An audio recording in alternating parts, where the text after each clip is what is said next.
Northeast of Flagstaff, Arizona, about 50 miles as the crow flies, nestled inside the much larger Navajo Indian Reservation, lies the part of the Painted Desert given over to the Hopi Indians.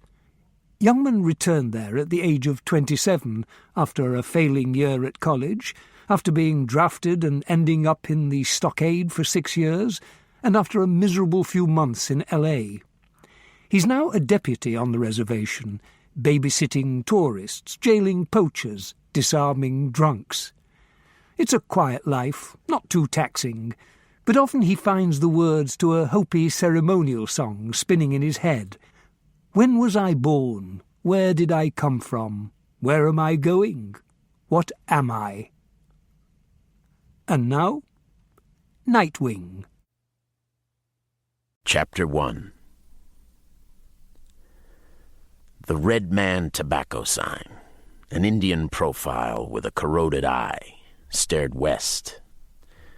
2 pickup trucks rusted in a bower of yellow creosote bushes. Out of a headlight socket flicked the quick ribbon of a lizard tongue. It was noon in the Painted Desert, 100 degrees. The tobacco sign and car hoods welded together in upright rows were the walls of Abner Tasupi's shed. A square of sheet steel was the roof. Sometimes Abner fixed cars, and sometimes he sold Enco gasoline straight from a drum. Usually the drums were empty, and he spent the day listening to his transistor radio. They had Navajo disc jockeys on a Gallup station. While he hated Navajos, there were no Hopi disc jockeys. There were lots of Hopis up in the Black Mesa, but not a one that dared come visit him. Well, one. Youngman Duran sat in the shed between the erupting springs of a car seat, a half-empty jug of Gallo port nestled between his legs. "I'm sorry," Abner apologized to his only friend, "but they gotta die." "Anyone I know?" Stripped down to underpants and a leather kilt, Abner squatted in the center of the dirt floor grinding cornmeal. He was past 90 and his brown body was hard like an insect's. His gray hair, cut short above the eyes, hung down to frame a flat face with broad cheekbones and wide, peeling lips. "Come on, Abner, you can tell me. Hell, I'm not a deputy for nothing." Youngman was a third of Abner's age. His hair was shorter, pitch black, and tucked under a dirty Stetson.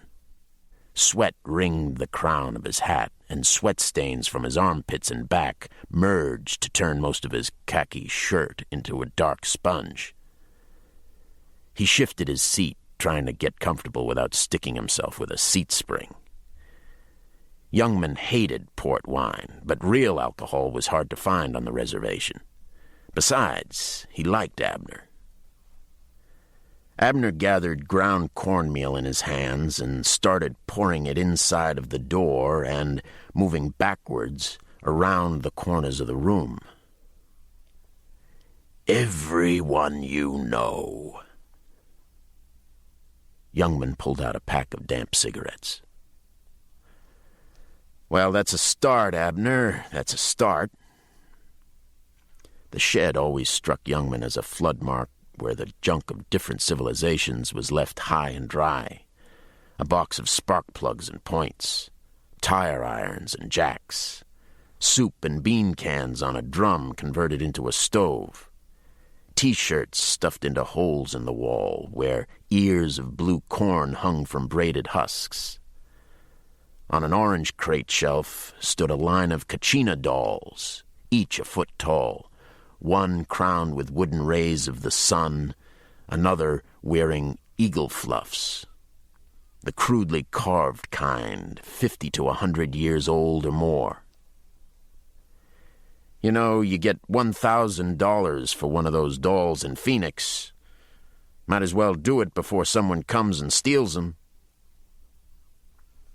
"No one comes around here, Flea." Abner finished pouring corn. I don't worry about that.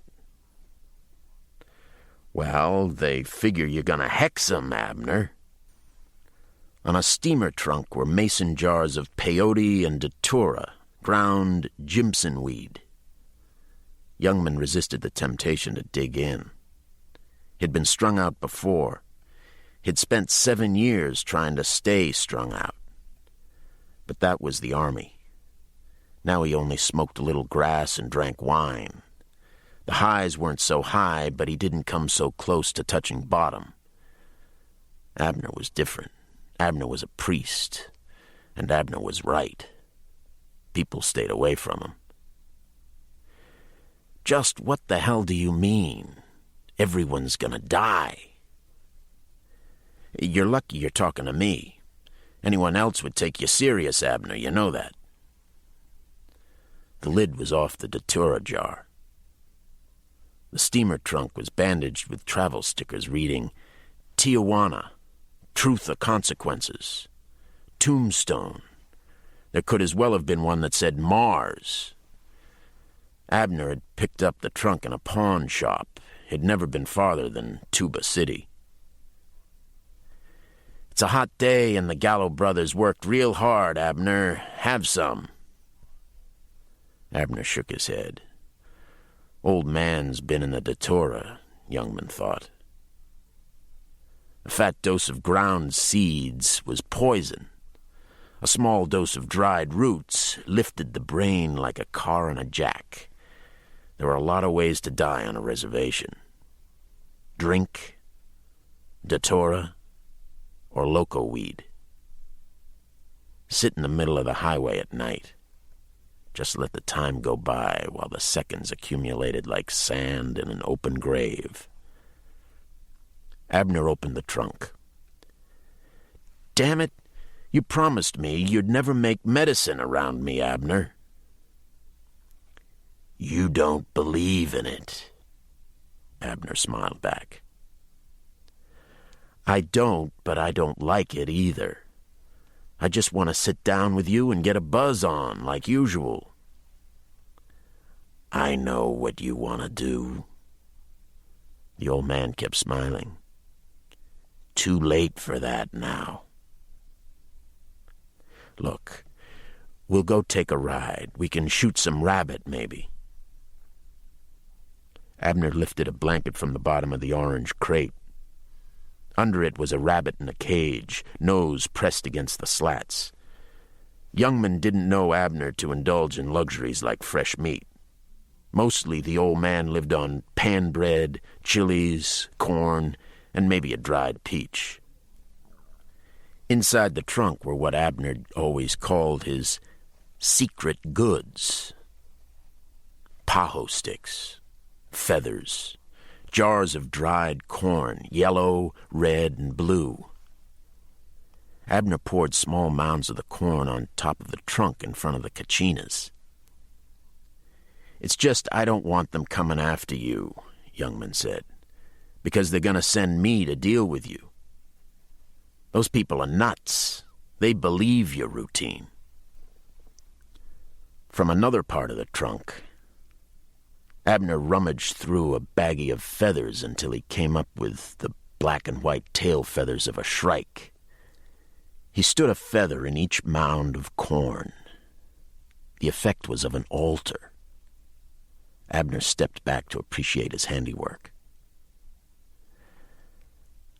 I want to leave the center for the Pahana tablet.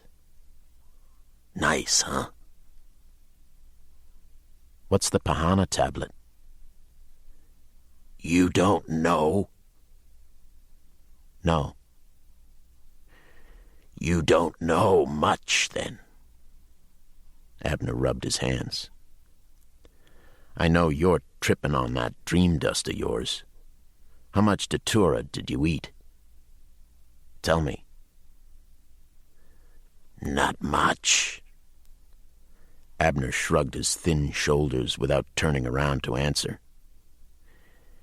You'll need a lot more, Flea. Youngman was disappointed. Making medicine was the perfect example of a fool's errand. No amount of medicine had yet made a poor, ignorant Indian rich, hip, and white. At least not in Arizona.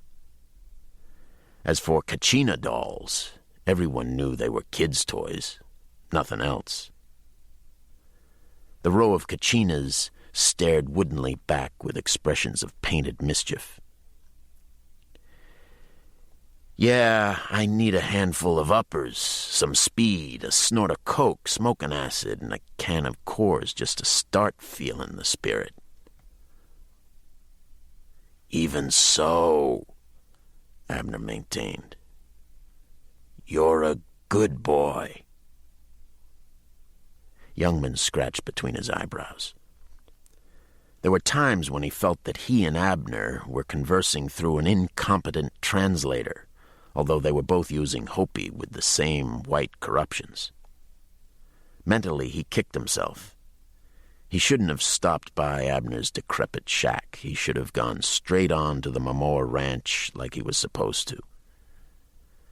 Abner brought out a soda bottle stoppered with aluminum foil. He removed the foil and poured into his palm a kind of sand Youngman had never seen before. It was very fine and black and shiny as eyes. When his hand was full, Abner squatted and, letting a thin stream of the black sand slip between his fingers and thumb, drew a swastika in a corner of the floor. The lines were ruler straight, and the angles could have been done with a T-square.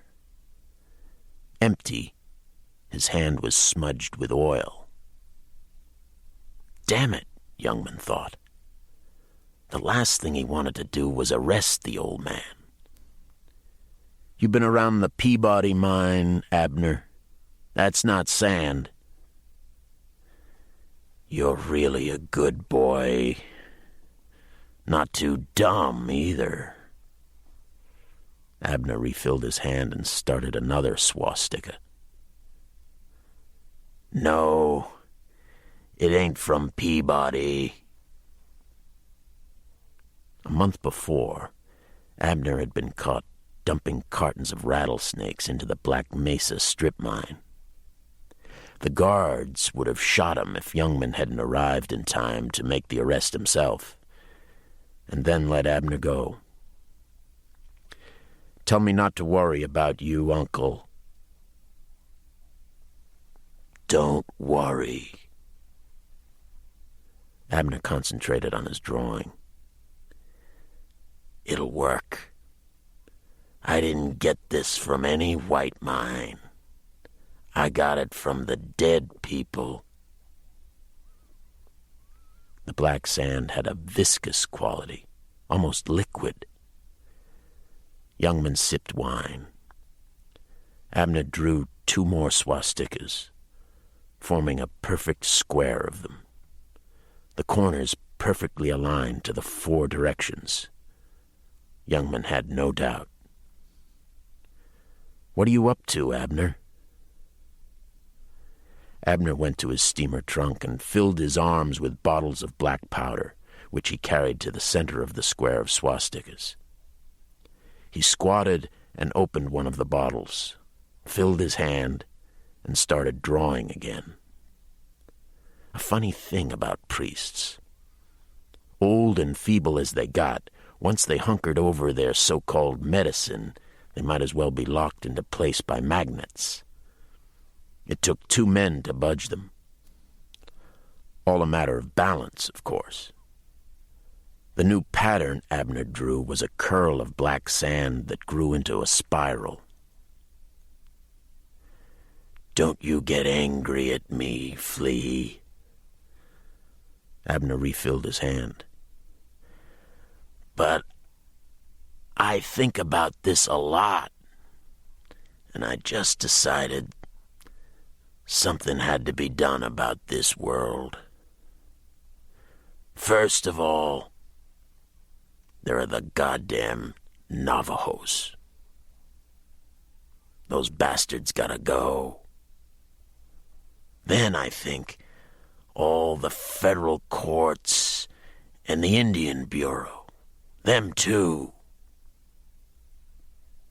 Powder hissed from Abner's hand, widening the spiral. They're killing us, Flea. They are. Always have been. Now it's them and the companies. Peabody Coal, El Paso Gas. I'm gonna fix them, Flea. It's all up to me, and I'm gonna take care of them, Flea. Abner stopped to open another bottle.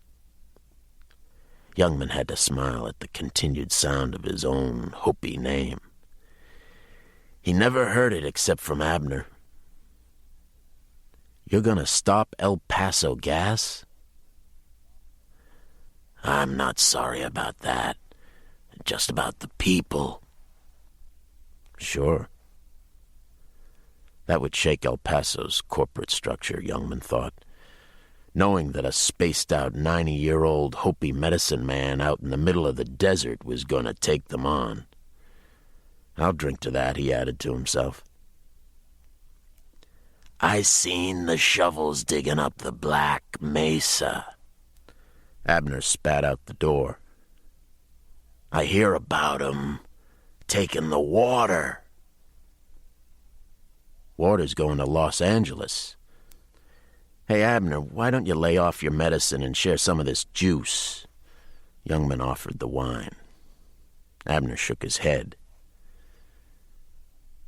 Then Los Angeles has to go too.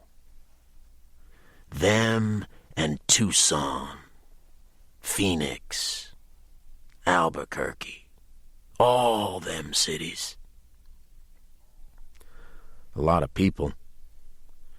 You tell anyone else about this? Abner twisted on his knees, his arms outstretched like the points of a compass, and the black spiral swung around itself once, then a second time, curved delicately to the right, and veered into a larger circle in the opposite direction. From where he sat, Youngman could see the stripped trucks outside. Oxidized carapaces, like the remains of prehistoric animals. Hell of a lot of fossils in this country, he thought, including Indians. He twisted the cap back on the wine. How are you gonna do it, Abner? Get a rifle and start popping cars on the highway? Dynamite? How are you gonna stop everybody? Not stop them. End them. Abner looked up. He had small, powerful eyes, black centers with mottled whites. I'm gonna end the world. The two whirls of black sand were complete. The smaller curled around itself 3 times, the larger one 4. Together they were a pair of serpentines 5 feet across. Although Abner had had to stop and begin again many times between handfuls of sand, there was no sign of a break or a falter. Not the slightest flaw in the concentric lines. In the dark of the shed, Abner's art was as pure and glistening as a double-coiled snake. Nervous, Youngman looked out the door, past the trucks in his Jeep. The sky was as blue as water, as deep as turquoise set in a silver conch. Air moved like a dancer with a dragging foot over the sandy ground, rattling dry seed pods. On the northern horizon stood the wall of the Black Mesa. To the south, Phoenix was 200 miles distant. East, Albuquerque was 150. They could have been on different planets. That's what he'd been after, Youngman reminded himself. A different planet. He dug the last cigarette out of his pack. Abner went to his trunk for bottles of a bright red sand. How are you going to end the world? Different. Abner gestured for Youngman to give him a puff on the cigarette.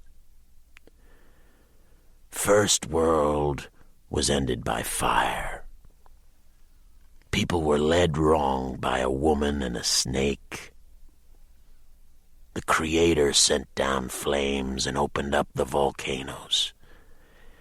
Everything was on fire and burned up, except for a few good Hopis. Abner started drawing a ring of the red sand within the swastikas and around the double serpentine. Second world was good until people got too prosperous, too fat. They only cared about getting rich. The Creator saw what was happening, and he stopped the world from turning. The Earth went out of its orbit, and everything froze. Everything was covered with ice. Everyone died, except the few good Hopis. Youngman blew out a sigh of smoke. The story was the litany of his youth, heard over and over again. Third world was perfect. Abner measured out the arc of red sand. Cities were full of jewels and feather rugs. People forgot the simple way. Women became whores. Men started fighting, flying from city to city to make war. The Creator got fed up. He put a few good Hopis in hollow reeds and covered the world with rain and water. From the altar, the dolls listened with rigid attention. A cloud-faced star god, a horned corn god, a round-headed clown, a dancer holding a plumed serpent, dumb witnesses on a steamer trunk. The red ring was done. Abner got a bottle of white sand and another of orange. At last, the land rose, and the Creator let the Hopis come ashore in the desert. He opened the bottle of orange sand first. He said, "This is your fourth world now. Its name is Tuakachi. World complete. Its color is Sikyangpu, yellow-white.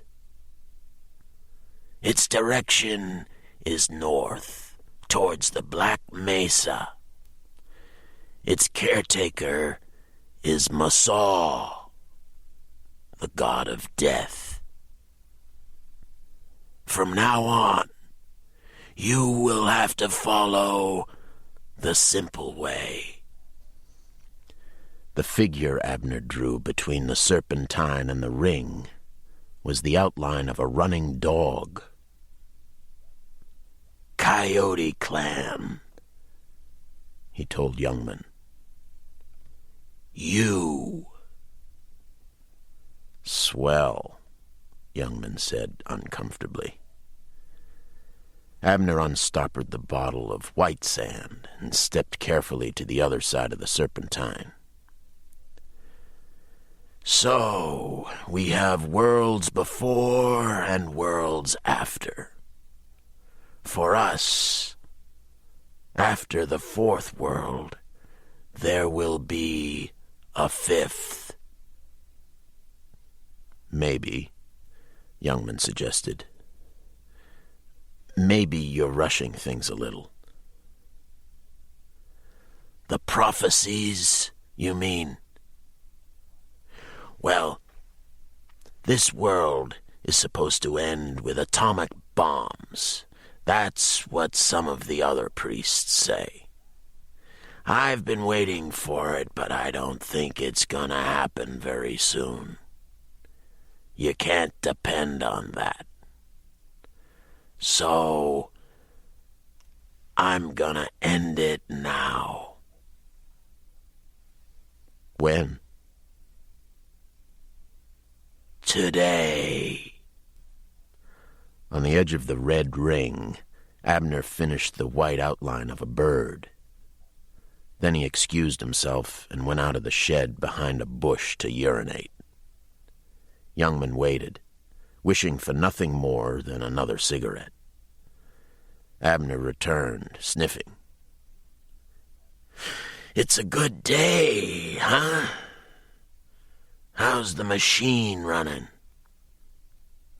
The Jeep? It's okay. Look, I have to go see the Momoas now, but then I'm going on into the hills. You want to come with me? Abner shook his head and chuckled. His eyes were slightly glazed. You didn't go out there to take a leak, Youngman said. You ate some more of that junk. Want some? No. You will, Abner went on chuckling. The old man had acted strange before. Never as bad as this. Even if he grabbed Abner and took him into the mesa, though, who would dare help? Who wouldn't run? The other priests know about your plans? I asked them over. Some of them, they're busy making up tourist junk. Some of them, they want to watch game shows on TV. I'll do it without them. Abner unstoppered another bottle of black sand. He swayed delicately as he stepped around his painting, but he was steady enough when he bent over to draw a final figure within the ring of red.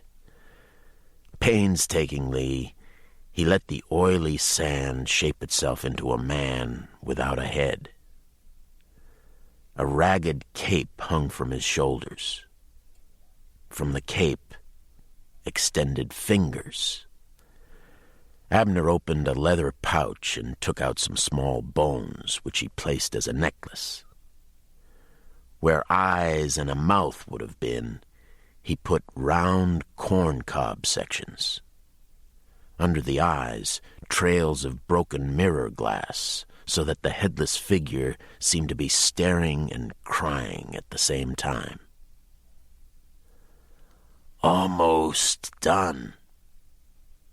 Abner stood up, satisfied. He wiped his hands on a rag and rummaged in his trunk until he came up with a buck knife and a leather belt. Putting a foot on one end of the belt, he snapped it taut along his leg as a strap and slapped the knife blade back and forth across it. If you're going to end the world, one more day won't make a difference, Youngman said. Wait until tomorrow. Radio said maybe rain tomorrow night. So? Youngman almost laughed. New clouds coming, Flea. Abner said seriously. Dreamed them up. My clouds don't like rain. Abner felt the edge of his knife. Then he crossed to the rabbit cage, lifted the animal out, and strung it by its rear legs with a leather thong from the top of the shed door. The rabbit jerked from side to side and rolled its eyes. "What do your clouds like?" Youngman asked. Abner grabbed the rabbit by the base of the ears and twisted its head back, stretching the neck. He laid the knife across the white fur of the neck, and then his arm dropped. The old man stared hesitantly, standing awkwardly in the frame of light, one hand still gripping the squirming rabbit. Reflection made the blade luminous. Youngman felt the stare like a blind hand running over his face, as if recognition had suddenly been lost. "What are they like?" he repeated. The rabbit clawed the air. The knife blinked, turning in Abner's hand. The old man was crazy, Youngman thought. Senile. Finally over the edge after a lifetime of datura, grass, peyote, and bad booze. Tripped on stories, prophecies, lies, and frustration. Not that Youngman especially loved Abner, he told himself, any more than a man could love a gnarled ironwood tree or a stone chimney. When the tree fell or the chimney split, though, there had to be a sense of loss, as if a touchstone had been taken away. But a medicine man plotting war in a junkyard shed against the offices of the Indian Bureau, against the power shovels and million-dollar bankrolls of the mining companies, that was not only pathetic, it was downright comic. Abner still thought the Hopis were the chosen people. They weren't chosen. They were marked for erasure. Abner's eyes said he wanted to answer, and that he couldn't. "You won't believe me, Flea," he finally said. "Then why did you start raving about all this?" "Because you're my friend. You're part of it, and you have to help. Don't worry." Abner became more reassuring. "We'll kill them all." "Just tell me what to do." "Later. When I'm dead." The wind that penetrated the shed grew an edge. Youngman thought about reopening the wine. "If you can wait that long, Abner, I guess I can." As Youngman stood, the glossy coils of the serpentine seemed to shift. An illusion in the shadow. For Abner, though, from the altitude of Datura, Youngman guessed the spirals were moving and gaining speed. He was still nagged by the suspicion that Abner might take a gun and start sniping at cars on the highway. "But if you're ending the world different this time," Youngman added, "I'd be curious how." "Different." "No floods, fire, ice, bombs, guns, then? How?" "This time, Masaw will end it," Abner said. "I'll see him tonight." "Tonight you're gonna see him? The god of death? Huh?" Abner's concentration slipped to his painting, and the unfinished figure with crying eyes and round mouth and no head inside a ring of red sand. The black body and cape shone, soft as fur. "If I do things right," he said. Youngman lifted his hat and ran a hand through his hair. He felt helpless. "Okay, he gave up. Leaving the shed, he stopped in the doorway next to Abner and the hanging rabbit, half in shadow, half in light. If anyone can do it, you can. On the way to his jeep, he heard the rabbit's whimper cut short.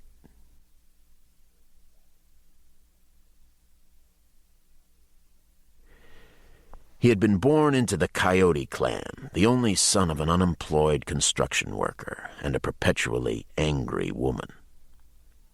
Joe Duran, bear-sized, arms like posts, never brooded over lack of work. Once, for a year, he hauled bricks at White Sands for the Air Force, an experience he felt bestowed on him enough of labor's honors. What Joe Duran did best was drink and hunt. He could go up the Dinabito Wash with 5 rounds and stagger home with 4 kills. "Save the last round for myself," he'd tell Youngman. The third thing he did best was clown. Whenever clowns were needed for a ceremonial, Joe Duran was always the first tapped. Disguised in white powder, he would stumble drunkenly through a line of priests, or run after women spectators waving a wooden penis, or walk suicidally backwards along the edge of the mesa, which struck everyone as terribly funny, although it was no different from the way Joe Duran acted any other day, and in time, of course, he drove his angry wife crazy. Youngman remembered watching his father wearing clothes backwards and standing on his immense hands on the highest point of the mesa, laughing while Youngman's mother pitched knives and rocks. Finally, as a last grasp for sanity, she took up with a Navajo in Window Rock. Joe Duran followed them, killed them with his deer rifle, kicked the dead Navajo out of bed, lay down beside his wife, and blew his own brains out. It was a common melodrama of reservation life. Youngman was trucked off to mission school. Life there was comfortable enough. He had food, friends, a bed. In class, he stayed as mute as he could, watching. The teachers listed him as slow, possibly retarded. Until the age of 14, when several sets of oil paints were donated to the school. He had a glib facility, a hunter's eye for color. He didn't speak much more than he had before, but he would sit in front of an easel every waking minute, painting landscapes, nothing but landscapes. They were shown, and, to his surprise, they were bought. Youngman experimented with watercolors, tempera, and acrylic, obsessed not so much with art as with the revelation that he could make money. In one step, he strode past every other Indian he knew, and past his father in particular. Within 2 years, he developed a technique with acrylic and varnish that gave his desert landscapes a hard, jewel-like finish that was totally cynical and artificial. Youngman alone knew what he was doing. Not painting the desert, killing it. On his canvas, birds were as bright and dead as souvenir pins, and falling rain had the quality of rocks. It was a style only whites could appreciate, but they were paying. At the galleries in Santa Fe and Phoenix, they paid a lot. Flattered by whites, he responded in kind. He cut his hair and dressed in sports jackets, found himself becoming a good-looking man, though not pretty. His features were too angular for that. Only occasionally was he betrayed by a dark hostility in his eyes, his mother's gift. The University of New Mexico offered Youngman a full art scholarship. This was the second step up, Youngman told himself. He could be anything. The summer before his first year at the university, Youngman returned to the reservation. The snake dance was being held at Shongopovi. For fun, Youngman joined the runners whose race across the desert signaled the start of the ceremony. For the first time in 7 years, he wore a leather kilt and moccasins. He had always had stamina. Midway through the race, his moccasins were soaked through with blood. The pain encouraged him. He overtook the local boys at the base of the canyon and sprinted up the narrow trail to win. The Snake Clan was about to award Youngman the prize when they were stopped by a priest of the Fire Clan. "This boy is not Hopi. Give the prize to a Hopi. Otherwise, all my clan will leave." The priest was Abner. "I am Hopi, and I won," Youngman protested. "You are empty. I see inside you, and nothing is there. This prize is only for real people." Humiliated, Youngman returned to Albuquerque, to college. But college was not what he had expected. In most subjects, he was stupefyingly ignorant, even for an Indian. Of history, literature, science, or social studies, he knew next to nothing. Worse, he came to the fast dead end of his talent. As long as he painted the desert, however fraudulently, the images came easily. Faced with anything else, even an elementary life class, he revealed himself as a complete incompetent. It was as if he knew a single song with a single variation, and otherwise was dumb. But there were a number of ways to take out his frustration. The university had other Indians, mostly Navajos, who regarded a Hopi as inferior. Youngman picked fights with Navajo gangs, with white football players, with just about anybody. After a single year of failing grades, he was drafted.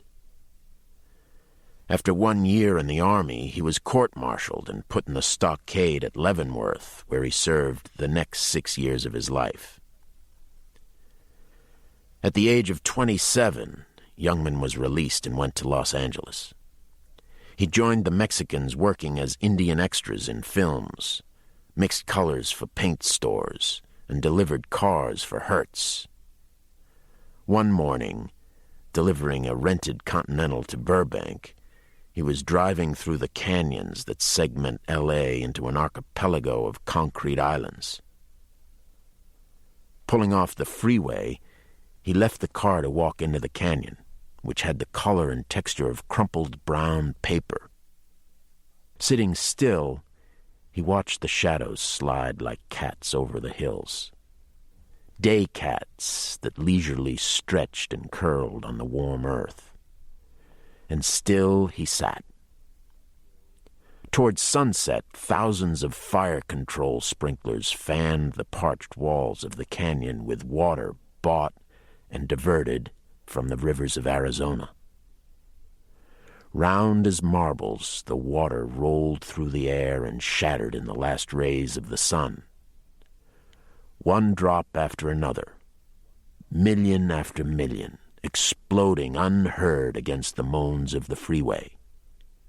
Water that fell as rain in the Rockies, that flowed as the Colorado River through the Grand Canyon, heading for the desert, but rerouted to a sprinkler system.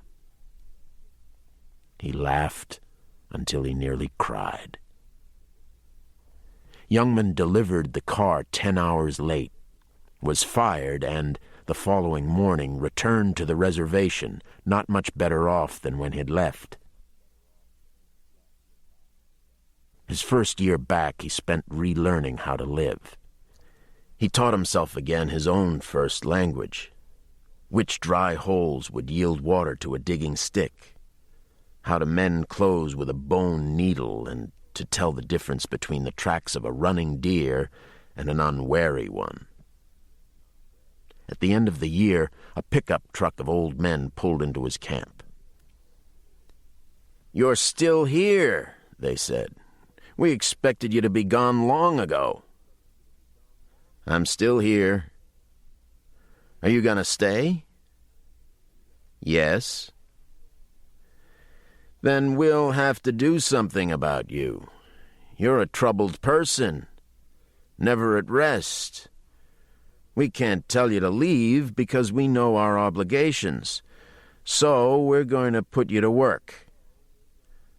From now on, you're a deputy. You go up to Hotavia tomorrow and sign up. Maybe someday we can get some good out of you." The old chiefs backed into their pickup and left. That was 2 years ago. Being deputy consisted largely of disarming drunks and making sure no tourists brought cameras into the pueblos when dances were held.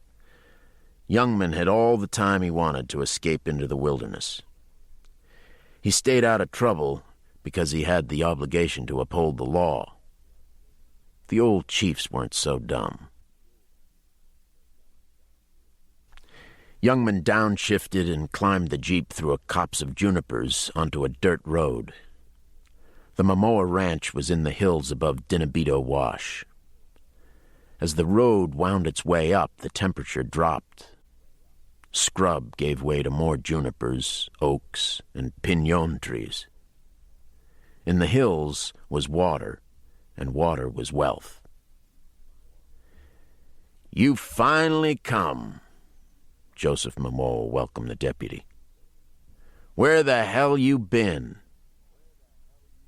Joe Momoa and his family had 5,000 acres of timber and grassland that included 2 springs and pasturage for 500 cattle and 700 sheep. His house was paneled in redwood and sat under a television aerial as large as a radar dish. The barn had been converted into a 6-car garage and game room. Joe himself had been converted into a prosperous Mormon, along with his wife and his sons, Joe Jr. and Ben. The Momoa men were alike in their aggressive bulk, flannel shirts, and flashy Acme boots. Joe drove an air-conditioned pickup.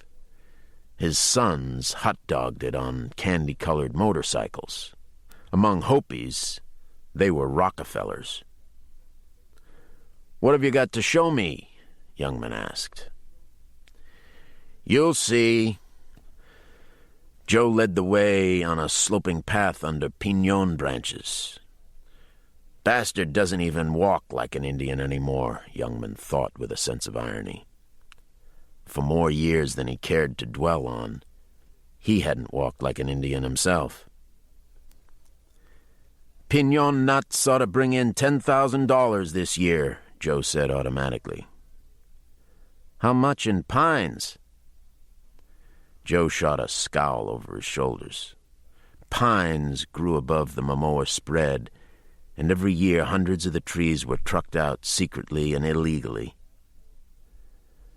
"That's your problem," Joe Jr. said, one step behind Youngman.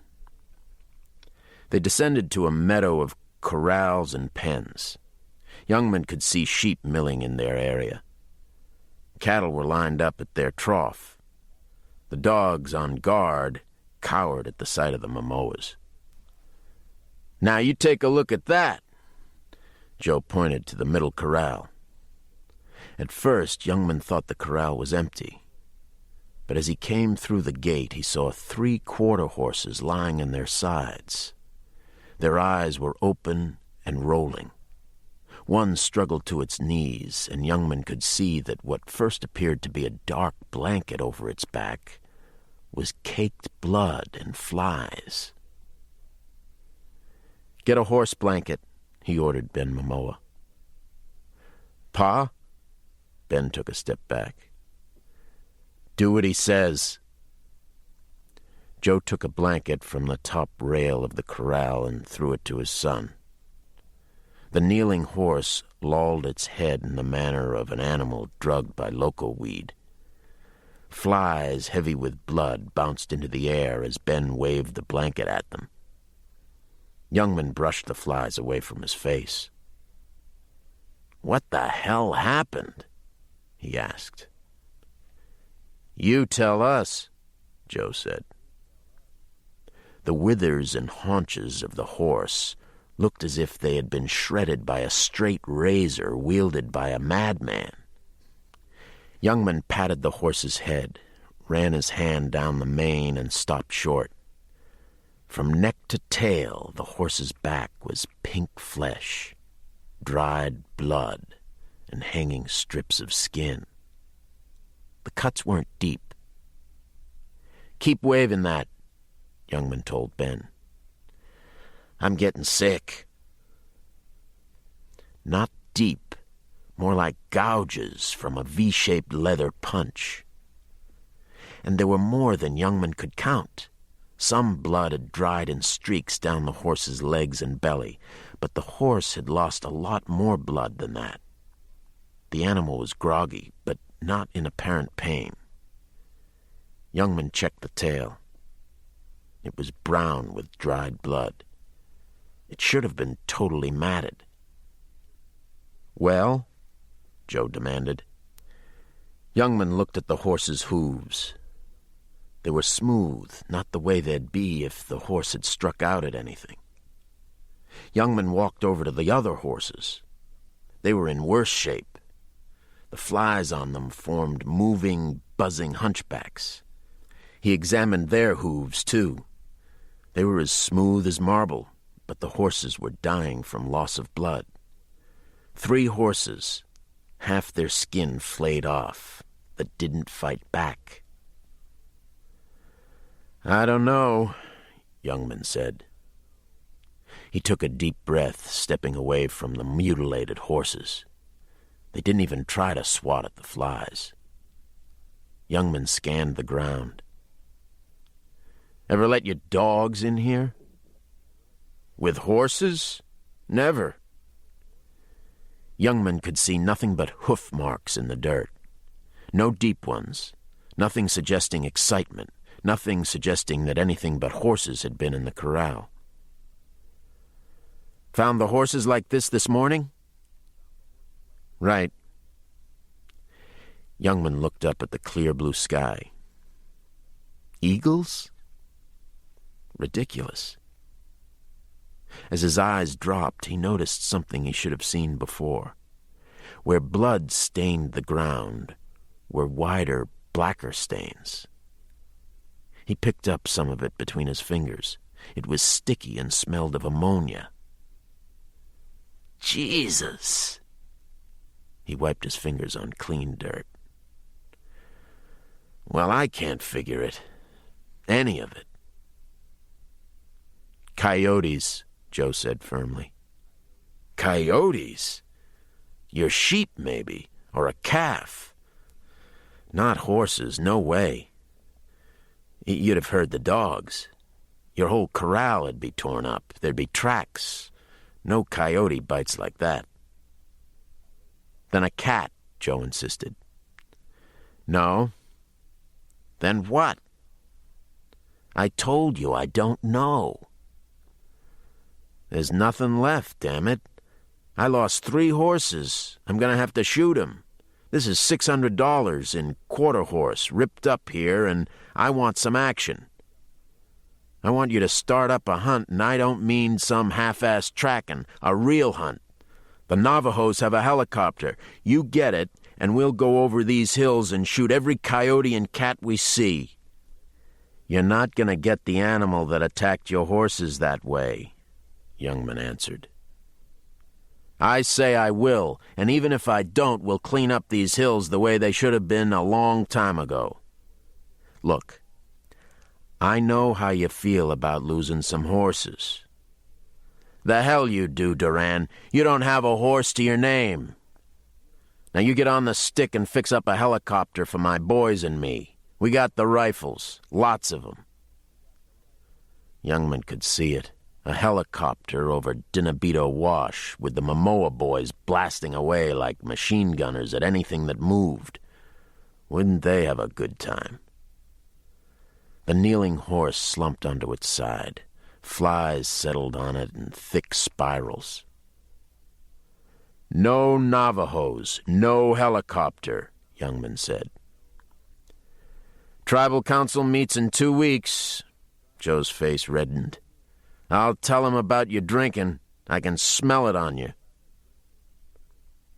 "Get a vet's report on the horses." Youngman walked away. "If he says a cat did this or a coyote, we'll talk about it again." "Junior!" Joe yelled. Joe Jr. stepped in Youngman's way. He had 40 pounds on Youngman, but after a moment's glare, Joe Jr. swallowed it and moved aside. "What we need here is a real deputy," Joe Momoa shouted after Youngman. "Not a bum! Real deputies like the Navajos have. And I know you, Duran. You're not even a real Hopi." At the house, Youngman got into his Jeep. Instead of taking the road down the way he'd come, he drove higher into the hills. Without much effort, he put the Momoa family out of his mind, but the sight of the horses lingered. There were mountain lions in the hills. The heights were their refuge. The cats were running away from man, not towards him. Pinon trees and junipers fell away, and in their place stood forests of Chihuahua pines, then ponderosa pine, as straight as the teeth of a comb, and thickets of alder. The air developed a cold edge. Momoa was right, in a way. Properly speaking, Youngman wasn't Hopi. He was Tewa Pueblo. The Tewas were the tribe that had driven the Spanish out of New Mexico. 200 years ago, when the peaceful Hopis were being overrun by Navajos and Apaches, the Hopis asked the Tewas to come and fight the Hopis' war.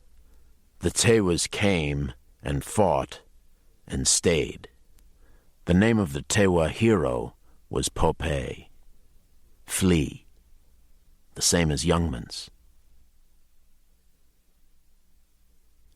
By the time Youngman reached the shoulders of the hills, dusk was filling in the wash.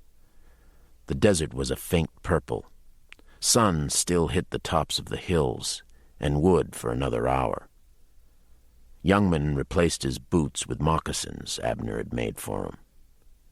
He gathered his rifle and bedroll and hiked for 20 minutes until he came to a stream which he followed to a spring, where he lay down on a moss-covered rock and dipped his face in the water.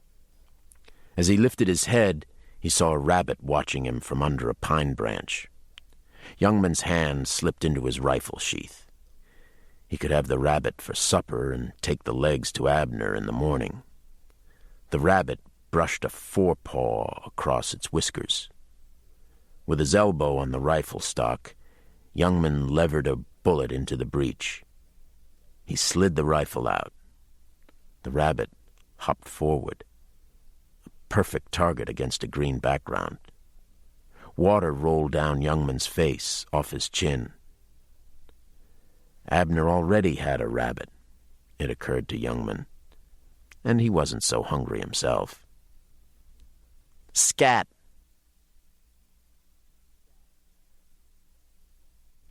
After a supper of Monterey Jack and tortilla, Youngman draped his roll over his back to keep warm.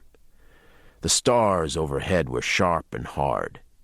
Once he swung a flashlight beam around the stream to catch the eye shines of the nocturnal animals congregating there. Spider eyes were silver. Toad eyes were red. Moving, they made tiny trails of lightning. Youngman hadn't been forced to stay in the Army. Hopis could choose conscientious objector status. But he stayed, and screening tests showed he had a highly developed sense of spatial relationships, so he was upped to sergeant, trained to read aerial photographs through three-dimensional viewers, and shipped to Andersen Air Force Base in Guam. Every day and every night, 3-plane squadrons of 8-engine B-52s flew off Guam to North Vietnam, each plane carrying 20 tons of bombs. Their targets were picked from photographs taken by reconnaissance U-2s shuttling back and forth from Thailand and Guam. Day photos could be transformed into maps with code numbers and coordinates. Night photos were infrared puzzles, and no one was better than Youngman at deciphering the mottled reds, greens, and blues that signified the heat of human activity, the cool of forest canopies, and the chill of water at night. The enemy could burn refuse or hose down power stations. Youngman was never fooled, and the long-distance rain that he sent out was always accurate. It was a fascination to him, a game. A year into his tour, he received his first service decoration and a rest and recreation leave in Bangkok, where he was offered Vietnamese finger necklaces and scalps at reasonable prices, and a purse of private parts sewn together. That night in Bangkok, while Youngman slept between two whores, he heard his father laughing. So that was the joke, Youngman thought. That was the joke all along. Joe waving a wooden penis, dancing backwards, one leg over the mesa edge, the finger necklace standing on his hands, the bombers easing their weight from the runway, the wrinkled purse, the beautiful maps of fire, the deer rifle in the mouth.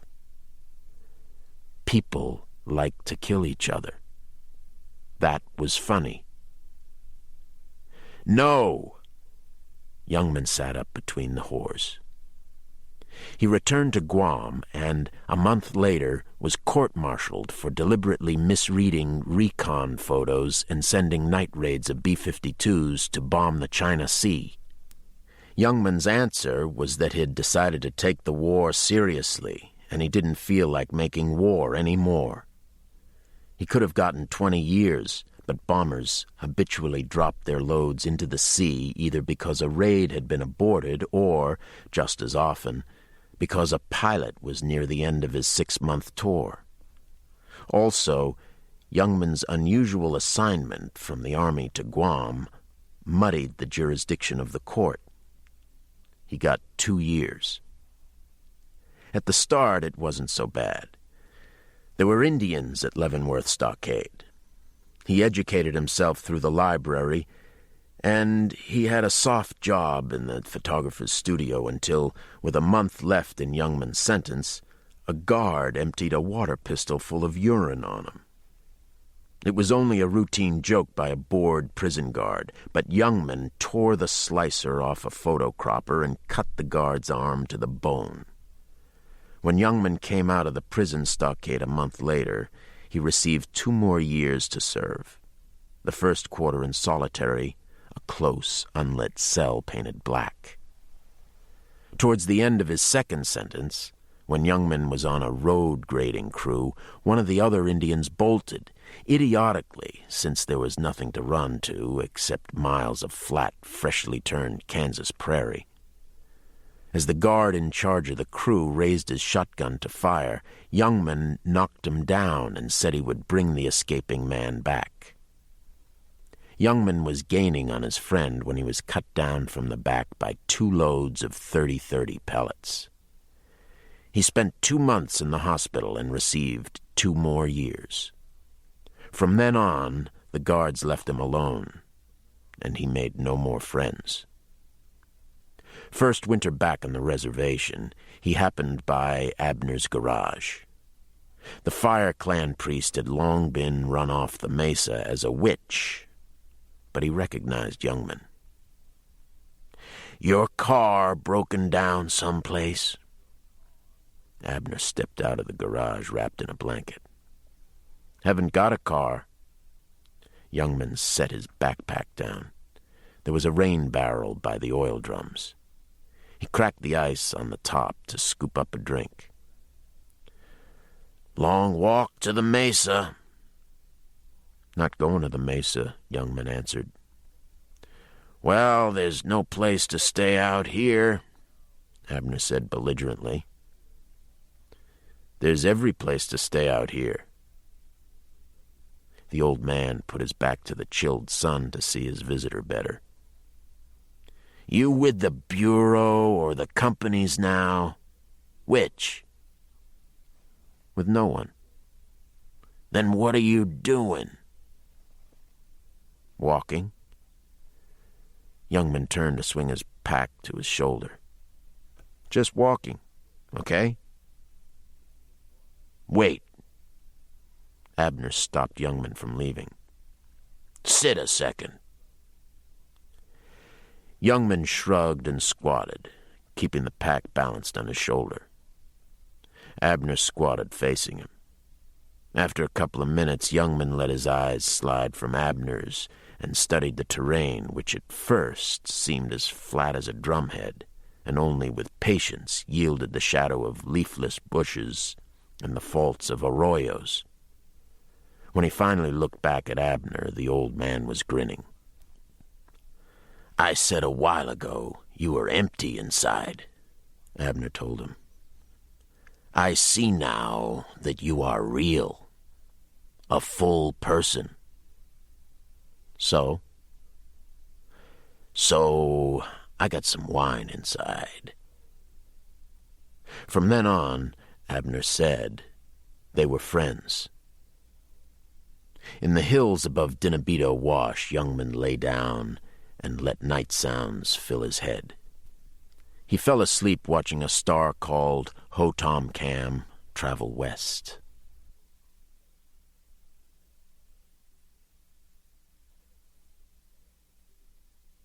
While the sun had been setting, a baby was born, blind and hairless. It fell into a cradle formed by the membrane between its mother's legs. Instinctively, it chirped through milk teeth while its mother spread her baby's wings and sniffed scent glands that would distinguish it from all other infants in the dark. Only then did she allow it to climb to a waiting nipple. As it fed, she watched with bright eyes and oversized ears as the rest of the colony stirred from their torpor. Life was spreading. In the next niche, a male wrapped his wings around a female, his stomach to her back, and his teeth dug into the nape of her neck, copulating. The female's own weight locked the tendons of her toes into a grip on the cave roof that even death could not release. Nearby, two males fought, screaming and drumming their wings against the roof. They circled each other, hair stiff around their jowls, until they rushed together, using their wings as clubs. One fight set off others, circles of tension that grew as daylight faded. The large members of the colony, the females, looked on with mild interest. The mating couple disengaged, the male to join other males, the female to preen. A week-old baby unfolded stubby wings and chattered. The great colony's mating, fighting, and births coincided until the shaft of light that fell through the cave roof narrowed to a thin stream, and a different, greater need took hold. Others of their order might seek the twilight. These would wait for the dark. In the manner of upside-down spiders, wings mantled, padded claws reaching for rock, all the hundreds of adults moved sideways or backwards towards the ebbing light at the sinkhole. Squat faces fringed with whiskers concentrated on the mark of a dissolving day. As that mark faded, a 10-year-old female unfurled her wings and flew upward. One after another, the rest followed, in seconds, more than 1,000 streaming up through the sinkhole, climbing and trumpeting cries that directed them to their proper position in the flight. Biologically, they were miracles of evolution. 14-inch wings, their membranes 5 times more sheer than surgical gloves, propelled them as fast as swallows. Downy fur, gray on the back and brown in front, cut wind resistance. Color-blind eyes magnified the light of emerging stars so that the canyon glowed for them, and ahead, the desert was brushed with silver. They drifted above the canyon ridge like a cloud, but as they reached the desert, they flew ever lower until they were a tide flowing a bare 3 feet above the desert floor. In front and around them spread a net of silent cries and echoes that returned to large, tender ears marked by a separate tragus. Each bat flew so close to its companions that their tide seemed a solid mass, and yet the tide flowed unchecked through cactus and brush. The terrain was new to the bats, but not altogether different from their Mexican home. Hungry, their flattened, spade-shaped noses soaked up the animal smells on the night wind. A stream of moths approached the bats, scattered and escaped. The bats swung into the wind where smells were rich and traveled far. A nighthawk following the moths changed its course, abruptly wheeling upward and away. Unlike birds, the bats couldn't soar. They only flew, and they flew only for the food, their wings beating air 14 times a second in a steady, purposeful rhythm until the warm smell they sought tinged the air. Minute particles of sweat and plasma transferred from the air to the folds of their nostrils. The tide swung again, and the all but silent screams increased in urgency. 1,000 mouths opened, revealing the distinctive chin and long canines, and, unlike teeth of any other bat or animal in creation, incisors that were as curved and sharp as blades. Biologists called the bats Desmodontidae, a name suggesting those teeth and despair. Vampires. Chapter 2. The morning sun warmed Abner's shed, a dirty white public health service van, and 5 tourists who anxiously watched Youngman's Jeep drive up. Youngman put most tourists in 2 categories. Soul-toters, who tended to be young, scruffy, and desperate to get into Indian religion. And camera-toters, who were older, cleaner, and only desperate to get back to air conditioning. The 3 women and 2 men beside the van were definitely of the second category, although a little bit better dressed than most, in expensive casual outfits. One of the men had been sick down the front of his pastel shirt. Youngman got out of his Jeep. He didn't see Abner. When he asked if he could be of any help, one of the women put her hand over her mouth. "Abner's giving you trouble?" Youngman tried a smile on her. "Don't pay him any mind. He's that way with everyone." "No, he's—" The man with the spoiled shirt pointed toward the shed. "God help him." By now, Youngman wasn't listening. He ran around the van, past the creosote bushes with their rusting trucks, and into the shed. The doorway and the ground around it where the rabbit had been killed were splattered with blood. A trail of blood went around the sand painting and through the ring of red sand to the drawing of the caped man, where the blood painted in a head around the mouth and crying eyes. At the figure's right hand, the red border was broken, swept aside and marked by a prayer stick decorated by shrike feathers.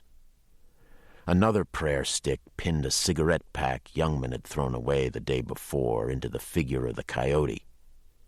and in the center of the painting, sprawled over the double serpentine, lay Abner, dead, still in his kilt, wearing a mask of raw rabbit skin.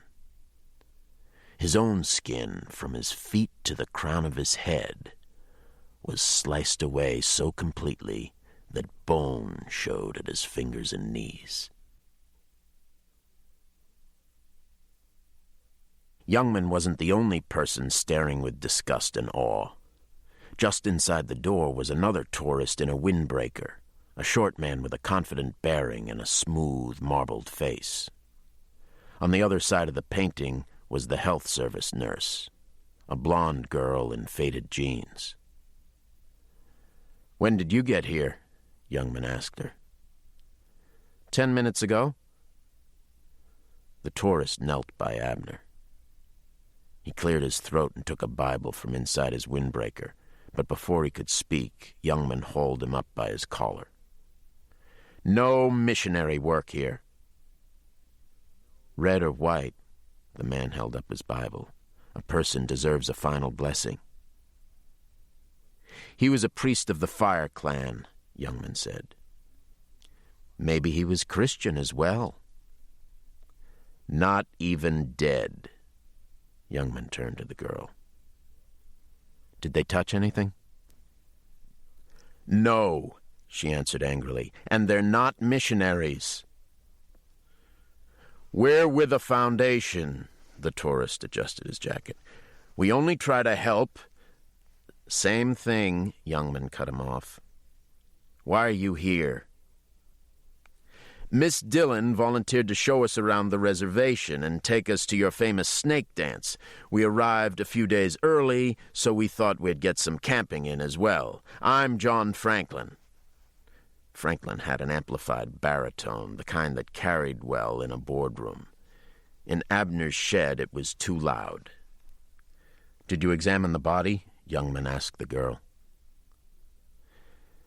"There was nothing I could do for Abner, so I looked for tracks, in case we have a rabid coyote running loose. I didn't know when you were going to be around. That's why we stopped here, so I could ask about you." "Did you find any tracks?" "None." Ann Dillon had a tanned, oval face with deep-set eyes. She was almost as good a hunter as Youngman, and he knew it well. "I took a look at the body," Franklin interjected. "The blood looks quite fresh to me. This attack of wild dogs, or whatever, must have occurred right before we arrived." With his boot, Youngman nudged Abner's leg. "He's stiff, about 10 hours dead." Youngman led the way back to the van, where the other missionaries huddled as if the morning weren't already warming up to its regular oven quality. "Everything is all right," Franklin reassured them. "I believe this is the Deputy Duran that Miss Dillon mentioned." "What kind of cameras do you have?" Youngman asked. Franklin had a Nikon, and the rest had similar 35mm cameras, except for Mrs. Franklin, a frightened lady with blue-rinsed hair who held up an SX-70. "That's what I want. A flash attachment, too, if you have it." Youngman took the Polaroid alone into the shed. He took 2 pictures of Abner and 4 pictures of the shed, left them to develop behind the altar on the trunk, and returned to the van. "Thanks." He handed back the camera and $8. "That's for the film and bulbs." "You don't have to. I think you better go now." He made a cigarette while they got into the van, Anne behind the steering wheel. He watched them drive away until they were out of sight. Then he killed the cigarette and went to the shed. "Damn it, Abner." Youngman stood for 10 minutes, only his eyes moving. He blocked the sound of the wind and stripes of light that came through the walls, and, most of all, any memory of the white campers, because Abner had done his best to turn his junkyard garage into a sacred kiva, and it was in terms of a kiva that Youngman had to think and see. In front of the altar was a wooden plaque of bread, raw meat, tobacco, and cornmeal. Some of the cornmeal was scattered over the floor. A fire had been built next to the altar. In the ashes, Youngman found the pine needle strings and juniper bark. He dropped the charred bark when he saw the rabbit in a corner of the shed. The rabbit was flayed, but not dressed, and the throat was slit for the blood to drain out alive. Paint for Abner's God. The truth was, the deputy understood the rabbit and the painting little better than Franklin had. Youngman had been away from the reservation too long, and part of him, no matter how long he stayed now, would always be white. He'd lost the thread. He didn't believe in anything, let alone the gods of a medicine man who pumped gas. All he knew was that Abner said he was going to end the world. He squatted by Abner and lifted the mask. Abner's mouth gaped full with clotted datura. If death was gruesome, Abner didn't know it. Or he had known and been prepared. Anyway, he couldn't have felt a thing. "Uncle," Youngman asked, "what are you up to? What the hell are you doing?" Abner gazed up at his friend, all eyes and teeth. The skin that wasn't sliced was punctured by small claw marks. Despite rigor mortis, some of the wounds were still damp. Sniffing, Youngman recoiled. The same smell as in Joe Momoa's corral. Around Abner's body, the serpentine was stained with ammoniac pitch. Abner's eyes were dry. Relaxed pupils had folded into slits. Goat eyes. "I don't get it, Abner. I don't know what or why. You don't want to help me." Abner's teeth, like most reservation Indians, were thin posts corrupted by decay. The jaw held a stiff grin. "Okay, Uncle." Youngman closed the eyes. He wrapped the body in a sheet and carried it to the back of the jeep. He returned to the shed for the photographs. Proper police procedure preserved the site of any suspicious death. For whom and for what, he asked himself. He was about as much police as there was, unless Arizona troopers were called in. For a dead Indian, they'd come in 1 week, maybe 2. It wasn't a murder. There were animals in the desert. Things happened. The sand painting was beautiful, complete and beautiful and totally mysterious. From where Youngman had moved Abner, in the middle of the rank stain, was the sprawled negative silhouette of a body. Son of a bitch. Youngman kicked the sand painting. Red grains, blue grains, yellow and white sprayed the walls. When the ground looked like a desecrated work of art, he began kicking the black outline of the silhouette. Ammoniac pitch stuck to his boots. He picked up loose sand and poured it over the outline. The outline faded, but showed through the sand. He looked up. A desert skink was watching him from an orange crate shelf on the wall. Fly wings protruded from the lizard's jaws. It jumped as Youngman ripped the shelf from the wall. He broke the shelf over his knee, dropped the halves onto the stained floor, and lit a match, and snuffed it between his fingers. Wasn't gonna do any good to burn the place down. Dead. Just plain dead. As Youngman came out of the shed, he heard the coughing of thunder north from the mesa. A ladder of dark clouds climbed into the sky.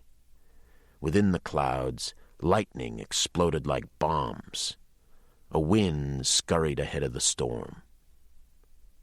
The deputy put his jeep in gear and pulled out towards the clouds. A ball of sagebrush bounced by in the opposite direction. The faces you could see in clouds, Youngman thought.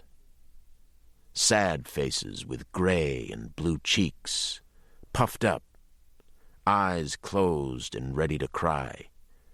Just water, no atomic rain, no end of the world. "You blew it," he said to the man in the sheet. "You didn't end the world, only yourself. A man your age ought to know the difference." The thunderheads kept climbing. The hot air of the desert was a wall that the clouds had to scale until there were two walls, one warm and invisible, and the other a cool, boiling blue. The invisible wall retreated. The dark one advanced, casting 20 miles before it an opalescent shadow. Beneath the feet of the clouds was a washboard road, a clapboard store, an outdoor freezer, and a mud and log hogan. Gilboa was the name of the place. It wasn't a town anymore. The U.S. Postal Service no longer delivered mail. The half-dozen inhabitants of Gilboa had to go to Shongopovi on the mesa for letters. Maps ignored it, as did the utilities and telephone companies. For that matter, the washboard road vanished at either end about 10 miles out, erased by wind and sand. Fat globules of water rode on the wind. The real storm hadn't begun yet. Youngman stopped in front of the hogan, picked up Abner in his arms, and went inside. After he laid the dead man out on the floor, he reached up and twisted a hanging light bulb. The deputy's office consisted of a roll-top desk and chair, two-way radio, a metal locker for his gun shells, 2 bottles of Jim Beam, plastic bag of marijuana, and underwear. Dirt. A lot of dirt, because he was away from his office for weeks at a time. 2 maps, one of the reservation, another an Arizona state highway map, were pinned to the wall. They rustled from the breeze Youngman let in to air the hogan out. He slid up the desk's ribbed top and took a report form out of one of the pigeonholes. The forms were bought surplus, and the rubber-stamped heading Phoenix Police Department was crossed out in pencil. He found a leaky ballpoint in another pigeonhole. Name: Abner Tasupi. Occupation: garage owner. Date of birth: unknown. Race, sex: Indian, male. Crime: death. Under modus operandi, Youngman entered attack of undetermined animal, possibly rabid. Then he went out to his jeep. Dust devils wove back and forth over Gilboa's road. 100 yards away and across the road, lightning illuminated Selwyn's trading post. The store was a tombstone of past aspirations. From the clapboard wall, a peeling sign promised tourist rooms, gas, candy, dry goods, Indian curios. The tin Coke sign had a broken thermometer.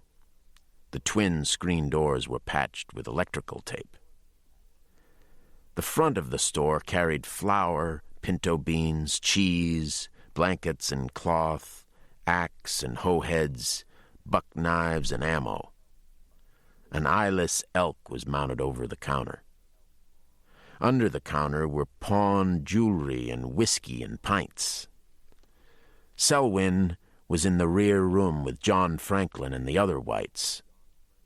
An old Hopi woman and 4 half-breed girls were on the floor, pots and ropes of clay at their feet.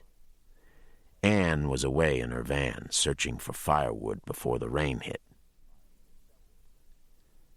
Selwyn had once been a Quaker missionary. He wore his white hair long, touching the velour shirt which draped open over his gut. a turquoise necklace nestled in the hair of his chest.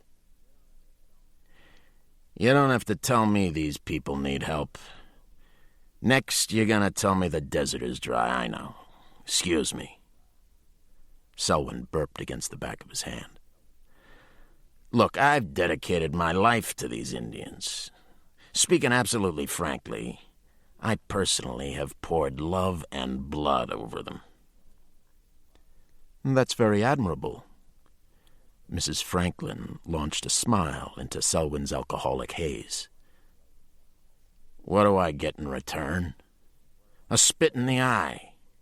Look, you folks can hallelujah lizards and get more gratitude. Now, I told the Bureau people when they came through 12 years ago or so, throw your money away on going to the moon. I was willing to testify as an expert, pardon. He frowned at a piece of tobacco he picked from his tongue because he couldn't remember when he had smoked last. There wouldn't be a Gilboa if it wasn't for me. Did you know that? It's my generator provides the power here. Not just for me, but for that freezer they throw their goddamn deer in, and for that bum they have for a deputy. You see it? They hate me 'cause I help them. I sell them food on credit. They hate me more for that. And this is the best example of all. These stupid women are making pots. Pots! I mean, every trading post in Navajo country has women in the back making blankets. Now, blankets sell, damn it, for $2,000. $3,000 a rug. My luck. All these savages know how to make is pots. For Christ's sake. He rubbed his eyes. Hasn't anyone got a fag? When there was no answer, he opened his eyes and followed his visitor's gaze to the deputy leaning in the doorway. Good. The trading post owner left the missionaries for Youngman. You always have a fag. Youngman had heard all Selwyn's complaints many times. The stupid women making pots were Selwyn's wife and daughters. Sure. He tapped out a cigarette for Selwyn. Youngman could see Franklin's group bracing for a fight. Incredible. Like his store, Selwyn was a wreck in the desert, barely anchored enough in the sand not to roll into an arroyo or whatever else could serve as a gutter. Who would tolerate any white so collapsed except Indians? There you go. Youngman held a match to the shaking cigarette. Thanks, Selwyn muttered. These Bible thumpers they send out now can give hemorrhoids to your ears. That's so. Telling me about Indians, for Christ's sake. Stick around. They'll get their asses out of here and we'll have a taste. Selwyn's wife giggled and Franklin cleared his throat because Selwyn's voice had strayed to normal speaking level. We'd intended to buy some supplies for our camp-out, Franklin said. With our change in schedule, we didn't have a chance to in Flagstaff. I gotta go, Youngman told Selwyn. But I need some cornmeal, rope, white sack. Who died? Abner. Shit, you don't say. That was that Indian gentleman we saw this morning? Franklin asked and was ignored. You're not gonna give him a regular funeral, are you? Selwyn asked Youngman. Why not? Franklin was outraged. Because he was a goddamn witch, that's why. Selwyn wheeled on Franklin. You don't believe in that, surely? Believe? Brother Franklin, you don't know where the hell you are, do you? Hey, honey. Selwyn shouted to his wife. Any witches out here? The woman dropped her giggling. She folded her hands in her lap and studied her pots. "Witches," Selwyn laughed. "Well, the saints and apostles stop at the reservation line.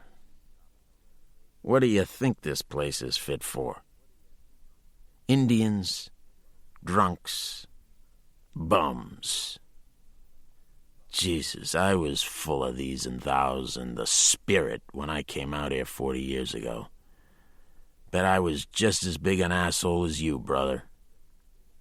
That's hard to believe, too. Full of the word, I was. Then one day, I found some of my congregation axing up an old woman. That was something. Why are thee killing this woman? I ask. Almost got myself axed trying to stop them. Well, the reason they did her in was because the night before she'd turned herself into a wolf and killed a man. You didn't believe them? Of course not. I'm not one of these ignorant savages. On the other hand, well, I stay away from haunted pueblos, you know? And when the Indians axe up a witch, which they do every year or so, I keep my mouth shut. Selwyn paused. You people keep giving me these pathetic looks. Don't look at me. Look around you. You give yourself some eye strain trying to see to the end of that sand, and you go get yourself lost in those canyons. While you're there, you ask yourself what kind of gods live in a place like that. We aren't totally unenlightened persons, one of the other campers spoke up mildly. Every society believes in a different creator. Whatever names they give him, the creator is always much the same throughout the world. Yeah? You mean the Skeleton Man? Who? Skeleton Man. Masaw. You call him what you want. Pluto. Satan. I know a man. Selwyn's eyes glistened like yellowed china. Thinks this is hell on earth right here. Maybe you'll come to think so, too. Deputy, if this man we found this morning was a so-called witch, Franklin said, is there any possibility that he was killed? Not Abner, Selwyn answered for Youngman. He was too big a witch. Sure, they'd chase him off the mesa. But they'd no sooner touch him than cut off their own hands. He'd come right out of the grave for them. Come like a wolf or a... The man you found, Youngman interrupted, was an old hermit. That's all. Nobody killed him. And if I hear any rumors that someone did, I'll know where those rumors started. Right, Selwyn? He gripped the store owner above the elbow. Excuse us, please. Youngman pulled Selwyn into the front room. You get yourself something to drink, old man. I talk too much when I'm sober. You're not sober. You're just not drunk enough. You know better than to start babbling about witches. Come out of his grave, Jesus. He found a pint under the counter, unscrewed the top and poured whiskey into Selwyn's mouth. A gust of wind made the screen doors slap open. Liquor rolled down the side of Selwyn's chin as he started. Just the wind, Youngman said. He could. Then you say yourself a prayer tonight. He could do a lot of things. Not anymore. Lightning jigsawed over Gilboa. As a bolt hit the outdoor freezer, the inside of the store turned silver, then black, from the backflow of electricity. The generator started again. The lights inside the store cast a waxy glow. Youngman hurried to pick up the goods he'd come for. "Put it on my bill." "What else?" Selwyn was feeling better. "Maybe I can still get one of those sob sisters in there to buy a pot."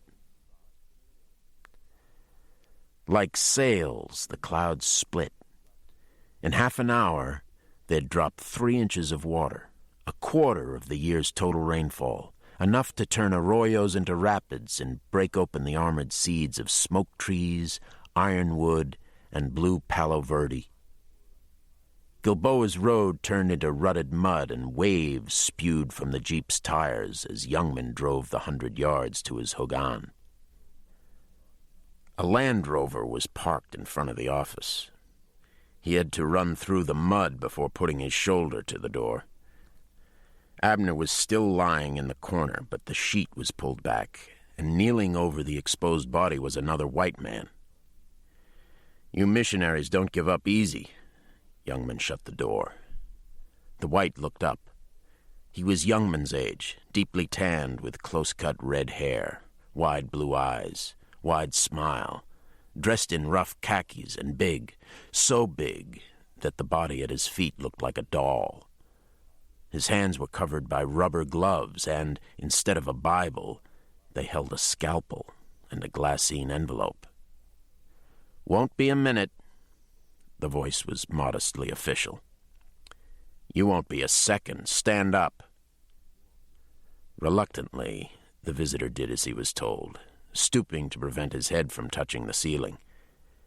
He rolled the glove off his right hand and held it out to Youngman. "I apologize for what this must look like. My name's Hayden Payne." He held his hand out for 10 seconds before dropping it. "Well, just give me a chance to clean up and I'll explain everything." "If I were you, I'd start talking now." Payne smiled, totally at ease despite his bloody gloves, the closeness of the hogan, and the drumming of the rain. "I'm stopping at all the law enforcement and health offices on the reservation. This will satisfy you, I believe." He handed Youngman a folded paper. While Youngman read it, Payne crouched by an aluminum case.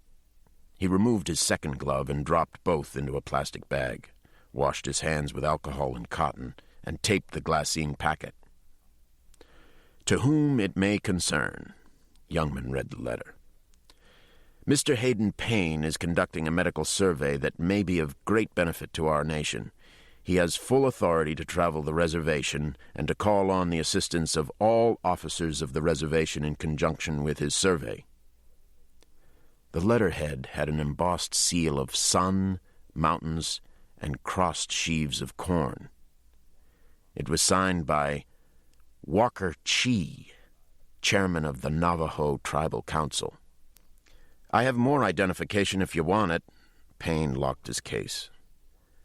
"I don't want it. You're on the wrong reservation." "This is Hopi territory, I know, but you haven't explained anything yet. You were desecrating a body when I came in, and you still haven't told me why." "The medical survey, as explained in—" "There's no explanation in the letter." "What kind of survey?" Payne showed no more than a slight social embarrassment. He took the letter back. "It's very technical, Sheriff." "Deputy." "Deputy.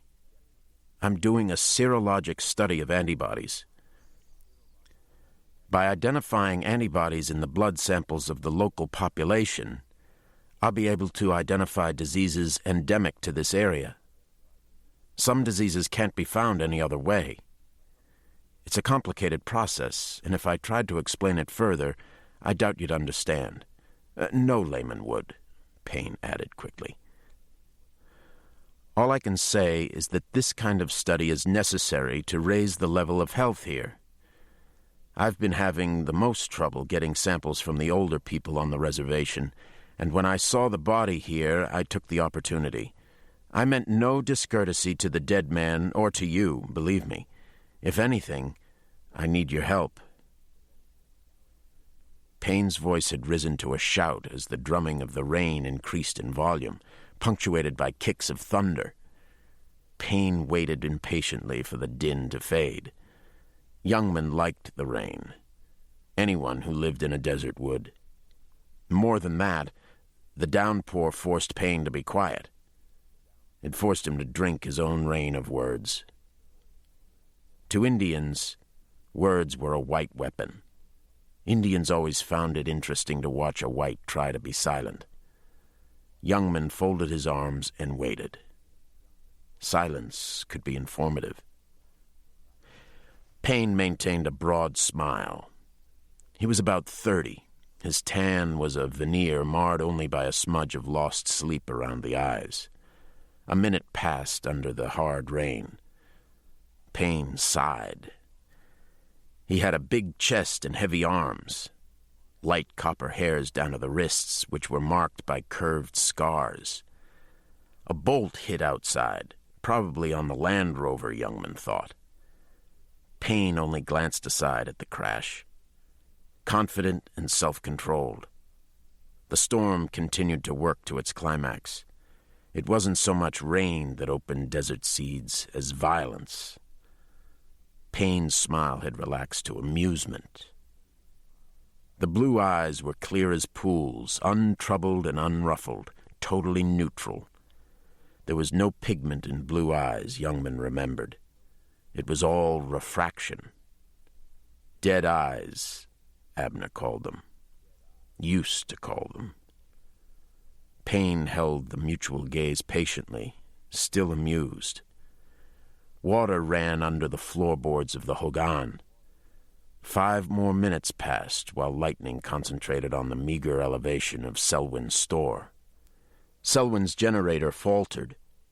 The bulb in the hogan dimmed to the power of a cigarette, and at that level slowly pulsed with each feeble beat of the gas-powered generator. Youngman watched Payne's eyes slide towards the body. Payne's hands curled into fists and uncurled. The eyes slid back. Youngman saw the blue eyes shadow and the pupils narrow to points. He picked up his rifle. The bulb faded to a single orange filament. Youngman reached into Payne's shirt pocket and took out the glassine envelope. Payne's hand clamped around the deputy's wrist. "I need it," Payne shouted. The muzzle of Youngman's rifle burrowed under Payne's jaw. Payne rocked slightly back, his head against the wall. His fingers let go of Youngman, who screwed the barrel into the jaw. "You lied," Youngman said in a flat voice. He was sure the other man understood. "I don't know what about, but you lied." He took 2 steps back and lowered his aim to the doctor's belt buckle. Payne gestured with his hand and stopped himself at the glint of the hammer's rise. "You're making a mistake.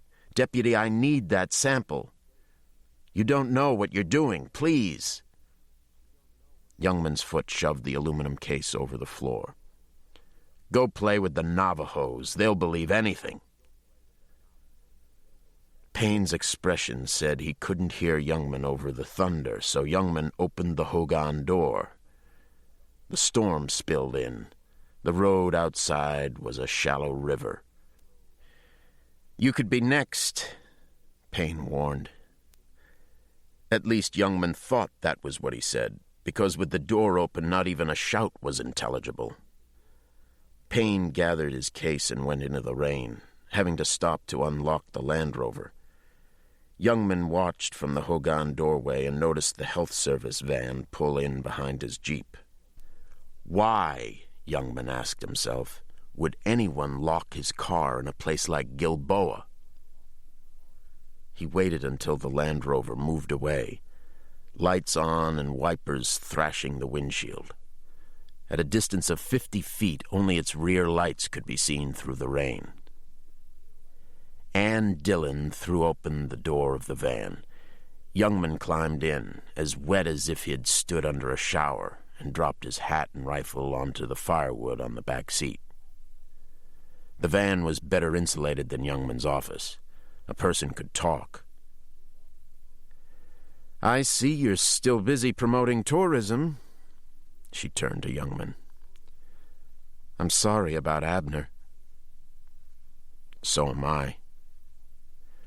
But what I came for was an apology." "I apologize." "That's not good enough. I finally get these Foundation people to come all the way out here from the Midwest, and the very first thing you do is insult them and embarrass me. Since when are you the guardian of all that's sacred around this place? You made a fool of me. Then you apologize, and I'm supposed to forgive you." "Well, you'll try. You'll try like hell." Anne's eyes were blue, but rayed with spots of brown. Sometimes very analytical eyes. "You know, Youngman, that's an incredibly cruel thing to say. I don't have to love you. I can try like hell to stop doing that." "What does it matter?" he asked. "What does that mean?" "I mean, you've got one more week before you leave the reservation for good and go back to your trust fund and backgammon or whatever rich folks do in Phoenix. I thought we were going to have the week together, but it looks like you're busy with your bird watchers or missionaries, whoever they are. What is it they do, anyway? Give money to the needy, or only to the romantically needy? Where does their money come from?" "Some religious groups, mostly corporations." "Better yet, a romantic tax deduction. That's tops. Speaking as one of the needy, you understand. So do that. Have your kicks. Better yet, share your kicks with them. White goddess of the Hopi, saint of eye salve. If we'd had the whole week together, is this what you were going to tell me?" "What else?" He watched the rain smashing into the windshield because she was staring at him. It took him a while to notice her eyes welling. "No," Youngman said. "I wouldn't have said any of that. I'm a jerk and I'm goddamn jealous." She pulled him against herself. Her fingers dug into his back and he felt a tear hot on his neck. "Jealous, I accept," Anne whispered. "The rest you can stuff." "I'll have a whole week to stuff it." "I wish they hadn't come now. They're waiting for me." As they kissed, his hand slipped into her shirt and brushed a breast softly so that its tip hardened against his palm. "It won't be a whole week with them, just 4 days," she said. Anne shifted, stretching out on the seat. "Maybe I should go with you." Youngman covered her. That kind of romantic needy they're not ready for. That's just my hang-up." "Can they see from the trading post?" "They can't see a thing." Anne had come to the reservation 2 years before, using volunteer paramedical service as her escape from Phoenix and a family fortune that was based on buying desert cheap and selling it dear as test range acreage to the Air Force. Life for the Dillons was the southwestern dream. Arabian horse shows, golf in Scottsdale, a box at the Sombrero Playhouse, and monogrammed tennis balls from Neiman Marcus. In Anne's eyes, the dream was a kind of sleeping sickness that infected everyone she knew. This whole class of sleepwalkers lived out their lives seemingly unconscious of Chicano barrios, black slums, and Indian poverty. By the time she was in college, she'd diagnosed one peculiar syndrome of this sleep. The idea prevalent in this privileged class that somehow they were the true natives and that everyone else, particularly the poor of different colors, was an interloper. Hence, Chicanos were more likely to be called Mexicans. Blacks were Negras. A dead Indian was an interesting item of Western lore, but a live Indian was a social ill.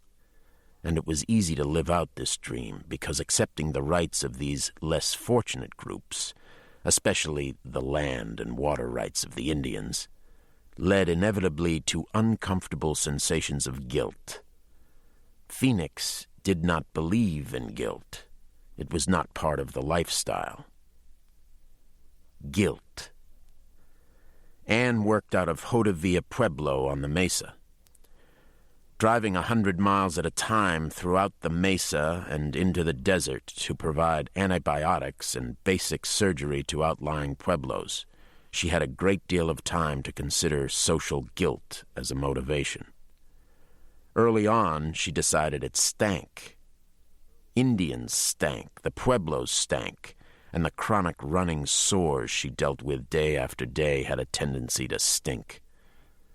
After 6 months, she thought she was ready to quit and trade in her jeans for tennis whites. From nothing less than perversity, she stayed for another 6 months, and curious things happened. Either Indians stopped stinking, or she stopped smelling them. Increasingly, she found herself surprised to be treated as a white by white tourists visiting the reservation. And she met Youngman. Their paths had crossed a number of times before, enough to form an unspoken dislike between them. On this occasion, she had gone to the hill country around Moenkopi, an area claimed by both the Hopis and Navajos, to treat a boy bitten by a rabid coyote. Navajo police and Youngman arrived to destroy the animal, which had taken refuge in a storehouse. While the Navajos waited outside the storehouse with their rifles, the Hopi deputy went in with a blanket and a pistol. At the cost of one bite through the blanket, he shot the coyote. For the next 4 days, Anne treated the boy and the deputy with a series of painful injections in the abdomen.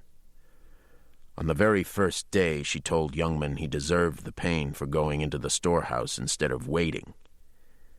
He answered that the family's chickens and rabbit pens were at the top of the storehouse, and if the coyote had broken into them, half the family's yearly food supply would have been wiped out. She was on hand with medicine, so what did he have to lose, except pain? Within a month, she was meeting Youngman regularly at different places on the mesa and in the desert. They reversed the usual order of a relationship, starting with the physical release of sex, and then talking and releasing loneliness. Love, each felt, came in spite of them. Now, with her leaving the health service and the reservation, love was nothing less than a burden, the embarrassing souvenir. She clung to him, holding him inside her. But the storm was fading into squalls. Cold, liquid shadows ran over her arms. "I've got to go. You can wait another 4 days, can't you?" "Selwyn's girls haven't seduced me yet." "Not for lack of trying. They'd kill me if they had a chance." "Well, watch out for falling pots." "I really have to go." Anne kissed him and pushed him up. They sat up and pulled their clothes back together. The rain was easing, almost over. "Who was that you kicked into the street?" "Nobody. He had some phony story about a study of antibodies in the blood to find diseases." Anne buttoned the rest of her shirt in silence. "How do you know it was phony?" She brushed her hair back. "I just did." "Youngman, that's exactly the study the health service was supposed to do years ago. And you kicked them out. Don't you know how many Hopis I have to treat for pernicious anemia or blood parasites?" She felt her anger rising. She couldn't help it. It was a phony story, Youngman repeated. How many go blind every year from venereal disease or deaf from oral atresia? Why didn't you let me talk to him? He didn't have any accreditation? A letter from Window Rock, Youngman admitted. He didn't mention what pain was doing to Abner. He didn't want any defense. Oh, that was it. He only had a letter from the Navajos, and that wasn't good enough for you. Thank you very much. Maybe I would have had a different opinion. With every word, she felt him withdrawing and shutting her out. What was the use, she thought. Together, they were the perfect example of centrifugal force. Why was she exhausting herself against it?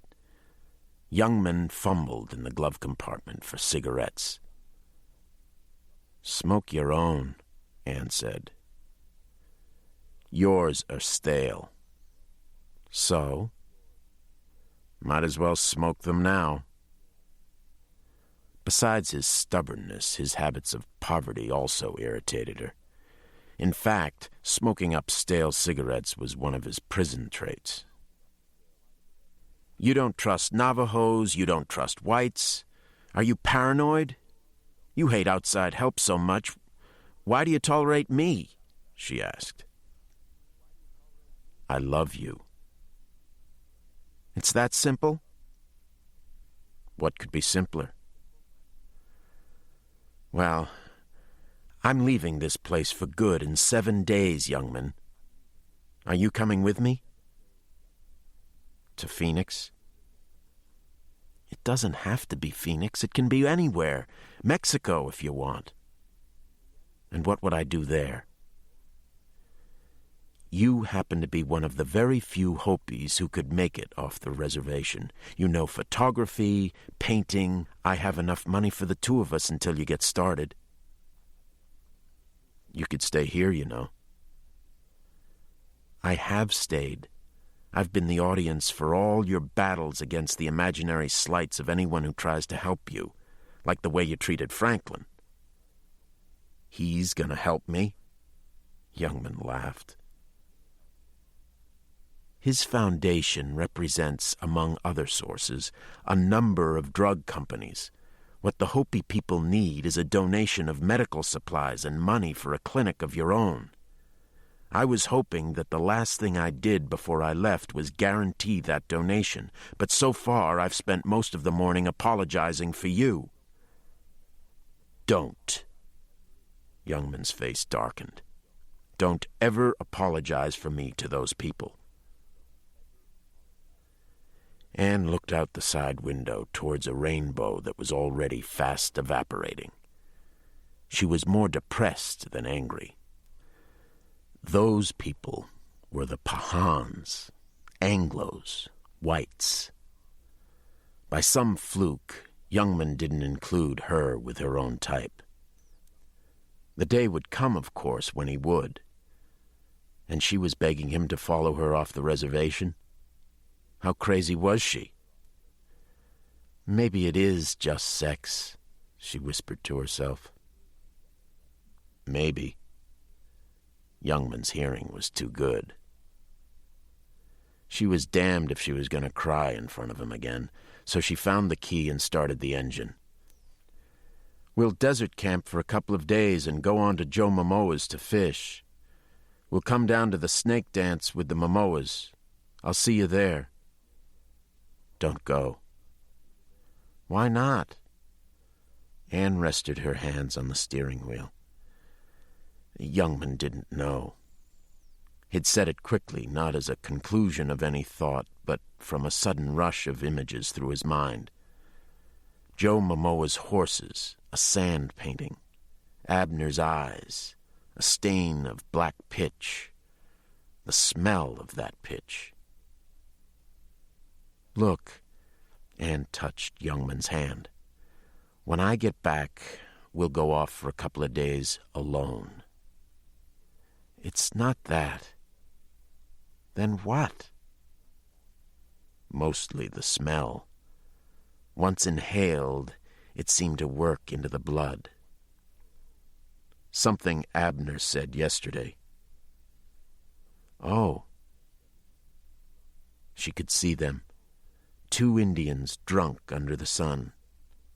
That's it. Why don't you just go to the mesa now and wait for the dance? If they want to see a lot of Indians, that's the place to go. They want to go camping. Anne shook her head and put the van into gear. When she said nothing else, Youngman climbed out and shut the door. He looked through the window.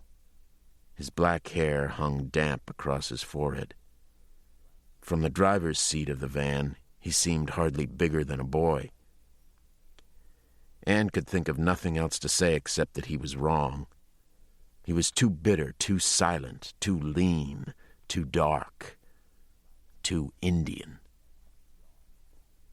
Youngman watched her drive to Selwyn's and then went back into the hogan.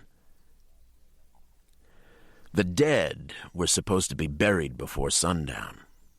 Youngman didn't believe in that sort of stuff, but Abner did, and Abner, after all, was the dead man. Youngman pulled up a floorboard where there was still a pool of water underneath and washed Abner's hands and face. With the white paint from Selwyn's, he decorated Abner's arms and legs with dotted lines, and over Abner's left eye drew a half-moon, the insignia of a priest. He combed Abner's hair and strung feather fluffs to the hair, wrists, and ankles.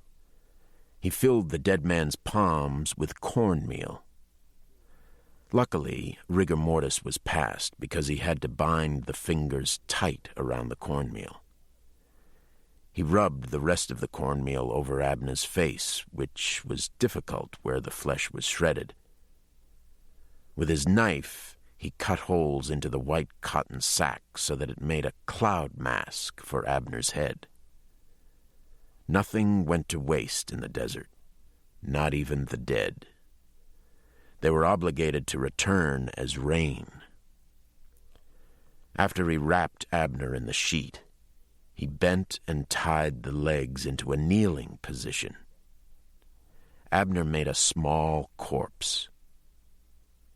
Youngman carried him under one arm and a planting stick with the other out to the jeep.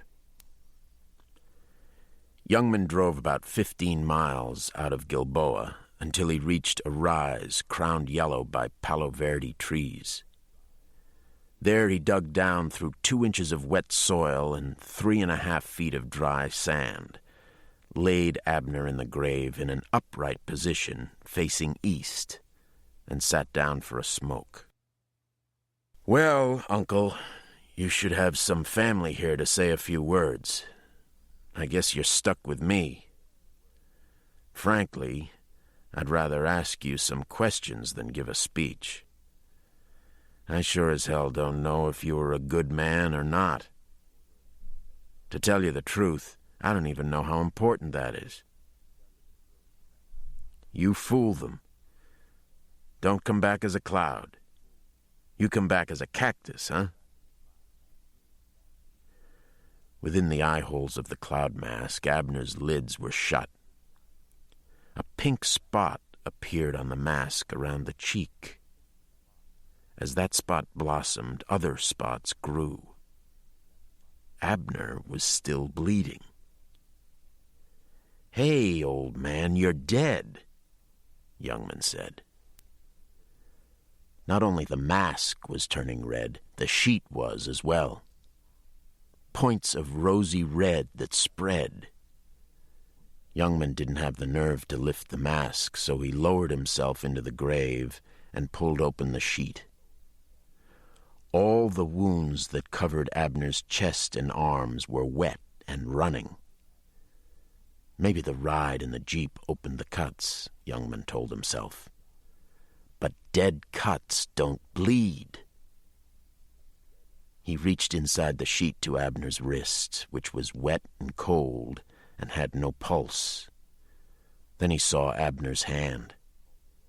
It had snapped the string that had closed it and lay open on clots of blood-soaked cornmeal. As the sun set, an evening wind followed, swaying the branches of the Palo Verde trees like yellow froth. Young men filled in the grave and covered it with stones to discourage scavengers. On top of the stones, he stood a planting stick, the symbolic ladder from the grave to the spirit world. Wind rattled the stick against the rocks.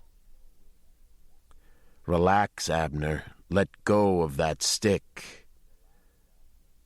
The stick stilled. "Try being dead for a while. You might prefer it." Youngman drove the same way back to Gilboa. He stopped once to look behind. By then, the last flush of sunlight was hitting the rise, turning the Palo Verde trees a brilliant red.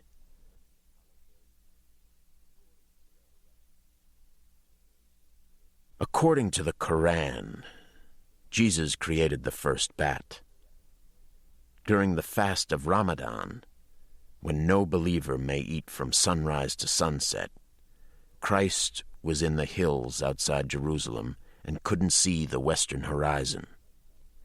Taking clay in his hands, he made a winged creature into which he blew life. This creature, a bat, flew into a cave from which it emerged each nightfall to flutter around Jesus and tell him of the setting sun. The ancient Egyptians regarded bats, because of their nipples, as examples of maternal care. The Chinese character for bat was also used for happiness, and some South Pacific peoples prized bats as sexual totems. But in the New World, the bat was God. His Mayan name was Zotzilaha. Whole cities and peoples bore his name, and throughout Mexico, temples carried his image.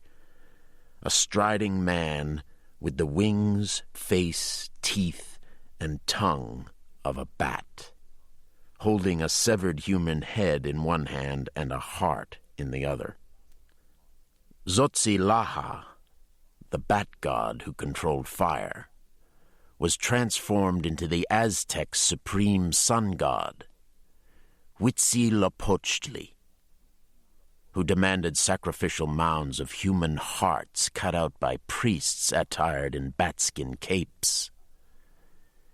In 1519, the year prophesied for the return of a lost white brother, Cortez arrived in Mexico. Armed with a prophecy and aided by rebellious tribes, he took Montezuma prisoner. The Spanish chronicled attacks of blood-sucking bats, but by then the Aztec Empire had fallen.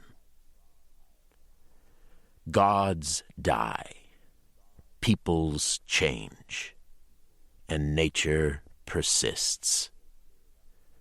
For centuries after Cortez, the vampire bats held sway in the Mexican jungle, and in the last 20 years, for no reason discernible to man, had been reported moving steadily north. It was a migration of the night, recorded only by random and unspecific accounts of slaughtered goats, cattle, even people in the Sonora Mountains. Now, in a new environment of desert and mesas, the vampires hunted as they always did, with patience and intelligence. They passed over 2 flocks of unsheared sheep and a dead rabbit, poisoned and set out for coyotes. Arroyos were dark ribbons in the moonlight. Tiger salamanders stirred in the damp beds of the arroyos, feeding off insects and being fed on by night snakes. The bats slipped untouched by the spines of 50-foot saguaros. The petals of night-blooming cereus spread milky white. A different sound mixed with the high-pitched chatter of the bats. It traveled on the breeze from miles away. a nasally, plaintive country and western song. As one, the 1,000 bats veered, their own chatter increasing in intensity, the membranes of their powerful wings stroking faster. This certain kind of sound, they knew, meant man. Man and his animals conveniently gathered. A lake of life. 2 miles ahead, Isa Laloma, 14 years old, his arms and back aching from a day of shearing sheep and binding their greasy wool, sat in the cab of a Dodge pickup sipping from a warm can of orange soda and listening to his transistor radio. The truck had no engine. Its wheel hubs sat on blocks. Its whole purpose was simply to scare away coyotes, and that purpose it served very well. Isa's nights were long and lonely. The night played tricks. Sometimes the Navajo station out of Gallup would fade, and in its place would come stations from Houston or Kansas City. Voices would talk to him about steak palaces and local astronauts. Then he only had to lay his hands on the truck's steering wheel and close his eyes to imagine that he was driving his own El Dorado down the freeway of some Anglo city, that he was wearing a custom shirt with mother-of-pearl snaps and sitting on an alligator skin wallet stuffed with $20 bills. Tonight, the Gallup transmission droned steadily on. Every Piggly Wiggly supermarket in Bernalillo County, the voice from the ether said, was pleased to honor food stamps. There was going to be a social dance at the Tuba City chapter. Sports results were brought courtesy of Massey Ferguson tractors. Isa made the soda last. When his eyelids started to grow heavy, he climbed out of the truck and rubbed his legs and ran in place to start his blood moving. Still yawning, he drew his father's old Browning Auto 5 shotgun from the blanket on the cab seat. The sheep were quiet. He'd take one turn around the flock and come back for a nap. Something fluttered by him. A nighthawk, he thought. The only problem with sheep was during the spring, when coyotes came in for the lambs, or during shearing, if the clipping was done badly, and cut up the sheep. Then the smell of blood would make coyotes bold. But Isa was a good clipper. He left the sheep shorn down to their pink skin without a nick. He walked for about 50 yards before he became very awake. He could hardly see the sheep, although he heard a constant rustling. The sheep were there. He knew they wouldn't leave the grass. There was that rustling, a busy, papery rustling that came from every direction. He fought a first childish impulse to run, and then, just a few feet in front of him, he saw the pale blue of a sleeping sheep's head. "Baby," he scolded himself.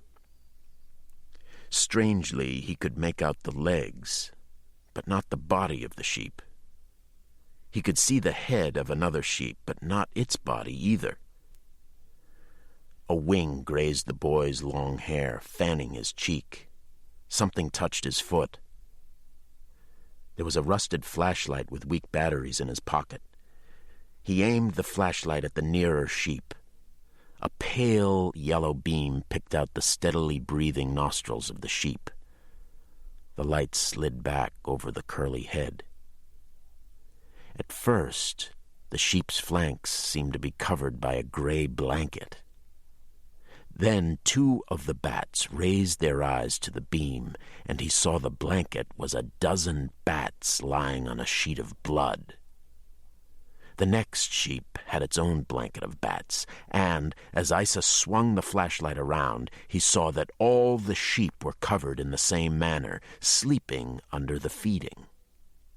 The bats were larger than any he'd ever seen before, and the ones he'd disturbed only glared at him with open mouths. He shined the light downwards and kicked off a bat that was climbing up his pants. With all his strength, Isa swung his father's shotgun at the sheep. The bats, as a community, were first aroused by the explosion of the shotgun. 2 bats were dead. Those closest scattered only to land a short distance away. The community as a whole drew in, ringing the source of the noise. There were no leaders except in that the communal instincts would first be carried out by the most aggressive individuals, the females, among a very aggressive species of animal. The instincts were to protect the food and to repel an aggressor, which they could clearly see was a single man. In a sense, then, more food. The ring grew tighter. The food was a marvelous thing. There were few animals in the world, and no other at the bat's level of intelligence, whose every organ and sense were so designed and attuned solely for the taking of sustenance, and perhaps this was true because no other animal was so uniquely surrounded by it. From every other warm-blooded animal, they could feel the pulsing of the food, or taste it in the air so rich with sweat and exhalations. As a result, to the bats, there were no natural enemies, not even man. There could be no enemies when all was the food. A bat darted by the boy, easily dodging the stroke of a shotgun stock. Another bat flashed by him, slicing his nose. The boy turned in a circle, flailing the air. The agitation, his labored breathing, and the pounding of his heart excited the bats. A whirlpool of them swirled around him, just out of reach of the shotgun. From straight above, one dived and tore open his ear. He fell, and at once his back was covered with bats, which clung to his shirt as they ripped through to the skin. Another bat landed on his hand, and the boy dropped the shotgun, rose, and began to run. They followed the running boy until he reached the truck, dived through its door, and rolled the window up. For a while, the bats clustered on the hood and windshield. Then, one by one, they returned to the sheep, to the feast. Chapter 3.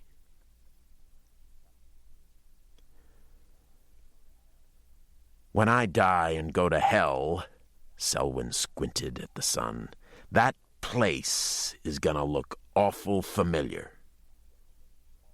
He clutched the flask to his breast pocket as Youngman steered around a hole in the road.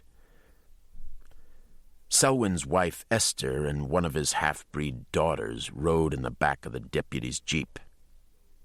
The teenage girl was dolled up for social attention in a black dress trimmed in red.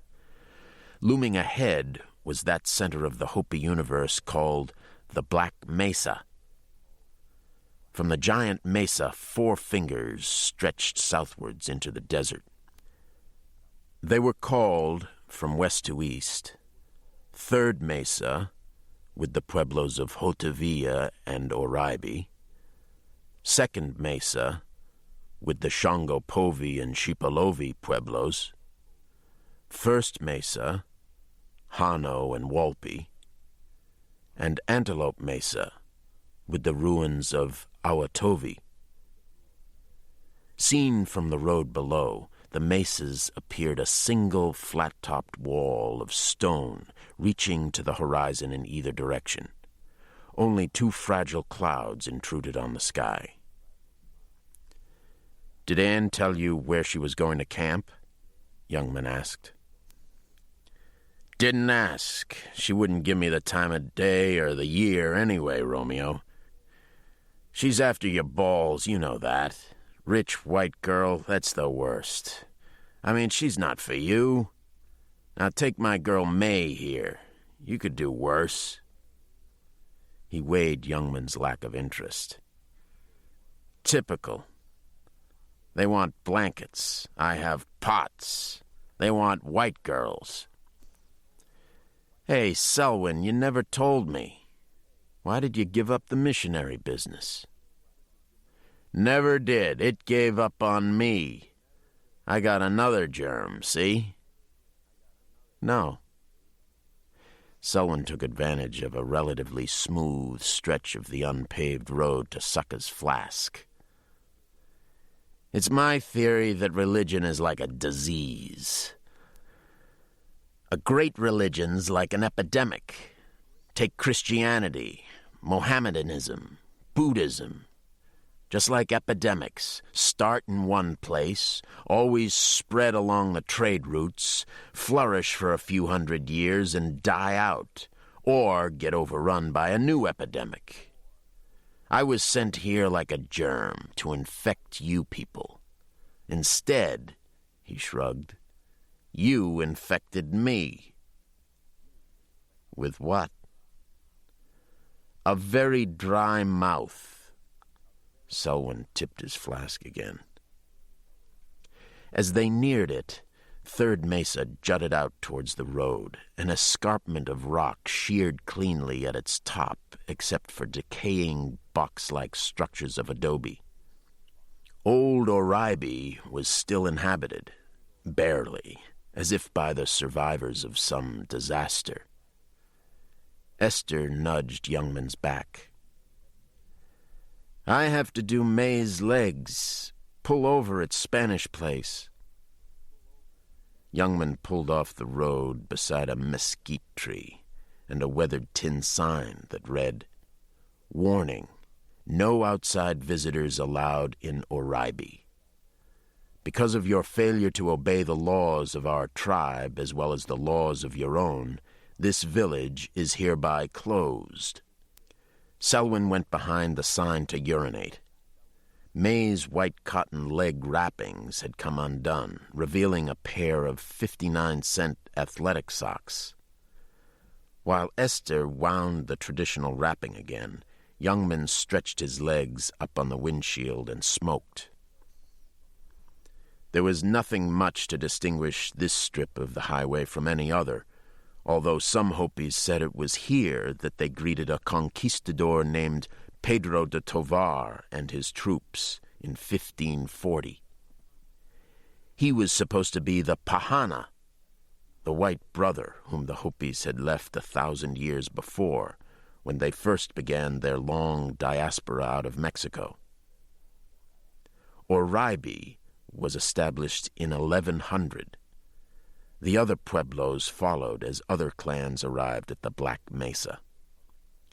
Together, they waited for the bearded white brother whose arrival would signify the completion of the world. Pahana didn't arrive the year he was expected. In the person of Cortez, he was busy bringing down the Aztec Empire. Keeping watch, the Hopis cut a notch in a stick for each year their brother was late. There were 20 notches when de Tovar appeared on the horizon. Hastily, the Hopis prepared for this epic culmination. Fire Clan and Bear Clan priests ran down to the desert and drew a line of welcoming blue cornmeal before the horses and armored men.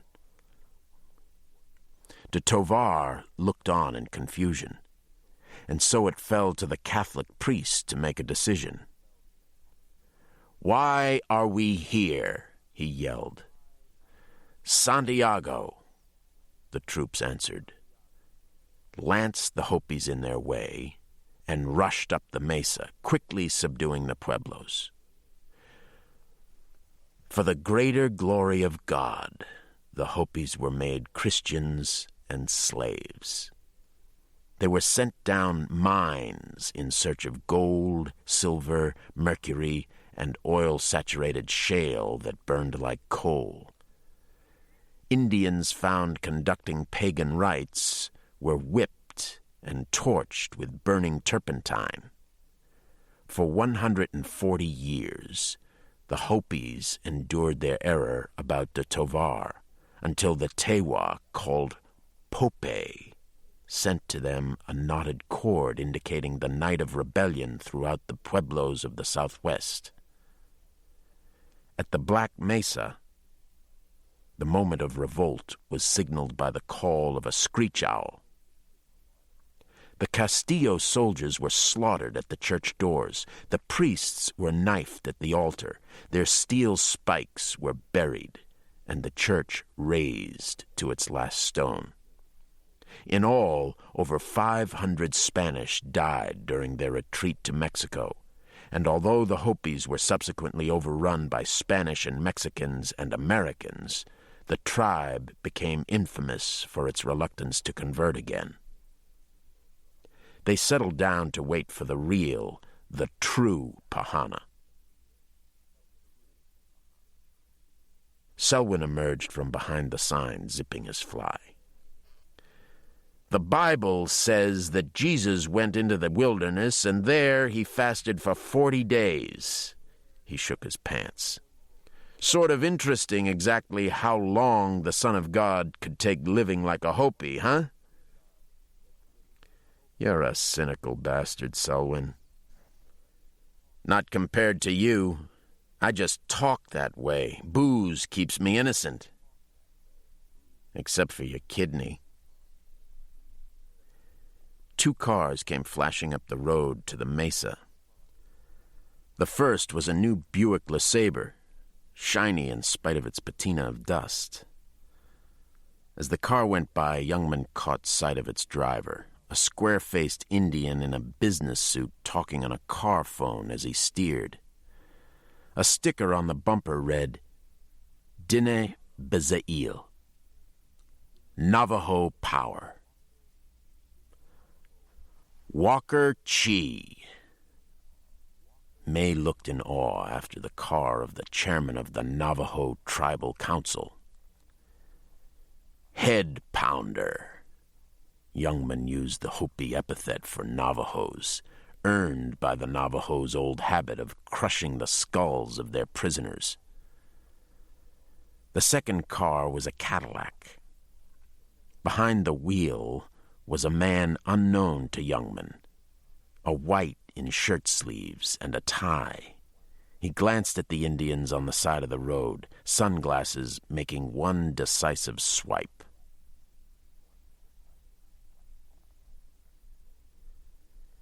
Inside the Land Rover, after a night of signal tracking, Payne was asleep, sweating and dreaming in the morning heat. He was back in Mexico. He and his father were immunologists under contract to the Instituto Nacional de Investigaciones Pecuarias, working out of the agency's vampire bat research station in Mexico City. The research station's aim was to control dengue, rabies transferred by vampire bites.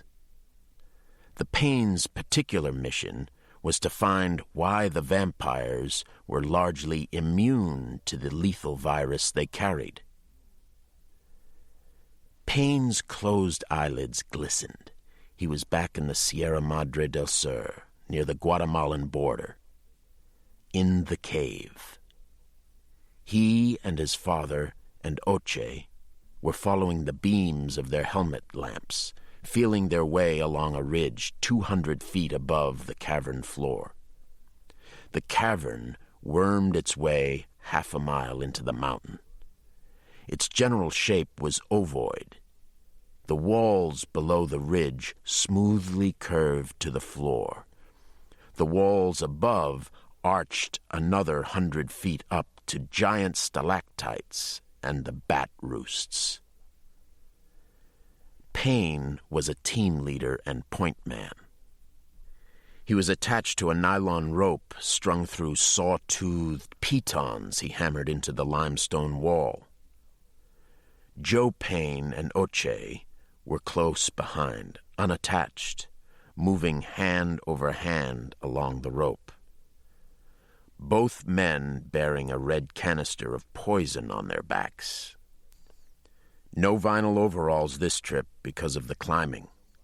Only goggles and gas masks to endure ammonia rising from the bat dung.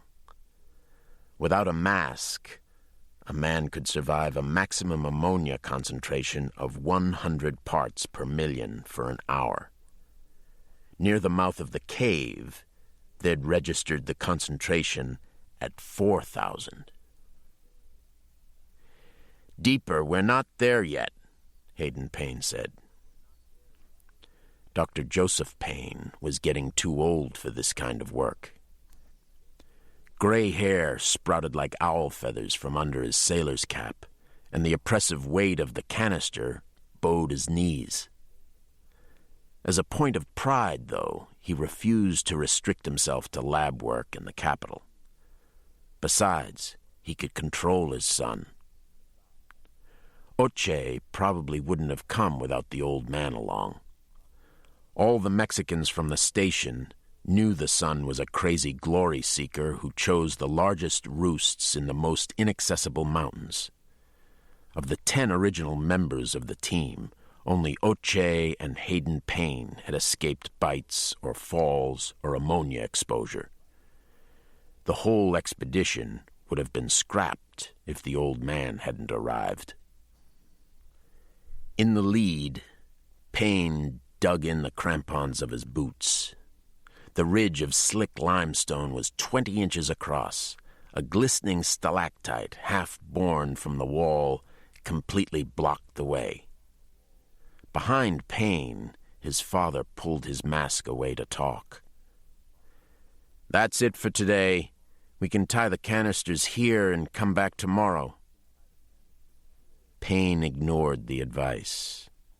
With his left hand, he swung his axe hard around the protrusion into the wall on the other side. He tugged the axe handle.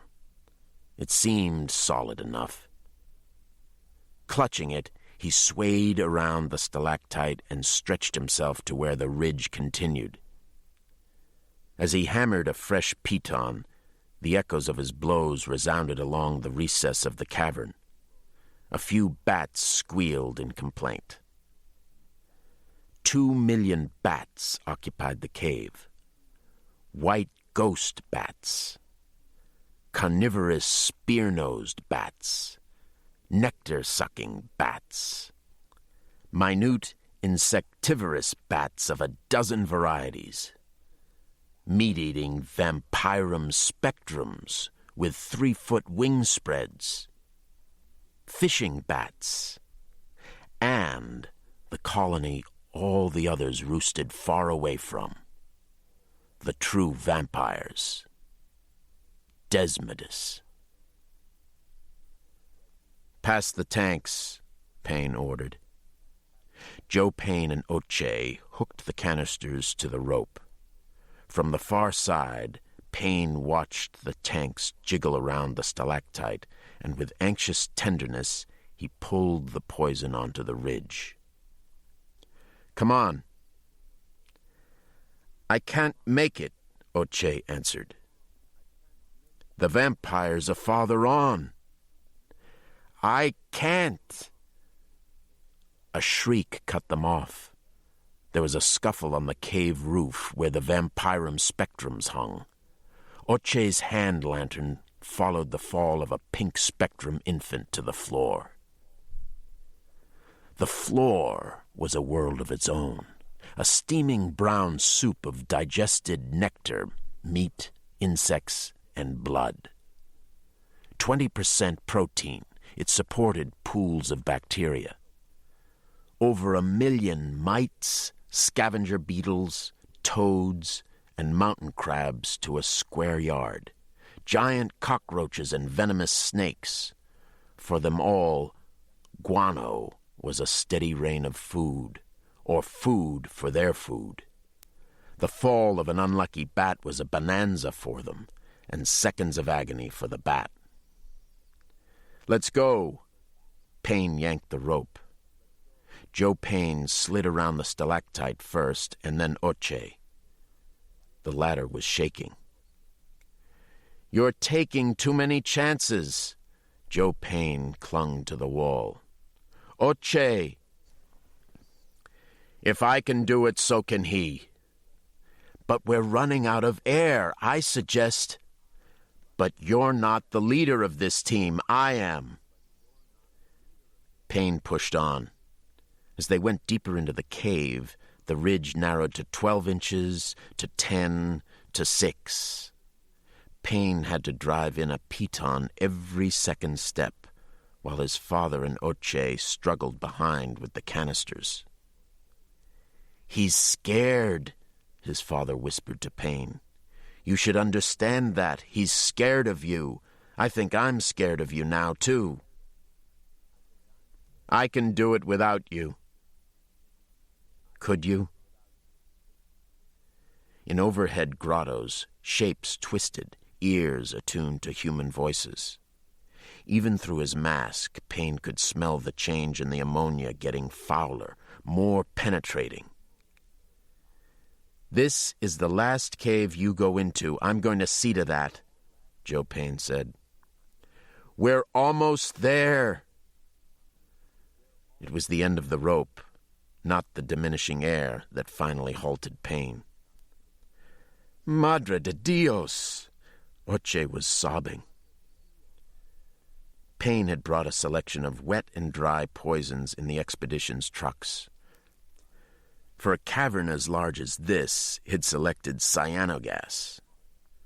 The bottom half of each tank was compressed air, the top half a compartment of poisonous dust. He strapped the two canisters together so that they'd lie flat, and lowered them by a separate rope from the last piton until their tops hung level with the ridge. After he adjusted the tank nozzles to achieve a 90-degree range, he set the timer on each nozzle at 30 minutes. When the timers ticked down, the tanks would release a 100-foot spray of cyanogas, which, in contact with the cavern's moisture, would change into hydrocyanic acid, lethal to every life form it touched, including the men who brought it. The strapping and adjustments Payne made with a mechanical deliberateness. "Por favor," Oche pleaded. "We're heading back," Joe Payne told his son. "Maybe when you and I get to Mexico City, we'll keep on going to the States." Payne wasn't listening. He remained alone to make certain both timers were ticking down. When he was sure, he shined his hand lantern up to where the roof seemed to be covered by jagged brown stones. Then one of the stones spread its wings and shifted to bare its teeth at the light. Payne turned the lamp away before any more vampires were disturbed.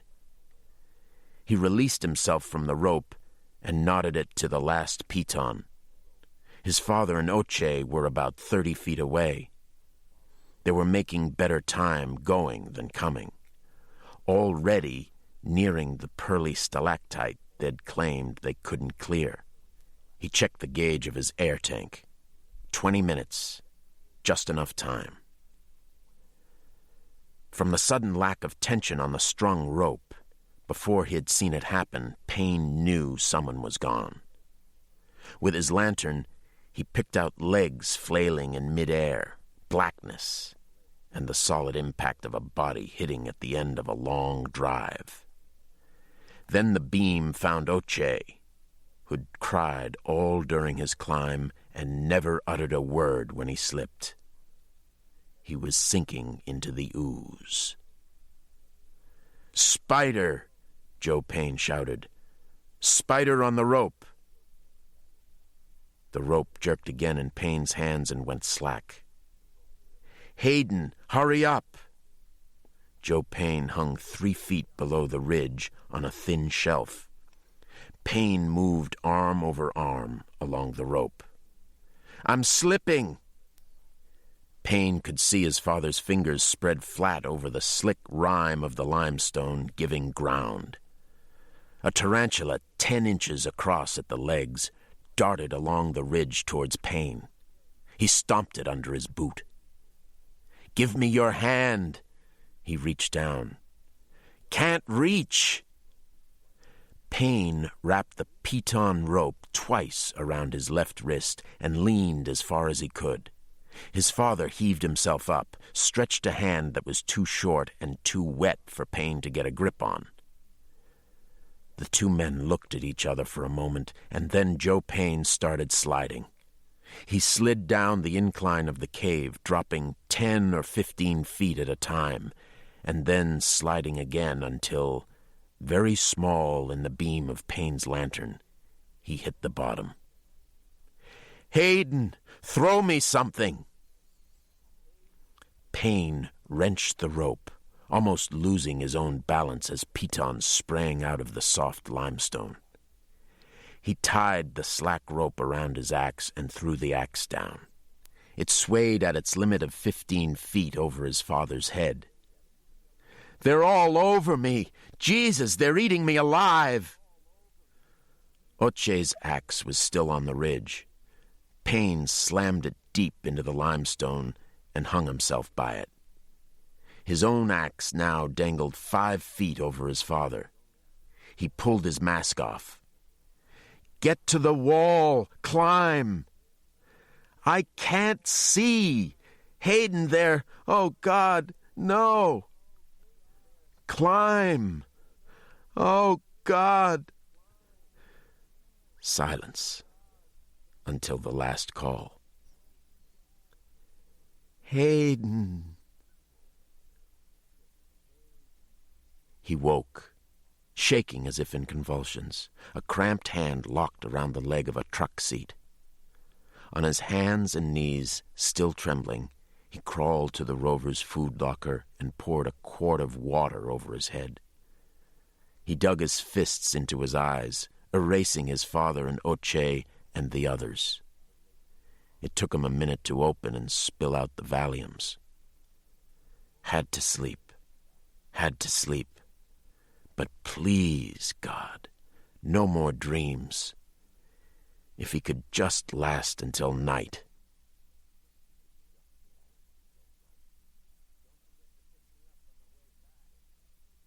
"Don't forget to pick me up on the way back," Selwyn asked as he and Esther and May got out of the Jeep at the base of the mesa, where Esther's sister's family of 8 lived in an aluminum trailer, which was a runway of small children between the beer cooler and the television. Wearing gift shop headdresses, the children converged on Selwyn and began pommeling him with rubber tomahawks. "And never intermarry," Selwyn groaned. Youngman drove alone back into the desert, where the Snake Clan was rounding up snakes. Cecil Somaviki and his younger brother Powell were sitting on the open tailgate of Cecil's station wagon. Between them was a canvas sack that constantly shifted from the movements of the snakes inside. Diamondback and prairie rattlers, bull snakes, whip snakes, garter snakes, but mostly small, Hopi rattlers. The brothers were both stripped down to bathing suits and leather breechclouts. Cecil had a Stetson on, and Powell wore sunglasses. From time to time, the older brother doused the sack with water to keep the snakes cool. "What's new?" Cecil greeted Youngman. He was tribal sheriff and, on the side, sold propane gas to the Pueblos from his station wagon. "Abner Tasupi died." "Son of a bitch, how'd that happen?" "Some kind of animal attack. He was all chewed up." "Son of a bitch." Powell said nothing. He was 19, and he frowned studiously over the tribal newspaper Kwa Tokti, the Eagle's Cry, as if conversation was a distraction below his dignity. "Man, he was a crazy mean fucker. Oh, he was wild. Well, that's the best thing I heard today." "He was just an old man, Cecil." "He was a killer. Everybody knows that. A witch." "You don't believe that shit." "I don't believe it, but it's true. Why do you think we kicked him out?" "Oh, he was always up in Maskey Canyon where the ghost Pueblos are. Come back after he made up some corpse poison. I bet he killed 15, 20 men more. There was a man he hated. He'd turn himself into a black dog and pull the poor bastard right over the edge of the mesa. Even the head-pounders were afraid of him. By the way, that Walker Chi was around, and he wants your ass. It's not the first time. This time he says you roughed up some Pahan. I don't want to know about it, but stop it. And what about Joe Momoa? Why are you always rubbing folks the wrong way? You always pick the wrong folks, too. Learn to get along, for my sake. A snake priest came up to the station wagon. He had his arms outstretched and 3 or 4 rattlers in each hand, the diamondbacks pale and heavy, a sidewinder rough-scaled and horned, all of them twisting ineffectually. Cecil opened the sack while Powell picked up an eagle feather. As a Hopi rattler raised its mouth out of the sack, a wave of the feather made the snake duck. The priest dumped the snakes in, bummed a cigarette, and trotted back out into the desert. Did Momoa have a vet up at his place? Youngman asked. I heard from Joe yesterday. All he said was he was going to shoot some night varmints in the wash. Maybe he meant you. Cecil smoked. Ashes drifted over his belly. You were away. You don't know nothing about Abner. Hear about the time Arizona Public Gas sent some men down to Jadito Wash? Abner gets wind of it, does himself up like Massaw. Sure, crazy son of a bitch digs up a grave and dresses in a dead man's clothes, covers himself in rabbit blood, and goes to Jadito to make medicine. Did it work? What do you think? Those Pahans see some nut in rags and blood shrieking his head off. You think they're going to stick around? Shit, man. Powell cleared his throat. Listen to this in the paper. Although the Pahans have drained the Gila River dry, although the Pahans have stolen 4 times their legal share of water from the Colorado River, although they have raped Glen Canyon and the Little Colorado River, although they have stolen wholesale the San Juan River, the water table level under Phoenix is still falling so fast the city may be a ghost town in 20 years.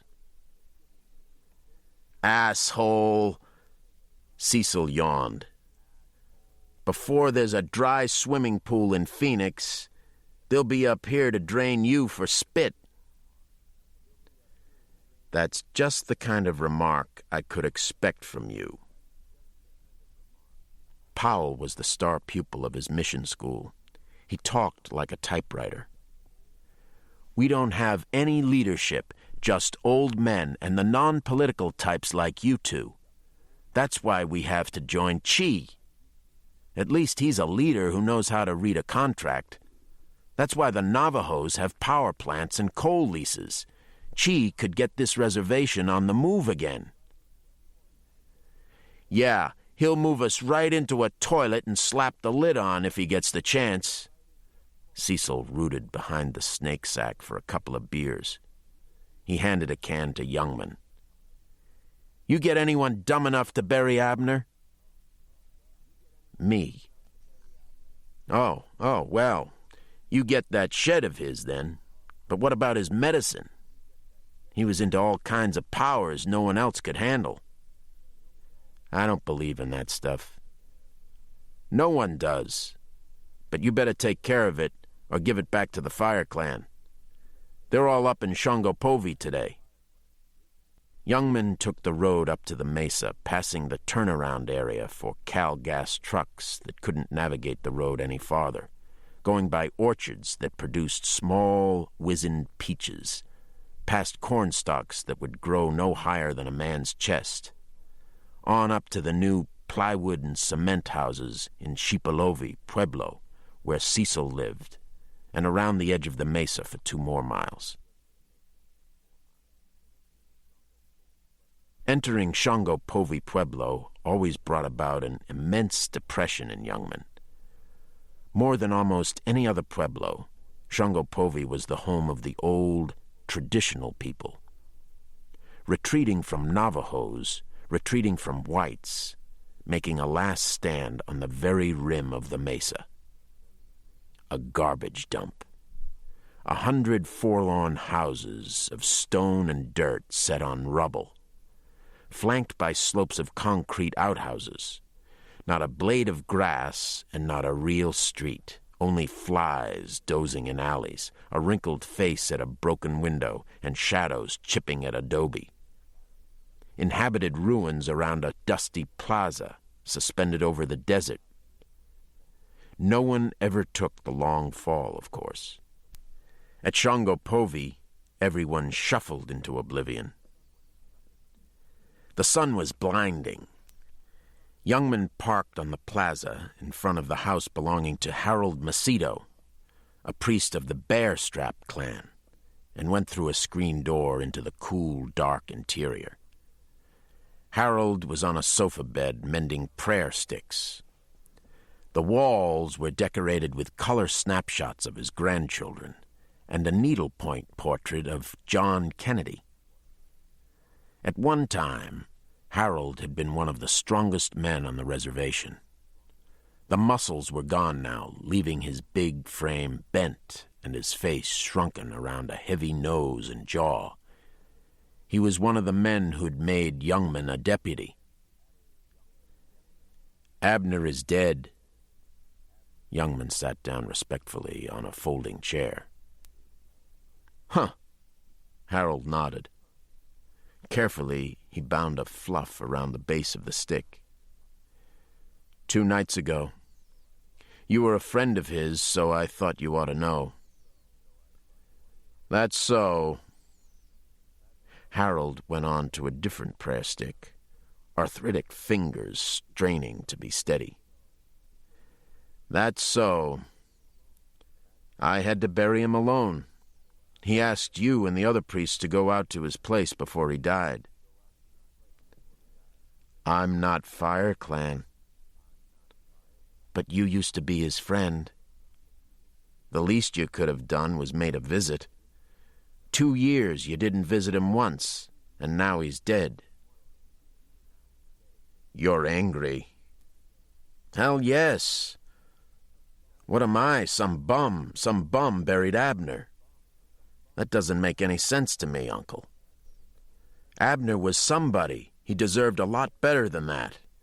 A lot better than everybody turning their backs on him and leaving him to die alone in the desert. Even when I was a kid, Abner was a great man." "Abner was a great man," Harold said after a space of a minute. "But then he became crazy, dangerous. Before that, he was a very great man, as you say. Maybe the greatest man in the world. Hungry?" Harold went out the back screen door to where his wife was tending a horno, a stone oven. He returned with flat, steaming pan bread. "Got no butter. You want margarine?" "No thanks, Uncle." The old man sat on the sofa in thought. The bread cooled in his hands. Finally, Youngman lost patience. "You treated him like dirt, worse than a pahan. You and the Fire Clan and all the elders. Now the poor guy is dead, and you still act the same way. Well, why?" "Abner was old, Harold sighed. "Older than me. Hard to think he's dead, but he's among friends. I was his friend, as you say. It bothers me what we did, but it was necessary, and if he's dead, like you say, then he's got friends." "Uncle, that's not what I asked. Just give me an answer. How could you treat Abner like that?" "You're more Tewa than Hopi." You're a warrior. Knock it off, Uncle. Youngman inched forward on his chair. I was no warrior. I was a goddamn convict in Leavenworth. Abner deserved better company than that for a funeral, and I want to know why that's all he got. I want a reason. Harold picked up a prayer stick, then put it down and looked at Youngman. See, he talked to Masaw all the time. And Masaw, crawling up the mesa wall, that scared people. And Abner, he'd go off to the pueblos of the dead people and come back smelling of the dead. And that was unpleasant for the rest of us. You mean Abner was a witch? That's it? The whole thing? You all the priests, you believe that? You know how it is, Harold said. Everything will be all right as long as we tend to things. As long as we do the ceremonies right, there'll be rain, and Masaw will protect us from our enemies. Okay, but Abner, he went too far. Too far? He had Masaw walking around here every night. I seen him, Harold said. Masaw? Right. From far off, 'cause if he touches you, then you're dead. You see what I'm talking about? Even death gets hungry. It has a stomach to fill. I'll tell you what I saw. I saw the body of an old man, not a witch. An old man who was a friend of mine, and who had been a friend of yours and everyone else on the mesa. And if he acted crazy lately, maybe it was because all the priests up here, all his old friends, made him that way. You did a good thing to keep him company this last year. Harold Macedo averted his eyes from Youngman. It makes me feel good to know we were right about you. Was there anything else? Youngman sighed. Well, Uncle, there was. His possessions. What should I do about those, or who should I give them to? I see. I'm afraid you're late. The Fire Clan priests, they already went down into a kiva, and they won't be up for a couple days. Anyway, they took the clan tablet from Abner a year ago. What tablet? Youngman asked. The Fire Clan tablet. Abner can't stir up too much trouble without that. Youngman wasn't interested in stories about a tablet, and there was nothing left to do in Harold's house. He thanked Harold for talking. At the door he stopped. One more thing, Uncle. Did you hear anything about Abner wanting to stop the world? No, Harold answered curtly. He picked up a prayer stick and a fluff. The fluff escaped from his gnarled fingers and floated upwards, slowly spinning. You sure he's dead? Youngman went back out on the plaza. The sun was directly overhead, trying to melt the mesa. Youngman blinked through sunglasses at a silver water tower, and his eyes fell to boys playing with a handmade top on a roof, and to the plaza. Rough ladders marked 3 holes spaced across the dusty plaza. The ladders led down to kivas, underground chambers. From the bow standard and horsehair on the 2 nearer ladders, he could tell they were occupied by antelope and snake priests who had already been in hiding for 6 days for the snake dance. From a house 2 doors away, 2 men emerged. One was Walker Chi, and the other was the white who had been driving the Cadillac. Chi filled the doorway. Navajos were different from Hopis. They were bigger, fleshier, and their heads seemed squared at the corners. Chi embellished these attributes with hair razor-cut to the collar of a dark 3-piece suit, a silk tie, and thick fingers studded with turquoise rings. The white took off sunglasses. His features were broad and pink, drawn with the eraser end of a pencil. Neither man noticed Youngman in the shadows. The white frowned. "You said the deal was set. Just a few more days, Piggott." "A few more days and a few more days, that's all I've heard. I have Cruz standing by. What fucking game are you playing? And you were going to bring maps of the canyon. What happened to the maps?" "The maps aren't important." "You know how expensive that kind of map is." "We don't want maps here, not here. Back off and leave it to me." "You're stalling me, Chief. I'm trying to figure out why." A village elder joined the two men, and Youngman took the opportunity to try to slip away unseen. He got to the middle of the plaza. "Deputy, I want to talk to you," Chi called. Youngman came to a stop. "Excuse me." Chi left Piggott and the elder and approached Youngman alone. The tribal chairman moved with proprietary ease, ushering Youngman out of earshot of anyone else. Youngman was aware of being smaller and, in comparison, grubby. There were perhaps 1,000 flies buzzing around the plaza. Not one of them would dare land on Chi. Chi dispensed a smile. "You're Deputy Duran, right?" he asked softly. "Yes." "And you pushed around a Mr. Payne yesterday, is that correct?" Chi lowered his voice. "I pointed out to him that he was on the wrong reservation." Eyes began appearing in the windows around the plaza. The white man was searching the soles of his shoes. "Are you going to tell me I'm on the wrong reservation?" Chi asked. "Are you confused?" "No, I'm not. That's how you and me differ.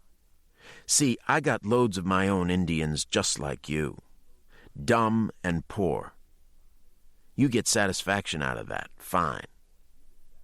I heard about you before, Duran.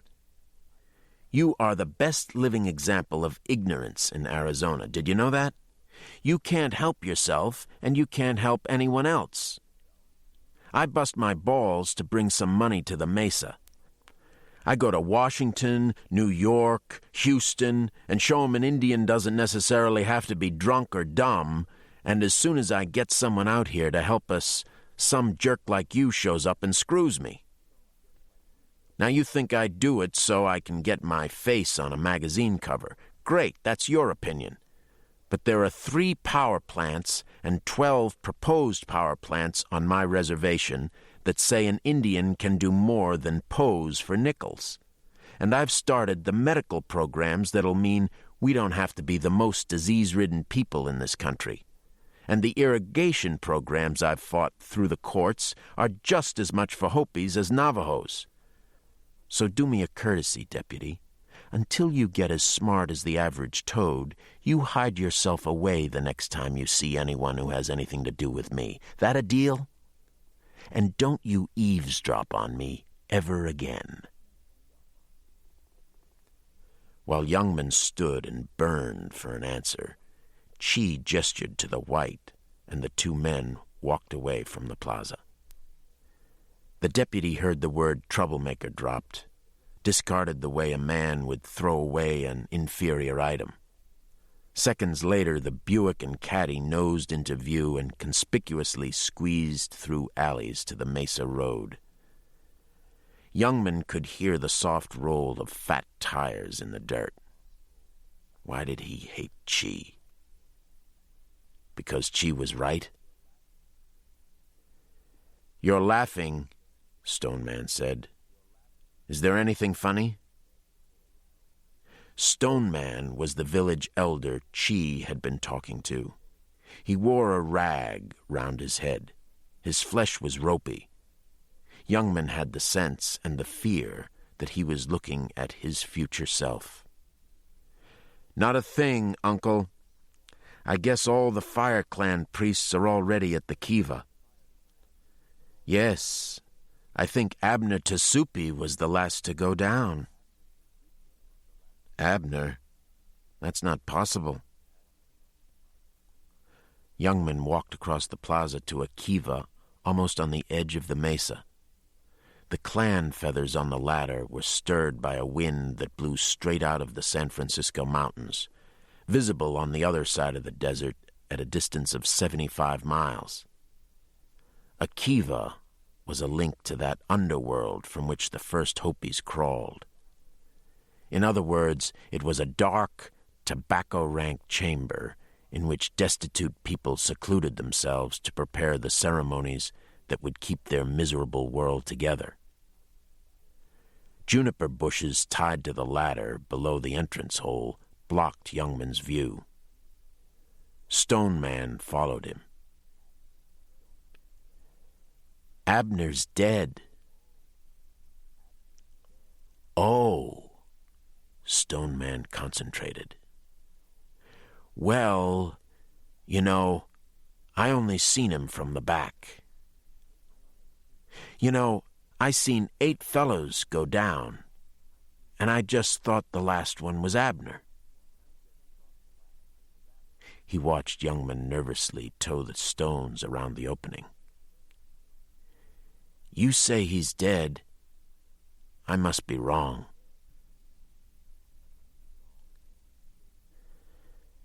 Payne had stayed in Mexico after his father's death. None of the Mexicans from the research station would work with him again, but since the program was lavishly funded by American Agency for International Development money, he was allowed to operate alone for a year. When he'd arrive in his Land Rover full of lab equipment and poisons, the Hill Indians would desert their village, a sight that always struck Payne as obscenely ridiculous because he came to kill death, not spread it. They'd watch, hidden, as Payne, his face strapped into a gas mask, carried into a cave canisters of barium carbonate or arsenic trioxide or thallium sulfate. When he left, the Indians would celebrate in the comic belief they'd driven off a demon. Even when the Mexicans did cut off his funds, it didn't matter. Heart researchers wanted to study the vampire's circulatory system, sonar researchers wanted to test the vampire's ears, and psychologists were fascinated by the vampire's intelligence. No bat mastered a Skinner box faster than a vampire. All the time, Payne was heading north, following the survivors of the vampire colony from the cave where Joe Payne had died. One vampire roost, however large, was generally only part of a larger vampire colony. By implanting miniature radio transmitters on captive bats, he traced the survivors to new caves. When he poisoned those caves, the survivors would move to others. Their hours and movements became his. The distinctive marks of their feeding were the compass points of his life. A cave of their poisoned dead was his defeat, because his tracking equipment always recorded more survivors and yet more caves, and Mexico itself seemed a lightless hall of caves, which at night it very much was. In this fashion, he tracked his bats up the Sierra Madre Occidental, along the ocean-side Sierra de San Francisco, and north to the foothills of Sonora. The hunt took 2 years, and he didn't know whether any of the original survivors still existed. But vampires were long-lived, intelligent, and adaptable. Finally, he had pursued his prey to the end of that hall of caves, to the last cave before the American border. That evening, he tracked the silent chorus of a major colony of vampires crossing the border. No true colony of vampires had ever been reported in the United States, which was a classic puzzle to zoologists. From northern Mexico to Argentina, through the Andean highlands to the swamps of Guyana, vampires flourished. At the U.S. border, they'd always halted. No one knew why. But Payne's bats didn't come back. He recognized his great opportunity. Since there were no other vampire bat colonies in Arizona for his to merge with, at last he could destroy them all. Payne didn't anticipate his next problem, however. No one would believe him. County medical officers, when asked about vampire bat attacks, laughed in his face.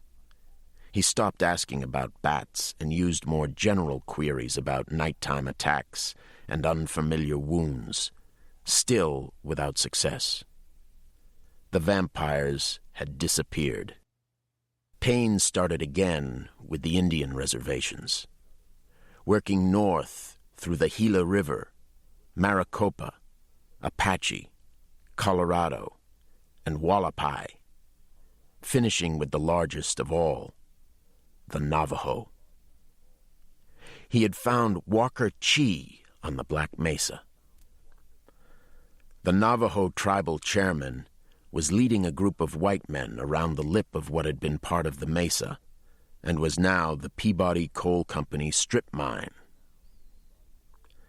The mine was an enormous inverted pyramid dug by layers.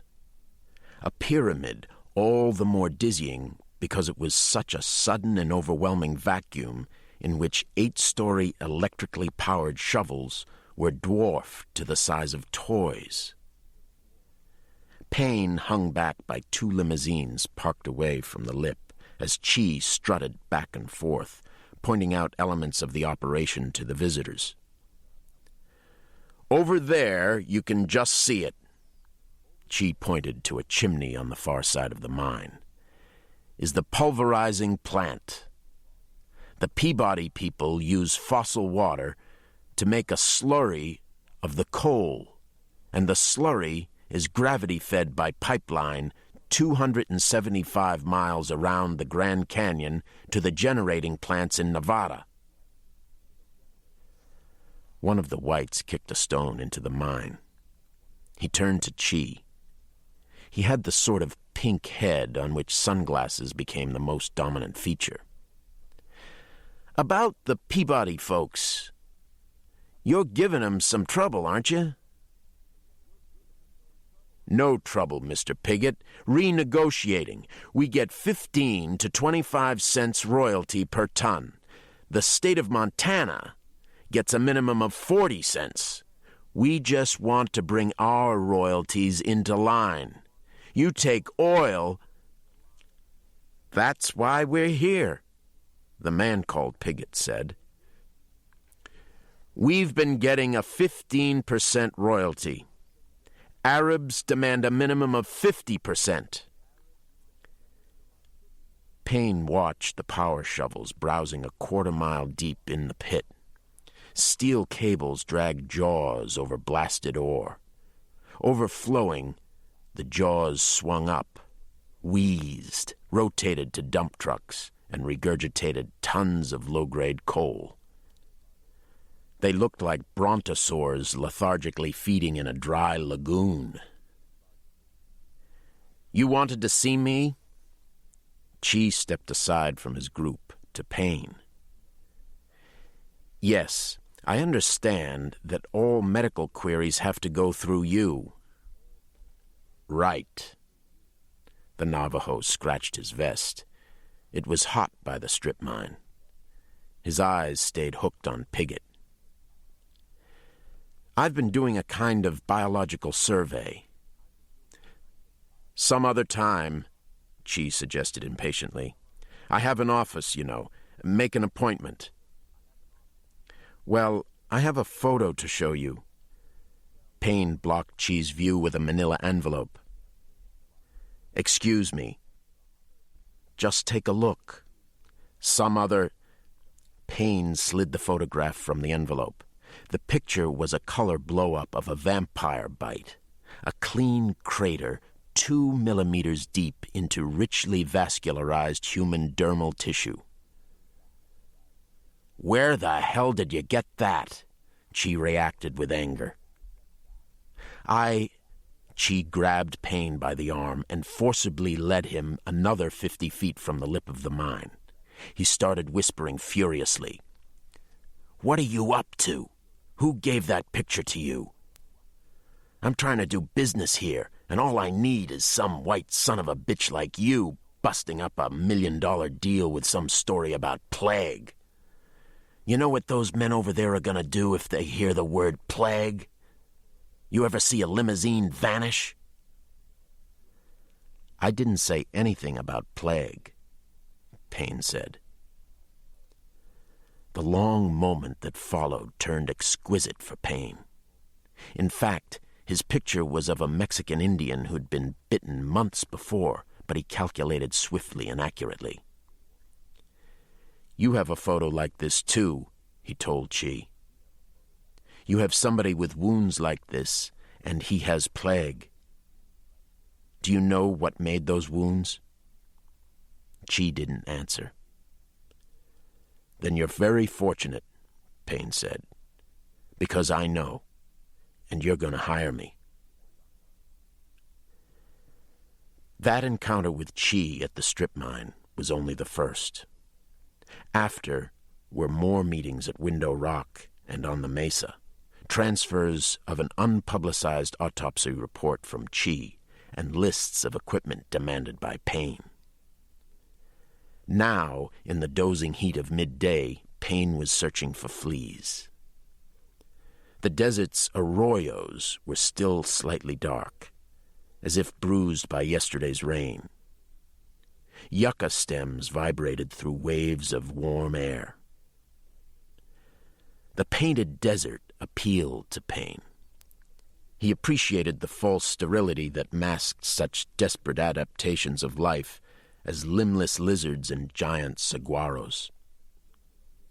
More than that, he savored the loneliness, the sense that he could go days, months if he wanted, without seeing another human soul. Other people, no matter how different, were mirrors of oneself. Payne wanted no reflections. He drove over a sand dune to hard ground, where he stopped and climbed to the roof of the Land Rover. He'd seen one vulture earlier. This time, through his field glasses, he spotted two about half a mile up and 2 miles away, spiraling down a thermal. A third vulture joined them. Payne slipped down into the cab, throwing the glasses aside to get the truck into gear. A matter of minutes could make his work 100 times more difficult. Payne pushed the Rover up to 30, running over mesquite and crashing through sand drifts. Already, without glasses, he saw more vultures descending the thermal. A deep arroyo about 6 feet wide stretched in front of Payne. He swerved right, found a rise, and shoved his foot to the floor. At 40, the Rover cleared the arroyo, bounced stiffly, and continued over a drift. Payne hit his horn. A mile off on a surprisingly green knoll was a truck in the middle of 60 or 70 vultures. Sheep carcasses covered the hill. Horn blaring, Payne drove into the scavengers, scattering them off his fenders. Red eyes staring out of black faces. The vultures hopped away, trying to gather air in their 4-foot wingspread. Payne braked and jumped out of the Rover, cocking his .45 as he hit the ground. He fired, taking the head off one bird. The rest scattered in a black wave, lumbering up. Payne fired again, straight up, just to keep them moving. Death, he'd long ago learned, was not a moment of calm. Without the squabbling of vultures, the hill still resounded with the vibrant activity of flies. When he left, the vultures would return, and mice and smaller birds, a whole chorus of scavengers, great and small. He only hoped he was in time. From the back of the Land Rover, he took his aluminum case, which he spread open beside a lamb that had been reduced to head, feet, and 1,000 flies fighting for room to lay their eggs. He tied on a surgical mask and slipped on rubber gloves. Around his waist, he strapped a belt of his own design. In addition to a holster for his automatic, the belt carried in leather and felt cups an odd number of jars, syringes, scalpels, operating scissors, glassine envelopes, and a jeweler's eyeglass. The truck stationed on the hill didn't even have wheels. It was on blocks. The windows and windshield were smeared with blood from the inside. Payne grasped the handle of the door and stepped aside as he opened it. No one fell out. There was no body in the cab, although the seat and floor were covered with dried blood. Payne was disappointed, but at least the profusion of bloodstains was a good sign. He walked among the sheep. As many as 100 carcasses littered the hill, most of them ripped open by the activity of coyotes and vultures. The ground was torn up. He lifted a carcass with his boot and uncovered soil discolored by a dark pitch smelling of ammonia. That was better. He moved on in this pastoral setting until he found a ewe less disturbed than the rest. Although she was disemboweled, her intestines strung out on the grass. A fluttering of her nostrils showed she was still clinically alive. Payne squatted next to her. Some vultures landed to pick at farther away sheep. He paid them no attention. The forward area of the ew's chest was striped by shallow gouges seeping blood. Payne held a jar upside down, almost flush over the wounds. Between the open lid and the wounds, he stroked a paper card. A minuscule activity began developing in the jar. He moved the jar and card over all the wounds and then screwed the top on the jar. He fixed the jeweler's loop in his right eye and held the jar up to the sky. 8, 9 fleas hopped against the glass. There were over 200 different species of fleas in North America alone. Magnified, the parasites of the order Siphonaptera shared a basic equipment. Wingless bodies, powerful legs, bristles in rows, and the sucking mouths that bestowed their Latin name. There were 4 species in the jar. Mice that had nibbled on the wounds had left rodent fleas.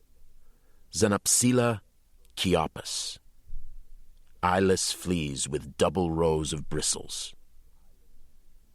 The coyote that had ripped open the ewe had deposited 2 species, common dog fleas, rounded with a mustache-like mouth comb, and blunt-headed, eyed carnivore fleas. There were 2 specimens of the last species. They had eyeless, helmet-shaped heads, a mouth comb like mimic teeth. Bat fleas. For a moment, Payne was stunned by the magnitude of his luck. Overhead, the vultures watched him squat by other sheep and collect more specimens. And when he stowed them in his truck and drove away, the birds all descended again through the rising air of the thermal to finish that work nature designed them for. Controlling his excitement, Payne drove slowly. Life was unfair. Usually, only the poor, and geniuses realized this. But Hayden Payne was admitted to the fact with his father's death. It was Joe Payne who was the really first-rate immunologist. Joe Payne, who back in '44 led the Rockefeller Institute team that identified a mysterious paralytic disease killing hundreds of thousands of cattle annually as vampire-transmitted rabies. All the other authorities claimed the bat was an impossible vector. Under a microscope, the so-called Dengue virus didn't look exactly like rabies. Besides, rabies invariably killed its host. Yet the majority of vampires thrived on the virus that infected them. It took Joe Payne to prove that the rabies virus had mutated under the influence of its bizarre host, and that the vampire alone of all species on Earth was not vulnerable to rabies. Joe Payne's abilities hardly ended there. Chi was terrified of plague. In 1967, the Paynes, father and son, were in Saigon to study a disease raging among the refugees of the beleaguered city. Joe Payne overcame American and Vietnamese obstructions to identify the disease as bubonic plague carried by rat-infested rice, a small item among the horrors of war. There were 5,547 cases of plague in Vietnam in 1967. But always for Hayden Payne, it came back to the caves. He suffered from claustrophobia. One step into the dark, and his heart doubled its beat. The condition had come on gradually, accreting with experience. In the first year of vampire work with his father, the claustrophobia paraded as nervous energy. The second year, without understanding why, he'd been on spelunking expeditions with his father even as a boy, Payne had trouble breathing. By the end of the second year, adrenaline flowing like nitro through a bloodstream dark with lack of oxygen, he began passing out. The third year was the worst. In an age of sophisticated torture, there is no more effective tool than claustrophobia. It combines elements of suffocation, desertion, blindness, and isolation from reality. All these elements operate in a cave, except that they are reality. When Payne entered a bat cave, his heart was already racing, each beat a muffled alarm. As the light of the entrance evaporated, his lungs became twin vacuums and his limbs numbed. With every step, he felt the cave closing in behind him. The glow of his helmet lamp was a ghostly moon without reference to him, like a glowworm in a coffin. Past the threshold of panic, he forced himself deeper into the cave, seemingly more steady as his sanity folded in. Within goggles, his eyes bulged. Even as he tried to concentrate on the techniques of rope work or spreading a mist net of superfine thread, he tasted his hot and salty terror. Then someone would set off a flash and the cave would erupt into a whirlwind of panicked wings.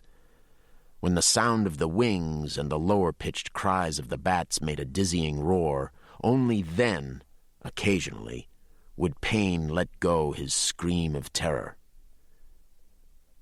He wasn't stupid enough to think he was a coward. Unfortunately, he was intelligent enough to know the reason he'd returned to the caves was to mimic his father, and that in imitating a better man, he was a farce. No matter how many caves he went into and how competent he seemed, the secret panic blossomed until he took risks just to keep his eyes from straying to the enveloping dark. No one knew except his father, which was why Joe Payne had to go along when others hung back. So, unfairly, in that Mexican cave, it was the better man who died. Not without a parting gift, though. Like dross from a fire, Payne's panic fell away and was gone. The desert sand had the quality of compacted ash. A desert, to Payne, was a land that was burned and constantly burning. For Payne, a relief compared to night. After 30 miles of driving, he stopped in the shade of a canyon of stark yellow walls and set up his laboratory. Like his belt, it was a construction of his own design. Aluminum poles screwed horizontally onto the top rear of the rover and telescoped backwards 15 feet to supporting poles rooted in the dirt. Over this structure, he hung a fine wire mesh tent that zipped tight around the open doors of the rover, and at an entrance flap at the other end. He staked the mesh taut to the ground, through eye holes spaced every 6 inches. The whole effect was of a cocoon growing out of the truck. Inside this cocoon, he set up tables and equipment. From the rover's refrigerator, bowls of blood culture gelatins, test tubes, rubber-stopped jars of killing solution, microscopes and slides, a square black box 2 feet high with a front hooded by black crepe. Alongside the box, he placed the jar of specimens from the sheep. He pulled the black hood aside and uncoiled an extension cord from inside the box to a dry cell battery he'd placed under the table. A frosted white light panel, the type used for X-rays, glowed underneath an acetate map of the Navajo Hopi Reservation. Payne removed the map. With a clean scalpel, he cut into the flesh of his little finger and milked 3 drops of blood onto the glowing panel. Over the blood-specked panel, he set a clear plastic cover that had 1 circular threaded opening.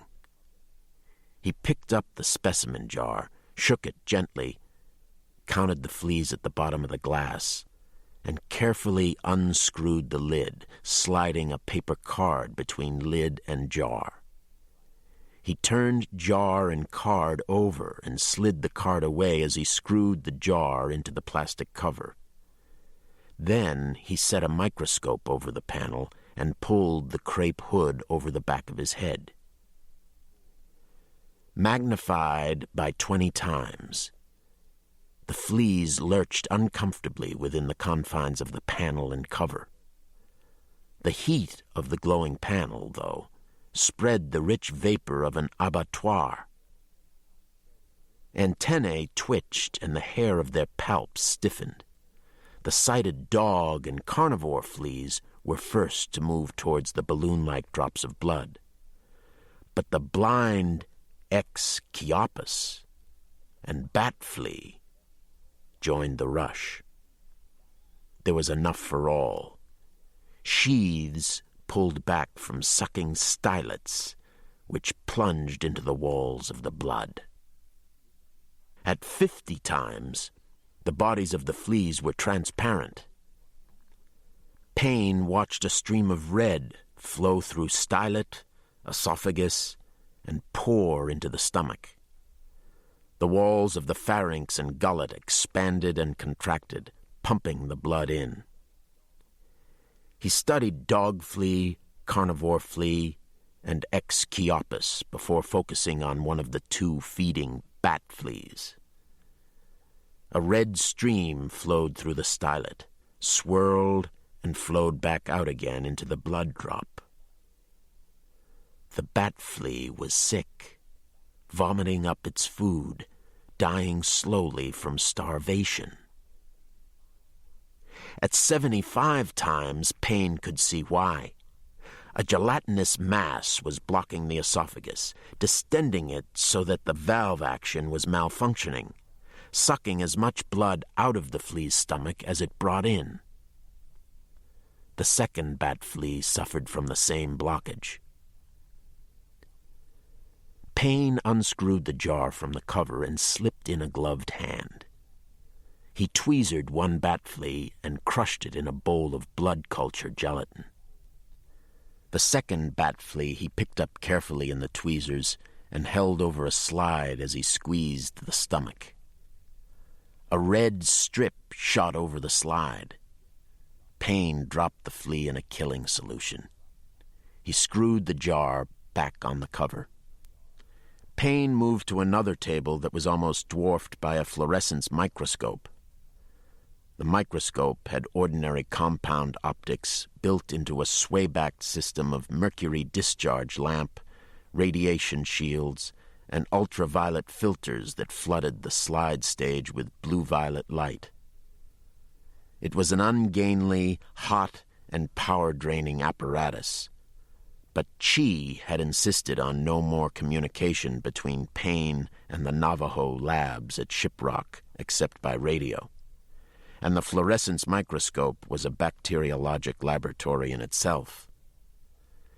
Payne prepared a slide smear of the contents of the bat flea's stomach, dried it, and dyed it with fluorescent stain. He set the slide on the stage, pulled the hood over his head, turned on the lamp, and focused. The stain was still taking effect. Payne waited, only fearing that the pounding of his heart would disturb the delicate focus. In spite of the canyon shade, the heat of the lamp rolled sweat down his neck and chest. On the slide, invisible organisms were becoming visible against a dark background. They were short bacilli, slightly resembling safety pins. Plague bacilli. The bats carried plague. Chi had hired the right man.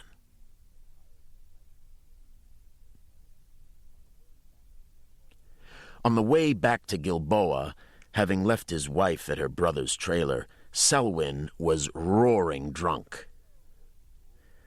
"So, Big Walker Chi took you to the cleaners, huh? Did a war dance on you and hit you over the head with his Phi Beta Kappa key? You always have your leg halfway down a scorpion hole before you watch where you step? You're not just dealing with another savage, boy. You're fighting Peabody coal and Kennecott copper. My friend, you are a turtle on the superhighway of progress. Know what happens to turtles on highways?" Youngman handed back Selwyn's bottle.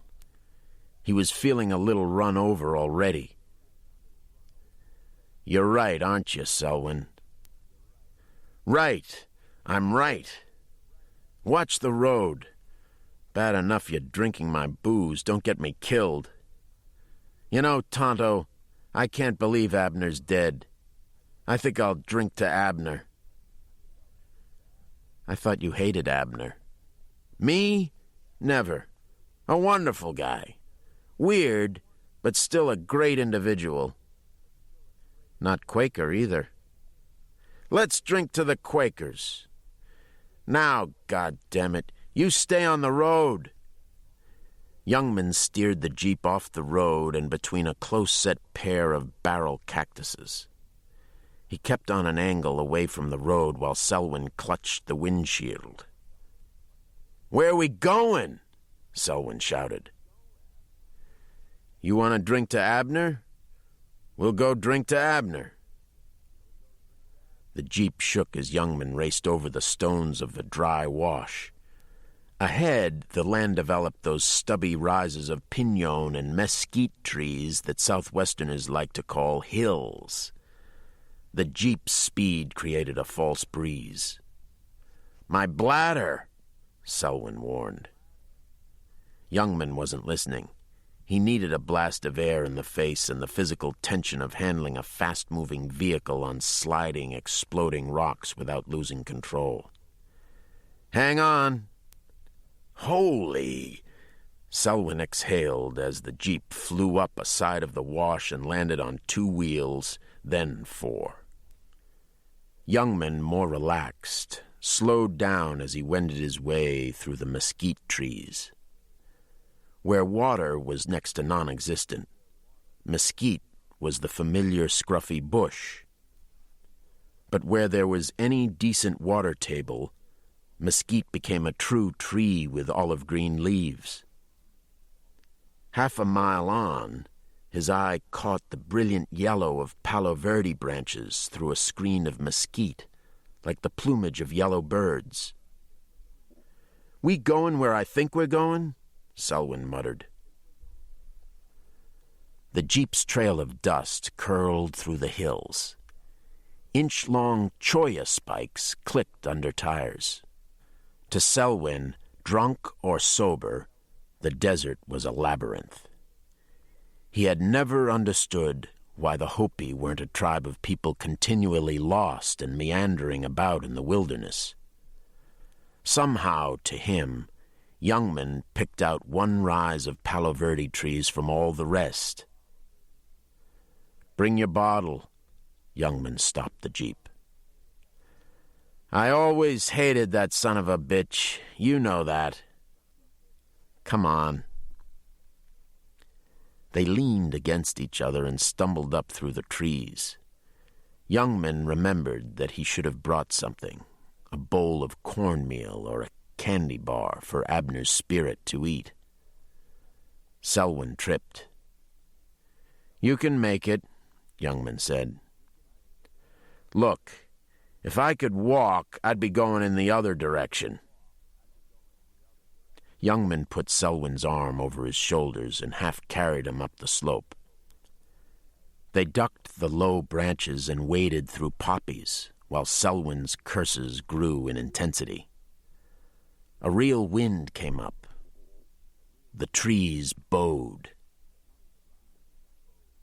At the top of the rise, Selwyn slipped from Youngman and fell to his knees. All around the grave were dirt and rocks, and the grave itself was empty.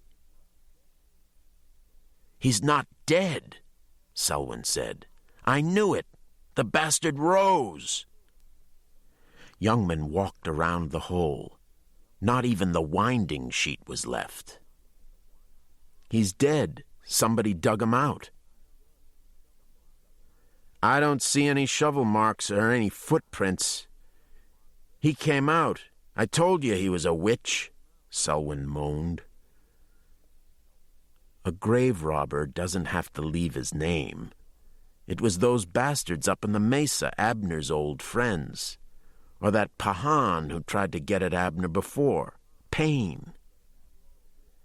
"No, he rose. He's not dead. Sweet Jesus, he's not. Feel that wind? Christ, he's walking around. He's out there."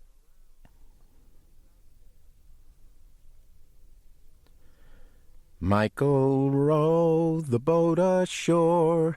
Alleluia. Michael, row the boat ashore. Alleluia. The river Jordan is deep and wide. Alleluia. Milk and honey on the other side. Alleluia.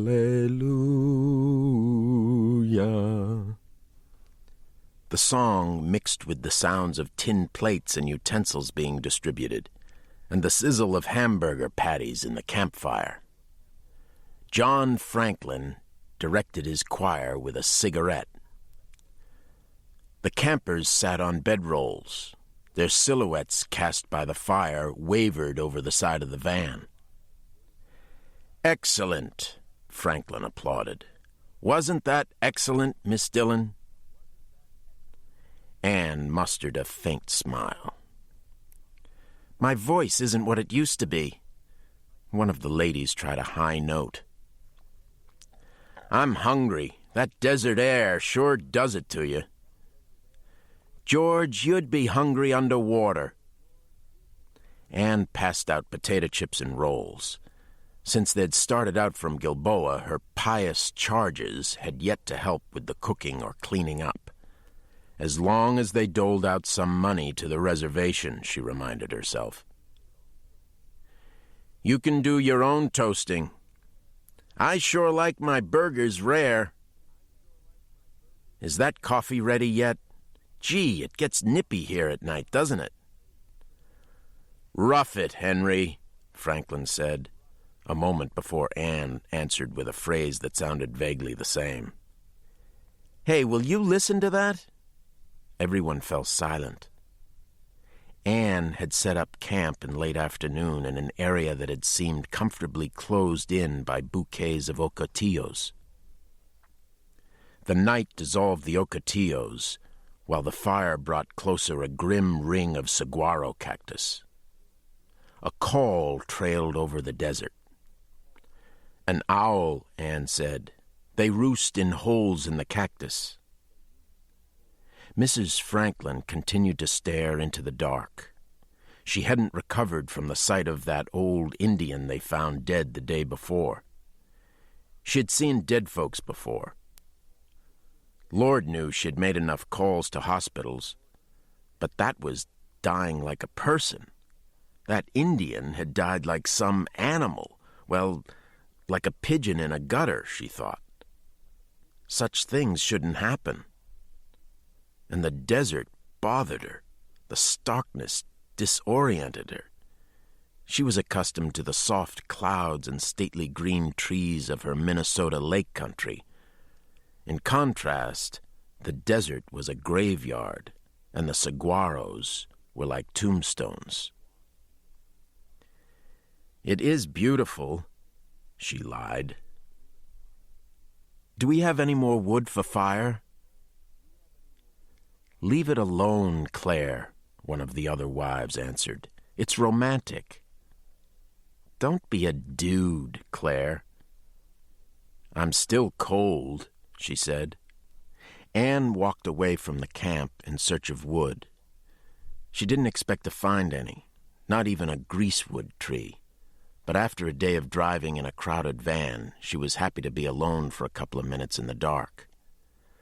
A moon hung out of reach above the upraised arms of a dead saguaro. Anne was about 100 feet from the camp when she heard a step behind her. "It's me," Franklin said. "I thought you might need some help." "There's no wood out here." "I know." Franklin oozed complicity, and then shifted to concern. "Have you been giving any more thought to my offer, Miss Dillon?" "No, I don't see myself as a secretary." "Oh, it could be much more interesting than that. Actually, you'd be more of a personal aide. You'd love the travel. There's going to be a World Council of Churches convention in London this winter. Philanthropy has a lot of fringe benefits." "I'm not one of them." While Franklin decoded Anne's insults, his wife called from the van. "Never mind, John, don't bother." She watched her husband and the girl walk back. "A blanket will do."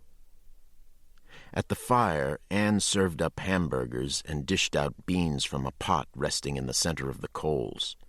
Franklin said the blessing.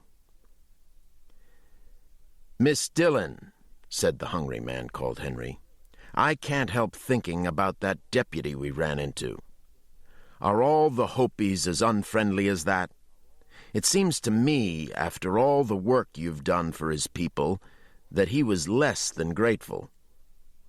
What's the point of donating work or money if these people are going to bite the hand that feeds them?"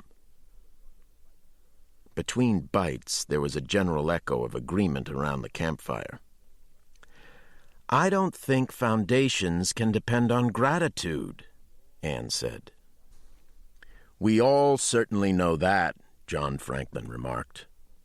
"What we really want from you is an assessment of their character. Now, take that deputy as an example. How do you explain him?" "I don't know what you mean, explain him." "He's the only Hopi that we've met so far, unless you count the women making pots. He seems to be a friend of yours. You've talked about him enough." "You'll meet other Indians." Anne tried to dodge the question. "The Momoa family, people at the snake dance." She didn't like the turn the conversation was taking. Franklin wanted to punish her because she had refused his offer, and the others were joining in. Or maybe Youngman's paranoia was contagious. But the boredom that had been settling in on the group was definitely gone. "Is he a good friend?" Claire Franklin asked. "Yes, you have to get to know him, though." "Well, apparently you do, dear. However did you manage it?" "My answers may not be your answers." That was a poor evasion, Anne realized. "See, I've lived here for a while." "Alone?" one of the other women asked, with the thrill of possible titillation in her eyes. "We haven't lived here." Franklin gave the interrogation a more dignified tone. "We haven't had the privilege. Now, you mentioned us helping these people. In fact, I tend to doubt we would have the benefit of your company unless you thought you could put forward a case for some sort of aid. But for us to help these people, you have to help us. Tell us about your deputy." "All I can tell you," Anne said after a moment's thought, "is that he's a desert person, a desert creature. It takes a very different kind of animal or plant to survive out here. Something very tough and self-sufficient. Well, take the bushes here as a kind of example.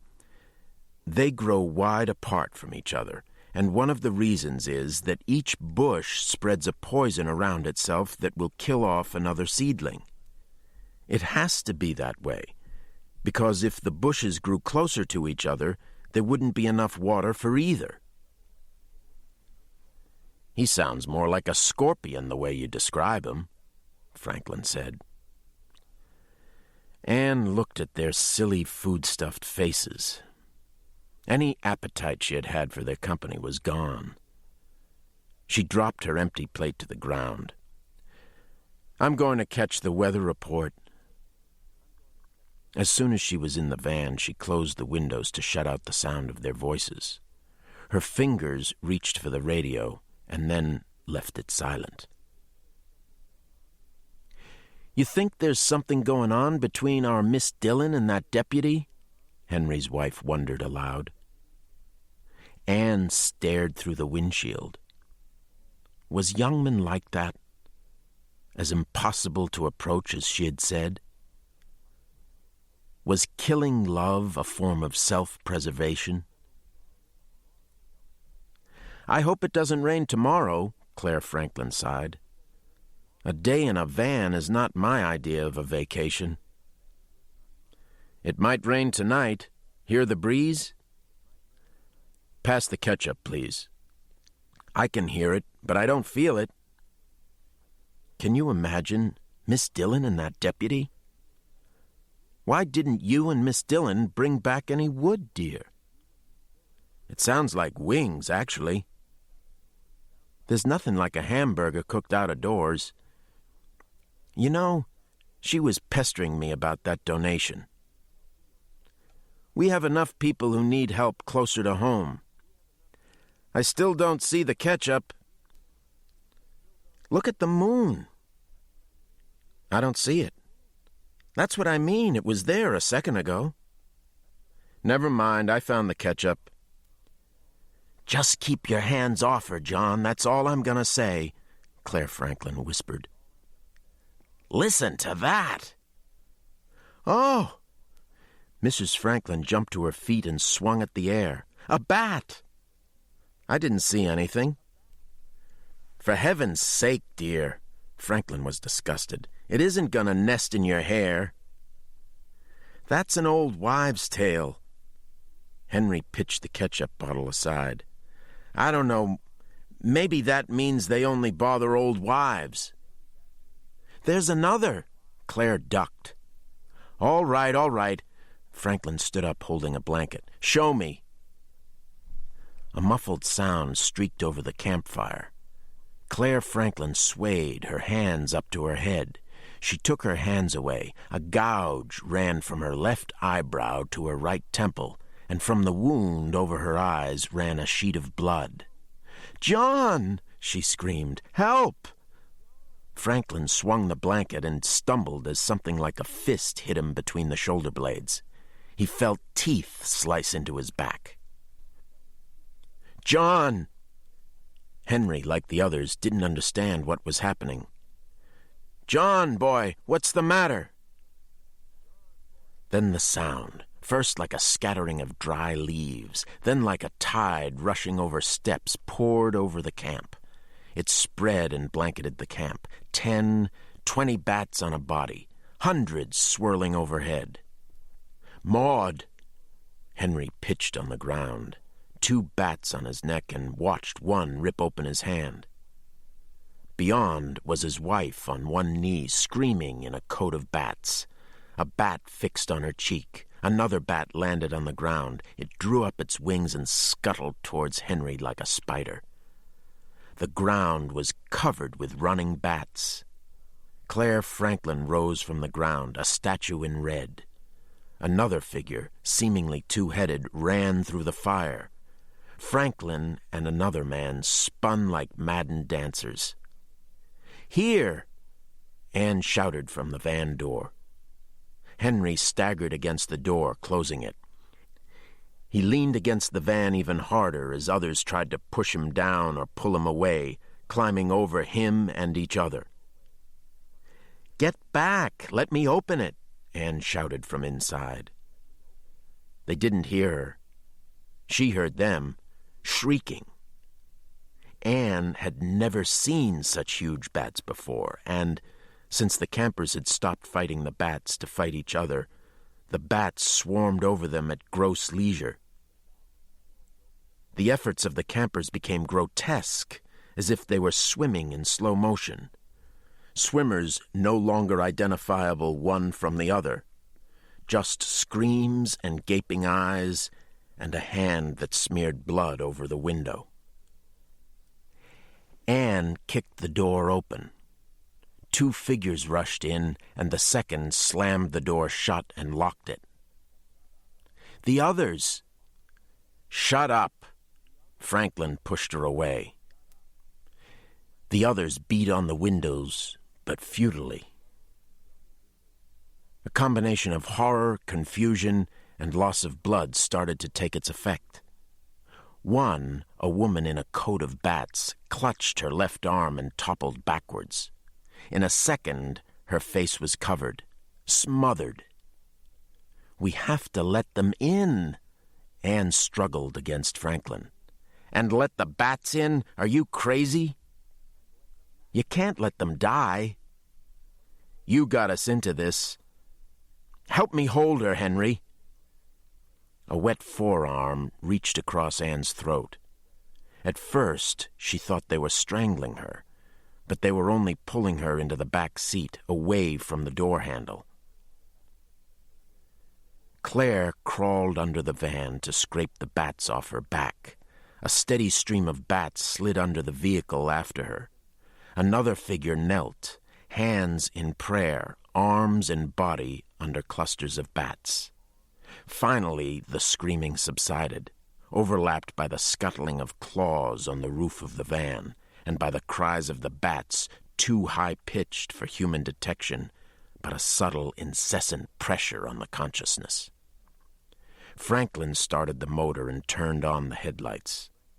A figure walked towards the van, swinging a burning stick. His shirt and hair were on fire. A cloud of bats hovered over him. The van started, lurched over Claire, and stalled. The burning man beat his stick against a window while the generator whined and caught. The van ripped through an ocotillo bush. "You can't leave them," Anne said. "Shut her up," Franklin ordered. Anne fought off Henry. Everything she touched was raw flesh. The van rammed a saguaro, smashing the right headlight as blood continued to pour into Franklin's eyes. But he managed to find room to gain speed. A bat or two fluttered ahead.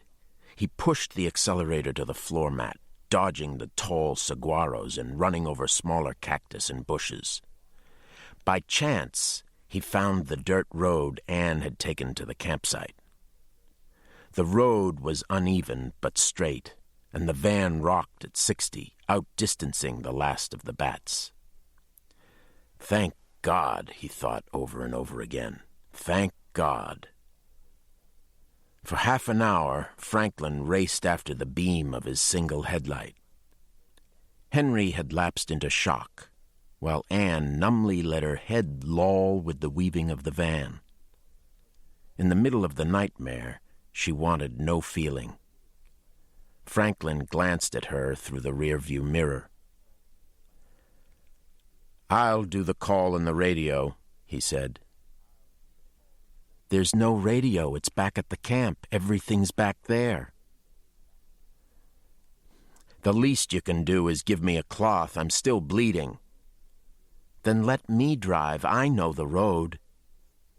"Have you turn around? No way. And when we get out of here, you leave the talking to me. Just remember, you're the one who got us into this." "Did you ever see bats like that before?" "No one ever saw bats like that before," she said in a flat voice. "Except here," he laughed bitterly. "How's Henry doing?" "Not much pulse, but more than the ones you left." "Look, you can thank me that you're alive. We barely got out of there. I did what had to be done. When we reach help, I'll do the explaining." "Go to hell." How could bats act like that? Franklin asked himself. Rabies.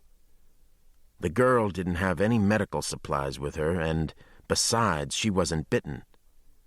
She had nothing to worry about. He was the one who needed help.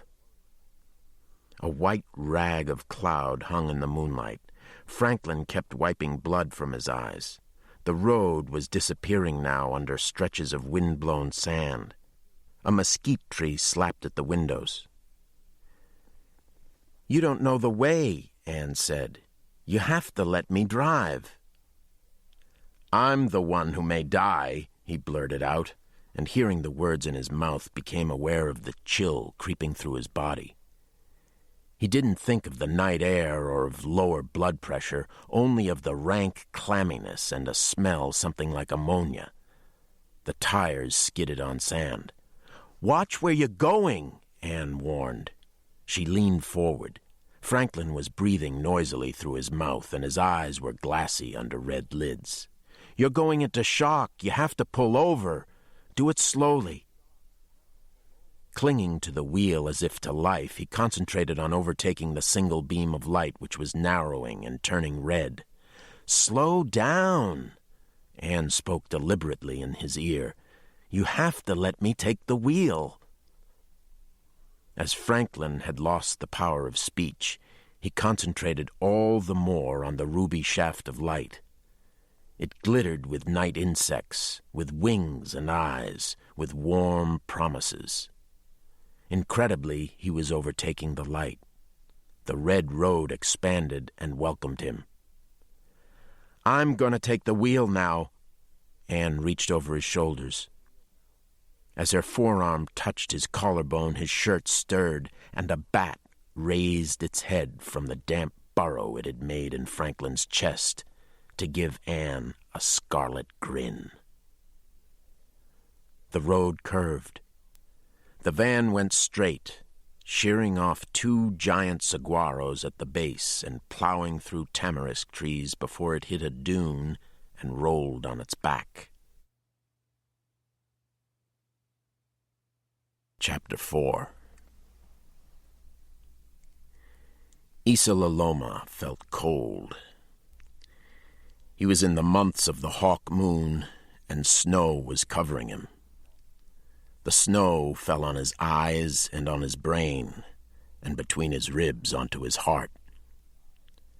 Isa Loloma, dry and hot, fought in his fever against the straps that held him spread-eagled on a hay wagon in the sun outside Youngman's hogan. His wrists and ankles were raw.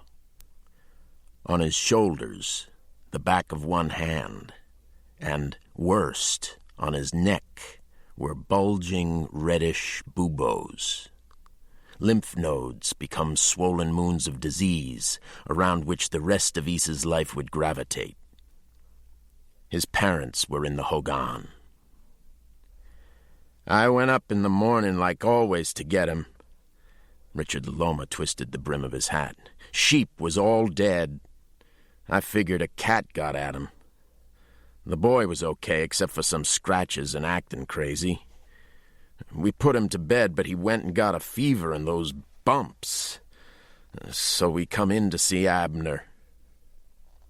It'll ruin us probably without the sheep. I don't know, maybe we can get some new sheep," Irene Loloma said. "But he's the only boy we got." The father turned his hat in his hands, 2 inches at a time, while Irene respectfully clasped her hands against her apron, as if she and her husband were in a marble hall of justice instead of standing on dirty floorboards. "Abner's dead," Youngman said. "Miss Dillon's off in the desert. Did you give him some aspirin?" "He can't keep it down." "He's real hot," the man added. "He gets shaken and you can't hold him down." Youngman didn't want to look at the boy. He didn't know anything about medicine. There was a clinic in Tuba City, and the Lolomas could reach it by afternoon. All the same, he pulled himself from the chair. If it made them feel better, he told himself.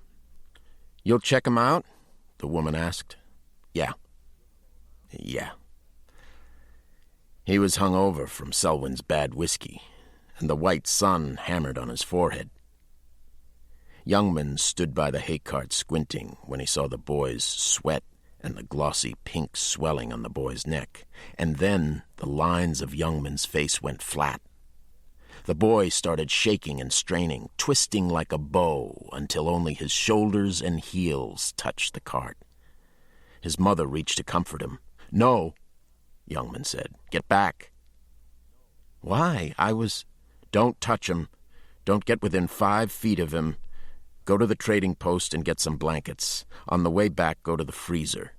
There's a cut-up elk of mine in there. Wrap the meat in the blankets and bring it back to me." "Sure," Richard Loloma said uncertainly. "Wait, one more thing. You get any flea bites lately, either of you?" "No." Youngman returned to the hogan and radioed Cecil Somavicki. Cecil's wife answered and said the sheriff was away at Shongopovi washing snakes for the dance. Youngman sat in front of the radio. It was a Saturday. If he radioed Arizona Public Health for 48 hours, he might get them to answer, just maybe get a doctor. The nearest town was Flagstaff. It was swimming pool and drowning season there. They weren't going to send one of their ambulances way into the reservation. Then there were the Navajo clinics at Tuba City and Shiprock. He turned to a band he'd never used before, the one to the Navajo capital. "Calling Window Rock.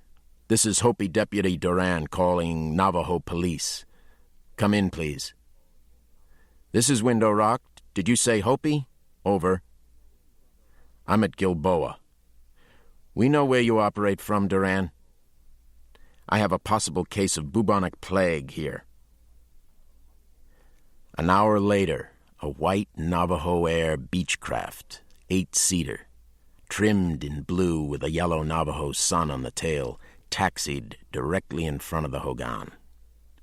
2 Navajo police in glossy black and white plastic helmets stood by while gloved and masked doctors removed the cold meat Youngman had laid beside the boy to keep him cool. Issa was slid onto a chrome table and zippered into a transparent oxygen tent attached to an air cooler and germ scrubber on the bottom of the table. His parents watched with fascination as if their son were being transformed into someone alien. They kept glancing at Youngman for reassurance, but Walker Chi was in charge. "It's not necessarily plague," Chi told Youngman. "We run a watch on all the possible carriers of the plague flea. Rats, prairie dogs, rabbits, ground squirrels. We've got it pretty much under control. Kid probably has cat scratch fever." "Sure. I'm just a little surprised you came with the doctors. What with all the power plants you have to run a watch on," Youngman said. "Anything I can do to help." Chi was in a turquoise jumpsuit with monogrammed pockets. He lit a small cigar. "You were right on the ball giving us that call. I was wrong about you. A lot of guys would have let these folks go on to a medicine man, and then, God forbid, we have a case of the plague here. We could have had a problem of more infection. You are definitely going to get a good report out of this." "That's wonderful," Youngman said in a monotone. He watched the doctors briskly roll the boy to the plane. Very smooth. In spite of his dislike for Chi, Youngman had to admit he was impressed. At 38, Chi governed an area larger than many states. If his flashy smile and suits made the cover of Business Week, maybe it was because he deserved it. He had brought in those power plants and medical clinics and power shovels to rip coal out of the mesa and uranium surveys of the desert and a digital watch assembly plant in Shiprock and an Indian community college and teams of white investors from Phoenix and Dallas. Youngman was very impressed that a man like Walker Chi, who was not a doctor, would personally supervise the care of a Hopi boy. Also, skeptical. "Don't have any cases on your land?" Youngman asked. "Of plague? None in the whole Navajo Nation." "Any last year?" "Why do you ask?" "Because I remember 3 years ago you had 20 cases of bubonic plague. The doctors returned to fumigate the hay cart with sulfur dioxide." "Let me level with you, Deputy. The life of any individual on my nation's land or your nation's is valuable to me. You can't put a price on people. But with all the other stuff on our agenda, unemployment, education, and general health care, I just wish a couple of cases of plague were the biggest problem we had." Finished with the cart, the doctors trotted up to Chi. One was a young Navajo. The other was older and white. The 2 Navajo police pushed the Loloma couple forward. Youngman recognized the bigger policeman, a muscleman called Bigay. "What's going on?" Youngman asked. "Don't worry," Chi slapped his back. "There's enough room in the plane for all of us." "Why?" "Quarantine, of course. Just a couple of days at the clinic until we get lab reports. The doctors can tell you this is standard procedure set down by the government. It's purely for your protection." Chi gave the faintest nod to his police, who slipped by the Lolomas to either side of Youngman. "Go ahead, ask the doctors." Youngman was wearing his .38. He rested his hand on the grip as casually as he could. "It's definitely plague, then?" he asked. "Hold on," Chi raised his hand. "I told you, they can't make a diagnosis now. Look, Deputy, you asked for my help here. Since I'm giving it to you, you do what I say. You hop like a bunny over to that plane." As the sleek plain dominated Gilboa, Chi dominated other Indians. Usually sheer force of personality was enough, but there were other ways. He took a step back, and the doctors followed suit. "What bit him?" Youngman asked. "Huh? You say you keep a watch on flea carriers. I saw those wounds. You tell me what animal bit him." Chi was momentarily sidetracked. "Folks say a cat or coyotes got the sheep. Probably the same thing got him. We'll know when the kid talks." "If he talks, and that could be too late for someone else." "You talk, Doctor. Tell me what kind of wounds those were." "Well," the Pahan doctor seized the opportunity to cover anxiety with professionalism. "A good question. They can't be teeth marks because they're more like the gouges you see from claws. There aren't the puncture marks you expect from canine teeth. On the other hand, they can't be claw marks because they're far too sharp. There isn't the bruising you expect to see. And the pattern is of a single crater instead of 4 or 5 lacerations, as is the usual pattern for claws. In fact, the only way I could describe them is a gouge one might receive from 2 grooved razors held close together." "Cat, coyote, rat, prairie dog, mouse, what?" "I can't say. I never saw wounds like that before," the doctor said. "What does all this prove?" Chi lost patience. "I've seen wounds like that before," Youngman said. "And I've seen the stains that go with them." Bigay moved closer. "You're going to check out where the boy was attacked, aren't you?" Youngman talked fast. "You'll never find the place without the Lolomas or me. Let's see if we can find something else, since you want to be a help." Payne got to the campsite too late. "Wee slicket cowrin timorous beastie." He slid up the door of a 12-inch by 20-inch lucite cage next to what was left of Claire Franklin, which was dried blood, a skull crushed on a tire track, and an abdominal cavity gutted and as empty as a drum. Almost empty. "Thou need na start awa sae hasty, wi' bickrin brattle. I wad be laith to rin and chase thee, wi' murderin' pattle." Payne kicked the dead woman's back, and a kangaroo mouse jumped from the stomach into the cage. The cage door slapped shut.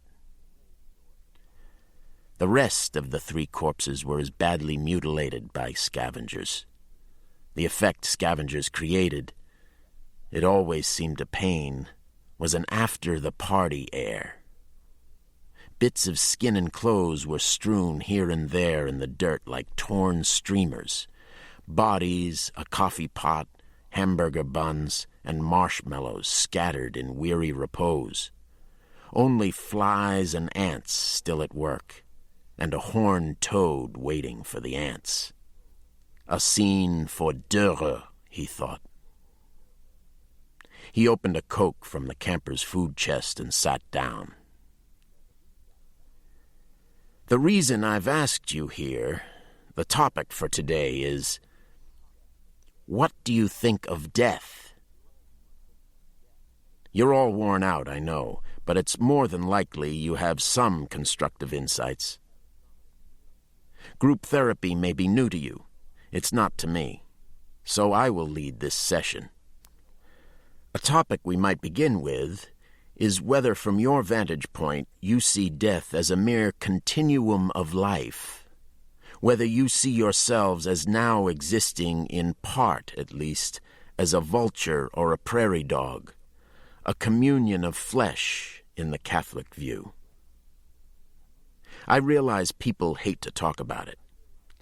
They avoid the subject. It's a conversation killer. If it helps, I can tell you this. All the really deep, all the really great thinking on the subject of death is done during a plague. Granted, millions die during a war, but all the thinking is wasted on patriotism and strategies. Take a plague. Strategies are useless, and patriotism is ridiculous. Pure death, nothing but death, is finally met. For example, you probably recall what bad poetry Robert Frost wrote about a woodpile rotting in the woods. No real sense of life or death, just mildew. Compare it to Nash's In Time of Pestilence. Brightness falls from the air, queens have died young and fair, dust hath closed Helen's eye. I am sick, I must die. Lord, have mercy on us. Pain chugged soda down a dry throat. Death is an intimate thing. That's so easy to forget. Just like sex, a very intimate thing. Nowadays, people like to be deceased, not in death's embrace. The fascinating thing about plague, you see, is that it's death personified. I mean, death as a person, a lover.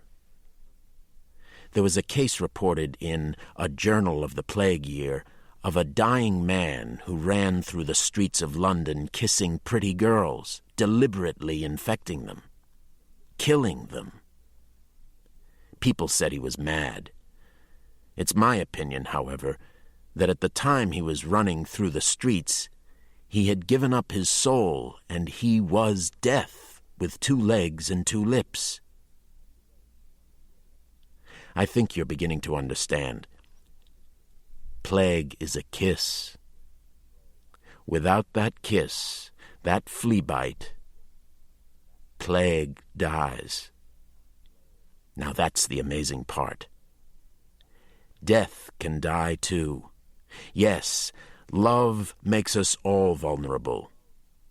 Even him. Payne finished the Coke and dropped the aquamarine bottle on the ground. He picked up the caged mouse on his way to the Land Rover and looked at distant spires of rock. Twinkle, twinkle, little bat, how I wonder what you're at. Up above the world you fly, like a tea tray in the sky.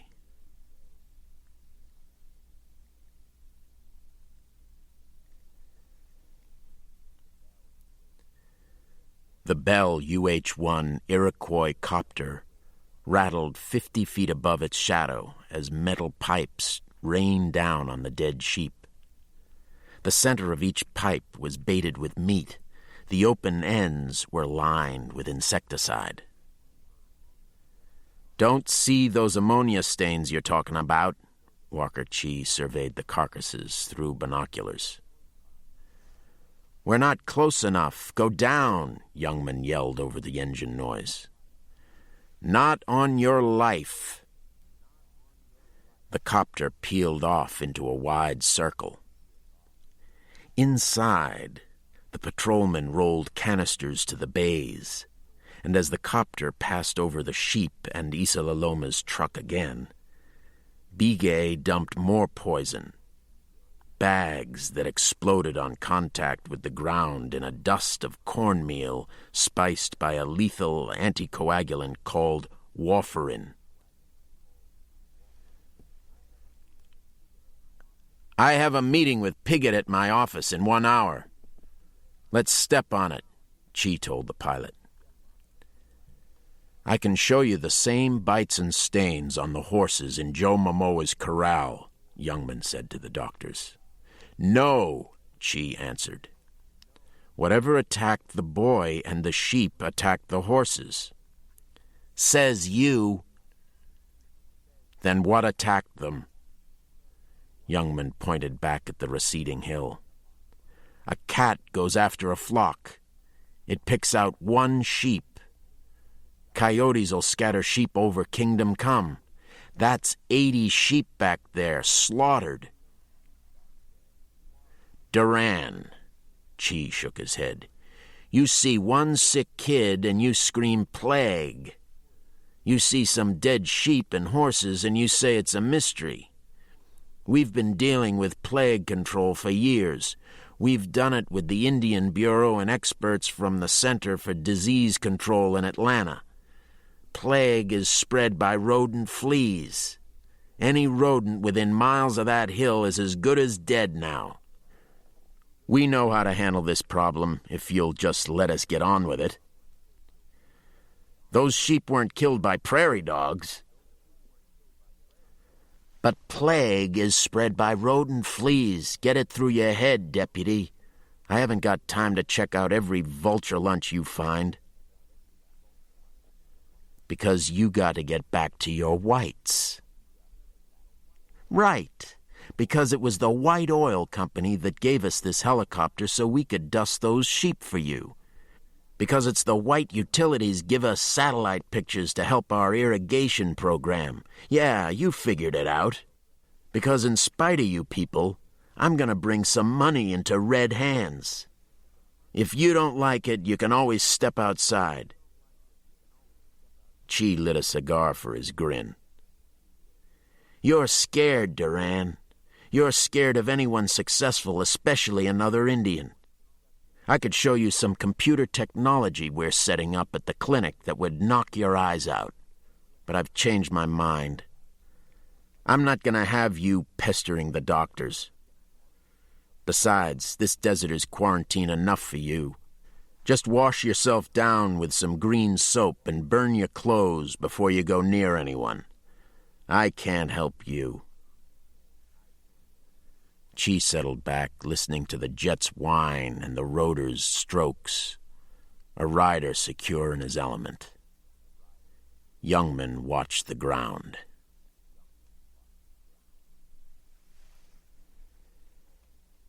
Anne sawed through the distributor cable and carried it with her to sit in the shade of the overturned van. Henry was sprawled unconscious on the sand. Franklin watched through slitted eyes. Both of his legs were broken from the accident. The two smaller fingers of Anne's left hand were broken and tied together. She peeled insulation off the cable with Franklin's penknife. He spat cactus pulp onto the ground. "It's no use. It's all we have. We left everything with the bats." When she had peeled off all the insulation, she separated the copper strands, coiling and putting aside all but one. Beside her was the one item of use she had found in the van, a fishing pole they'd planned to use on Joe Momoa's trout stream. One end of the single copper wire Anne formed into a 1/4-inch loop, through which she passed the free end of the wire. With every movement of her broken fingers, pain throbbed to her elbow. Worse, her fingers were slippery. On her 4th try, she attached the wire loop to the end of the fishing pole and drew the free end through the pole's top eye. Franklin looked on without interest. The trauma of his injuries was secondary to the fact that he refused to eat or drink. The mathematics of survival in the desert were simple. Without shelter or water, a healthy man would last 1 day. Since Franklin was only losing 10 pounds of body fluid a day in the shade, he had about 2 more days to go. Henry with a fever, little pulse, a coma, Anne gave hours.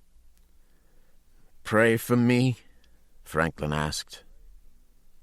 No. She put a pebble in her mouth to control her own thirst. It took her 10 minutes just to hook the wire and tie on fishing leader. An experimental tug on the leader snapped the noose at the end of the pole shut. Yea, though I walk through the valley of the shadow of death. You're wasting your energy. Should I save it? He said. This is easy for you. It's always easy for heroes. I have it a little more difficult, my dear. I am a bad man. He laughed weakly. And I believe in God. It's a contradiction that I've been able to maintain during life. But as I near death, my situation becomes sharply uncomfortable. And you're wasting lung moisture with every word. The very least of my problems. You know that bat that was on my chest? You were in shock long before you showed it. You wouldn't have felt a knife in your chest. The Bible tells us bats shall roost on false idols. It's an omen. Anne's broken fingers had puffed up. She wrapped them up again with her middle finger for support. You're going to leave us, aren't you? When the sun goes down. Trading post can't be more than 40 miles away, and you know the way. You can make it in a couple of nights. Maybe they'll send someone out for us, she said. No, I remember you told us we wouldn't see a soul until we reached the hills. We're not expected back for 3 more days. What do you think? 2 more days before anyone gets worried? Before your deputy comes looking for you? A week, then. I'm sure you've figured this out already. You'll go tonight, while you still have the strength. Earlier, she'd climbed the dune the van had hit. From there she could see north the distant edge of the mesa, south the blue haze of the San Francisco peaks. In between, nothing. Not a hogan or a shepherd. Nothing but wasteland and the thick shimmer of superheated air which, where the ground was flat and barren, presented the illusion of water. She sat and reformed the noose at the end of the pole. You are a beautiful woman. You shouldn't die out here. I won't. Maybe an Indian can live out here. That's right. You can learn to live. You learn to live differently. Anne removed her sweat-damp shirt and tied it into a hat. Her bare breasts, nipples dark against pale, freckled skin, shifted with each movement. She put on Franklin's windbreaker, picked up the fishing pole, and left the van.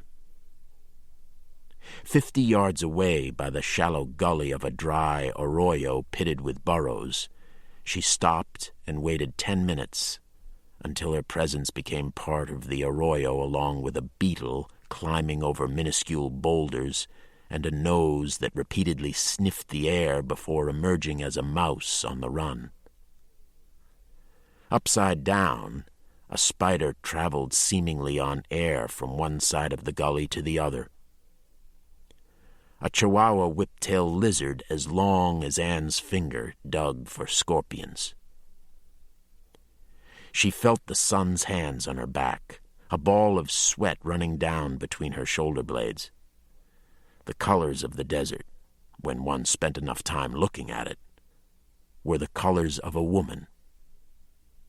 At a distance, the texture of skin stretched over the soft curves of hips, white in the sun, pale dun in semi-shade. In deep shade, the blue of the underside of breasts. If she were naked, Anne thought, she could become indiscernible against the skin of the desert. The lizard's tongue flashed like a ribbon. There were no male Chihuahua whiptails, only females that reproduced by cloning as if males were as needless a luxury as leaves on a cactus. Working industriously, sensing a scorpion below, the lizard didn't see a 5-foot-long whipsnake gliding over the arroyo bed. The whipsnake slid with his head held high and moving slowly from side to side, the better to gauge the distance of his strike. He was smooth-scaled, striped on the side and creamy as marble on the belly. Concentrating on his prey, he nosed the copper noose. The lizard darted down the arroyo as Anne pulled the leader. The whipsnake swayed in the noose until Anne set it down and crushed its slim head under a rock. Half the snake meat she'd cook. Half would be eaten raw for the moisture. She refused to die. 60 million years ago, as the long day of the dinosaurs faded, an explosion of versatility was taking place among a newer class of life called mammals. Some mammals grew great, striving to fill the niche being vacated by the dinosaurs. Others developed speed afoot or fins to swim. A few tree shrews, small insectivores gifted with nimble fingers and voracious appetites, developed loose folds of skin along their ribs that enabled them to glide between branches. Gliding was made easier as their 3 outer fingers grew longer and webbed. Teeth changed, the incisors crowded out by larger canines. The collarbone extended, ribs flattened out, and the sternum became rigid to support powerful chest muscles, while the heart and lungs swelled. The upper arm shrank more. Thumb and forefinger shrank. Webbed outer fingers grew still longer, the 3rd finger as long as the animal's head and body. Gliding became flying. And there were bats. By the age of man, there were an estimated 2,000 forms of bats. Pain listened for them in the dark. He sat bathed in the yellow glow of the rover's interior light, idly flipping a copy of Playboy he'd picked up in the office of Cheese Doctor in Window Rock. The sheen of the pages transformed the nudes. Breasts were as glossy as fingernails. The centerfold blonde was as slick as soap. On top of the rover, a unidirectional microphone rhythmically swung back and forth 360 degrees. In the center of the mic were 6 aluminum tubes, each designed to vibrate sympathetically like a tuning fork to a single frequency, however soft, at a distance of 1,000 yards. The calls of many different bats might make one tube hum. Only the echolocating call of the vampire could make all the tubes respond. Inside the truck, the pistol grip of the microphone shaft twisted next to Payne's ear. One wire trailed from the grip to a battery, and a second wire led to a distortion-free signal amplifier that, in turn, was jacked into an oscilloscope on the seat beside Payne. Across the green face of the scope was a white line as straight as a ruler. Cheese Doctor had given Payne an injection. He was full of sewage now, a sludge of 3,000 million formalin-killed plague bacilli, coated with aluminum hydroxide floated through his veins. What he wanted was new ears for new voices. The night was so full of voices. Owls, frogs, hawks, lizards, mice, insects, coyotes.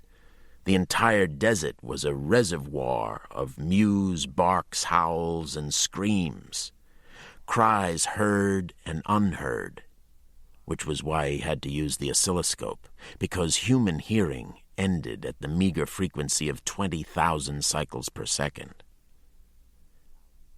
From the magazine page, a pouty face stuck out its tongue.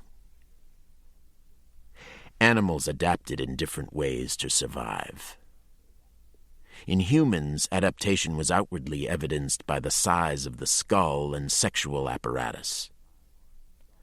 The distended penis, enlarged breasts, full lips, and buttocks. Among bats, the wings, and the ears so magnified and as convoluted as crowns. The ear tragus as separate as a dagger.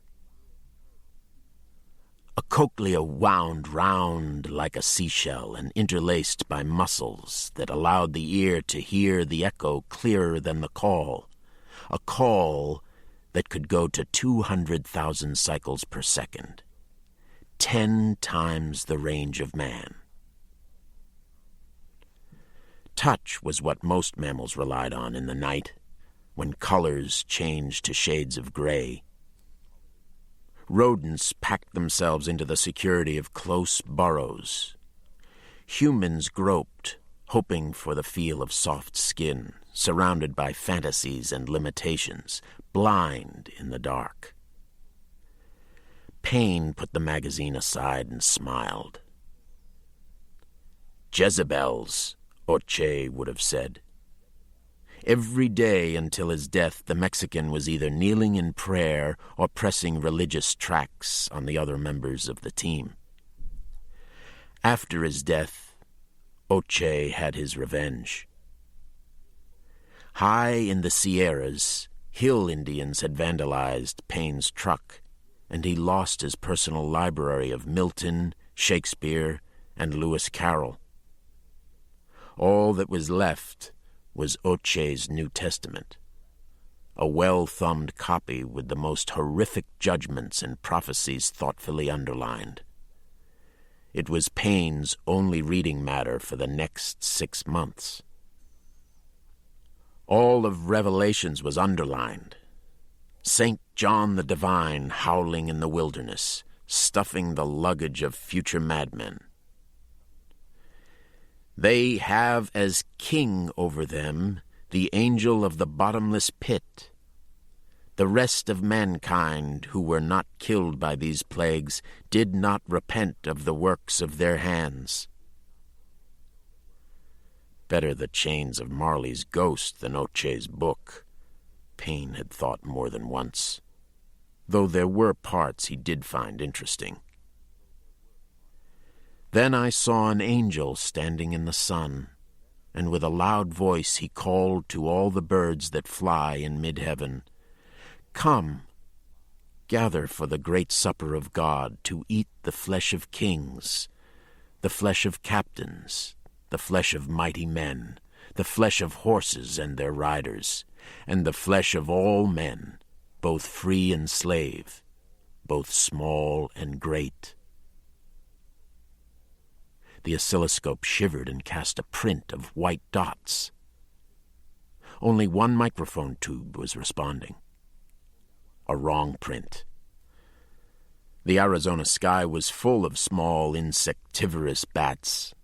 Guano bats, cave bats, red bats, pygmy canyon bats, fringed bats, and death's head bats, which bore white eyes and mouth on their black belly fur, all wheeling in their nightly chase after grasshoppers and moths, blasting the air with high-intensity cries somewhere around 140,000 cycles per second.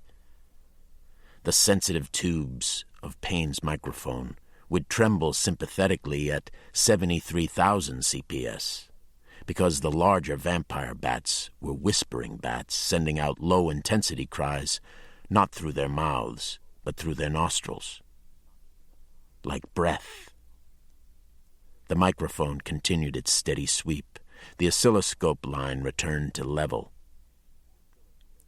Over the last few nights, the bats seemed to be coming from the west. The most likely origin was the San Francisco Peaks. He as good as crossed off the bat roosts of Mansion Mesa to the southeast. Sympathy was a concept Oche and St. John never could grasp, Payne thought. For them, the reach to God or the skid to hell, anything but the reality of the world. But sympathy was one of the most interesting of all biological phenomena. Metal humming to bat song, flesh with the crispness of magazine paper. Those were simple examples of mechanical sympathy. Sympathy between life forms was more subtle. The truth was that death was no rending of the skies asunder, no clash of angels, no chariots of fire. Death was a filaria worm that was brought by a fly bite, grew on the pigment in human skin, and crawled out through the eye. Or a cancer virus that seemed to leap off the slide and begin metastasizing in midair. Or leprosy bacilli that turned limbs into withered ornaments. The joke was that among immunologists there was no immunity, and among parasitologists there was no prevention. Did the body recoil or throw up defenses against the seductive attraction of the invader? Rarely. As a statistical fact, among researchers, the flesh yielded with tender anticipation, with sympathy. Cancer researchers had the highest cancer rate. Filaria researchers went blind. The specialist in leprosy became a Lazar. The very point to saying a disease or parasite was endemic to a region was that there they were everywhere, and that there was no escape, especially when you were not trying to escape, but rather relentlessly pursuing. Where intimacy was a professional necessity. People were always amazed at immunologists who studied the progression of a disgusting disease through their own bodies. Yet, if you were going to catch it, what the hell else could you do about it? The cancer blossomed, the worms fattened, and the man paired himself for specimens. An occupational hazard. You became, quite literally, as the invasion spread, exactly what you studied.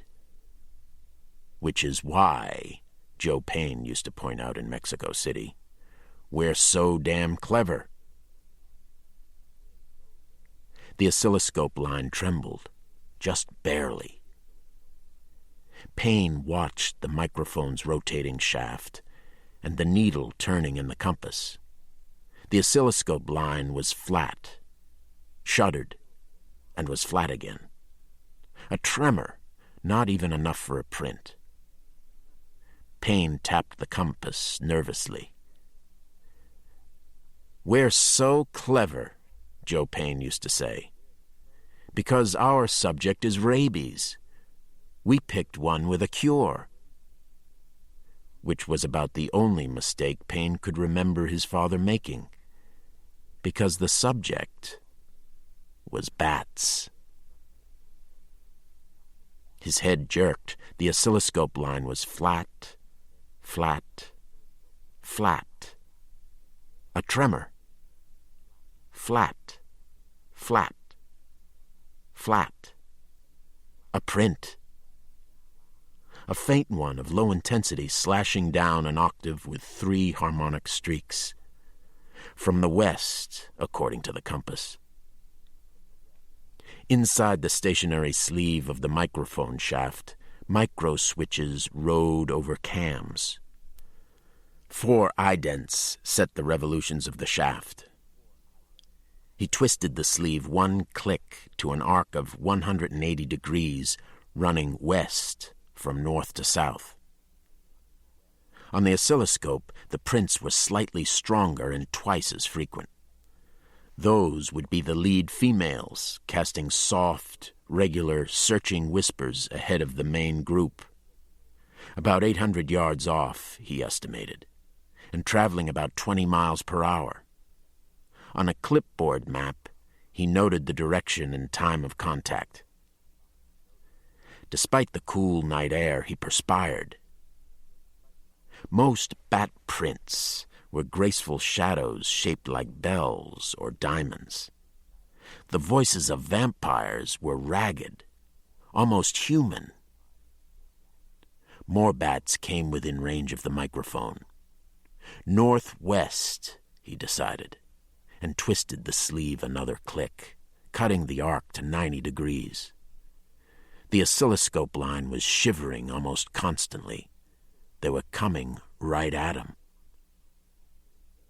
Payne got out of the rover and snapped an ultra-red filter on a searchlight mounted in his door. The oscilloscope started beeping, triggered by the intensity of the signals. He got into the rover and rolled up the windows. He twisted the sleeve another click to 45 degrees, and the oscilloscope turned into a solid band of strong and nearing slashes. Payne pulled the battery plug from the microphone shaft and directed the microphone manually by the grip. The oscilloscope image exploded into snow, overloaded by input. He switched off the scope and the interior light, picked up sensitized electronic binoculars, and switched on his searchlight. He swung the beam up. They came over, 10 at a time, then 20, then more than he could count, about 25 feet above the rover, hundreds of them. One of the biggest vampire colonies he had ever seen, not fluttering like insectivorous bats, but rowing easily with long wings, covering the sky, coloring it with red wings the shape of knives.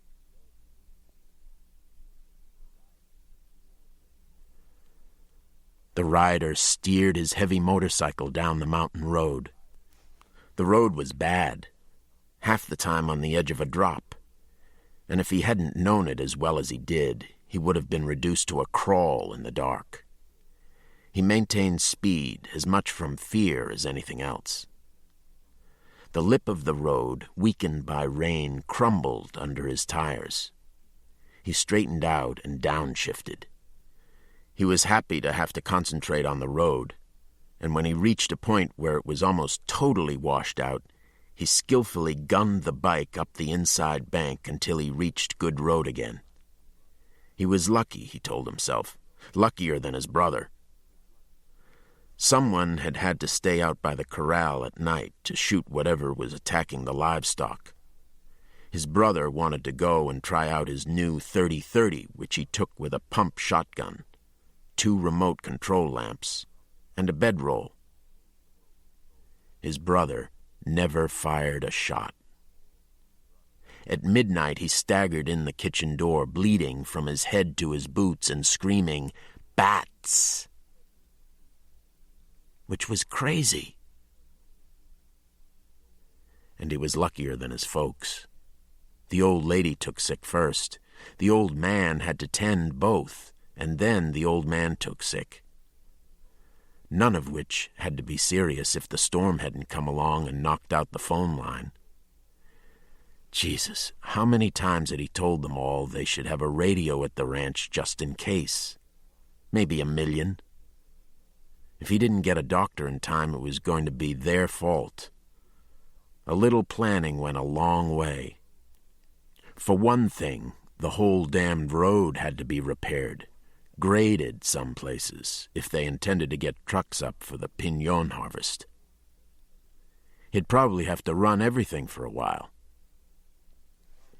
He slowed to pick his way through some branches that had fallen across the road. A black line like a coach whip was tangled in the branches.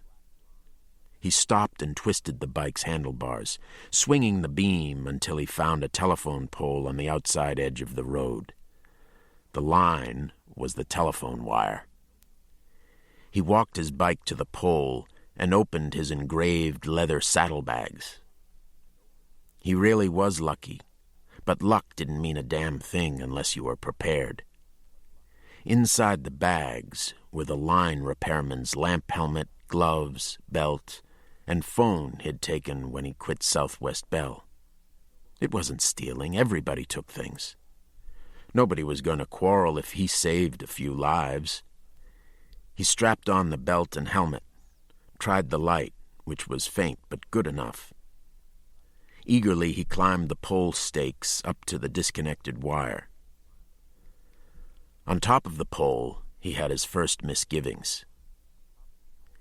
He never had been so good at line work, and the helmet lamp seemed much fainter 30 feet in the air than it had on the ground. If he just took his time, though, he could still save hours off trying to reach help on his bike. There weren't any other homes with phones around Dinabito Wash, and there wasn't a public phone until you were almost in Tuba City. He hitched his belt around the pole a notch tighter. The night was so damn dark. Although he often liked dark nights for hunting coons, sometimes even deer. He'd stay in a blind until he heard noise, and then hit the flood lamp. The animals would freeze, their eyes orange and panicked, and he'd put a bullet right through their lights. The gloves were stiff from disuse. He was afraid he was going to drop the line phone if he made a mistake. The phone itself was simple enough. It had a dial on the grip and 2 wires attached to roach clips. His boots couldn't get a firm hold on the stakes, and that slowed him. Also, the roach clips were so rusted shut from disuse, he had to scrape them clean with his buck knife. He was about to sink the clips in the wire when he found he wasn't alone. Hanging upside down from the wire about 10 feet away, a bat was watching him. The clips slipped from his gloves, but he recovered quickly. It was the biggest bat he'd ever seen. Dull brown with a squat nose and fringed head. Just a single bat, though. And after swallowing on a dry throat, he laughed at himself. He hooked his knife on his belt to free both hands and clipped the phone onto the wire. The helmet beam slid up the wire. 5 more bats hung on the wire. There hadn't been any bats on the line when he first climbed the pole, he was sure. He wasn't afraid, but he did wish he'd brought a varmint pistol. There was one in his saddlebags. He looked down at the bike. His beam barely reached the ground, but he could swear that it was alive.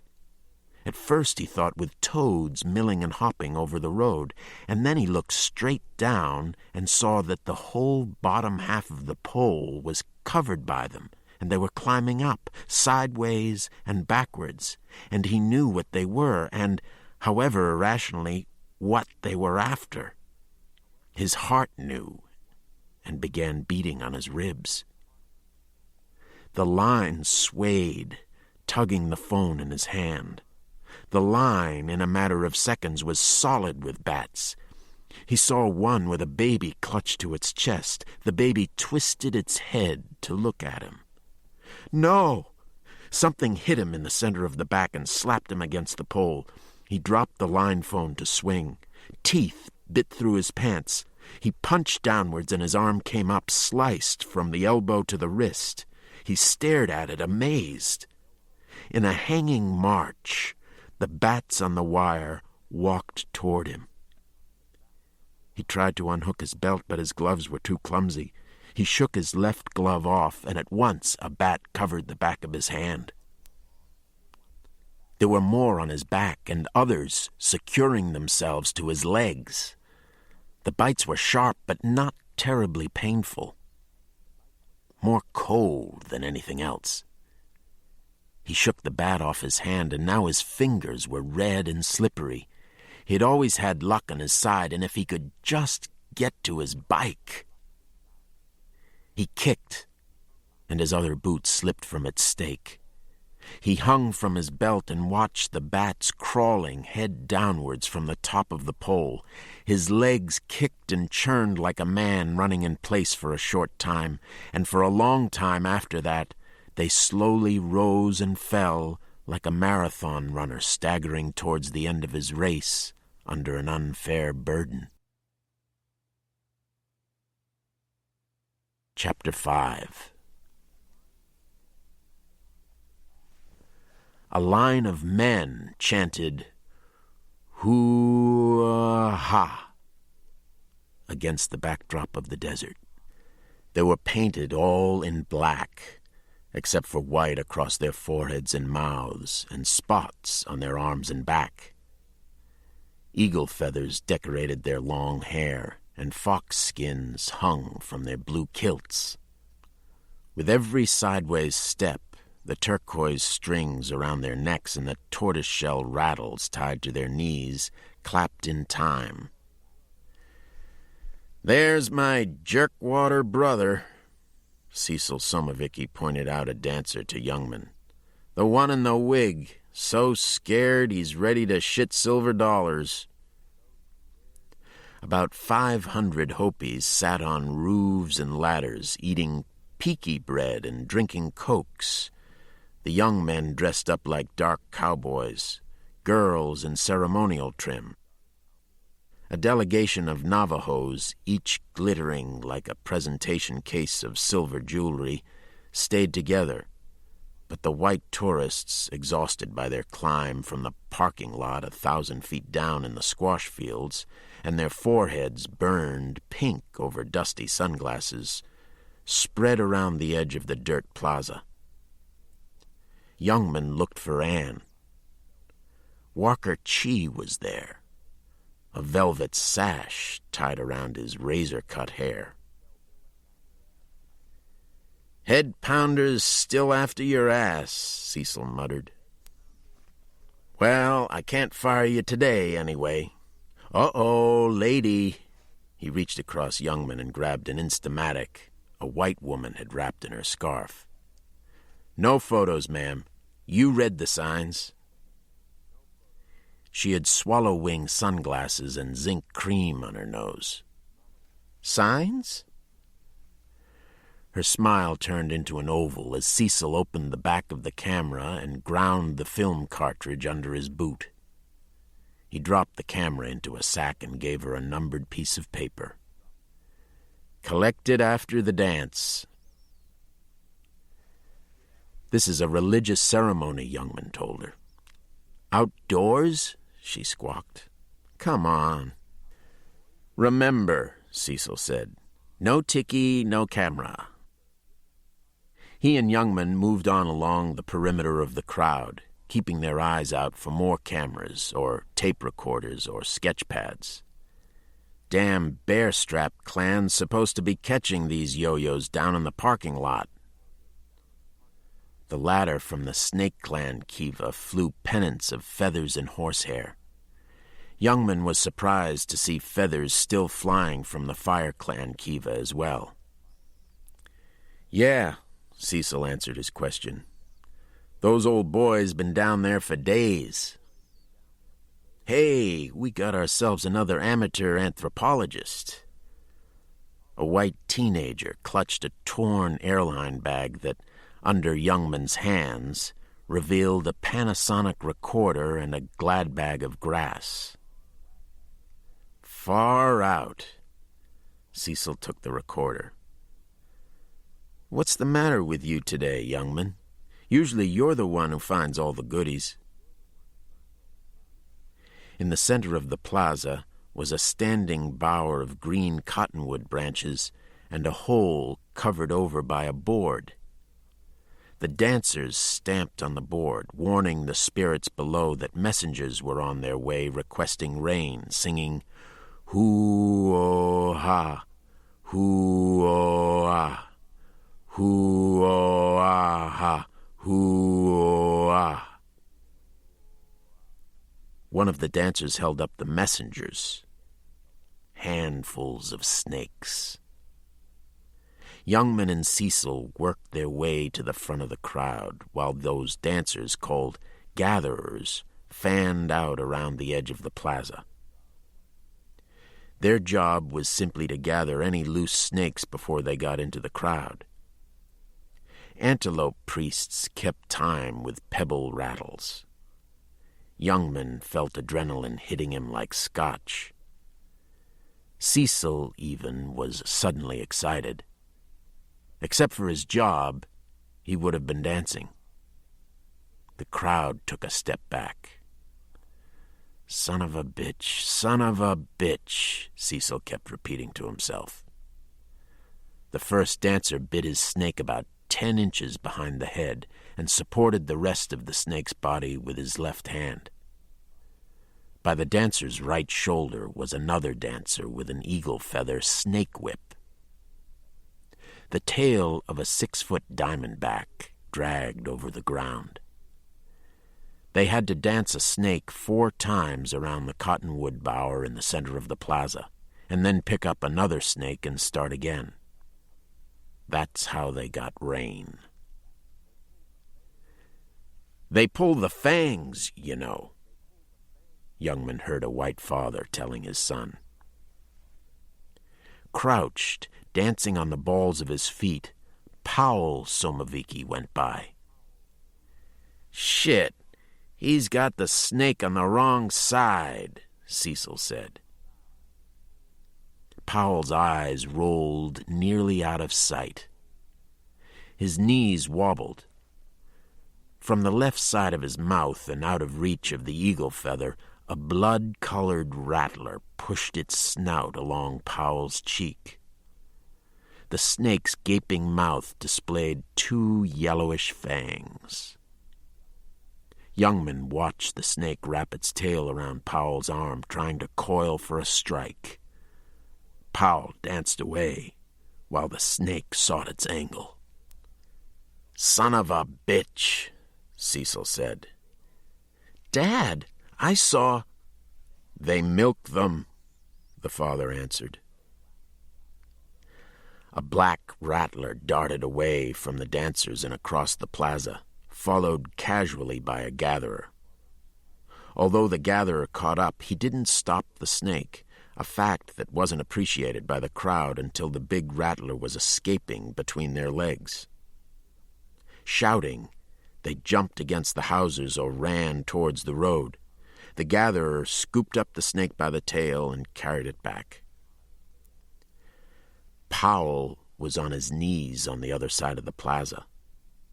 He had only fainted.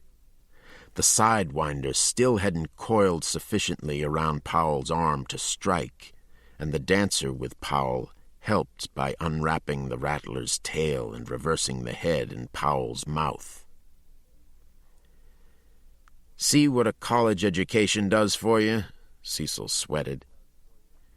"You don't know right from left. Stupid." The dance went on. Walker Chi excused himself to visit one of the outhouses along the side of the mesa. When he came out, Youngman was waiting. "How's the Loloma boy?" "I gave a report to the elders." Chi tried to slip by. "How is he?" Youngman blocked the way. "He's in good hands. By the way, you people are missing a great thing here. You could auction off the snake dance to the television networks. You'd pull in $1 million a year. For doing nothing, just what you always do. This could be the biggest attraction in the country." Youngman was amazed. Talking to Chi was like trying to catch a lizard by the tail. Even if you pinned him down, he got away. By the time Youngman returned to the plaza, one of the dancers was bitten. A bull snake had him by the neck until the shadow of an eagle feather passed over the snake's eyes and it let go, hitting the ground with a thump. Powell danced over the bull snake, a new rattler in his mouth. The rattler's muzzle resting on Powell's shoulder, and its tail swaying almost in time to Powell's steps. Man and snake, two parts of nature, intimately joined, and not by chance. The legends spoke of the snake wife. What the whites, what even Navajos would never understand, Abner always said, was that the snake dance was a dance of life, not of death. "That boy, he did okay," Cecil winked at Youngman. When the last snake was brought back to the cottonwood bower, the head of the snake clan made a circle of cornmeal with lines leading east, west, south, north, to the sun and to the underworld. While he prayed, the dancers threw their snakes into the circle where they writhed in a heap. Finally, all the dancers scrambled for snakes, each grabbing as many as he could carry, and ran from the plaza, down the narrow path that hugged the mesa wall to the desert, where they would run for miles more before releasing the reptiles. Youngman, Cecil, and a second deputy called Frank gave back confiscated cameras and directed tourist traffic out of the parking lot in the squash field. And when the lot was almost empty, they had some cold beers on the tailgate of Cecil's station wagon. Anne hadn't shown. Obviously, Youngman thought, she had better things to do. "And not the worst snake dance I ever seen. Not the best," Cecil directed the spray of his beer away, "but not the worst." "Your brother looked good," Frank burped. "A little shaky at the start," Cecil frowned. "Like I told him, though, you can't fight it. You got the belief in you, you'll be okay." "Who was it got bit?" Youngman tried to get into the spirit. "What's his name? Butterfly. No, Butterfly's brother." "Oh, I'm going to rag him tomorrow," Cecil laughed. "Wasn't it swell to see Powell with those snakes?" Cecil scratched his crotch with satisfaction. Frank was the deputy from Walpi Pueblo. He had enough white blood to give him whiskers and a long nose, and behind his back, friends called him Horseface. "See when they let those snakes get into the crowd?" He nudged Youngman. "That fat blonde thought she was gonna stay in the air for a month at least." "A laugh riot," Youngman said. "They want to come and see the dance. They take their chances," Cecil said. "No one asked them. This ain't Gallup. They want to get drunk, see some phony dances and Roy Rogers. They can go to Gallup. You know, Roy Rogers got Trigger stuffed in his house." Frank turned serious. "No." Cecil was disgusted. "Stuffed with what?" The few vehicles left in the lot were Hopi panel trucks and Walker Cheese Le Sabre. "Wonder what Cheese hanging around for?" Youngman accepted a smoke from Frank. "Business," Cecil said in a small voice. "Business? That's what I hear. Bastard's got no respect at all." Cecil spat in the ground. "What kind of business?" "Oh, some shit about letting the head pounders do all the policing of the joint lands. Doing us a favor as usual. Hell, it wasn't joint land until the Navajos got to their friends in the Bureau and stole the land from us. By the time the head-pounders in the Bureau get finished, we're going to have just enough land to piss in from a squat. Speaking of chi, I ran into a funny guy a couple of weeks back, Frank said. Big Pahan with reddish hair, said he was a doctor, drove a funny truck. I met him, Youngman said. What made him funny? Nothing, first time I saw him. Second time I ran into him down at Five House Butte. He asked me about bats. He asked you about bats? Cecil and Frank stayed to open some more cans while Youngman walked back to the Pueblo. The noise of family get-togethers came out of screen doors, along with aroma of fried rabbit. Through one window, he could see Chi and some Navajos with the old men of the Pueblo. Youngman sat alone where the plaza ended in thin air. He let his feet hang off the edge. The sun burned level with his eyes. He looked down between his boots where a juniper tree struggling on an outcrop obscured the long drop. With field glasses, he might have been able to see the dancers returning from the desert. Dark spots moving at a lope through shadows that could lie across 1/2 mile of sand. The air was a haze, purple to the east, golden to the west. Beyond the desert, on the other side of the mountains, the towns would just be lighting up. Winslow, Flagstaff, Tucson, Phoenix. Boulevards, palm trees, motel neon, swimming pools, all lit, all powered by water that was bought, stolen, divided, overestimated, and disappearing. Ho-ah-ha. Everybody wants rain. Bats, though. Why would the Pahan, who was after a slice of old Abner, want bats? If he did want them, why wasn't he at the Carlsbad Caverns where there were millions? What was so secretive about looking for bats? Everyone had seemed to be all right at Momoa's ranch, he thought, and wondered why he'd bothered thinking of Momoa until he remembered that was where Anne was heading. Abner and the Loloma boy were both attacked east of Gilboa. She was going west, and she had a radio. The only problem she had was him. He remembered the first time he and Anne camped together, up on Dinabito Wash. Camping was a formal word for it. Just catching enough trout to eat. Making love on a blanket. On the second night, she'd started talking about her family.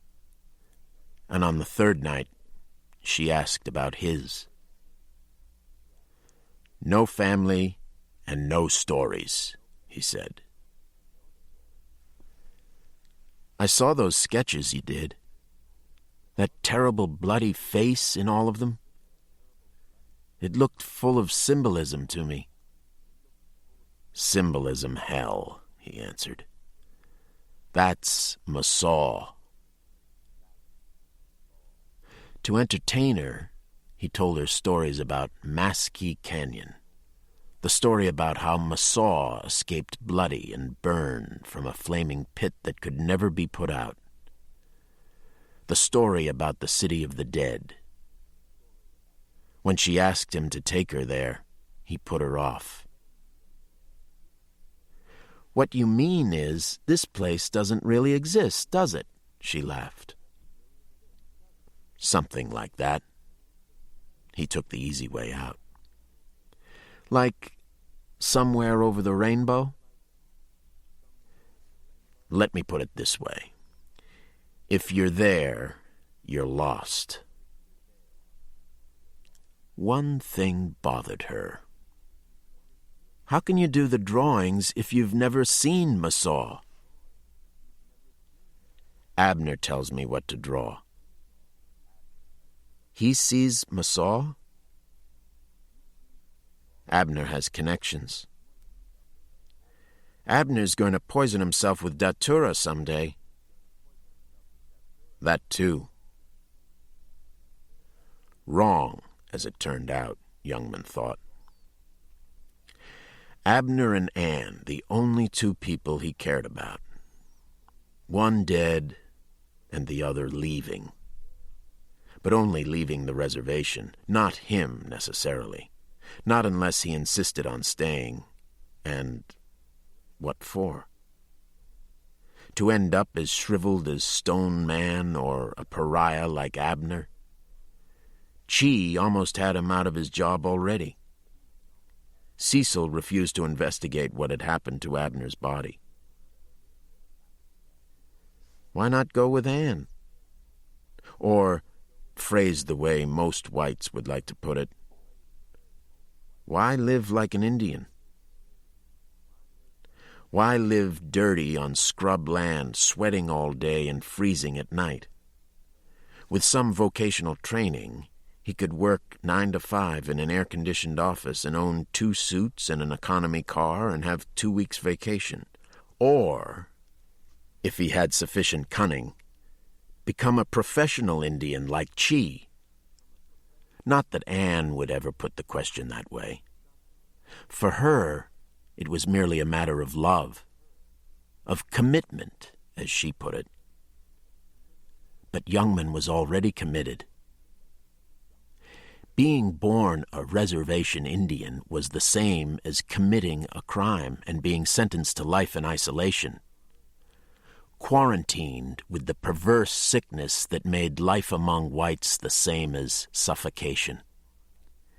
The evident symptoms of this crime disease: self-pity, suspiciousness, stupidity, and pride. Was there an Indian of the 20th century, Youngman asked, who wasn't schizophrenic and who didn't use it as an excuse? Did anyone do it as well as him? Youngman heard steps crossing the plaza, and Harold Macedo sat beside him, smoking a hand-rolled cigarette of mesa tobacco, stuff that was 3 times stronger than store-bought. The bear-strapped priest wore his shirt formally buttoned at the neck. In the sideways angle of the sun, his face was as rough as sandstone. No clouds yet. He stared at the mountains. Not yet. You trying to think 'em up? Can't think 'em up? We do our part, and the rains come. Couple of days, maybe more. Not instant. Maybe we get a breeze tonight. Get a real rain, not like yesterday. I was thinking of Abner, really, Youngman said. Abner and bats. They sat in silence for a minute, watching a mesquite ball roll over the ground far below. It bounced over some soda cans that had been pitched from the mesa. The cans could be used. Cut up and put over corn shoots in the spring. I've been thinking about Abner, too, Harold said. We shouldn't never chased him off the mesa. You thought he was a witch, remember? He was. But he had the power. Only kind of power we got is Masaw, this land. Abner could talk to Masaw, and we chased Abner out. And now we keep losing the land. Me, I thought I was a pretty brave fellow. I shouldn't have been scared of Abner. You weren't. I didn't think he was a witch. And now? No. Someone else seems to, though. They robbed his grave. You wouldn't know anything about that, would you? You mean he's not in it? Yeah. That's not mysterious to me. The only thing I can't figure is what killed him. I never saw wounds like that before. Weren't any tracks. Harold passed the cigarette. Tracks are only there when you see 'em. Abner did things right. I seen him last night in dreams. That's why I come out here to you now. Oh? Youngman was bitterly amused. Now that you'll talk to him, what did Abner have to say? He said for me to help you, 'cause you don't know how to read. Uncle, I can't do much, but I can read, thank you. Words. Yeah. You find any words when you found Abner? No. Harold grunted as if he'd made a point. So, what was I going to read? Youngman asked with exasperation. Some scribbles of sand on the floor? Look, it's a little late for you to come around on Abner's behalf. I didn't chase him off the mesa, you did. With witch stories. He stole the tablet. He told me in my dream. What? Youngman was stopped short.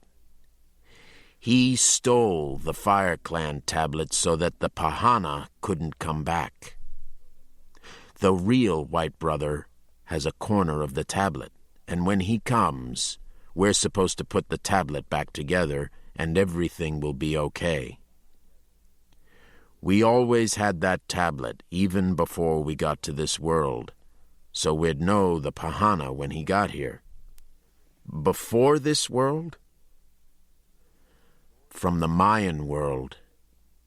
Abner could read Mayan. Oh. Youngman kept a straight face. He never mentioned it to me. How about Greek and Latin? He thought to himself. We had to leave the Mayans 'cause life was too easy there. Sounds like a good reason. Here with Masaw, we have to tend to the ceremonies to get any rain and corn at all. That's how we stay close to the right way. I know it's hard, but we were chosen. Not chosen. Youngman lost his patience. Fucked. We are the God-fucked of the earth. Look at us. Walking around in rags, eating corn other people wouldn't throw to pigs, sleeping in hovels. And what do we do but spend all our time congratulating ourselves on being the most God-fucked and hopeless people on earth? Because that's what we are, and nobody did it to us. We did it to ourselves, and we're so fucking dumb we're proud of it. As soon as the words were out of his mouth, Youngman was ashamed. Harold regarded him with shock. I'm sorry, Uncle. That was unfair and stupid. Okay? You were telling me about the tablet Abner stole. There is such a tablet. I'm sure there is. Youngman tried to mollify Harold. We took it to Washington, to President Taft, I remember, to see if he was the Pahana. Let me guess, Youngman thought. Was he? He asked. No. Harold stayed downcast. Youngman found himself disconcerted by the memory of the altar Abner had set up in his shed. Abner had left a place on the altar for the tablet. Anyway, it doesn't matter. Harold's face brightened, now that Abner gave it back to Masaw. The Pahana missed his chance. "You aren't going to leave the reservation, are you?" Harold added. "Why should I?" Youngman was surprised. "Talk is you're going to get fired. Chi's in there saying he's going to give us a lot of help, but he wants you fired." "The elders wouldn't do that, and neither would Cecil." "Not up to Cecil. And Chi, he's a good talker. And maybe it's 'cause you took up with that white girl. You think there was no bad feelings about that?" "Just between her and me." "Well, that's the way it is." Harold shrugged and slapped his palms down on his knees. "Gotta get back. My boy, he brought up some ice cream in an ice bucket. You finish this." He gave Youngman the last of his cigarette. Fired, Youngman thought.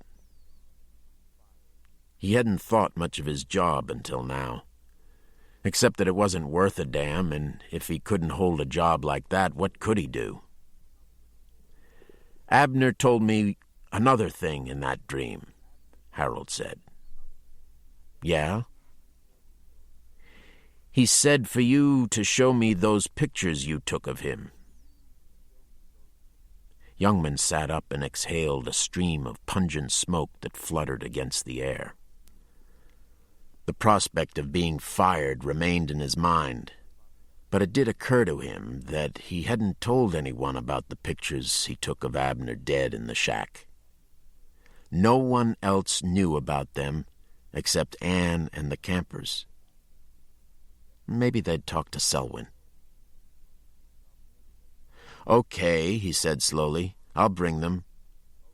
I don't have them on—" He touched his shirt pocket and felt something flat and brought out the Polaroid snapshots of Abner spread-eagled on the ground. Youngman thought he'd filed them away with the death report. He had been sure he hadn't put them in his pocket. "I guess I was wrong. What do you want them for?" "To read for you." Harold took the pictures. He'd forgotten to file the snapshots, that was all, Youngman told himself.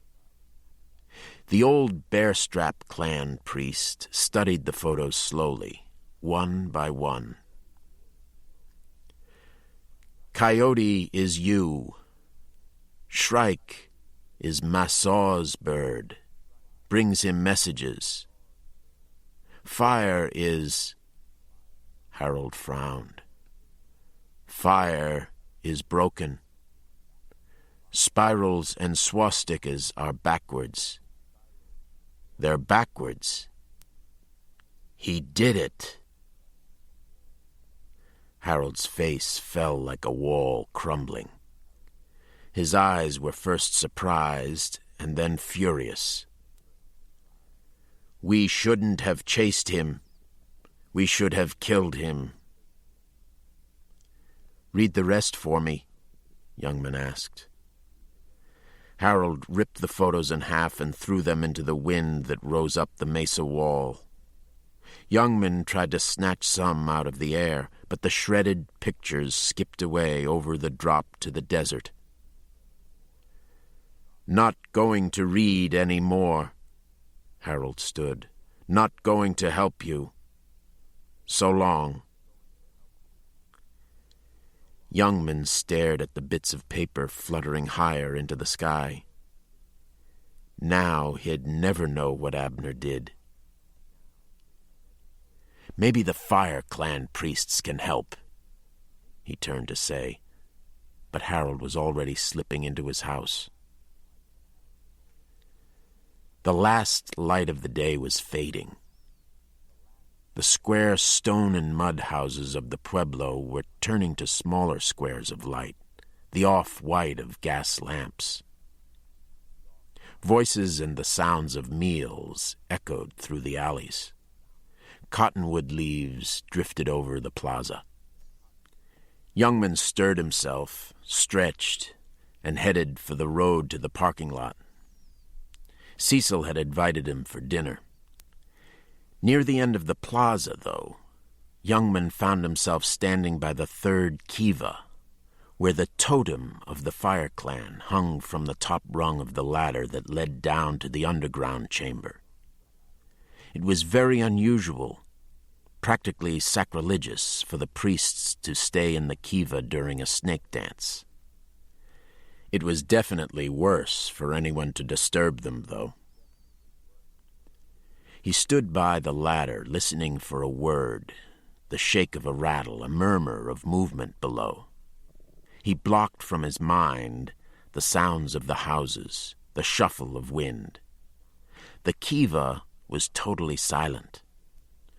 Juniper branches tied to the ladder below the entrance hole blocked any view of the chamber, but Youngman caught the odor of spoiled food. He shook the ladder tentatively. There was no response. Stone Man had said 8 priests were in the kiva. One of them should have noticed the ladder. Although they could have left last night or the night before without anyone noticing, the kiva could be empty. He watched a black beetle with wings marked scarlet climb from the entrance up the ladder. A carrion beetle. A laugh reverberated in an alley. The plaza was still empty, except for Youngman. A second beetle came after the first.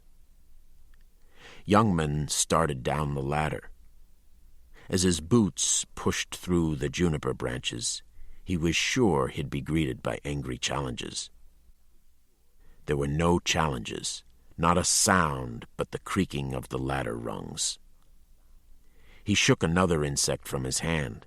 The kiva was cold, not cool. Cold that made his shirt cling to his back, and dark. The pale shaft of light that came through the entrance hole faded before it touched the floor. When Youngman reached bottom, the light died on his face. He could see nothing but the gray dome of the kiva ceiling curving into black space. The air was thick, hard to breathe, and slightly sweet. He lit a match. He was surrounded by a circle of men sitting against the walls of the kiva. All the men were stripped to the waist. Some held prayer sticks. One, who stared at Youngman, had his lap covered by cornmeal and colored sand. There wasn't a mark on them, except that their skin had turned black, as if singed, and foam had dried to a crust on their mouths and chests. And they were dead. The Navajo helicopter sat in the floodlights set up around the plaza. A rack of germ-killing ultraviolet lights was aimed at the kiva, from which climbed, clumsy as a moonwalker, a figure in airtight vinyl coveralls. The cloth of the suit was impregnated with diethyl toluamide rat repellent. The faceplate showed eyes and an oxygen mask. A similar figure followed, and, together, the two men carried a sagging cocoon of the same shiny material to the helicopter. It was the 4th sealed bag they'd carried to the helicopter from the kiva. They went back for more. 10 o'clock. Walker Chi looked at his watch. He, Youngman, and Cecil, and the village elders, watched from Stone Man's roof, 100 feet away. The entire village, many of them wrapped in blankets against the night chill, were on the roofs and silently watching the floodlit scene. "Lucky this didn't happen this afternoon." "Yeah," Youngman agreed. All we'd need is a few hundred whites racing out of here saying there's an epidemic. Wait a second, you don't know what you're talking about. I want to know what you're both talking about, Cecil interrupted. Epidemic of what? He doesn't know what he's talking about, Chi answered. They could have died of anything. He said they looked burned. I said they looked burned. They weren't burned, Youngman corrected him. Anyway, another copter is on its way. All I meant before was that it's lucky we don't have to inoculate that crowd you had this afternoon. That's, Chi glared at Youngman, how wild rumors get started. And just what the hell are you going to inoculate them against? Youngman demanded. We'll use general antibiotics like streptomycin. Chi turned to the elder. I'm just trying to help you people. Sheriff, are you going to get your deputy off my back? A sixth silvery cocoon was being carried from the kiva. The same Pueblo elders who had been buying the most important sales pitch of Walker Chi's life just hours before studied the Navajo chairman now with open suspicion. A lot of people here don't take to needles of no kind, Cecil said. Matter of fact, seeing's how this fucks up the rain dance, not a good idea for you to be giving orders here. This is a lot more serious than any rain dance. Chi lost his temper. Tell us, Youngman suggested. Start with how you're going to want this whole village quarantined. Look, Chi told Cecil. You want a jailbird for a deputy, that's your business. I don't have to deal. You gonna want this place quarantined? Cecil asked. As a precautionary measure, Chi found faces watching him from all the near roofs. It's a normal measure. The seventh cocoon was laid out in the helicopter. One of the two figures in overalls waved to Chi. The second figure returned to the kiva with a flamethrower. A stream of fire spewed into the underground chamber. Stone Man recoiled. I saw 8 priests go down there. Chi took a hand radio from his belt and spoke into it. Doctor, you got all the bodies out of there, didn't you? The radio answered in the affirmative, although Youngman hadn't seen either of the men in airtight coveralls use a radio of their own, which meant they had collar mics and earphones. Good, Chi said. There weren't any more bodies. Just 7, he told Stone Man. Did they see a small stone tablet? Stone Man asked. Chi shrugged, but passed on the question. Every item was accounted for. There was nothing like you describe, the radio answered. Give me the radio, Youngman said. You're out of the picture, Chi shook his head. Your people fired you tonight. Give him what he asks for. Stone Man stared at the desecrated kiva. Tears stood in his eyes. Do it. Youngman put his hand out. Duran, Chi lowered his voice, you saw those bodies. There weren't any wounds on them. No swelling, buboes, nothing. Don't try to make something out of nothing. Don't start a panic. Thank you, Youngman took the radio. Doctor, which one are you? Raise your hand. The figure without the flamethrower raised his right hand. Doctor, what killed the men in the kiva? The voice that answered was nasal and clipped, a white voice. The doctor who had come to Gilboa for Isa Loloma, Youngman guessed. There are no clear indicators. The evidence of froth does lead us to believe there were pulmonary complications. A disease, then. Or toxic agents, maybe a disease. A highly contagious disease, Not necessarily. The situation of the chamber is highly abnormal. Close quarters, shared food, lack of hygiene, etc. A disease that isn't normally contagious at all could become so. Did you see any fleas or flea bites? Not so far. Swollen places? No swelling at all. I can assure you there was no indication of bubonic plague, if that's what you're getting at. These precautions we're taking are normal prophylactic methods in dealing with a possibly contagious and undetermined disease. Again, I must mention toxic agents, what they ate or breathed. The public hygiene of the pueblo itself leaves a great deal to be desired. Okay, Doctor, let's cut the shit for a start. We had a nurse up here who spent 2 years teaching me about your goddamn indicators. The indicators of those priests were 1. Froth, which means their lungs were infected. 2. Cyanosis, black skin, which means their lungs were so congested there was no oxygen in their blood. 3. 7 men died in 2 days. In other words, they were killed by pneumonic plague, which is a hell of a lot more infectious than bubonic plague. What's the difference? Cecil asked.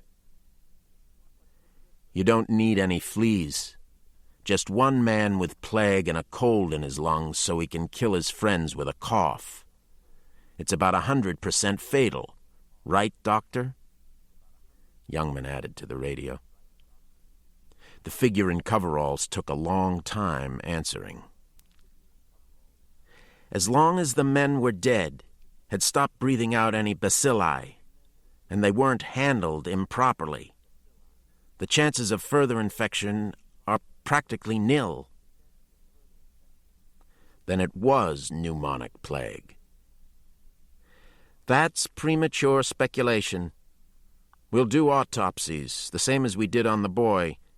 Cheese signaled to the doctor was too late. So, Youngman glared at the Navajo, you son of a bitch. The main thing is to avoid a panic, Cheese said. Pathogenic signs on the boy's body would indicate the possibility of bubonic plague, the radio went on. There were flea bites. We suspect were vectors, points of entry for the bacilli. I must stress, he was an isolated case. Until tonight. Perhaps, the voice conceded. Until tonight. Even 8 cases don't make an epidemic, Chi said.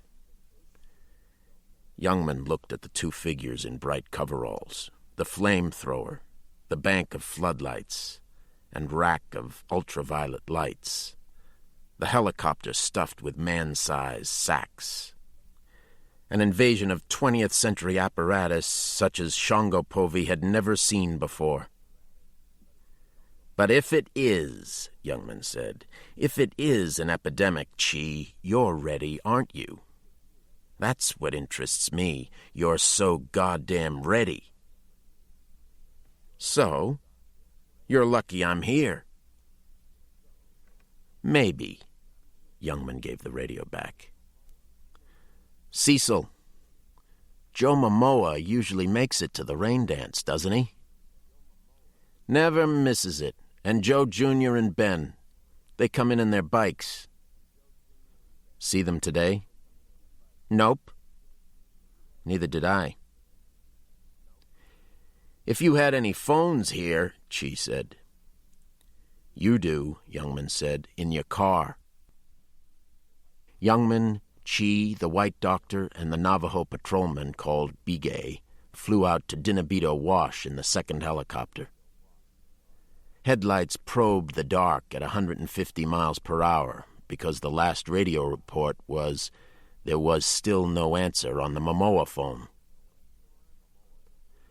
So I'm a son of a bitch, am I? Chi asked Youngman. If that's true, why am I helping you? Because you're in a corner. Because you're hiding something. Because you're scared. In the twin beams, the desert slid by as two pale tracks spotted with brush, undulating as the copter flew over a dune. Youngman tapped the pilot on the shoulder. "Stone chimney's coming up. Better climb a little." "I don't see anything." "Climb anyway." The copter rose 50 feet. A slight tilt to the aircraft swung the beam and picked up a red column of sandstone reaching to the skids. The copter hopped another 50 feet. Youngman had no good memories of riding in helicopters. He had no good memories of the Army. Like the Army, copters were too complicated and illogical, loud and wasteful. Sitting beside Youngman, the doctor he'd spoken to over the phone on the plaza was distributing vinyl coveralls from a box stenciled "Center for Disease Control, sterile until opened or damaged." "I don't mind lying to you," Chi said, "and I don't mind being a son of a bitch. That's what it takes. You hear me?" "For what?" Youngman stretched his legs as best he could. "To be like them, like the whites. You're not so dumb you haven't figured it out yet. You don't like it. But don't try to lie to me. You know."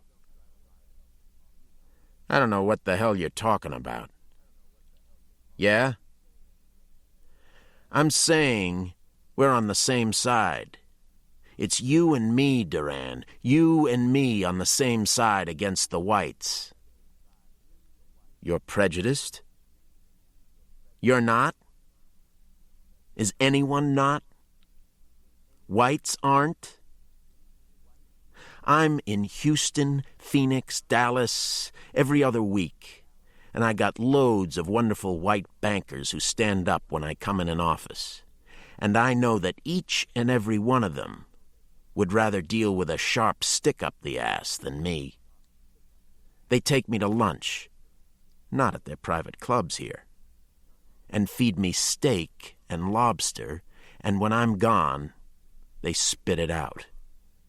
They hate me to begin with, and they hate me more because I make them pay. I make them pay millions. Nothing's changed, Duran. They still want to steal it all. They want to starve us out, but they can't do it now, Duran, and you can thank the Arabs for that. They're running out of coal and gas and oil, and they're running out of time. Not enough time to starve us, and so they have to buy.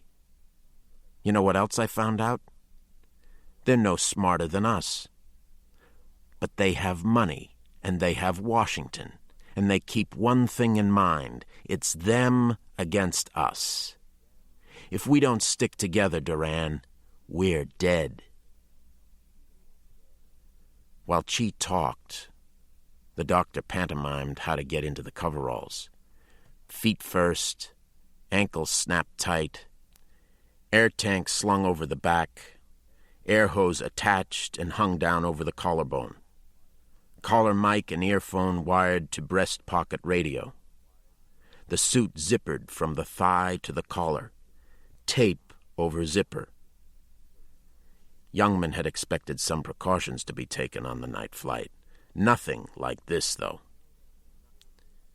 "They know they can't fool me. So," Chi said, "all they can do now is go around my back. Get some opposition against me in the tribal council. Just as good, get around me to the Hopis. They're counting on you to stab me in the back." 2 helicopters. That interested Youngman. 1 copter as a gift, that was possible. 2? Hueys were $250,000 new. Used, they still weren't cheap. No one gave away 2 Hueys, not even to Walker Chi. "We're on the same team, Duran. That crap about different tribes is out. You don't like me, and I don't like you. Tough. We're going to have to live with it." there's something else you have to live with. I'm the only Indian in 4 states, maybe the only one in the country, who can save us. Not rain dances, not witch doctors, not bleeding heart liberals. Me. Because I know bank statements and interest rates and bribing the right bureaucrat. And because I'm a son of a bitch. The best one we have. That's why you didn't take me into quarantine at Shiprock? You didn't want me talking about an epidemic and stabbing you in the back. Now you're being dumb again. Chi pulled his suit on. You can see I'm doing everything I can to stop any more cases. And getting me fired. That was the good report you were going to put in for me? That can change, Deputy. If you get on the team, there shouldn't be any problem. The ground had swelled into foothills, and the copter lights cut through piñon groves and sloping meadows.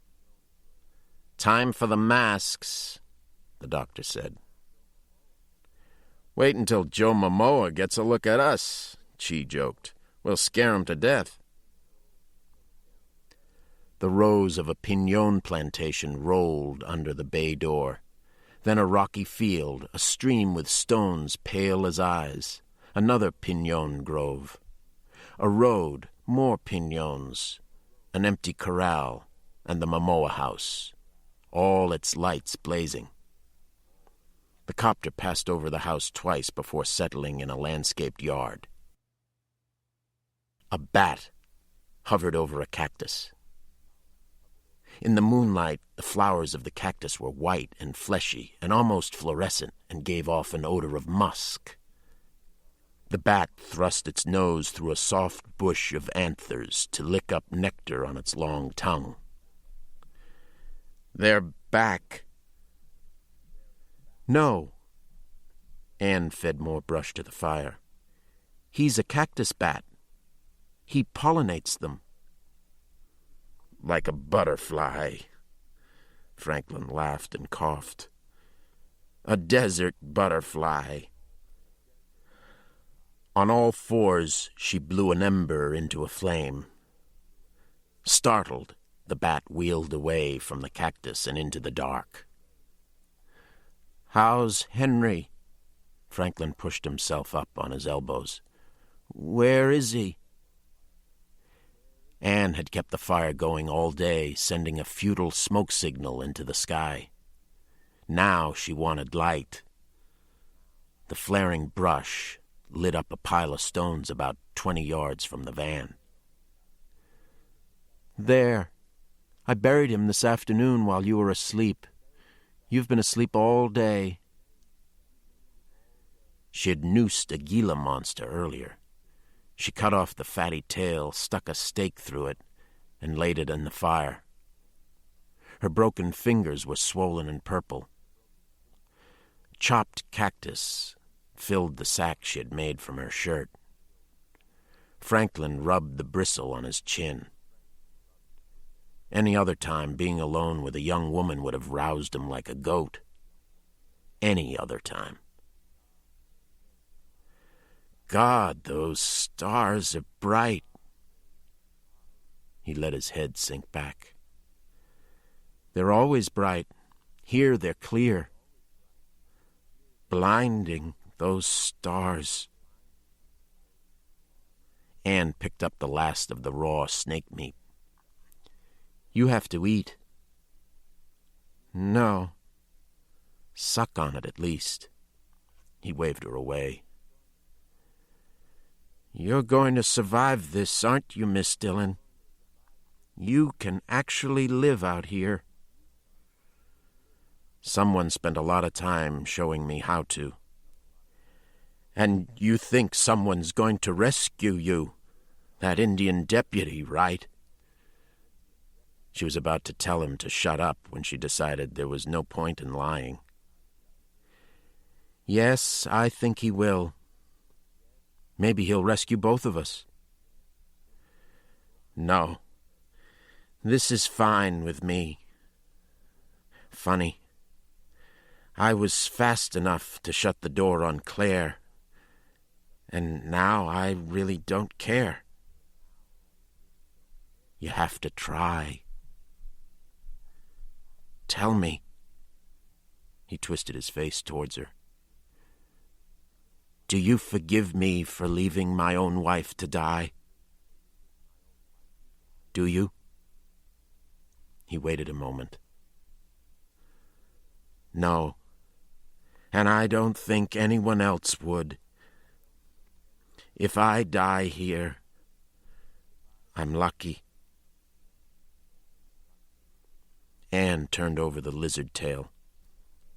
The beady skin peeled off in the fire, revealing a waxy fat lightly veined. Franklin pushed himself up on one elbow. I saw God, while I was sleeping. Well, it was a lot like this. I was out in the desert, lost, alone, and I saw a campfire. As I went towards it, I could make out a man squatting, his face to the fire. He was a big man, and he had a blanket or something over his shoulders. I called out, and without looking back at me, he waved me to come closer to the fire. He was cooking supper, and I was hungry, so I ran to the fire. In fact, I was reaching for the food when I really saw him. He was twice as big as a man. But what was most remarkable about him was his face.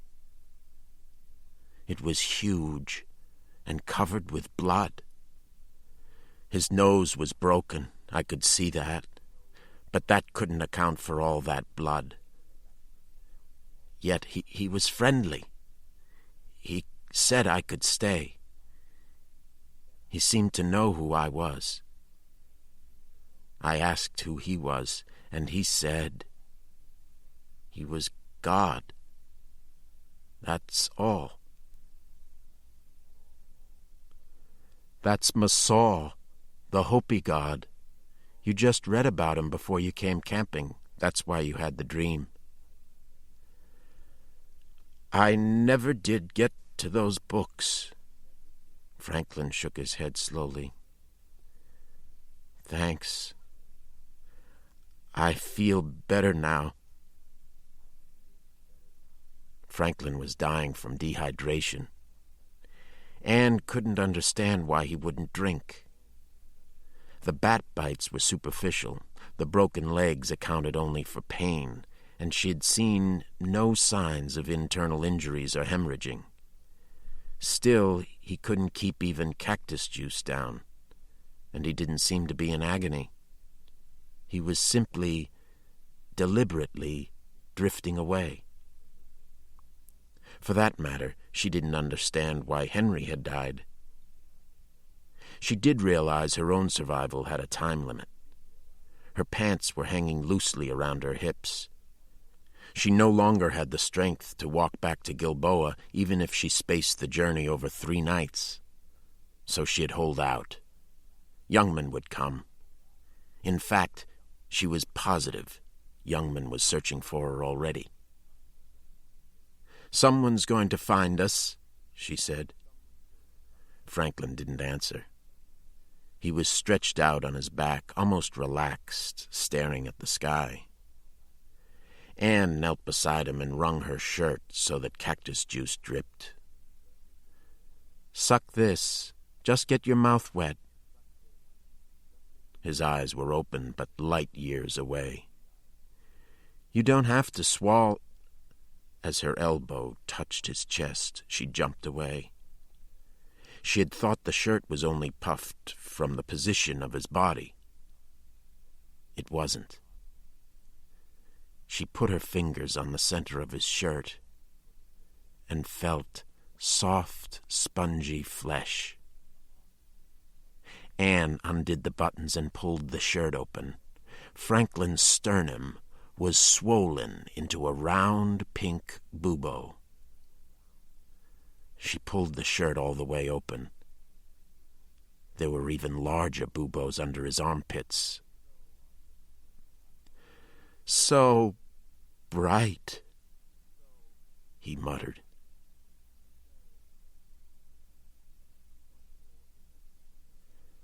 The front door was open. The head of an 8-point buck decorated the hall.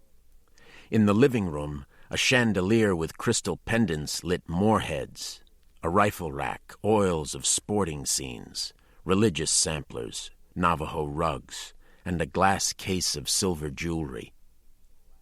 There was no point in calling out to the Momoas through the air masks. The men could communicate by radio only among themselves. In the airtight suit, Youngman felt clammy and warm. The men looked like visitors from another planet. Youngman felt like one. He picked up the phone. "It's dead." "There's our answer," Chi said. "Have any bad storms up here lately?" "Couple of days ago." "There's a pole down. End of mystery." "Probably." Putting the phone down, Youngman's foot nudged an open bottle of Pepsi from under the sofa. There was still some soda in the bottle, and some had dried on the carpet. "Let's go on." The downstairs bathroom was empty and neat.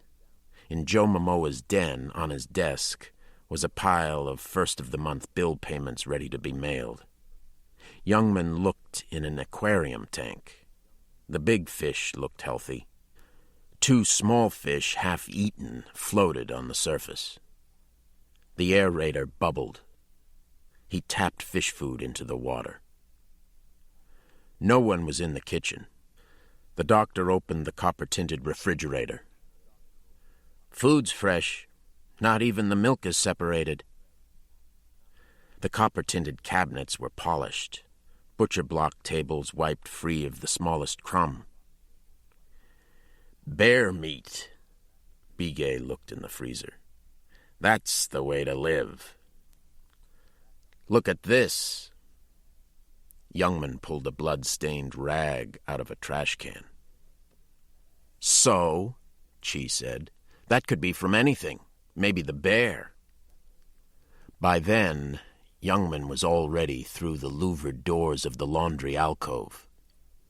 He opened the top of the dryer and started flinging clothes onto the kitchen floor. "What the hell are you up to?" Chi asked. "We'll see." Youngman spread the clothes over the tiled floor. 2 shirts and a dress were discolored brown. "That could be anything. Could be rust marks," Chi said. "Right, Doctor?" "Possible." The doctor put the stained clothes in a sack. "Damn right," Chi said. "If Joe comes in and sees this mess, he's going to have your hide, Duran. Of course, he'll have to stand in line." They turned to a sound at the kitchen's outside door. Youngman heard a sigh of relief over his radio. He couldn't tell who from. Bigay opened the door. A collie entered, its tail low and wagging, shuffled to an empty food bowl, and returned to the men. "Momoa's?" "His wife's," Youngman said. "Joe wouldn't let a work dog in the house any more than he'd let a horse." The collie sniffed the clothes on the floor. As if it were reminded of something, the dog started whining and backing into the hall. 3 or 4 times the dog went back and forth between the kitchen and the hall. "Oh, shit," Bigay said. "What a bitch. Oh, Christ."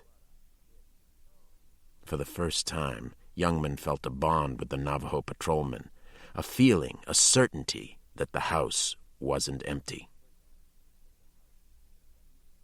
The dog led them to the second floor and along a carpeted hall to a master bedroom where Mrs. Momoa lay peacefully dead on a king-size bed. Her dress was puffed into strange shapes from the buboes around her neck and under her arms. A jar of aspirin and a thermometer were on the night table. In another bedroom, decorated with quarter-horse trophies, they found Joe Jr. Because he was naked, they saw immediately the buboes around his groin. His forearms and the back of his neck were bandaged. The doctor turned him over and removed the bandages. There was no skin on the flesh underneath. "Like the Hopi boy." "Shut up," the doctor told Bigay. "Bring the lamp closer." "Those are like the wounds on the boy," Youngman said. "I know," the doctor snapped. "I did the autopsy. Let me... Very unusual. Unique. These are actually a great many crater-like wounds. Damn, they cleaned them. Otherwise we'd get a little of the saliva to go by. Deputy, you're such a hotshot. Maybe you can tell me what kind of animal makes a bite like this." "Bats." The doctor gaped up through his visor. "What the hell are you talking about?" Chi pushed Youngman away from the bed. "Whatever bit Joe Jr., the horses here, and Issa Loloma, attacked them in the dark and didn't leave any tracks on the ground. The only animal I know that flies and has teeth is bats." "You ever see a bat bite like that, ever?" Chi demanded. "No," Youngman admitted. "Then you don't know what you're talking about, do you?" "I don't know, but I'm sure." "You're sure about an impossibility?" the doctor interrupted. "The immediate concern here is how long ago you saw these people, Deputy." 4 days. "This is the most virulent form of plague I've ever seen, if you're correct. If he is correct, Mr. Chi, you've got problems."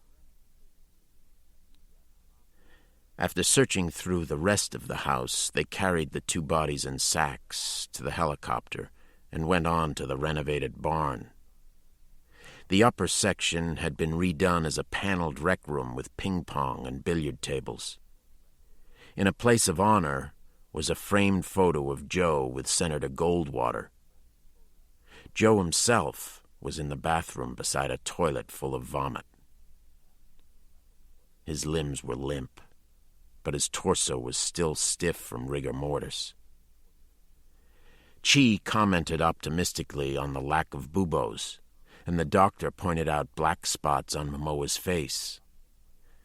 Capillary hemorrhage, another sign of plague. "The young man, the one with the wounds, died first. I'd guess that he transmitted fleas to the others," the doctor said as they dragged Joe into the rec room to stuff him in a bag. "As long as they didn't have any visitors, we may get by." "Of course we'll get by," Chi agreed. "Like hell," Youngman said. He stood in front of the maps on the rec room walls. Most of the maps were Joe's Mormon items: biblical Israel, the diaspora of the Jews, and the travels of Brigham Young. On another wall was a large topological map of the reservation. The painted desert was in the middle, the Black Mesa at the top, Dinabito Wash to the northwest, Antelope Mesa to the east. "You've got 3 stiffs here." He marked Dinabito Wash with the pool chalk. 7 here. He marked Shongopovi on the Black Mesa. 1 here. He marked the desert east of Gilboa where the boy had been attacked. And one more here you don't even know about.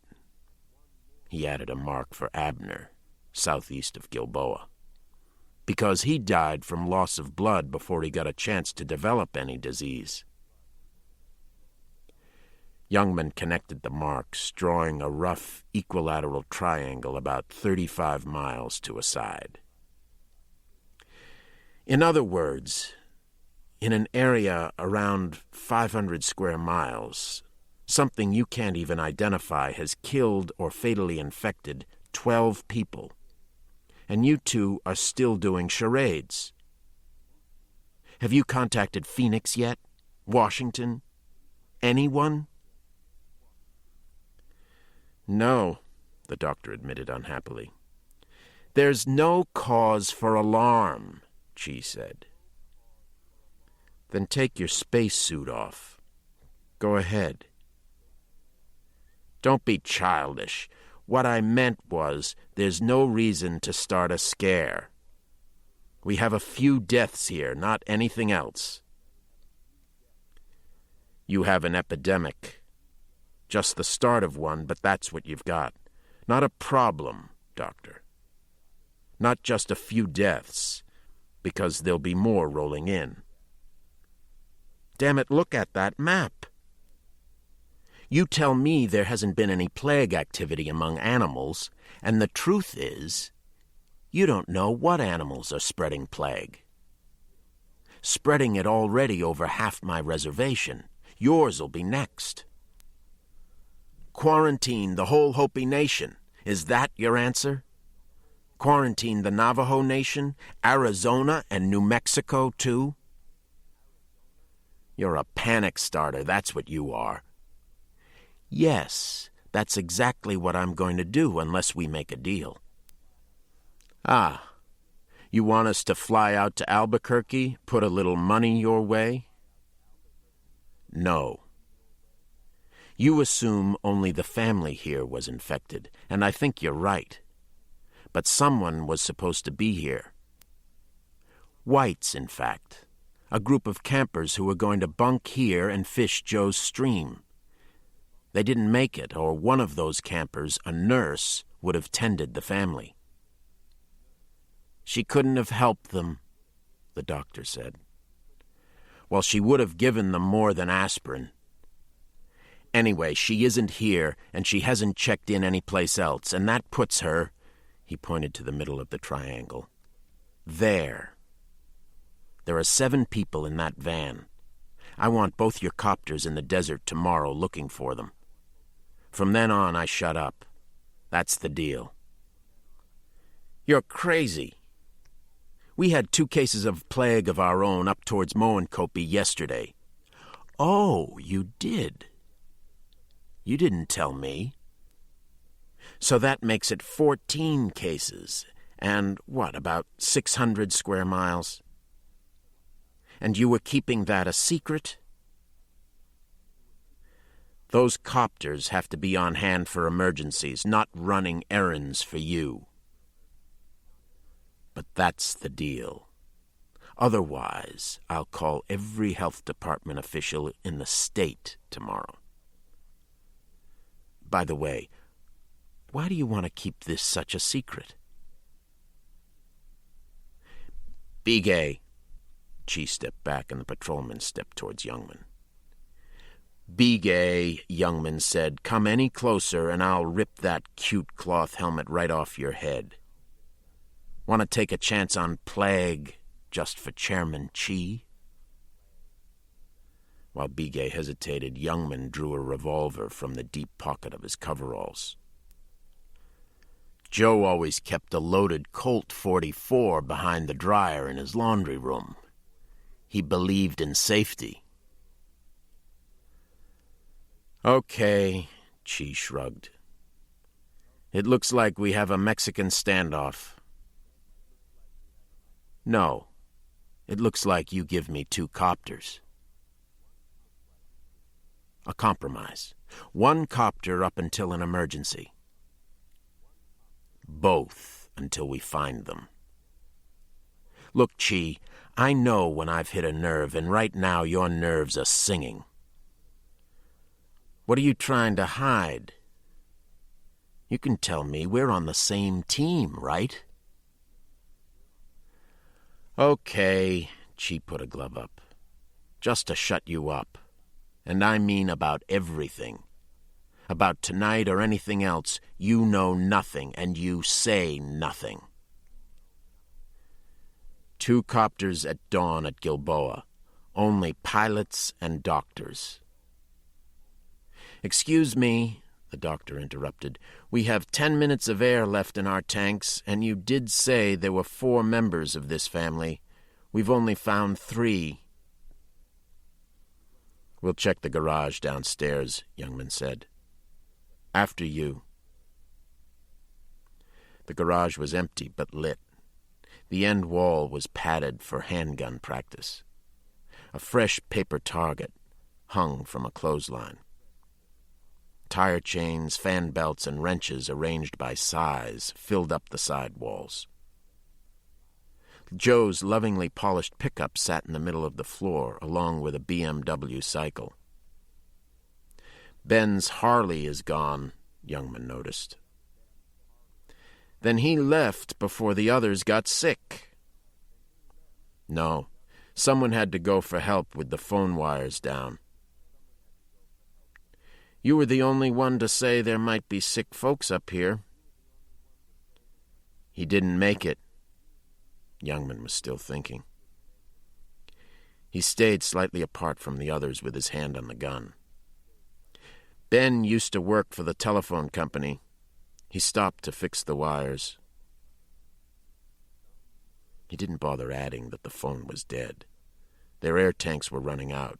After one circuit around the house, they returned to the copter on the lawn and dumped Joe's body inside with his wife and son. We forgot to turn the lights out. Bigay looked back at the house. Weird. We should have turned the lights out. Bigay was right. The lights in the garage, the rec room, kitchen, every bedroom and hallway had been left on by the Momoas. The house blazed against the dark hills. The collie had followed the bodies to the copter and sat forlornly by the skids. Everything's under control here, Doc, wouldn't you say? Chi remarked. The question was an order. Youngman, his gun on his lap, was fascinated by Chi's desperation. 14 deaths in 2 days is not under control, the doctor said softly. With cooperation, though, we can handle it. Through his visor, Youngman watched the doctor's eyes move from Chi to him and to the dog. You better put that dog in a sack, he said. The sack's airtight, Bigay protested. He'll suffocate. That's the idea. Dogs have fleas. By flying over the hill road on the way back, they found Ben Momoa. His Harley-Davidson 750 was leaning against a telephone pole. Ben hung by a repairman's belt from the top of the pole. In the helicopter's lights, his clothes shredded and black with blood. He might have been the sacrifice of a gruesome rite. Chi himself went down in a sling to hoist Ben up. Maybe I can do the same thing for you sometime, Duran, he shouted up.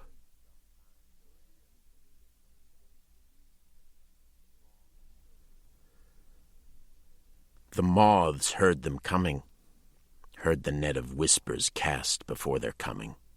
Some of the insects dropped to the ground, and others began desperate evasive maneuvers. But the bats passed by them, ignoring the moths, listening for the echo of a different prey altogether. The inner ear of the bats contained, in fact, 2 separate organs of sense. One for mid-air orientation, another for hearing. The one for hearing, the spiraled cochlea, was proportionately about 1,000 times longer than a human's, and rich in trigger hairs. The hairs stirred to the slightest echo, which was simultaneously interpreted as an insect or an obstacle, or another bat, opposite from a human system which heard a voice clearer than its shadow. And when the echoes were reflected from something large and warm and alive, from the food, the cries and the echoes increased to machine gun rapidity. Mixed with the echoes was the bleat of a goat. There were 4 goats tethered to a tamarisk tree, 3 of them asleep. The 4th shifted its hooves nervously, ears pricked to the rustle of the wind. As the rustle settled down, so did the goat, and nibbled at the tree's bark. Some grass even grew around the tree. Wherever a tamarisk stood, there was bound to be water. Then the goat backed up as something hopped towards it. Curious, the goat thrust its nose forward, and the thing hopped into the air and flew. By now, more than 100 bats were on the ground, membranes folded, resting their weight on their hind legs and the wrists of their wings. They hopped or ran rapidly around the tree. There was a feeding order, and there were preferences. Better young and tender food than old.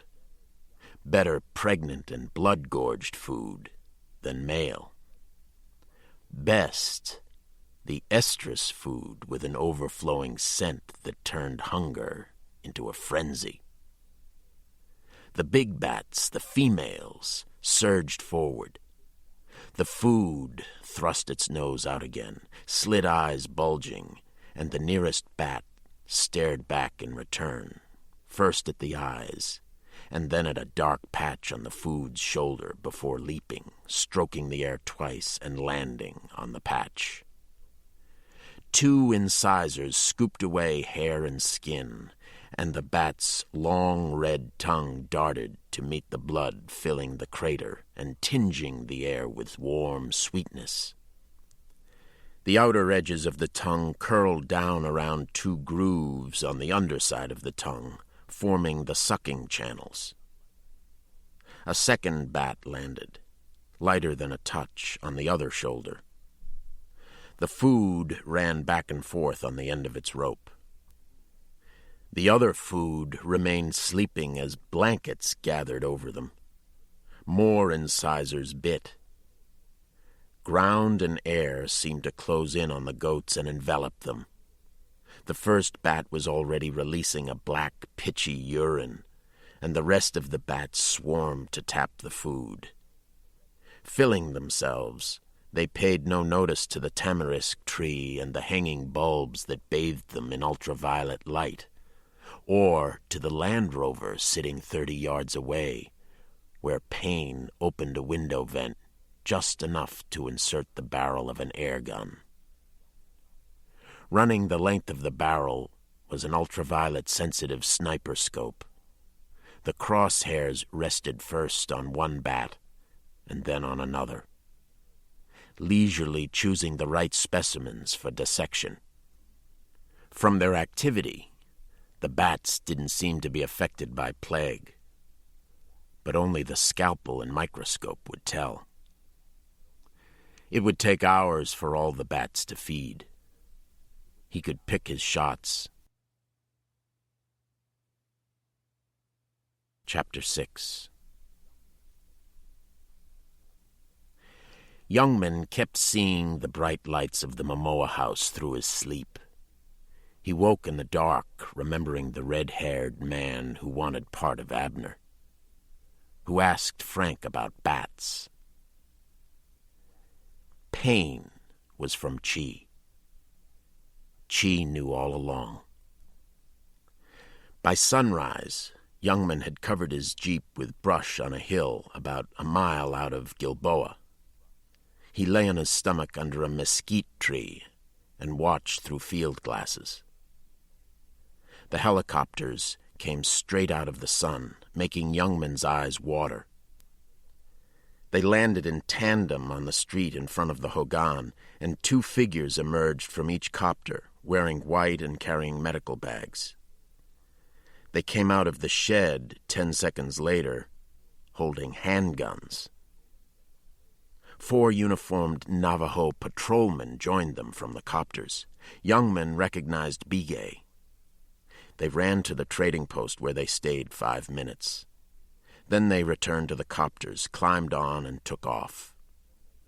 The copters circled low around Gilboa, trying to pick up tire tracks and not finding any, because Youngman had covered them. After a while, they quit and headed north towards the mesa, in case he had gone that way. Youngman drove back to his Hogan. He wasn't feeling clever. He should have extracted Chi's promise in public, or set the meeting place at a pueblo, or told Cecil what was up. Instead, he'd stupidly isolated himself in the middle of the desert. The first thing he did was try to radio Cecil, only the Navajos had pocketed half the tubes from the radio, so he threw his rifle and bedroll into the jeep and drove on to the trading post. Selwyn was in his bathrobe at the counter. He lifted his hand proudly and showed off a dead fly. "Where's your radio transmitter, Selwyn?" "Broken. I showed it to those Navajos, and they tried to fix it, but they couldn't. It's broken for good, I guess." "You just missed them. They're looking for you." "Give me some rifle shells and some 44s, too." Youngman still had Joe's Colt. "And Spam, a 6-pack, and salt tablets." Selwyn swept the fly away and started filling the counter. "The regular radio's working. I heard about that fire at Momoa's place." "What fire?" "Whole family burned up." Selwyn dusted off the beer cans. "Last night. You didn't hear about that?" "Well, you wouldn't care. You hated that bastard as much as me." Youngman wiped a display case and squinted through the glass. "You still got those transistor radios?" "I'll take one and some batteries. Put it on my account." "Sure. What else?" "You know, Youngman, I hope someone invents cash soon." Youngman took the goods and went out to the porch. "Been up since 5. Selwyn followed him, bathrobe flopping around bare feet. "One of the first signs of growing old. Insomnia." "You in trouble, Youngman?" The deputy was searching the sky in case one of the copters doubled back. The shadows of dawn were already drying up. "You in trouble, huh?" "Yeah, but no more than anyone else. Take care of yourself, old boy." Youngman stuffed his purchases, except for the transistor radio, into his bedroll and slid behind the wheel. "I always meant to tell you. Nothing wrong with your daughters. Keep their windows shut tonight." "What?" But the Indian's jeep was gathering speed, headed on the road west.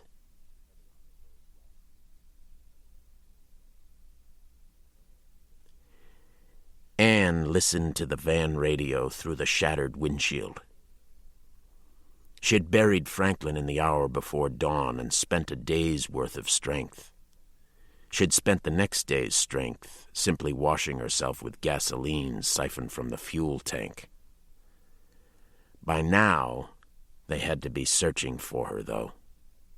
By now, Youngman was coming.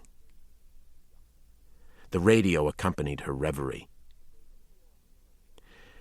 As you all know, yesterday's rain dance at Shongopovi was marred by the tragic death of 7 elders at the pueblo.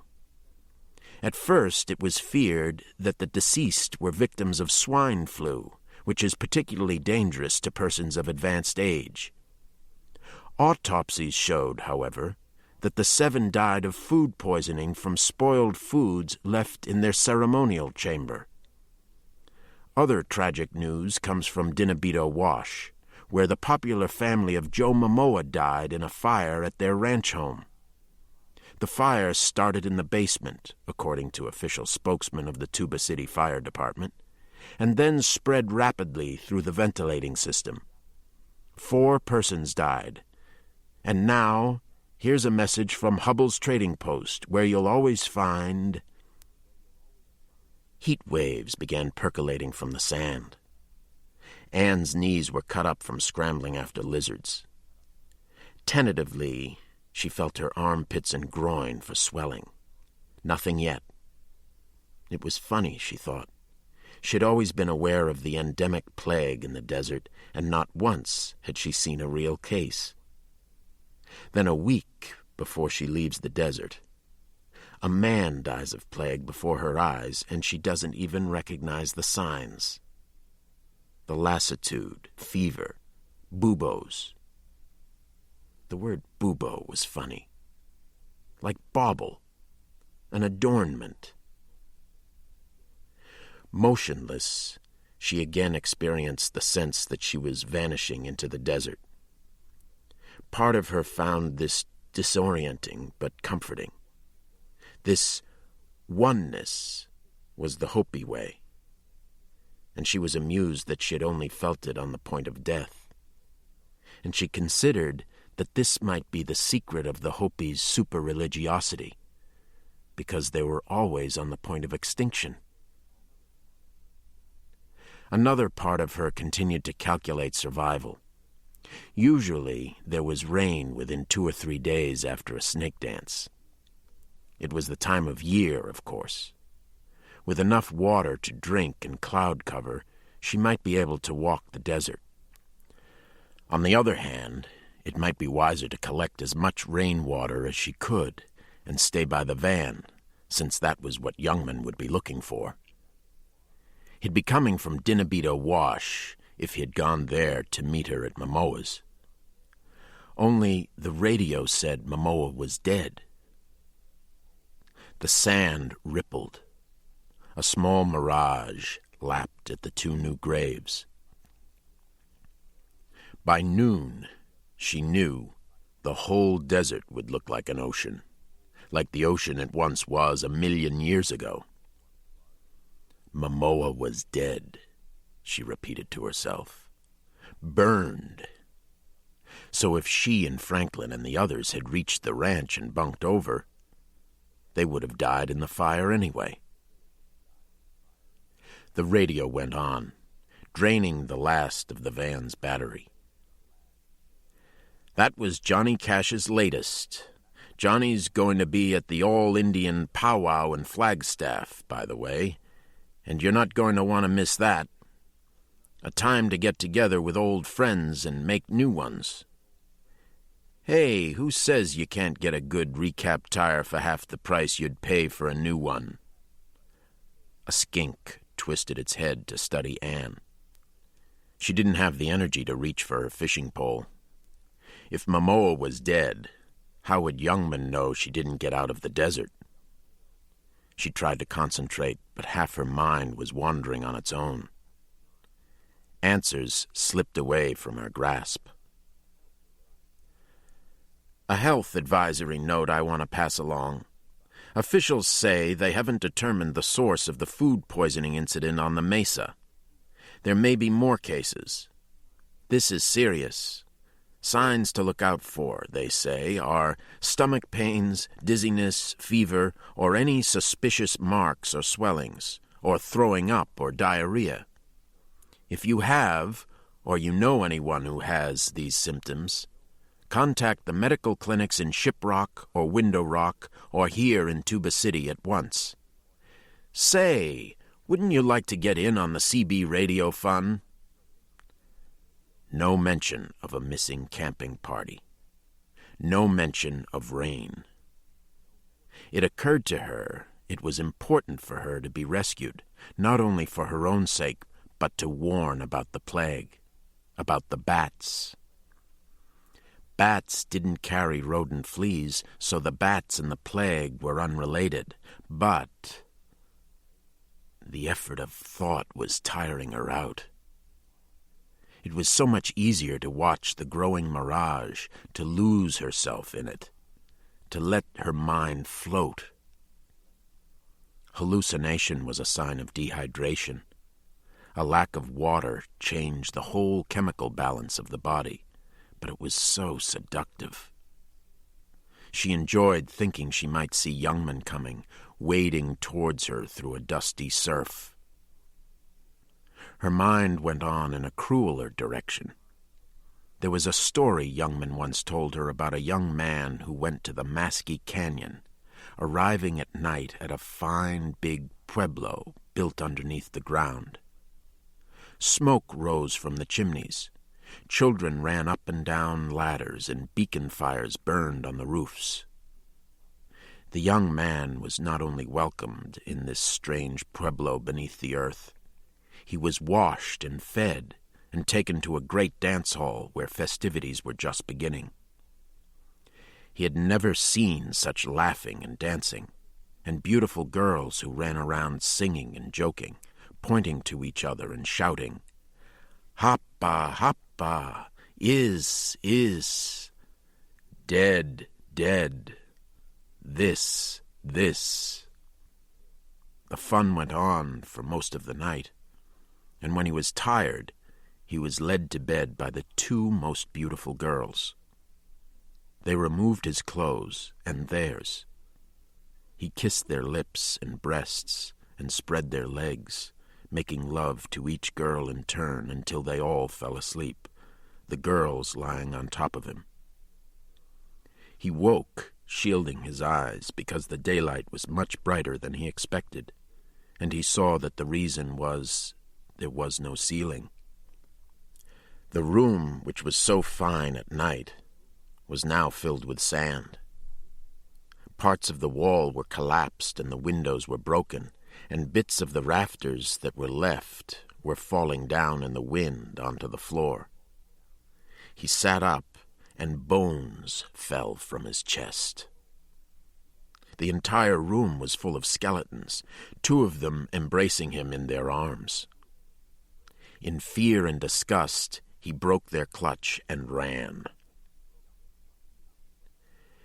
Youngman wasn't coming, she told herself. No one was. Not in time. Not until she was something to be shoveled instead of loved. Her head rocked back and forth, and she heard the clicking of lizard claws running over the van. She didn't hear the fading voice of the radio. Another health advisory to pass along. A jackrabbit, turned into health authorities, has proven to have an animal form of plague.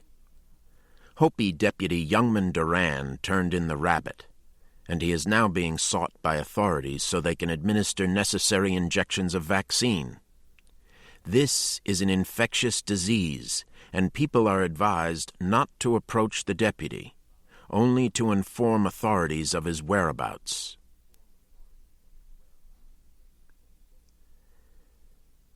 Instead of staying on flat ground, Youngman deflated his tires and crossed as many dunes as he could on the chance he might be able to spot the van, or smoke signals, or the glint of a mirror, or vultures.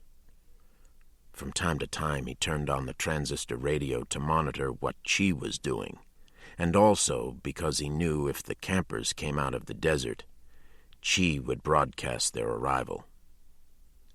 The jeep whined, sliding sideways down through mesquite, chewing the brush in its wheels. Youngman felt no bitterness towards Chi for lies and betrayal. It was as pointless as the desert being bitter at the sun. Survival was not a matter of morals. A snake didn't debate the ethics of eating a ground squirrel. It was eat or die. The Navajos, 135,000 of them, were surviving, The Hopis, 6,000 of them, were not. They could blame the Navajos, blame the Pahans, blame witches. It was the desert, their own home, that was killing them. It was a changing desert, drier since the Navajos and whites stole the rivers, seized water, the same way a snake bit. Staying alive supplied its own morality. By that standard, Chi was a hero, and Youngman was, perhaps, a coward. That's what they called him in the army. Heap big coward. The jeep would only do 50. Youngman kept his foot down, relying on his steering. Running away, it could be termed, he thought. Avoiding the responsibility of falling into lockstep once again. That's why he'd come back to the desert in the first place, to escape a world he didn't fit into. Probably, he admitted to himself, that was why he'd fought quarantine. Not from courage, but because the threat of confinement, any kind of confinement after the years in the stockade, was enough to make him shake like a boy. He wasn't even brave enough to face quarantine knowing that he had the answer. The answer to the bites, the running blood, the lack of tracks, the lights at Momoa's, the night Abner died. He had it, and his only solace for not turning back was that no one would believe him, because it was impossible. An impossible nightmare. At midday, the sun seemed to pulse, yellow and huge. Not only shadows, objects themselves shrank. It was a time when even lizards crouched under rocks. Prairie dogs and sand boas dug deep away from the heat. Youngman was crossing a dry alkali hole when he heard the jeep's engine block crack, and he shifted to neutral and rolled an extra 100 yards. The hood was too hot to touch, so he kicked it open. The block was close to red hot, and crawling under the jeep on his back, he found a hole in the radiator that a rock had punched and drained the radiator dry. He rolled away and closed his eyes. Gilboa was 30 miles to the east, and the mesa 40 miles north. There was a federal highway 40 miles west. Damn! He'd done it. He'd finally reached nowhere, with no way out but to follow his own tracks. Was it worth it? Hayden Payne stood on the roof of his Land Rover. Field glasses accentuated heat waves. Saguaro cactus seemed to undulate and dance. Mesquite and yucca became floating islands. A canyon 20 miles off turned into a stately sailing ship standing above its own reflection. Occasionally, he thought he caught true movement out of the corner of his eye. He had turned the glasses, and the movement would fade. A chimera. Besides, his interest was the canyons. He hadn't come to them as much as he had been drawn. Each sunset, he'd tracked the path of the bats on his oscilloscope. Each sunrise, he'd driven another 10 miles on a predicted path and tracked the bats again on the flight homeward. Studying the black and brick-red escarpments of the canyons, his excitement grew. He climbed down to the table and isolation box he'd set up on the ground. His trap of the night before was successful. 4 goats, bought from a Navajo near Tuba City, were dead, drained until their blood pressure failed. Payne, in return, had killed 4 bats. The isolation box was a simple one, without air filters, good only for pathology. 2 latex gloves with accordion wrists reached through a lucite panel to syringes and dissecting tools. Pins spread the dead bat's wings. Fleas hopped against the walls because a dead host was no host at all. A colorful sun umbrella shaded Payne while he worked. For an hour, he painstakingly examined the bat, shaving the fur in search of swellings and extracting blood specimens for analysis. Human plague normally began when the usual rodent population host died from animal plague. The fleas sought new hosts. But the bats weren't dying off. If anything, they seemed to be flourishing. Despite the imprisoned fleas and other bat parasites hopping around it, the bat in the glove box showed no signs of illness. Was it possible for an animal to play the role of a plague bacillus host and itself remain healthy? Was it conceivable that the vampires, drawing blood from different human populations, had picked up plague antibodies in a natural system of inoculation? One answer was that the same bats that had spread fatal dengue in Venezuela were themselves vigorous and thriving. The desert canyons drew his attention again. He had always hunted vampires before in the semi-tropics among lush vegetation. Payne assembled his maps and carried them onto the Land Rover, where the heat of the truck burned through the soles of his boots. The temperature was 120 degrees Fahrenheit in the shade. Bats could survive a cave temperature of close to 100 degrees Fahrenheit, but there had to be enough moisture to keep the membranes of their wings from drying out. The Geological Survey's topological map showed only a labyrinth of rugged, apparently barren canyons that, according to one map supplied by Chi, were called Canyon de Masqui. He swung around slowly, taking in the painted desert through his field glasses. Heat waves had settled into a steady simmer, as if the sand was on the point of bursting into flame. Straight cacti were twisted into corkscrews. To the northeast, the black mesa was a thin black line drawn in a blue sky over the horizon. Directly to the east, something was running.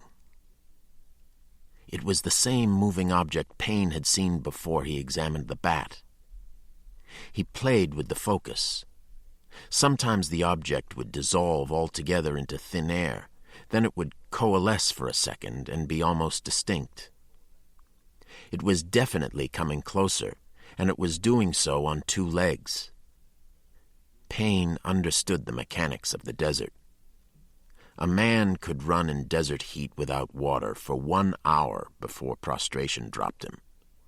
In the high altitude of Arizona, maybe 40 minutes. So the man wasn't there. Payne was seeing a mirage. Even as he decided so, the figure broke into floating spots and disappeared. Payne stared through the glasses for another 5 minutes. The man was gone. The heat on the rover was unbearable. Payne retreated to swallow 2 salt tablets with a pint of water, and to study his other maps, which were in a plastic binder inscribed Earth Resources Observation Systems, Landsat 2-3. The maps themselves were splotches of color on acetate, undecipherable unless laid over a second map of man-made boundaries. They were among the most expensive maps ever charted. The power companies had paid more for them than Chi was paying Payne, and the truth was that, by the maps, an investment of millions could rest on Payne. Another truth was that he would have done the work for nothing. Payne had put the maps away when he found himself unconsciously raising his field glasses to the east. The running man was a mile off. He was covering ground in long, easy strides, a pack of some kind strapped to his back, a wide, brimmed hat shading his face. From time to time, heat waves or terrain would rise to his chest, but he kept coming, his arms swinging loosely. Once he dissolved into blue, only to reappear closer than before. Payne could see him without glasses. A dark, lean man. The pack a bedroll wrapped around a rifle. He kept coming, shifting against the distorted background, legs rhythmically pumping. Following the Land Rover's tracks, Payne realized. Skirting a dune, past a withered barrel cactus. Payne recognized the face. The Indian only slowed down the last 20 yards, looking at Payne silently enough to remind Payne that they were enemies, before he slumped in the shade of the Rover. Payne had waited too long. If he had seen a vehicle approaching over the desert, he would have driven off. A man on foot he simply hadn't believed. And this was the last man Payne wanted to see. The Indian closed his eyes and luxuriantly breathed the relatively cool air of the shade through his mouth. The soles of his boots were punctured by thorns and stained with blood. Payne was nervous. The damn Indian had used the silent treatment before. At last, the Indian sat up to remove his boots. "What do you want?" Payne was brusque. "What are you following me for?" "You have a cold beer?" Youngman asked. He washed his feet with one beer and drank 2 other cans. Despite the 6-pack he had drunk up on the run, he was still thirsty. "Payne, you look like you're seeing a ghost." "You should be one. I saw you out there 2 hours ago." "And you didn't come after me?" "I thought you were a mirage." "You hoped I was one. Well, don't get uptight. I'm happy enough to see you." Youngman's laugh was at himself. It reinforced Payne's suspicion that he was constantly underestimating the deputy. Obviously, Chi had too, because Duran was scheduled to be locked up this morning.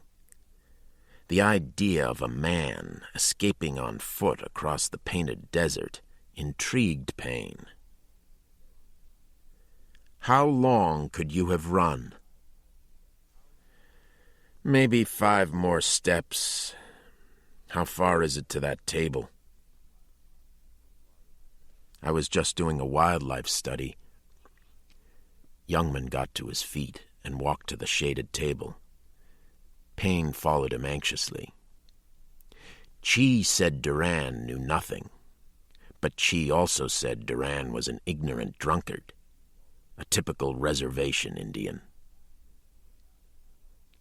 The bat was still spread out in the glove box. Its wings had dried into dark parchment around which were laid the organs of a gutted stomach cavity. The stomach itself looked like a worm. "Mind?" Youngman asked. Payne shrugged. Youngman inserted his hands into the gloves and picked up the scalpels in the box. He peeled back the bat's lips, exposing 2 broad incisors that filled half the upper jaw. The rest of the jaws were taken up by heavy, dagger-shaped canine teeth. The bottom incisors and back molars were practically non-existent.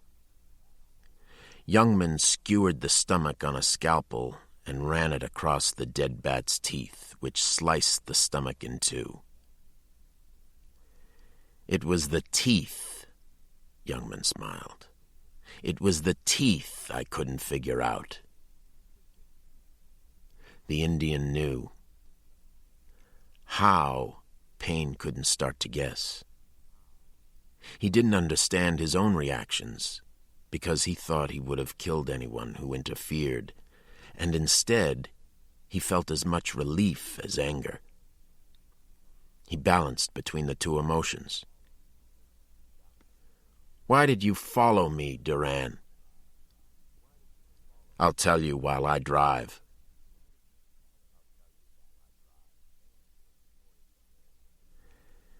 Anne was poised on the end of the 3-meter board, from which she could see all the swimming pools in Phoenix, so that the entire city seemed to be set in turquoise. And she remembered a story by John Cheever called The Swimmer, in which a man set out to swim a Connecticut county by following a line of swimming pools. "Jump," her father called from the outdoor bar. "Come on, honey."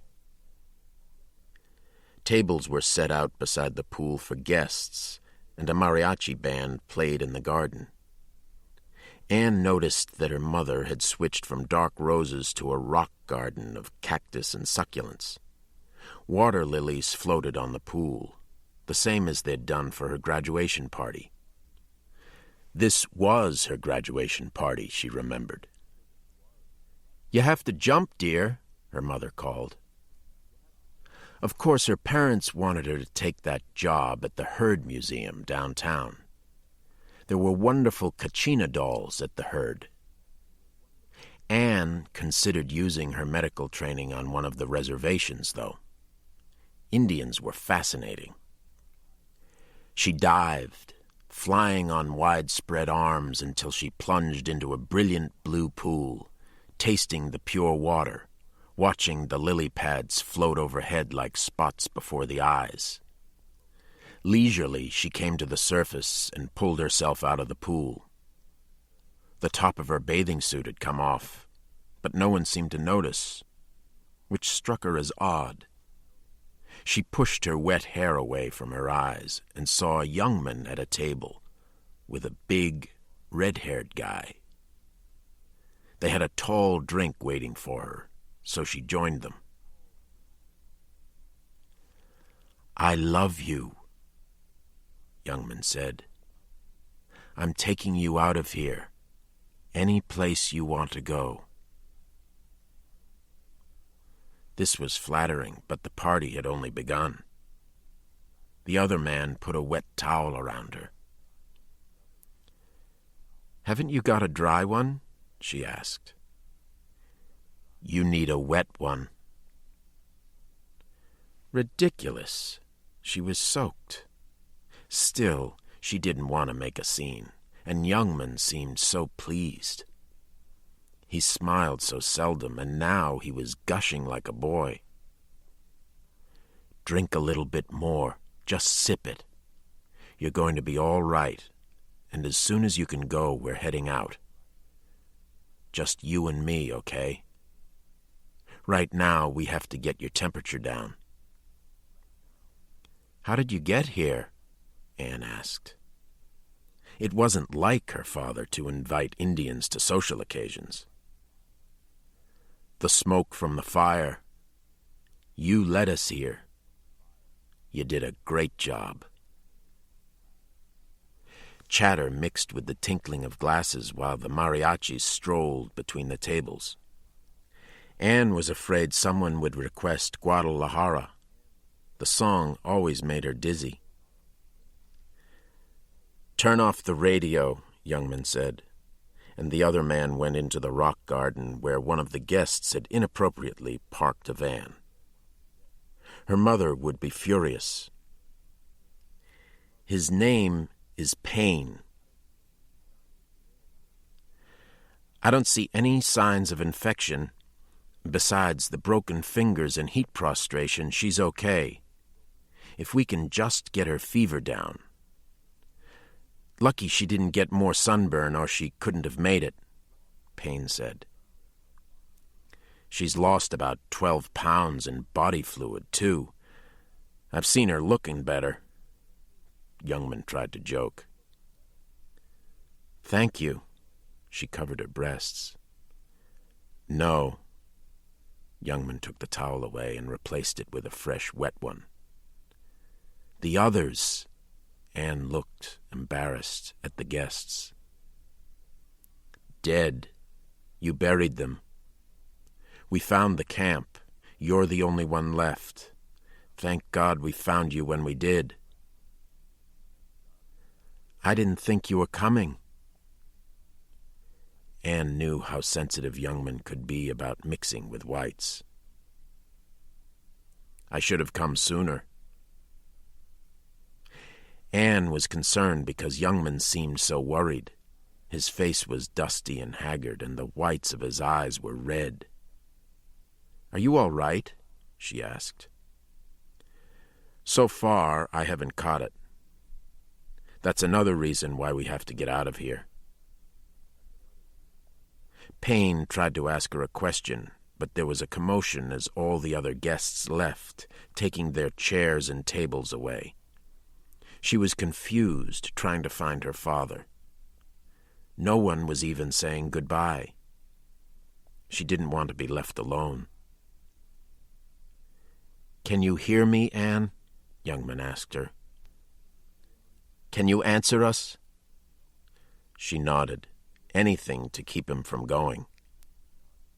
"Was it bats?" One of the departing women turned and started screaming. It was the Reverend's wife, screaming so loudly that Anne put her hands over her ears, but the scream filled her brain, overflowed it, and came out of her own mouth.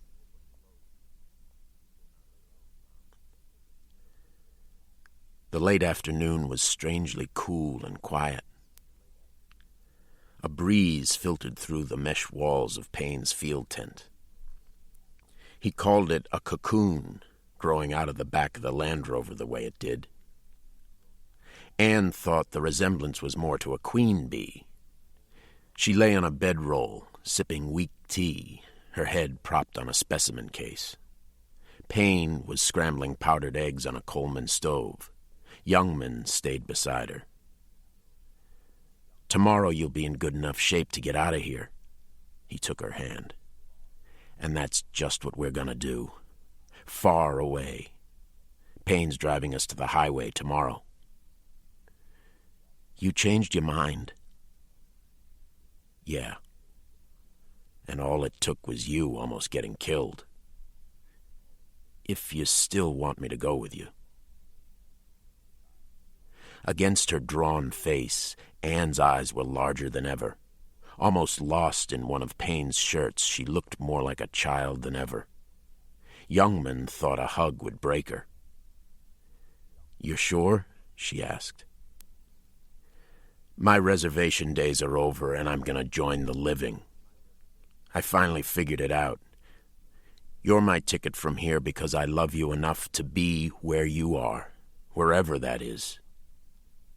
Look what happens when I let you out of my sight." "I knew you'd come for me, Youngman, I really did." She took his hand. "Just relax. Tomorrow we'll make a fresh start out of here, to begin with." Payne joined them with 2 plates of curdled-looking eggs. He hadn't wanted any company. On the other hand, the presence of the deputy and the girl made Payne aware of the loneliness he'd lived in so long. He was drawn to them the way a permanently cold person might idly be drawn to a fire, realizing he could see the glow without feeling the warmth. "How did you guess?" He handed Youngman a plate. The answer wasn't hard. It was just impossible. The attacks were made by a night animal that didn't leave tracks, an animal that could fly to the top of a telephone pole and had teeth. But that kind of animal doesn't kill people, not with teeth like that. Never saw any animal with teeth like that. But I thought about a family of people dying and huddling inside a house with all the lights on, and I remembered about a Mr. Payne asking a deputy down at 5 House Butte if he'd seen any bats. From then on, I knew I was right, even if I couldn't prove it. You proved it for me. "We have a lot to thank you for," Anne told Payne.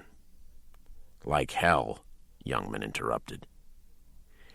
He's just involved in one of Walker Chee's rip-offs. You think he's doing this for the poor Indians, to clean up a reservation? No, but to tidy things up for a new strip mine or keep the tourists rolling in, now that's worth Mr. Payne's hire. That's all he is, a hired man. You tell me if I'm wrong, Payne. Before Payne answered, his radio came alive with call numbers. When he tried to ignore the signal, the radio called him by name even more insistently. He glanced at the Indian before moving to the table where the radio sat. Although the signal was ragged with static, Youngman already recognized Walker Chee's voice. "Get back here to Window Rock," Chee said. "You called me at the wrong time."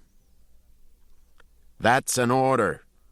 We'll set up some defense systems. I've explained everything to my friend Mr. Piggott, and he'll get us all the equipment we need." Payne turned with the mic so that he could watch the deputy and the girl. The girl listened intensely. The deputy smiled in a different direction. "Like what?" Payne asked. "Anything. Piggott has connections." "Like what?" Payne repeated. "We'll set up a defense perimeter around the desert. At special points, we'll get nets." "How high? How wide?"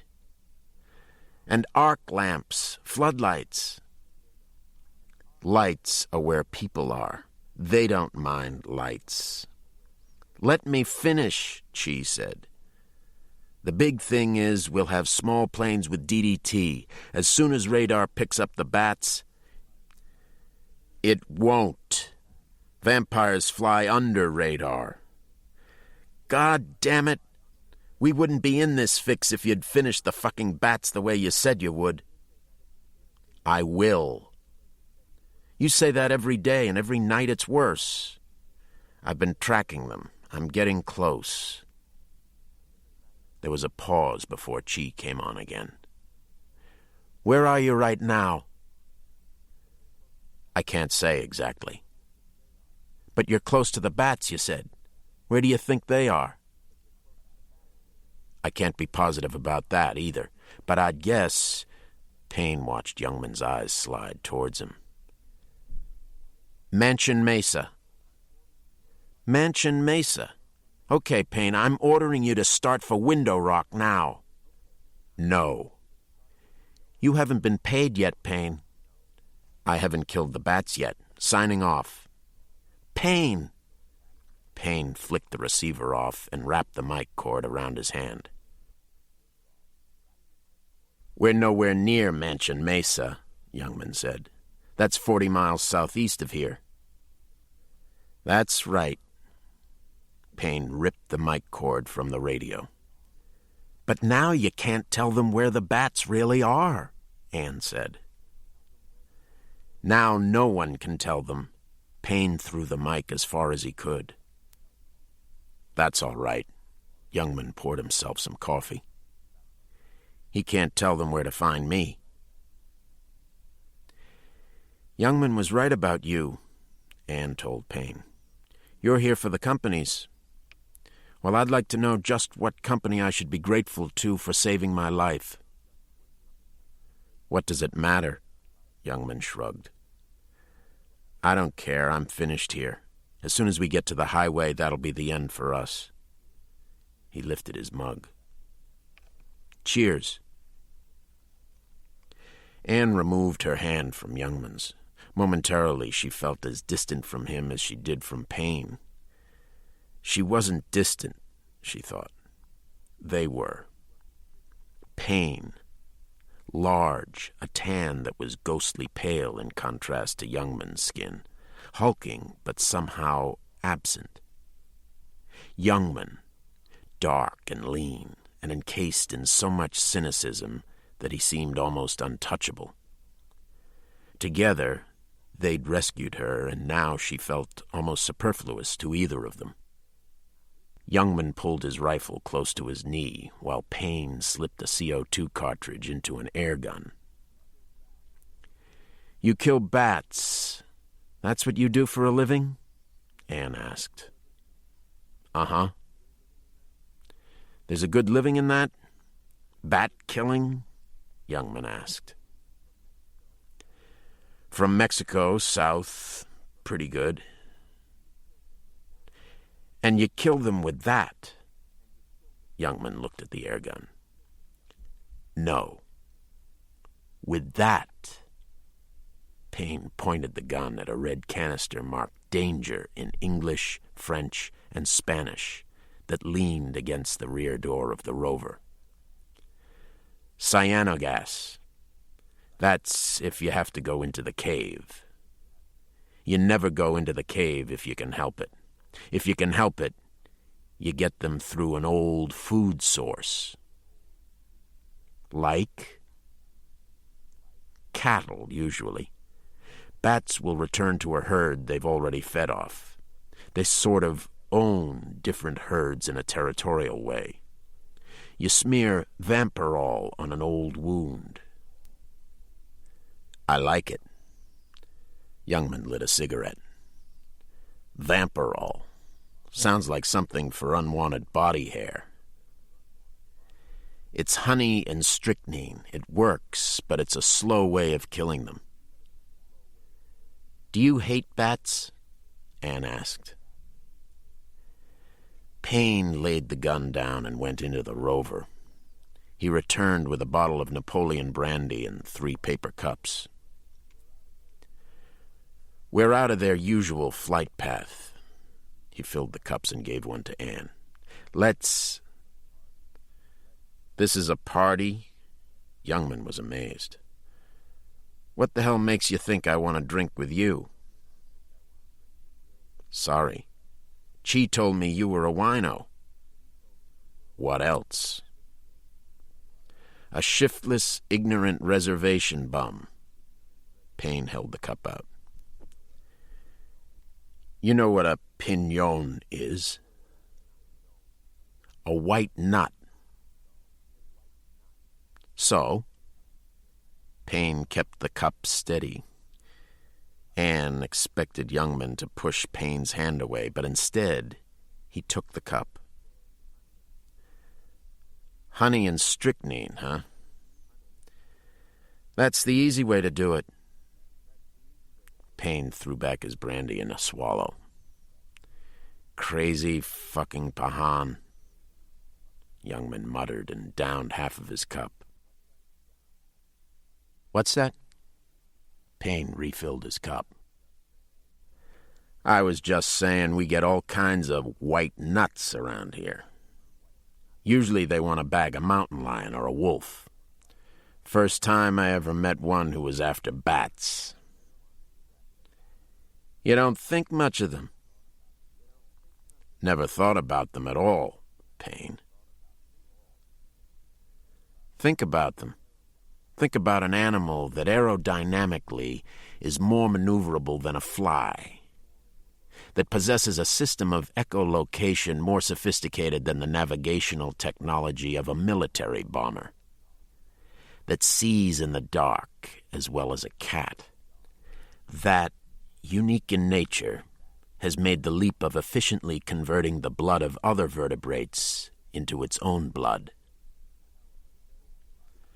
"A hell of a salesman, isn't he?" Youngman made an aside to Anne. "I'm not talking about just a drop of blood," Payne said.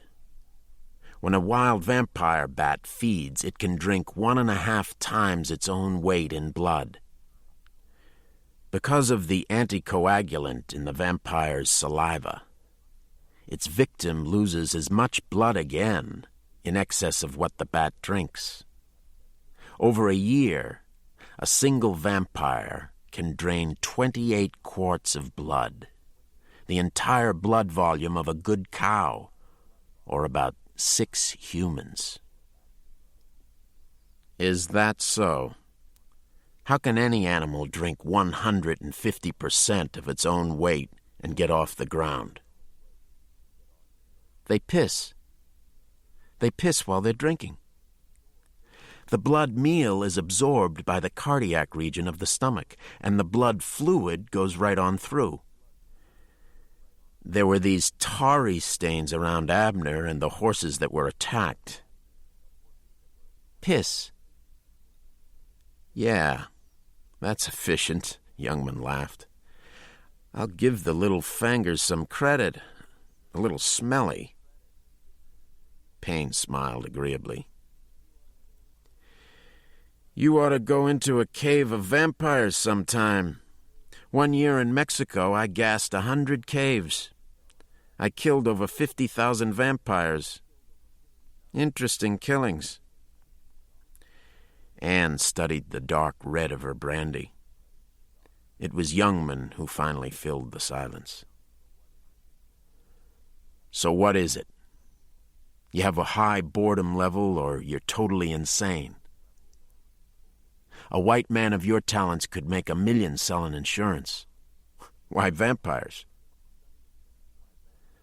The study of vampire bats. You didn't say study. You said killing. Anne asked you before. You hate bats? Payne refilled Youngman's cup. It's a job. I'm a professional, a man for hire. You said so yourself. What if Chi doesn't pay you? Doesn't that worry you? He'll pay me. Pay me double when I'm through. Payne threw down another cup of brandy. Idiot Chi trying to keep this secret, Youngman remarked. No, he was just acting normally.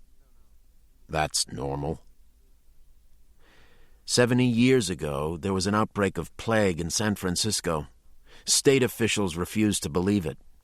A federal investigator arrived and was beaten up by a mob. California only accepted help after Washington threatened to quarantine the whole state. That's normal. But it's not normal for vampire bats to be here. Why are they? Most bats around here migrate over the border by the seasons. Vampires were just south, Payne answered evasively, and I suppose they finally joined in. Arizona, Texas, New Mexico have caves with millions of bats in each. It's a regular paradise for them. For you too, then. Funny how the bats and you showed up at the same time. And then the bats start spreading plague. That's one hell of a lot of coincidence. I mean, you're not exactly good luck, are you? There's something else I don't understand, Anne said. I thought it was a fact that only rodent fleas could transmit plague. It's a commonly known fact, Payne said, like only dogs carry rabies. What's rabies got to do with plague? Bats. Every year, hundreds of thousands of cattle die from a paralysis like hydrophobia. Rabies. In 1950, the disease spread to Trinidad, and it spread to people. They killed all the dogs on the island, but people still got it. In fact, it wasn't until vampire bats started attacking them in the daytime that people realized what the real source was. A little late for the 89 victims already dead. How did bats pick up rabies? She asked. A wild animal they fed off. The interesting part was that the rabies changed in the bats to a slightly different variant of the disease, and that the majority of the rabid vampires were immune to the disease themselves. I thought any animal with rabies died.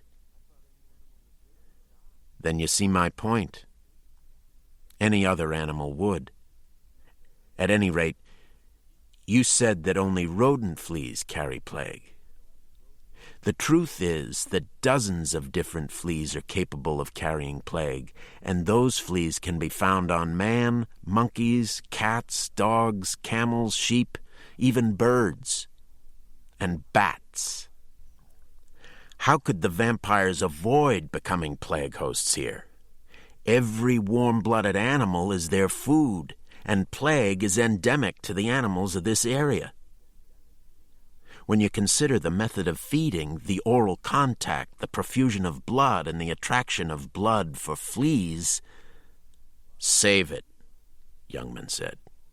"Save it for Chi and his friend Piggott, or the army, or whoever has enough money to be worth scaring. You're wasting it on us." "But someone should be told," Anne said. "What about the Center for Disease Control?" "Yeah," Youngman laughed. "They did a bang-up job on swine flu." "Chi is handling that kind of information flow," Payne answered Anne.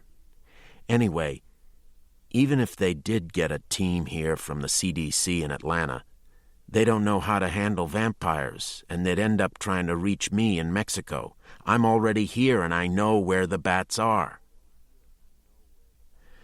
"Well, I don't understand you. You talk about an epidemic of plague, but we heard you send Chi the wrong way. Are you that crazy?" Anne asked. Payne was dismayed.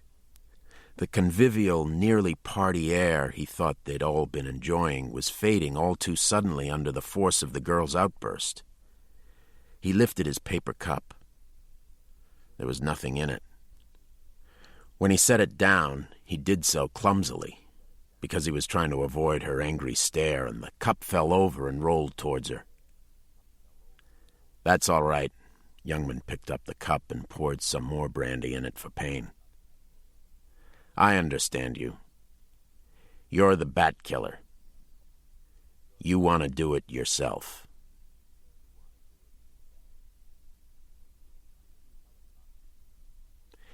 Two helicopters moved one behind the other towards the sun. In each ship were 4 men dressed in airtight vinyl suits, and 4 bombs and DDT. Payne was right about one thing, Chi realized. As soon as the oil companies heard the words vampire bat, they'd panicked. "This is the way we stop a fire in an oil field," Piggott said. "We blow it up." "I don't know. Maybe we should have waited so we could bring Payne." "Look, we had troubles with fruit bat swarms at our Indonesian wells. We just blasted their roosts. You don't wait for any so-called expert to do it for you, or any goddamn ecological study. This is where the vampires are, so this is where we're gonna start. And we're gonna keep on until we blow up every goddamn bat cave around here if we have to. That is, if you want any oil revenues. I take it you do." "You're talking about millions of bats. The Hopis aren't gonna stand for that kind of slaughter, not on their land." "You want to pull out, Chi? Just say the word and we'll turn around." Chi couldn't pull out, as both men knew. Tribal funds were sunk in low-cost housing, Nevada mortgage speculation, land reclamation, and banking. The operating budget for the next year had a projected deficit of $2 million, a deficit that would bring Indian Bureau investigations of misuse of federal money. In his own mind, Chi'd done nothing wrong. He hadn't started worldwide inflation or caused the Nevada mortgages to be foreclosed. But he knew investigations would scare off private investors he had courted all around the country. On the other hand, the consortium of oil companies Piggott represented was willing to hand over $2 million for a 20-year lease on the Maskey Canyon and a 10% royalty on any oil produced. To begin with, Chi thought his only problem was that the canyon was in joint Navajo-Hopi territory. Then the bats came, and the plague. A red sun was poised over the horizon. Sergeant Bigay rode in the lead copter with the white doctor who'd been at the Momoa Ranch, and, after Youngman's impossible suggestion, had made telephone queries from San Diego to Mexico City until he'd found a zoologist who recognized the wounds, and then gone straight to Piggott. Chi fired him.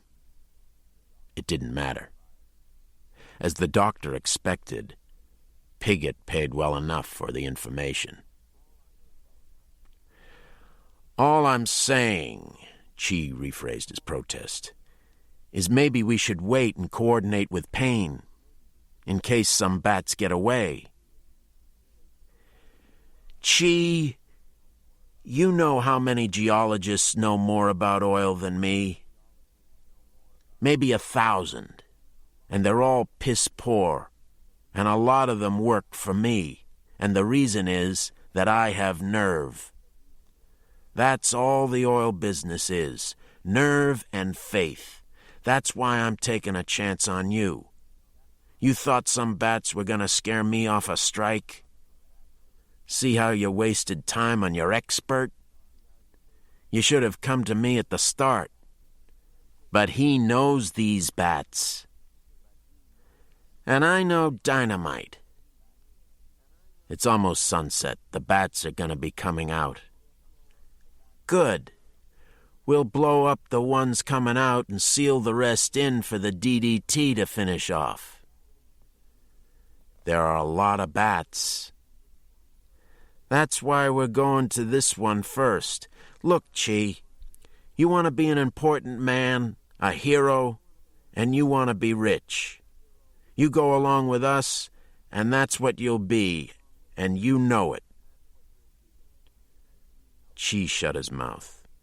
Piggott was using almost the same argument Chi had used on Duran, only Chi's argument was a fraud, and Piggott's was the bottom line. It was always the same bottom line on a white man's contract. The helicopters were Piggott's, not given to Chi, only loaned for geological surveying. 2 miles at 10 degrees south. We have visual contact, the lead copter reported. Let's coast. Piggott took the mic. Both copters swayed slightly sideways to get a better look at Mansion Mesa, a relatively small mesa with an irregular top and crumbling talus walls that did suggest a dilapidated, oversized mansion set down in the middle of the desert. In the full furnace gaze of the setting sun, the mesa glowed orange hot. A layer of volcanic rock made the mesa top uninhabitable for humans.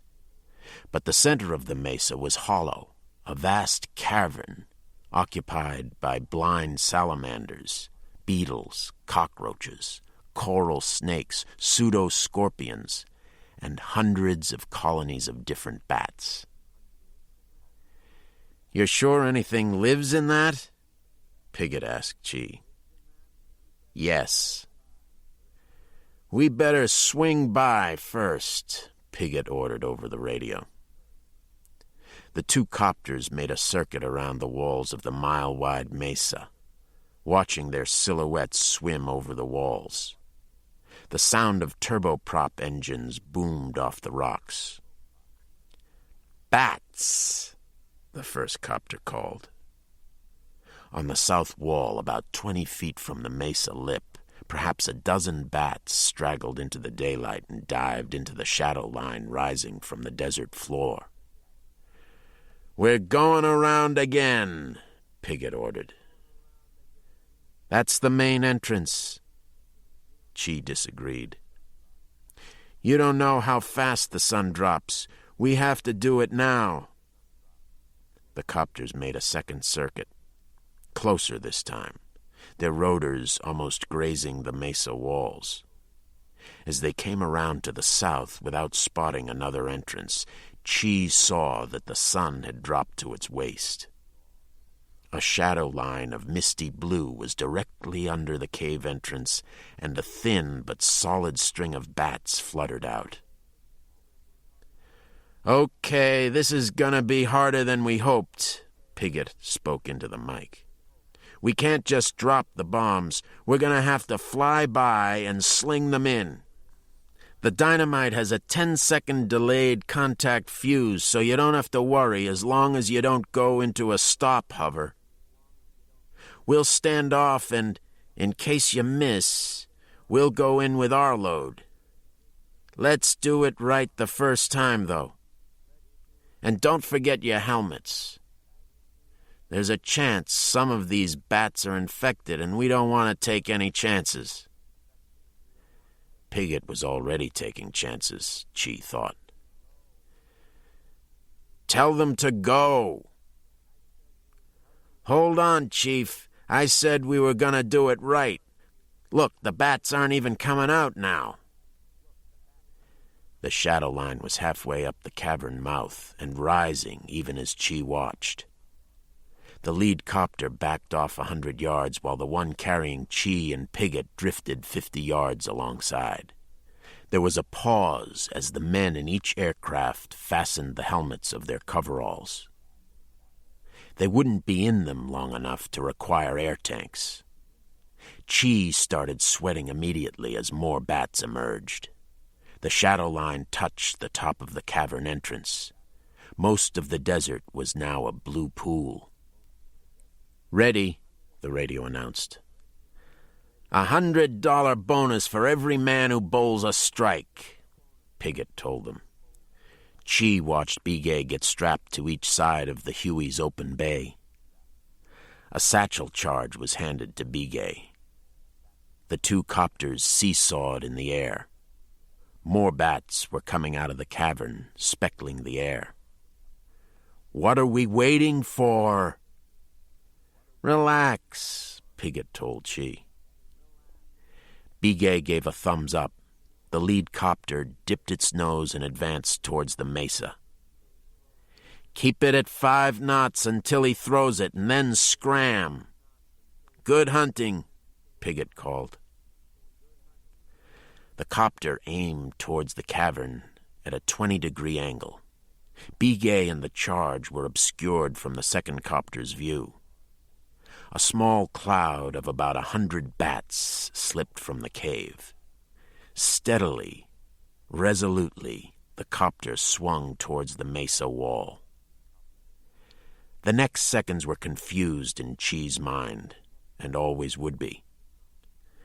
The cavern erupted not with hundreds of bats or thousands, but with tens of thousands of guano bats, cave bats, red bats, canyon bats, fringed bats. In all, close to 500,000 bats, as Mansion Mesa spilled out its colonies, the way the mesa always released its bats at sunset, until the helicopter, the mesa, and half the sky were erased by a moving, screaming cloud, and Chi's copter almost spun to the ground as it listened to a radio shout. "Bats! The bats!" The sound of their wings overpowered even the howling of the copter's jet engine. Chi never heard the crash of the lead copter into the mesa wall, only that pounding like heavy rain, until the charge went off at the base of the mesa, scattering what was left of Bigay and the copter over the sands. Chapter 7. The day began hot and windless. There was no movement or shade or even dimension to be seen. Only the searing white light that evaporated life. At 6 a.m., a general plague alert had come over the rover's AM radio, followed an hour later by evacuation orders for everyone between the Black Mesa to the north and Castle Butte to the south, and Dinabito Wash to the west, and Route 87 to the east. By 8 a.m., the orders from Window Rock were reversed, and occupants of the previously mentioned area were instructed to stay where they were, to avoid public gatherings, fumigate their homes and themselves, not to approach any wild animals or any sick domestic animals, to report any unusual wounds or boils or fever. Also, to burn their dead and to stay in, doors and windows shut at night. In effect, a quarantine of approximately 2,500 square miles, and at night, a siege. Just the start. Payne spread a map. Circles and dates marked every incident concerning the vampires or plague. Winslow and Flagstaff are only 30 miles outside the area. Wait and see what happens when the plague reaches there. "What are these other marks?" Anne asked. "The X's are sound trackings of the vampires. The triangles are major bat colonies. Mansion Mesa south, Stephen Butte east, San Francisco mountain caves west. There are millions of bats in the mountain caves. If the vampires move in there and the fleas spread, what then? You can drop Arizona, Utah, and New Mexico off the map of the United States for a start. We're dropping them now. We're getting out." Youngman returned from pouring the last jerry can of gasoline into the Land Rover. "Once we get past Route 89, there's a dirt road I know that'll get us up to the Grand Canyon paths. No one will know we came out of the quarantine." "I only promised to take you to the highway," Payne said. "You heard the radio. We'd be picked up in a minute on the highway now, and stuffed into a ward full of people with plague. That's no escape. We're going to the Grand Canyon, all of us." "I'm not leaving the desert," Payne said. "That's up to you. We are, and so's the truck." "I need the Rover." "Not like we do." While the two men argued, Anne walked off by herself and sat beside a withered saguaro. The pulp of the cactus was eaten away, leaving the ribs as open as a cage. Farther on, the iterated S's of a sidewinder's track decorated the sand. Beyond was flatness extending to the horizon, which was clear and extraordinarily fine even through the vibration of heat waves. A line so long and unbroken and without any margin. The same line she had concentrated on when she was dying. Dying, she had decided this was the place to die. And the way to die, because she had lied to Youngman. She had given up hope of any rescue and being free of that hope, and knowing she had survived as well and as long as she could, alone and without help. She had reached an unexpected clarity of thought, a clarity of life. Franklin had reached it before his death. It was a sudden gift of the desert, not so much a conscious understanding as an extension of the senses so that she could feel the dry breeze cool within her. See the distant mesas sitting like brown women. Be a very part of the desert. It was an absolution from her executioner, this awareness. Perhaps it never was the Indians or the petty ego satisfaction of volunteerism that had brought her into the desert and to this point. Perhaps it was a lifelong drift towards reality. Because Phoenix was a dream, a false oasis. Youngman wasn't false. Only his aspirations of leaving the desert were. Her visions had been real, seeing him run over the sand, because he was a desert animal and he'd never leave it without killing more than half of himself. If she wanted him, she would have to take him whole.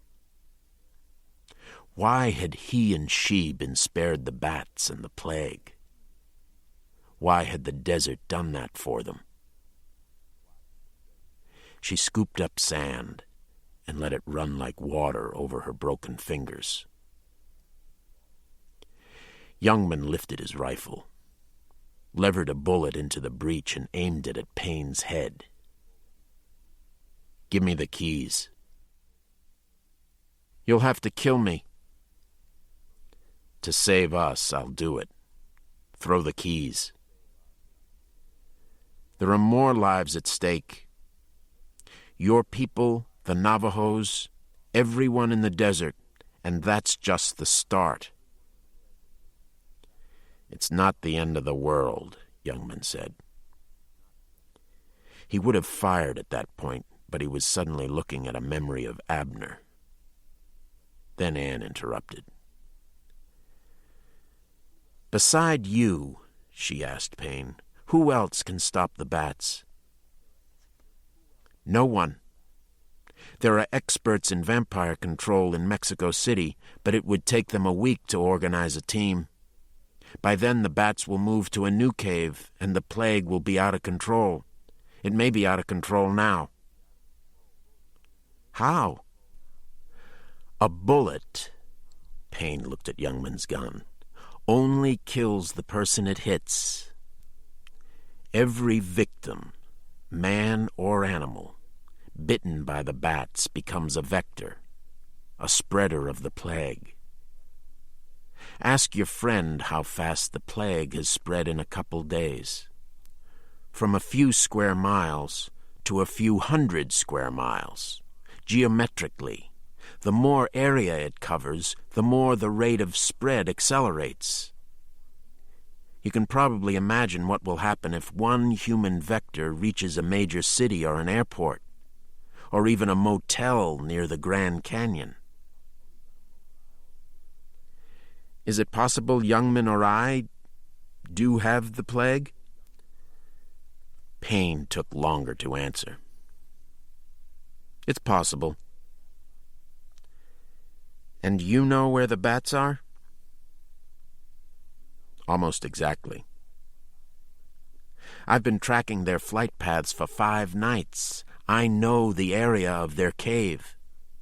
Of course, they could move to a different cave any time, unless I stop them now." "Don't listen to 'em," Youngman said. "You don't have plague now. We can get to California. We'll never have to hear about the reservation again. Remember what you told me? We could go any place in the world together." Anne shook her head. "I'm staying." "You're going. You don't know what you're talking about." "I know what I'm talking about.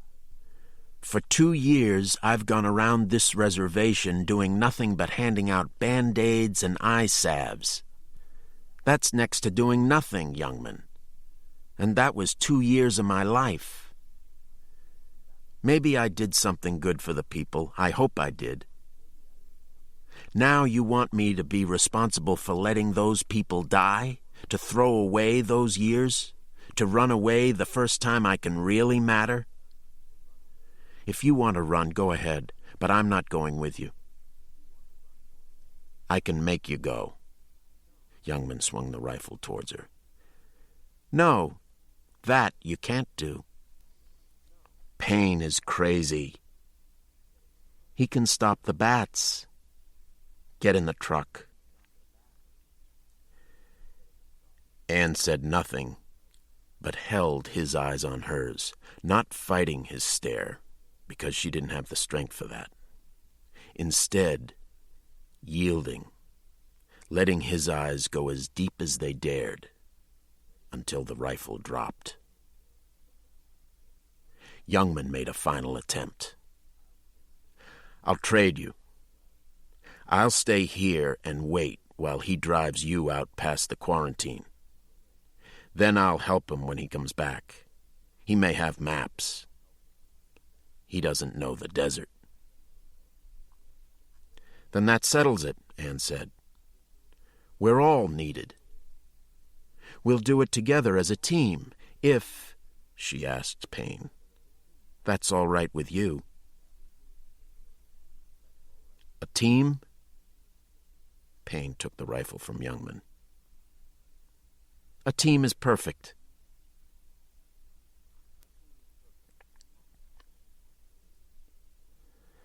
Maskey Canyon was a maze of many canyons. Some of eroded Kaibab sandstone with walls gouged and pitted by sand-bearing wind, others of sheer black hermit shale, others of lava with slick obsidian seams.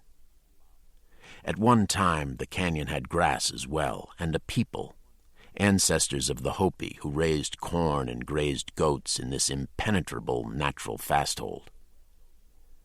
Then slowly, the wells died, and the thin soil dried and blew away, and the ancestors disappeared. Anyone lost in this forgotten home was accounted dead by the Hopi, who retreated across the desert to the Black Mesa, by the Navajo, who could find more grass among sand dunes, and by the Pahans of Washington, who willingly ceded an outcrop of hell. Until Landsat.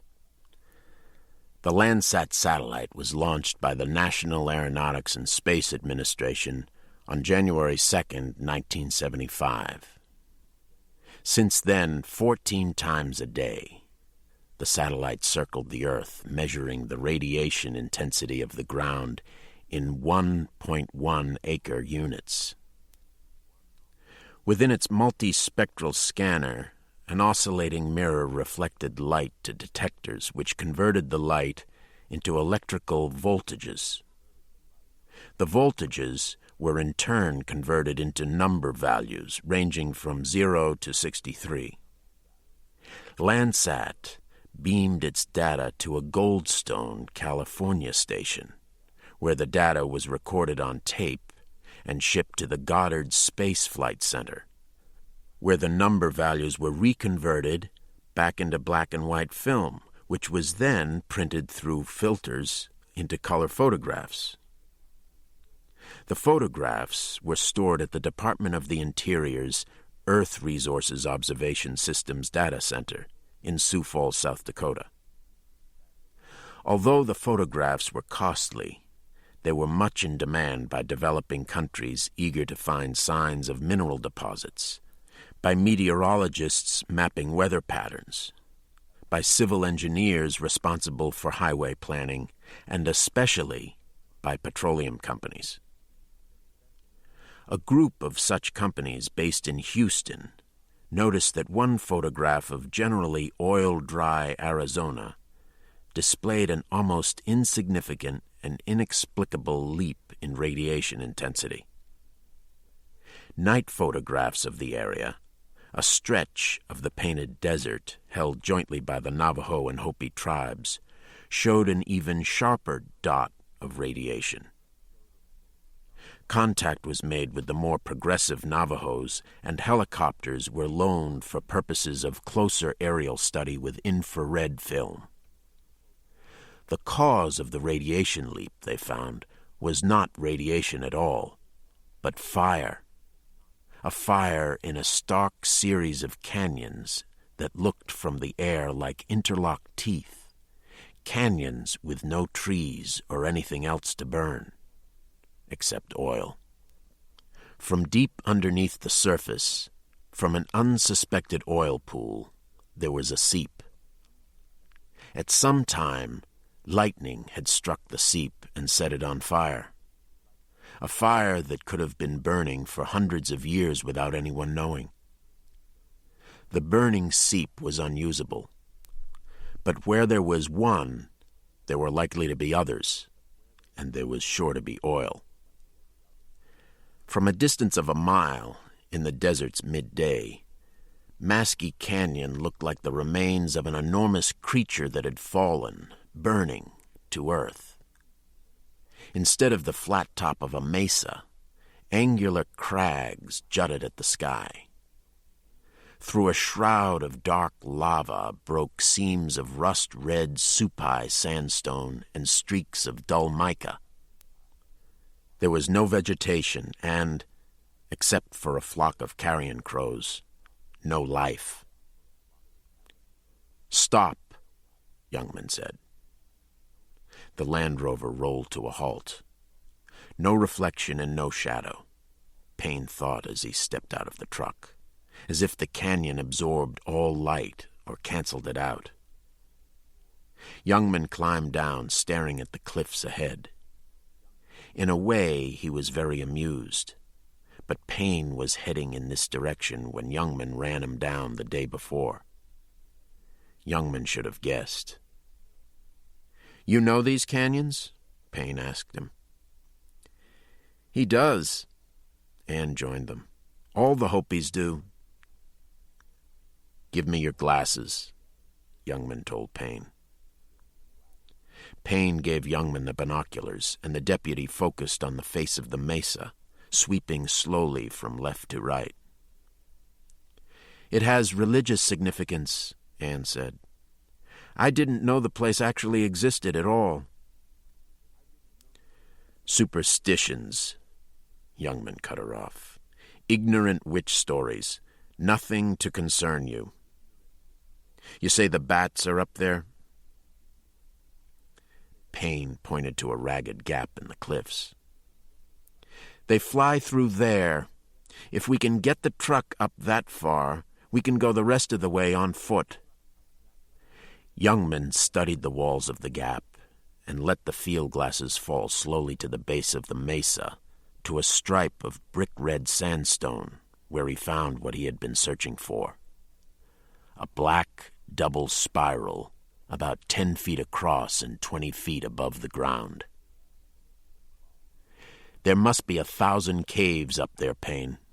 How are we going to find the right one?" "They'll lead us to it once we get the truck up." Payne became aware of Anne's concentration on Youngman. "Is there something about the canyon I should know?" "You worry about the bats." Youngman handed back the glasses. "I'll handle the rest. What about the truck?" "Okay." Payne opened a map on the rover's hood. "According to this aerial survey Chi gave me—" "You got it from Chi?" "Interesting," Youngman remarked. "There is a path wide enough for a truck in this sector." Youngman glanced at the map and back at the canyon. "Not a path. That's a stream of volcanic dust. You'll sink up to your windshield."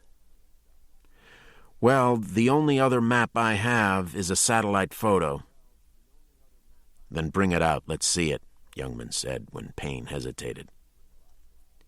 Payne did as Youngman said, laying out the yard-wide acetate satellite photo on the ground. Hues of computer-emphasized color seemed to melt into the sand. "These are hard to interpret," Payne began. Youngman turned the photo around. "Sun here." He held a finger up. "Sandstone canyons are the pink blotches. Shale is orange. Lava collected the most heat, so it's red. These darker spots are exposed obsidian." Youngman went on for a minute, translating the shades of color into ridges, canyons, cooler dry wells, the turquoise fields. "This dot is the burning oil. I spent a year looking at this kind of photo, except they were taken by reconnaissance planes. We always looked for burning oil." He ran his finger along the eastern edge of the canyons. "There are 2 ways up to the ridge. Maybe both blocked. Maybe one. You and Ann take the truck 1/2 a mile west along the base of the canyon. You'll find a break. Go slow. The only danger is volcano dust on your way. But you don't want to get trapped. I'll go east. There's a faster way there, but it's usually blocked by rocks." She was right, Payne said. We do make a good team. Youngman said nothing, but waited for Payne and Anne to get into the rover. I wish you'd come with us, Anne said. Later. He waited until the rover grew small against the western base of the canyon, and then he began running east towards the double spiral on the sandstone. Payne downshifted and turned the rover up the path Youngman had told him about. Except for a rubble of loose mica-bright slate, he couldn't see any obstacles ahead, and he was encouraged. The Indian was right. Youngman, I mean. He looked at Anne to see whether he'd offended her. Her mind was elsewhere. He said louder, Youngman's quite an interesting guy. I suppose he is. She watched the path. The rover was steadily climbing, shooting slate from all four wheels. The walls ahead were pale, ossified sandstone. But he doesn't have to be, she added. Interesting is really a very small word, a bored word. Vampire bats are interesting. Plague is interesting. Indians are interesting.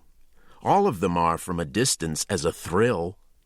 Life is interesting. Death is, too, Payne said firmly. Anne glanced at him. There were times when she glimpsed more than the gulf in communication between them. For an hour, the rover picked its way into the canyon, and then the path turned slowly, inexorably, back down to the desert. Under the double spiral drawn on the canyon wall, growing as the only vegetation on a small hillock, was the datura. Almost as tall as a man, the plants bore pale, violet, trumpet-shaped flowers. Youngman sank to his knees before them. Right where Abner always said they were, he thought. Because no Hopi could enter Maskey Canyon without datura in his mouth. It was the way as much as any road. All his life he had turned his back on the way, and everywhere he turned, the way was in front of him. His manipulation of Payne and Anne, sending them on a useless road so that he could be alone, was minor in comparison to what Abner had done to him. Because here he was, after everywhere, he was here. But, he told himself, he still didn't believe. A black and white shrike feather vibrated among the coarse leaves of the datura. Still, a person had obligations. Youngman tore up one of the plants and hacked off a yellow-white root. He cut off a button-sized segment from the root and stuffed the rest in his pocket. He put the button in his mouth and gagged. The taste was alkaloid and bitter, and at first he thought he was going to throw up. But after he rolled it under his tongue, the nausea ebbed. Youngman got to his feet, turned right, and ran along the base of the canyon to where sheets of pocked lava came down to the desert in overlapping folds which hid a road of grated earth and mica. Without breaking stride, he turned into the canyon. The datura, he noticed with relief, had no effect. He breathed the thin air comfortably and watched the sky narrow by steps into blue wedges between canyon walls. The road was tortuous, a series of seeming cul-de-sacs and cruelly steep. There was shadow but no shade. The walls radiated an enervating heat that seared the windpipe and lungs. Youngman breathed through his nose at the start of the climb, But after a half an hour, the oxygen demands on his legs were too much, and he opened his lips. In minutes, his tongue thickened into a wooden lump, while the datura button swelled. His eyes fell from the sky to the vari-colored walls, and from the walls to the ruts that marked the road. It was the Castillo priests who built it 3 centuries ago, their ox carts burdened by double loads of flammable stone that had bitten into the road. Their knotted whips that came down on the Hopis struggling to control the overloaded carts, because oxen were valuable and souls were cheap. For 50 years, until the priests were killed and whips burned, their bells melted, their mission razed, and their road abandoned. Sunspots danced over Youngman's eyes. As he dropped to rest, he saw waiting for him, sitting high on a sandstone outcrop that jutted over the road, the silhouette of a small man wearing nothing but a ragged cape. "Hello, Flea," Abner said. "Hello." Youngman pulled himself to his feet and walked under the outcrop. Looking up at Abner, he was looking directly into the sun, but he could make out dimly the features of his old friend and the dried blood on Abner's chest. Abner had been smoking mesa tobacco and listening to a transistor radio. He put out the cigarette and turned off the radio. "Surprised to see me?" he asked. "Not really." Youngman spat the datura from his mouth. "Since I was stupid enough to eat that, I expected to see something." "You can't see anything here without datura," Abner reprimanded him mildly. "You shouldn't fight it." "I'm fighting you, Uncle." Abner cocked his head and smiled. "It was a real powerful painting, wasn't it, Flea? Swastikas, backwards, spirals, backwards. Everything in reverse to start all over again. Letting my saw out of the fire. You were in it too, remember, Flea?" "Why me?" "Your Coyote clan." "That's not why." "Then," Abner granted, "because you're the only one I can trust. You hate the Pahans." "I hate too many people, but I don't kill them." "The same thing, Flea. If you know how to put your mind to it, you will. You have to." "No." "Why," Abner asked slyly, "do you think you're here?" Youngman stared up without an answer. Sunlight clung like dust to Abner's blanket. This wasn't happening, Youngman reminded himself. "Sorry about the priests in the kiva." Abner changed tone. "They wouldn't let me have the Fire Clan tablet, Flea." "You were dead before they were." "It was their fault. They should have helped me out. It's important when you end the world, and you have to have the tablet." Harold understood. "Harold's here?" "No." "Any bats here?" As the silhouette on the rock shifted, sunlight ran like liquid down the blanket.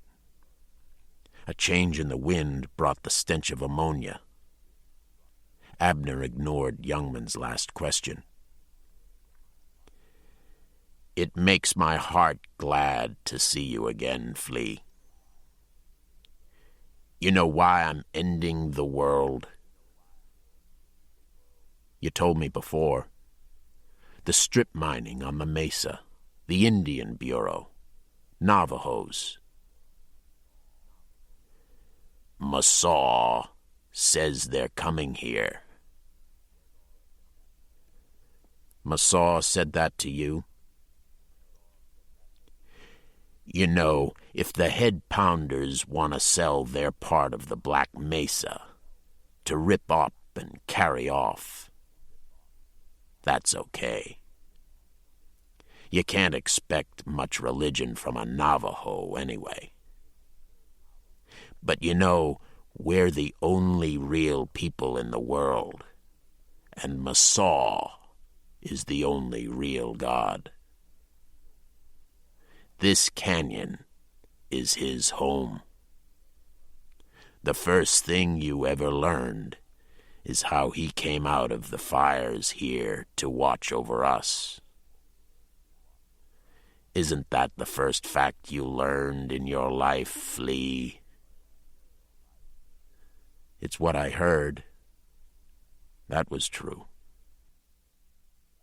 Then you agree, the day a company can buy Maskey Canyon, it's time to wipe everything out and start all over again.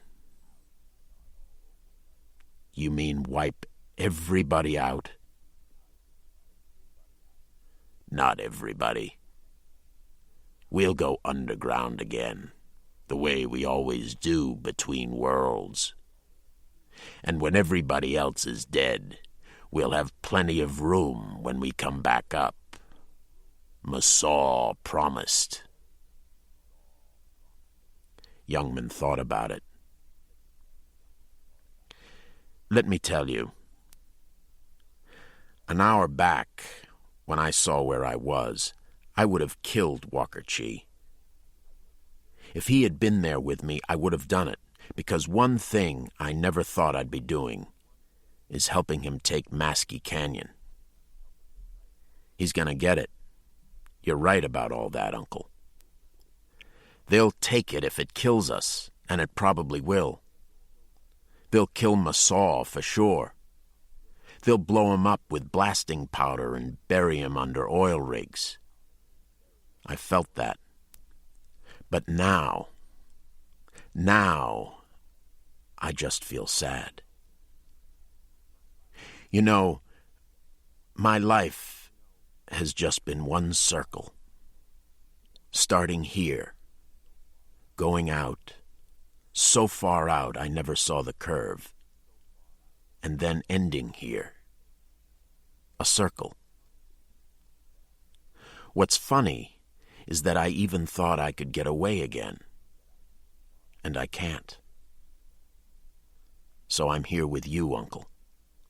And what are you, Uncle, but a dream? A ranting nightmare trying to scare away all the rest of the world.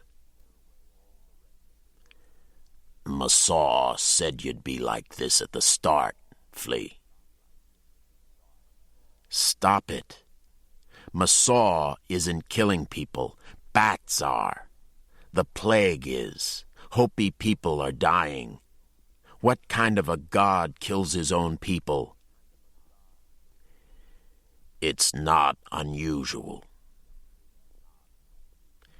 Youngman thought he could make out a smile again on Abner's face. The image vibrated. The reason you're here, Abner went on, is that Masaw wants you to help kill the Pahan. You're not here at all, Uncle. I'm just imagining you. You don't need to kill the Pahan yourself, Abner said soothingly. Only keep him out of the cave until the sun goes down. Then Masaw can come out. What if I want Masaw to tell me all this himself? You have the datura. Let your mind open, and you will see. Youngman backed away from the rock. No. I see you, but you're not there. I'm talking to myself. You're not there. You're a good boy, Flea. Abner started to make a cigarette. We know you'll do what you should. You're not there, Youngman shouted. He picked up a rock and threw it at the outcrop with all his might. A large crow flew into the sky, screamed over Youngman's head, and dived away out of sight. The outcrop was bare. Long after the desert below was ocean dark, the promontories of Maskey Canyon stood in the sun. Looking away from the desert into the canyon, Anne saw a labyrinth not so much of other ridges and canyons as of shapes. Of canyons that flying sand had scooped out of sandstone, leaving them as clean and round as shells. Of rivers of volcanic ash, of lava chimneys that twisted up by the hundreds. Medical bulletins were coming more frequently now over the rover's AM radio. We have good news for folks in the plague area. Public health authorities have informed us that the plague situation covering the southwest corner of the Navajo and Hopi reservations is now under control. A state and federal effort to bring in vaccine by helicopter is being mobilized at this very hour. Health facilities at Shiprock and Window Rock are being expanded to treat the sick. If you are outside the plague area and you think you may be infected, do not, repeat, do not go to Tuba City. Stay where you are. The growing coordinated effort is being personally led by Navajo Tribal Chairman Walker Chee, who emphasizes that cooperation between the two Indian nations is essential. Rebroadcasts of this bulletin in Navajo and Hopi will follow. If you are in the plague area, it's probable you can carry on life as normal with certain precautions. Do not approach any wildlife that appears sick. If any livestock appears sick, kill all your livestock and pets by rifle at a distance not less than 30 feet. Under any circumstances, continue to wash twice a day with green soap. Use insect repellents, and fumigate your house. Do not go out after dark for any reason. Avoid caves. Keep your windows and doors bolted at night. Most important, do not try to leave the plague area. State troopers stationed along Route 89 on the approaches to Flagstaff and Winslow, along the Black Mesa and east along Oribe Wash, have orders to turn back evacuees. Anyone not obeying their orders will be shot. As the tide of shadow rose, Youngman and Payne finished the erection of the wire mesh tent from the back of the rover. When he'd pounded the last stake into the ground, Youngman ran his fingers along the fine metal wires of the tent. They can bite through this. Yes. Payne set a heavy battery next to Youngman. Together, they attached 2 wires to the mesh wall. Youngman noticed that where the walls joined the back of the rover was an insulating collar of thick rubber. When the attachments were complete, Payne set the battery at 115 volts and threw a switch, setting off a deep talking. Now they can't. Youngman's quickest touch of the mesh sent an electrical jolt up to his elbow. I know what I'm doing. Payne turned the battery off. A change in previous announcements. For precautionary reasons, the northern limit of the plague alert area now includes these pueblos on the southern rim of the Black Mesa: Jotavilla, Bacopi, New Oribe, Torreva, Shongopovi, and Walpi. Also, the towns of Moenkopi and Tuba City are now considered in quarantine.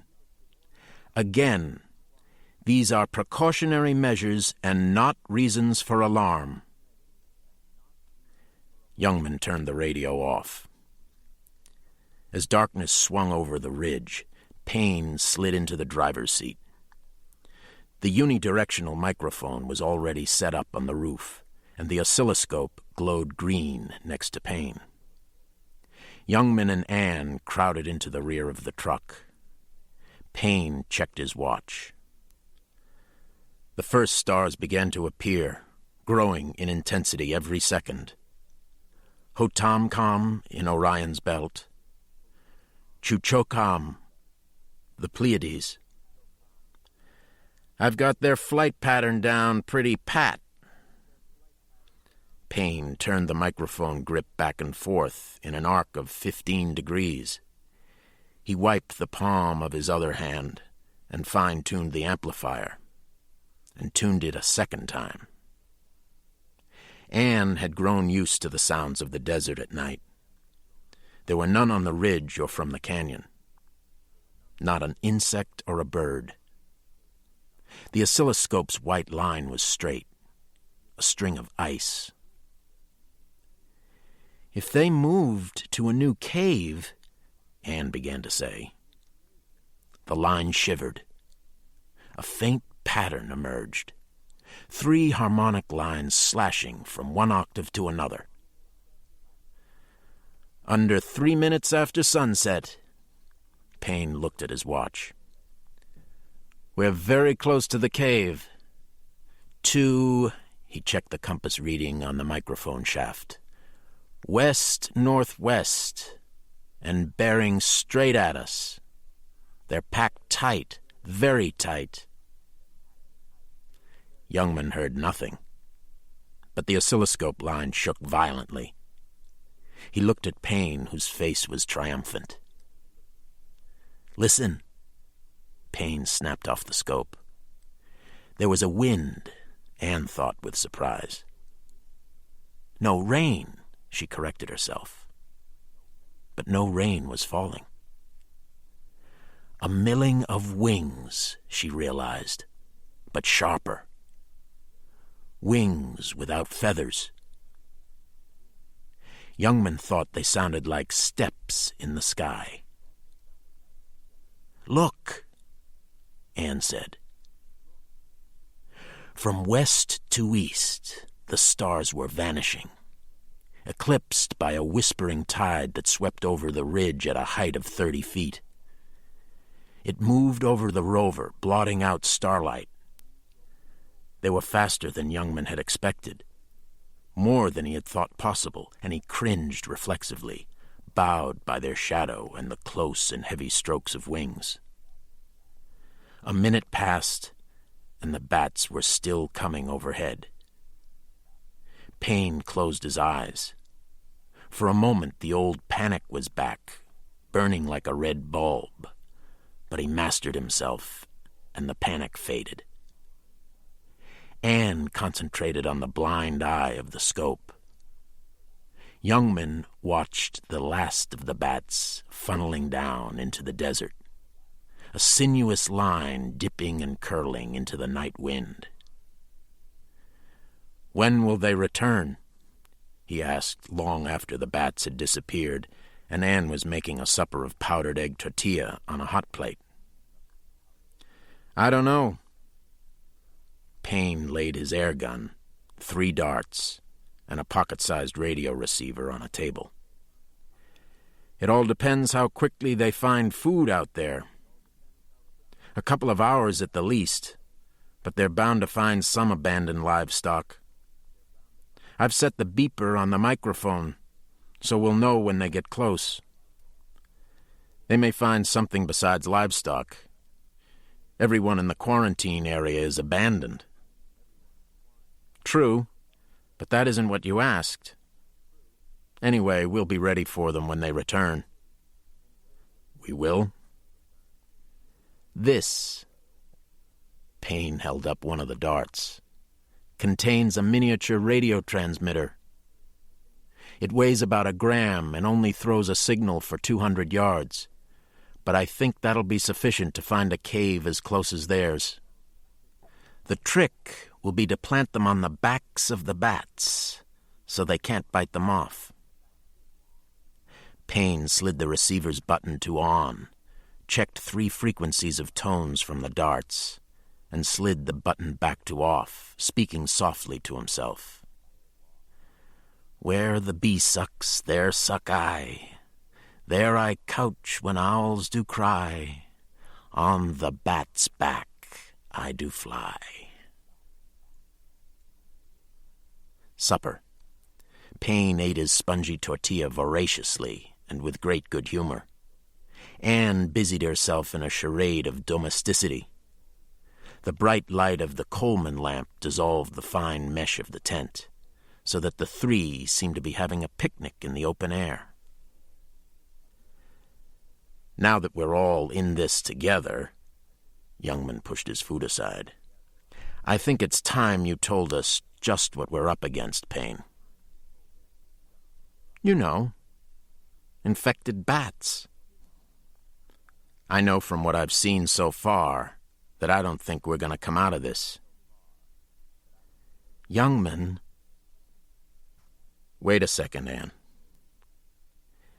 He considered telling her in Payne about his hallucination of Abner. But there was no point. He wasn't going to eat any more datura. If we're going to die up here with Payne, I want to know why. I want his reasons. I want to understand. I want to understand everything. It's very complicated, Payne said. You said the same thing the first time we met. You were lying then. All right, Payne conceded. He shifted uncomfortably, searching for words. It's like a war, Anne suggested. That's obvious enough. No, Payne shook his head, not in a biological sense. It's simply a meeting of life forms. A competition, Anne said. No, an interdependence. Vampires and plague and man. He looked at their faces. You did want the truth, didn't you? Go on, Youngman said. It could be argued that the 2 dominant life forms on Earth are bacilli and mammals. Payne chose his words slowly. The 3 most successful forms of these groups are the plague bacillus, man, and bats. Functioning together. The plague, to begin with. The plague bacillus has always been here, as a minor disease. It wasn't as dangerous? To the caveman who caught it, yes. But how many other men could he infect? Or a farmer? Or a hunter? Do you see what I mean? There was plague, but there were no epidemics. Not one in the history of the world until the coming of higher civilization. Until men got together in cities, until men traded, until men congested. Then starts the reign of the plague above all other diseases. Because of man. Nothing else. The plague does okay, Youngman said. What do we get out of it? Unions. Before the Black Plague hit Western Europe, the majority of the population was in servitude. When the plague passed, and half the population was dead, there was a labor shortage. Men who had been slaves could sell their labor. Individual rights began. Democracy began with the plague. Then public hygiene is the end of democracy, according to you, Anne said. Sewage disposal and rat control didn't stop the plague. The first pandemic of the plague killed 100 million people in the 6th century. 700 years later, the Black Plague killed a quarter of the world's population. In between, believe me, there was no great improvement in open sewers. The plague has its own pulse, its own cycle. It rests in places like this and waits. Bats, Youngman nervously felt for a cigarette. What about them? What about them? Now, don't be angry. But what do you know about bats? Little fluttery creatures? Flying mice? Freaks of nature? Not vampire bats now, just bats in general. Something like that, Anne acknowledged. Because you don't know how wonderfully successful a life form they are. 1 out of every 5 mammals on the face of the earth is a bat. Bats are more widespread over the earth than any other mammal, except man. We rule the day, not the night. Aren't they related to rodents? Anne exchanged a glance with Youngman. Someone else. The 2 glorious specimens descended from tree-hopping insectivores are man and bats. We climbed down, and they flew out, although we share the same hand in different forms. For 20 years, Leonardo da Vinci tried to design wings for a man to fly like a bird. His perfected design was the bat wing. We share more. More than 20 kinds of virus. The human bedbug first came from bats when we shared the same caves. And the closest of all bats to man is the vampire. Well, Youngman sighed, I know you're a super exterminator of bats, but your humor is a little strained. Not humor, irony. It's true. You see, this is an amazing concept, the vampire bat. Incredibly advanced. Of all bats, it's the only one that mates the year round, like humans. Of all bats, it has the longest gestation period, 8 months. Of all bats, its children take the longest to develop and teach. It's the only bat that can jump or run, the only bat that cannot live in harmony with any other animal, including other bats. Need I add, also the only bat unafraid of man. The first Western scientist ever to see the vampire feed was Charles Darwin. He didn't know what to make of it. So, Youngman finally remembered to light a cigarette. Know your enemy. Know your cousins. And since a vampire can live close to 20 years, a fairly long-lived cousin. So don't call me a super exterminator. You exterminate fleas. You kill bats. All of which shoots your theory of interdependence to hell, right? No. The vampire lives off large mammals that sleep in herds. It lives off cattle and horses. There weren't any cattle and horses in the New World until the Spanish brought them. What do you think the vampires lived on before then? Name me the one large American mammal that slept together in herds. Or villages. A light-headed sensation came over Anne. You mean people? Yes, that's exactly what I mean. People. Which is why all the old vampire roosts were found next to villages. Of course, we can only speculate on the details of this relationship.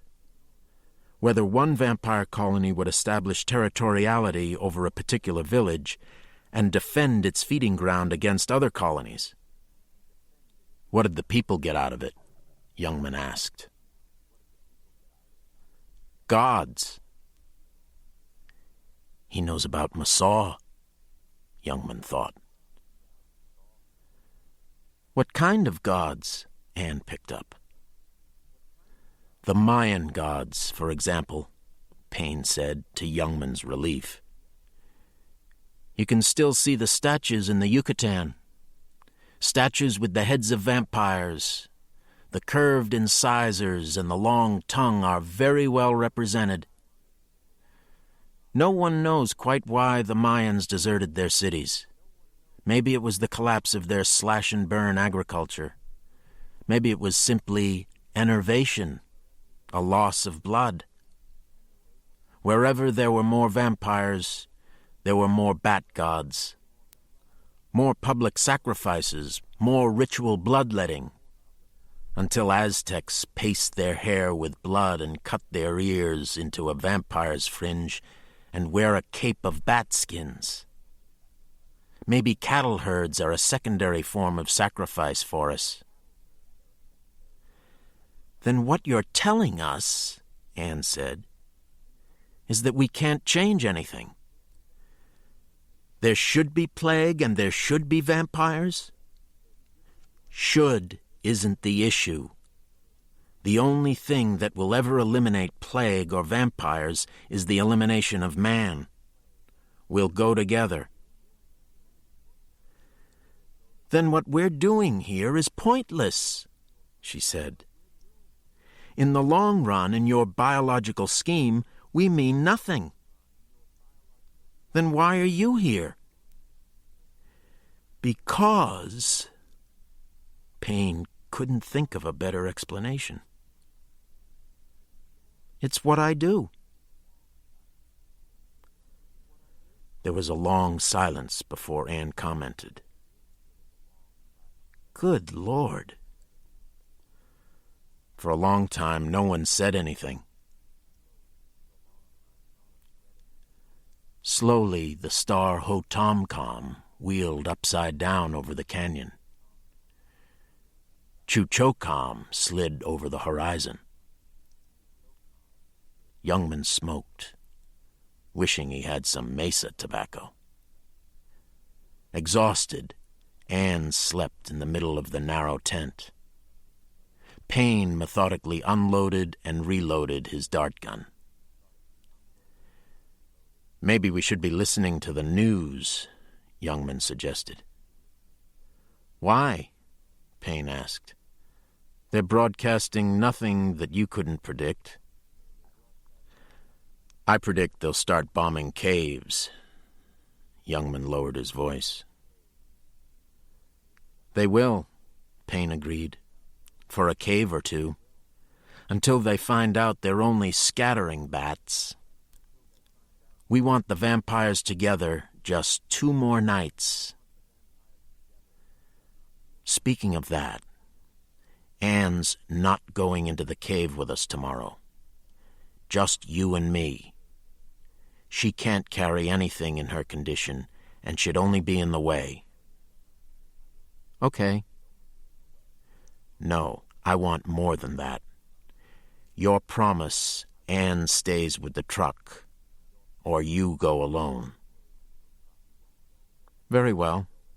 You have my promise. She won't go into any cave. Payne put the dart gun down. A moth had been circling over the tent above the light. Suddenly the insect began to fly erratically, zigzagging and dropping. Payne turned his head to the amplifier's beeper even before it sounded. "Wake her up," he told Youngman and dived into the rear of the truck. "Anne," Youngman shook her shoulder. "They're here." 300 yards off, Payne returned. In one hand he held a thin 5-foot wooden pole, in the other a 2-ounce vial of defibrillated blood. "You're sure they're going to stop?" Youngman took the pole. The last 2 feet of the pole were wrapped in calf hide. Rubbing her face, Anne was already beside the battery. "They didn't see us in the truck before. This time we're out." Payne poured the blood over the calf hide. "Be careful you don't tear the mesh." "I know what to do." "When I say juice," Payne snapped his fingers at Anne. Youngman realized that he had yet to see the bats close up. Payne had. Anne had. The deputy inserted the pole through the mesh so that the blood-soaked calf skin was outside the tent. The mesh was incredibly frail. He felt his heart pumping blood and adrenaline, and had a sense of the frailty of his own skin. He couldn't remember ever being afraid of an animal before. The amplifier beeper became louder and more insistent, turning into one sustained whine. Payne stood in the middle of the tent, calmly waiting. Anne stared upwards. First, they heard the whisper of the false wind. Then a leathery rustle. A shape flashed overhead, through the light before Youngman could make it out. 2 more shapes. 10. Eye reflections like candles. 100. More than Youngman could see. Anne stared, transfixed. The walls of the tent swayed. Youngman couldn't hear the beepers cry anymore for the wing beats. "They're going past," he shouted.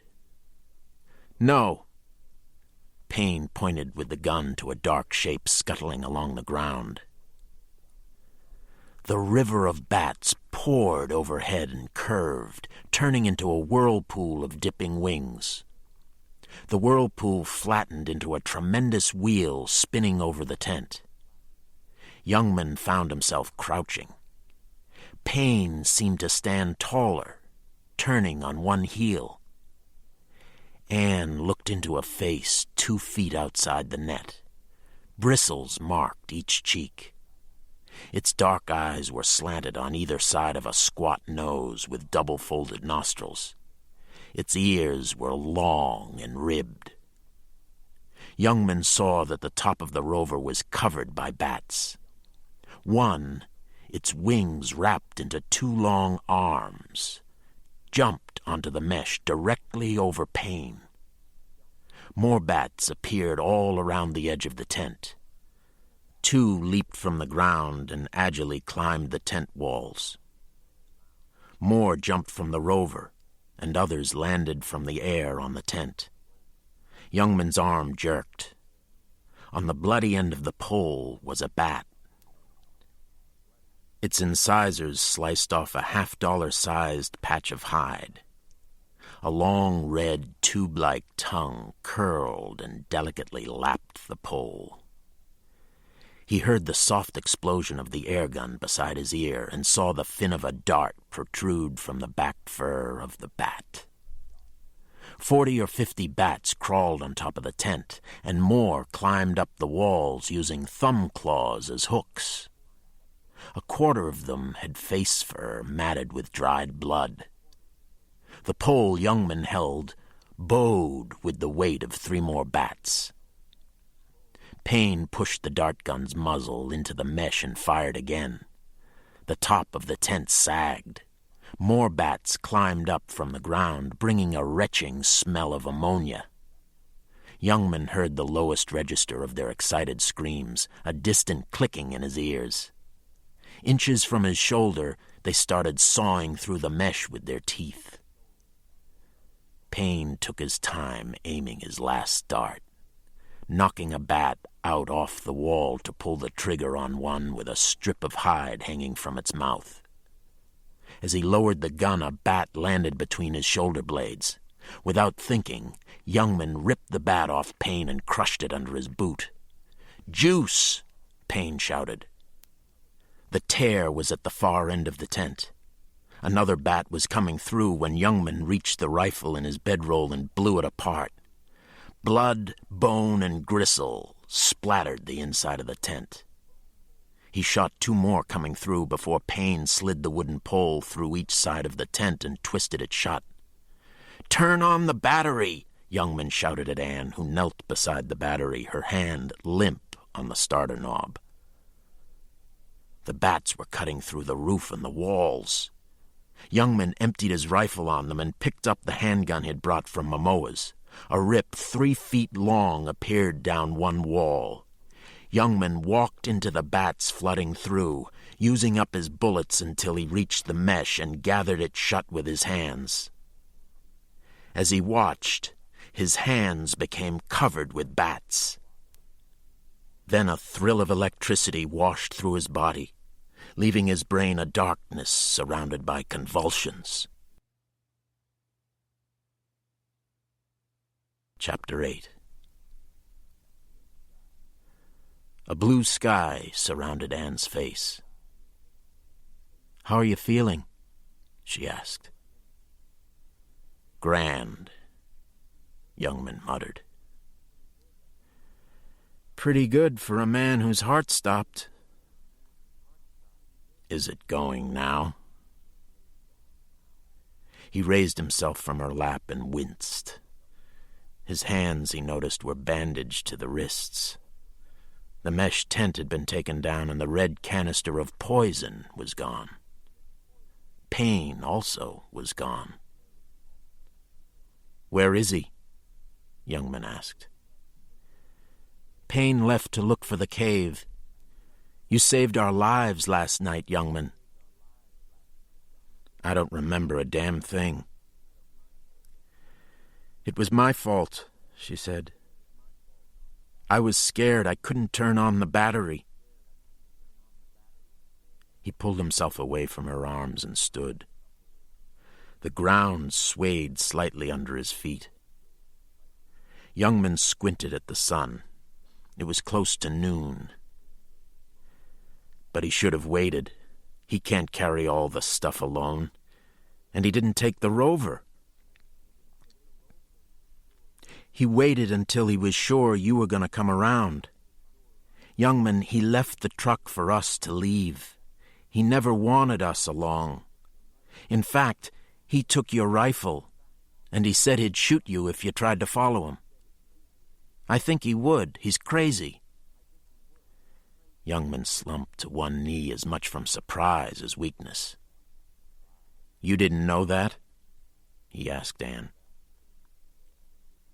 He turned his stare from Anne to the road, where Payne's footprints led up the canyon. "When did he go?" "An hour ago, maybe more." "He should have left at dawn." Youngman shook his head. "He doesn't know where he's going. Not enough time." "Youngman, let's go home. He's a professional. He can do the job by himself. He's the only one who can." "One of us is." Youngman still looked in the direction Payne had gone, where the road screwed through the dull red walls of the canyon. "So we'll wait and see," he said.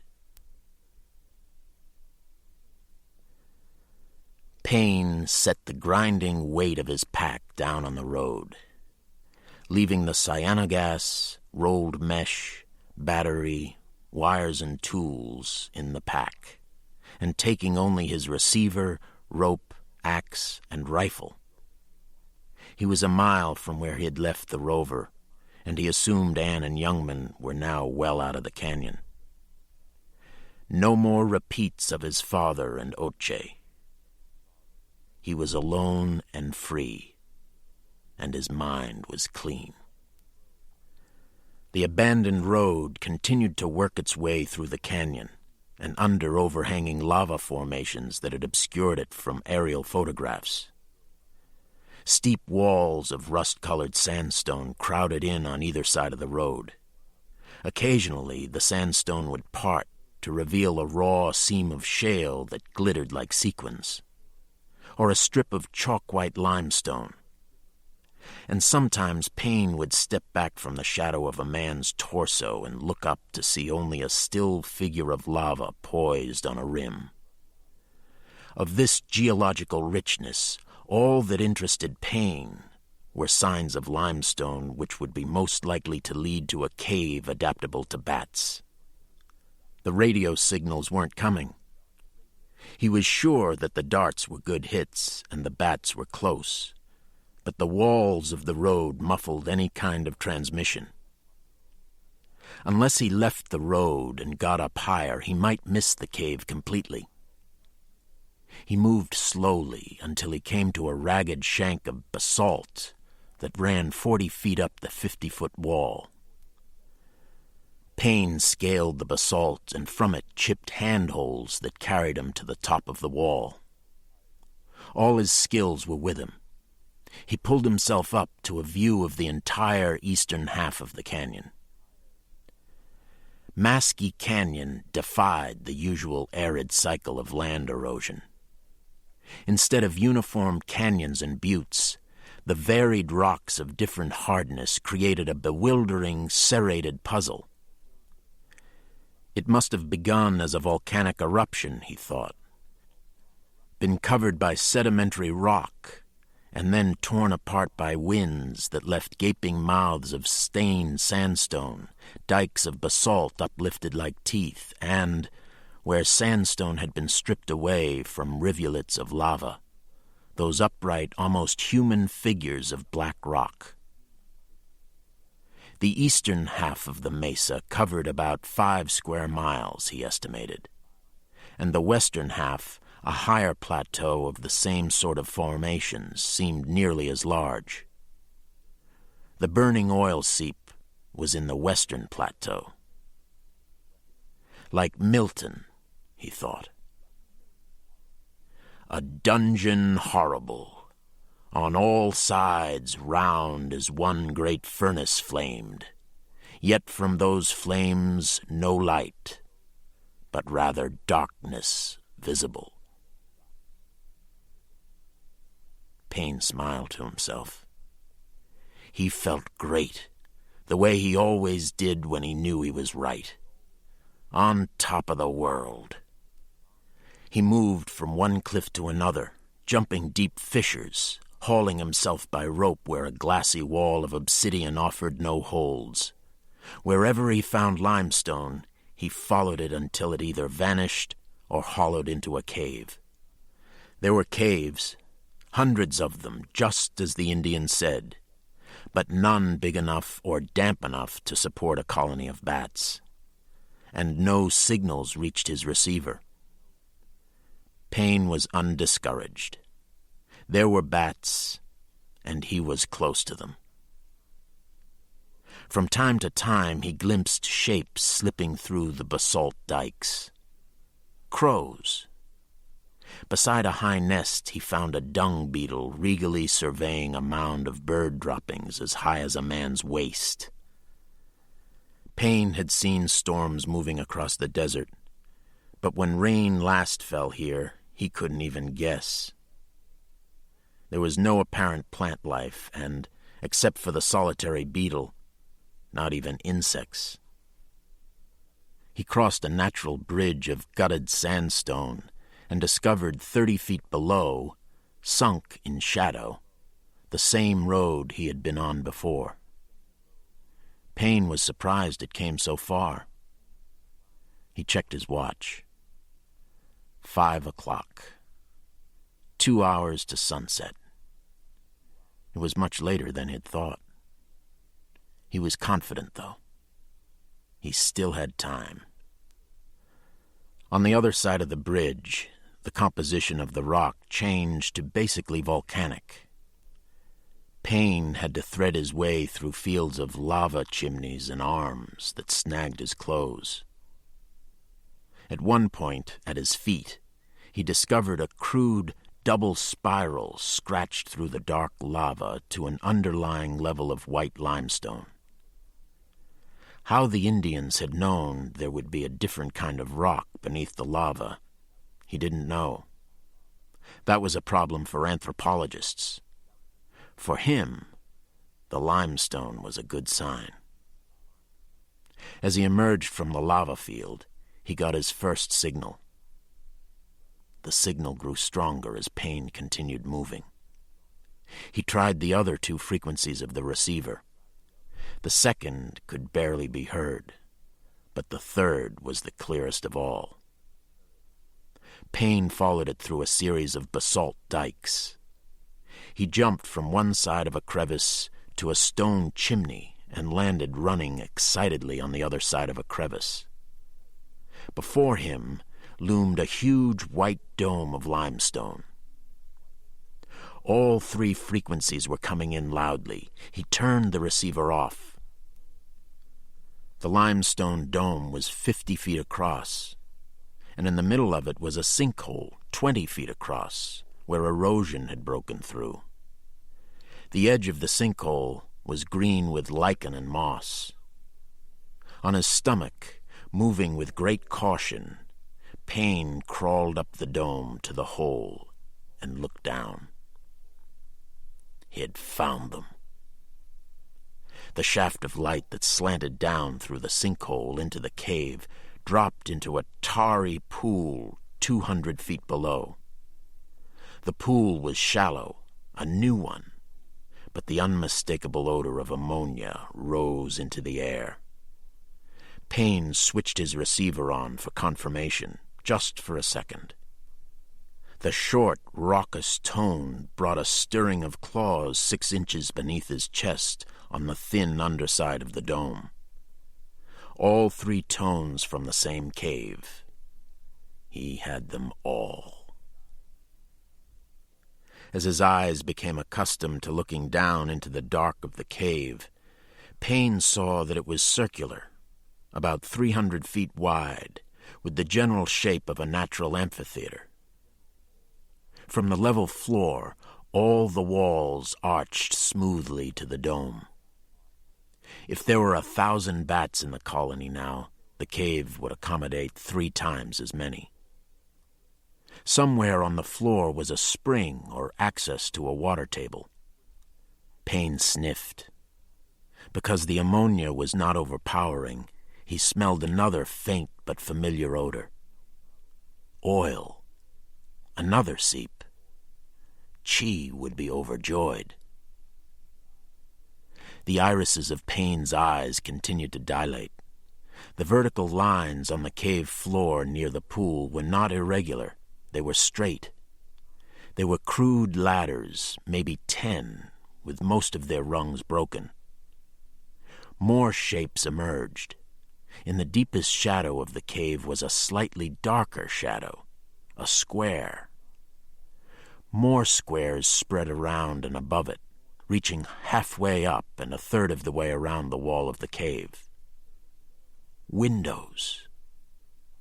Windows and doors for 5 stories of adobe houses, an enormous underground gallery. The reason Payne hadn't seen it sooner was not only the dark. The houses themselves had disintegrated almost into rubble. Roofs were crushed, walls had fallen in, dust lay like a heavy shroud. Payne reasoned that to escape enemies, a people might hide for a short time in such a place. This was not the construction of a short time, though. This had been a small city. Intrigued and puzzled, Payne edged around the entire lip of the sinkhole, spreading his arms and legs to minimize his weight. He'd thought he would have to lower the cyanogas canister through the sinkhole from a piton driven into the dome, an operation that risked breaking through the flimsy limestone shell, or, at least, scattering the bats. If any point of the ruins, however, came within 100 feet of the cave ceiling, he could place the canister there. The ruins told him there was another way into the cave, because there had to be human access. But no point on the ruins was high enough for the gas spray to be totally effective, which satisfied Payne well enough. It was usually a bad idea to change methods, and one misstep among ruins as ancient as these could mean disaster. The sinkhole it would be, then, right on top of the bats.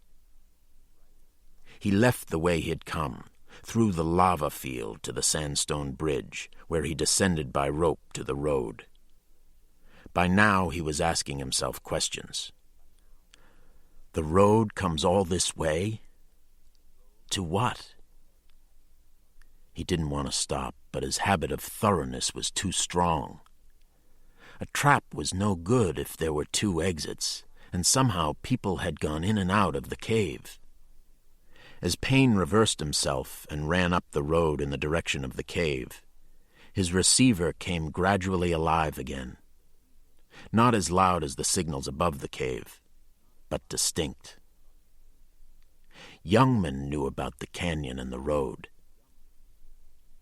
Payne's face flushed. The bastard must have known about the cave all the time. The road ended directly in front of what seemed to be an entrance to a mine. A cartwheel of solid wood that had been slowly decaying for hundreds of years lay beside an opening 8 feet high and wide enough for 2 carts to enter abreast. The signals came from inside. He checked his watch. It was getting late, but he had to be certain. As Payne stepped in, he touched the walls. They were cool and damp and left his fingertips black. One sniff explained all. Oil-saturated shale. That was what the mine was for. Soft shale so pregnant with oil it could be hacked into bricks that would burn brighter than coal. The mine burrowed ahead, and with each step the signals grew stronger. This had to be the other way into the cave. 150 feet in, though, the mine came to a dead end. Yet the signals were stronger than before, and Payne could smell ammonia. He pushed tentatively against the end wall, and it disintegrated in his fingers. His arm went through the rotting threads of a hanging blanket that had been the only separation between the shale mine and the limestone cave. Carefully, he pulled his arm out and peered through the hole he had made. Before him, lit by the sinkhole, stretched the gigantic hall of the cave, the shallow pool of digested blood, the ghostly ruins of the pueblo, and, overhead, both deadly and vulnerable, a ceiling of bats. They didn't use the mine. Payne broke into a run when he reached the road. It was 6 o'clock. Not enough daylight left for him to poison the bats before they flocked. In fact, there was just enough time to retrieve the backpack and escape from the bats' usual flight pattern towards the desert. The road wasn't straight for more than 100 feet at a time. To Payne, it seemed to whine malevolently, as if it were trying to slow him down. But at last he saw his pack sitting where he'd left it. A crow flew away from the pack as Payne approached. From habit, Payne checked the pressure of the cyanogas canister as soon as he reached his backpack. The tank was good. The battery had its charge, and the wire mesh was rolled as neatly as before. The crow had been searching for food, that was all. Payne slipped the pack onto his shoulders and started his return to the dome. In spite of the uphill grade and the weight of the canister, Payne maintained a rapid walk. The road was a murky blue under the sunlit tops of the walls, though rarely the low sun did penetrate a gap and throw Payne's hunchbacked shadow high up on a wall. Once a second shadow joined his, and Payne looked up to see a crow running along the cliffs. Payne cast his rope over the sandstone bridge and hoisted himself up from the road. From there, he worked his way through the lava field and circled to the west side of the sinkhole, where he huddled beneath a stone shelf and watched the last rays of the sun burning out on the dome. Now that he knew exactly what he was going to do, Payne felt a rising confidence. He opened his pack and laid out his helmet and wire clipper. He wouldn't need gas mask or gloves. An easterly wind rose, driving his smell away from the cave. Everything was going well. As the sun set, the eastern horizon turned a fleshy pink, shading into purple. No bats emerged from the sinkhole. Other bats might greet the dusk, but vampires waited for true night. Then Payne heard them. The sound of their stirring, of wings and the rain of nitrous urine lightening them for flight. The distant mesa tops lived briefly as golden clouds. Stars swam into sight, and, in seconds, the world tipped into the dark. Payne held his breath. For a final minute, the air above the canyon was still, and then the first bats rose from the sinkhole, spiraling up like leaves from a fire. The rest came like a black pillar mounting 500 feet into the sky. His bats! Payne held onto the rock as if he were going to be sucked into the swirling column. Part of him was. Along with his father, Oche, the years in Mexico. "You are what you kill," Joe Payne said. Too true. The bats and Payne had joined, become the head and tail of a single creature leading and pursuing itself. One beast conceived in death and nurtured by obsession. Mantled in evil. He had lied to Anne. There was, past biological frameworks, a sense to everything. There was a mutual grace in nature. The carnivore eliminated the weak. The herbivores and birds transmitted seed. Insects cleansed the soil. Flowers lent beauty. Each in turn lent something in return for its life. All but one.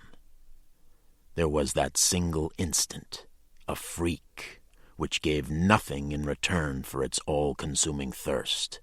The vampire, alone. Claustrophobia was not what Payne had suffered. It was a shudder in the presence of evil. He'd come to understand that, but what he hadn't foreseen was that evil had its own gravity. Not until it had drawn him in and used him to push the bats where they had never been before, and multiplied 1,000-fold its own energy and horror. Apocalypse needed no pale horse or fiery dragon, not with the bats as its engine and the plague as its seed. All thanks to Payne. All due to him. But the end of the chase had come, and after the end, he would be free. Flattening into a cloud, turning again and again into itself, spreading into a crescent until the center moved forward, and then forming one swift and undulating line, the bats flew east into the desert. Payne gave the bats 10 minutes before he unrolled the wire mesh and cut it in equal sections with the clipper. He wanted a snug fit over the sinkhole, no slack. One section of mesh he neatly re-rolled and carried to the far edge of the sinkhole, where he hammered a side of the mesh into the dome with pitons. On all fours, he moved to the lip of the sinkhole nearer the rock shelf and tapped in more free pitons. He didn't need to drive the L-shaped pitons deep, just enough to keep the mesh tautly in place when it was spread.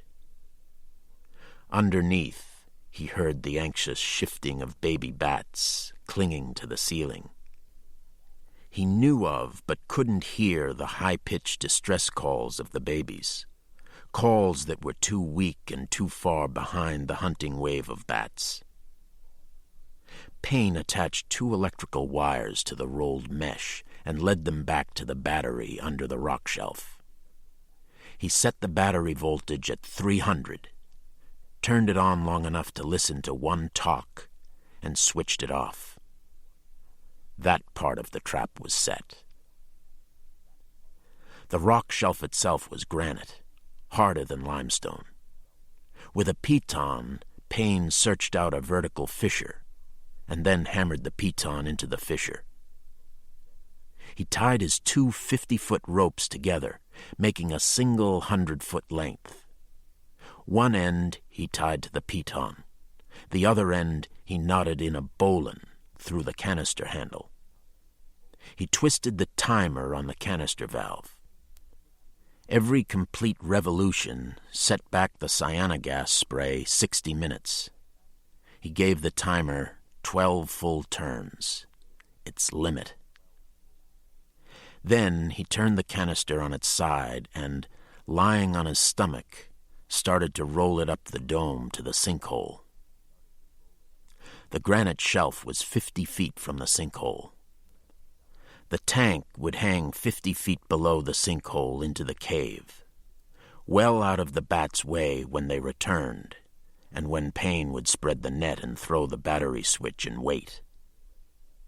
Until 7:45 a.m., to be precise, when the first lethal vapor of the canister would rise.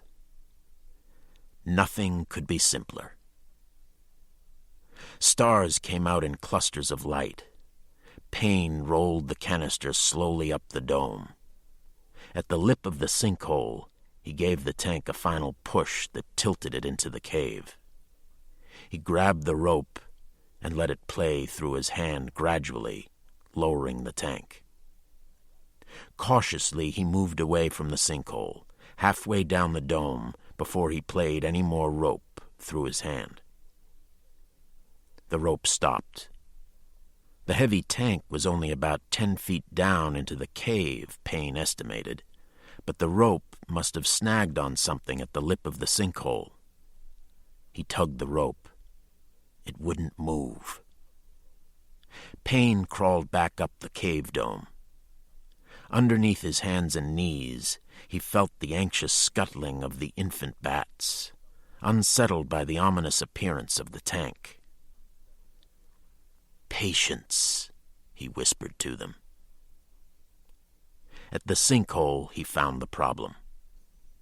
The rope had cut into and stuck in the soft limestone of the lip. He didn't like resting all his weight on his knees, but he pulled the rope free and raised the tank to set the rope at a different place. There was another problem he saw as the tank rose. Somehow the rope from the handle had twisted around the valve and jammed the timer. Payne lifted the canister gently out of the cave and set it on the edge of the sinkhole. A single yank loosened the rope and Payne freed the valve. He lowered the tank into the cave again, watching with satisfaction as it descended into the dark, playing the rope tenderly until the canister had vanished, gently swinging in the shadows. Payne leaned back and took a deep breath. He heard the dome crack around him. He was already twisting as the sinkhole widened and the limestone under him dropped away. His hands clutched at rocks that crumbled with each grasp into a pale sand that streamed over him. Payne fell, feet first to begin with. Then he spread his arms and legs like a man soaring, and dark blew into his face. In front of him, he saw the canister rope measuring his dive. He stopped short, swinging 50 feet below the sinkhole. His wrist was tangled in the rope at the canister handle. The canister rocked coldly against his cheek, which was crushed over an eye. He tried to raise himself, but the arm caught in the rope was pulled out of his shoulder socket. His other arm couldn't reach around the canister. He dangled. The babies scuttled around the ceiling. In time, though, they settled down and waited, along with Payne. Chapter 9. He didn't make it, Youngman said. He'd be back by now if he made it. The two stars of Natupcom, Castor and Pollux, swung high overhead. Rising from the earth was Talosohu, the morning star. Twice during the night, he and Anne had followed the flight of the bats. Their departure by sight. Their return 5 hours later by Payne's oscilloscope. That was 5 hours ago. I told him to wait. Payne knows what he's doing. Here, eat something. You look terrible. She offered him a slice of bread smeared with margarine.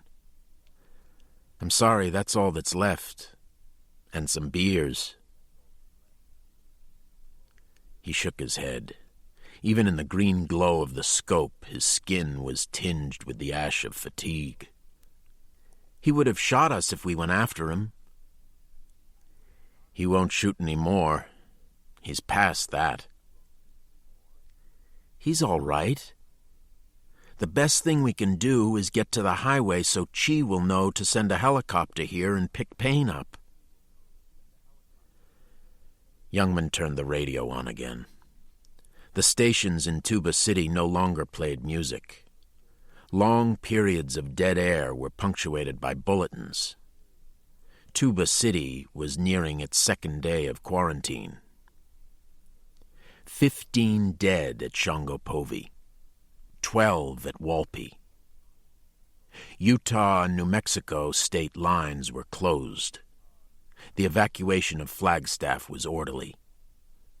The situation was in hand. I'm going out to watch. Youngman kissed Anne's hand. Let me know if you see anything on the screen. He got out and stood in back of the rover, looking up the road. Payne wasn't coming back. Instead of leaving for the cave when he should have, Payne had overstayed on the ridge. Even asleep, Youngman had done as Abner had asked. As Abner had predicted, how long ago? A week? Only that long? And a week from now, who or what would be left? What would have happened to anyone if a week ago a deputy had been able to read a dead man's sand painting? As Youngman felt for a cigarette, his bandaged hand fell in his pocket. He drew out the Datura root. On his own, Youngman knew he didn't have the strength to go to the cave. He could barely walk, and his hands were almost useless. If only Payne had been right. If Payne had been the one man who could stop the bats. Youngman bit into the root. The largest bite he could manage, although he didn't know how much he could handle. If he poisoned himself, Anne would drive him out of the canyon. If it was narcotic, they could go after Payne. What was there to lose? He let the bitterness pour down his throat. After Talasohu came Ponachona, the dog star, and night was complete, darkest before dawn. All-night ceremonies ended with the appearance of Ponachona, and then the priests would wait for the sun to tell them whether the ceremonies had been carried out correctly. One error would cause the rising sun to bring in its right hand a rainbow of reversed colors. Youngman waited, his arms and legs rigid, his mouth open, his heart slowing with every beat. His head lolled against the truck, and his eyes followed the course of the stars, bright bats wheeling in the middle distance. The lights were all colors, and in between were mixed auras like colored grains of sand. He measured out minutes to the rare beats of his heart.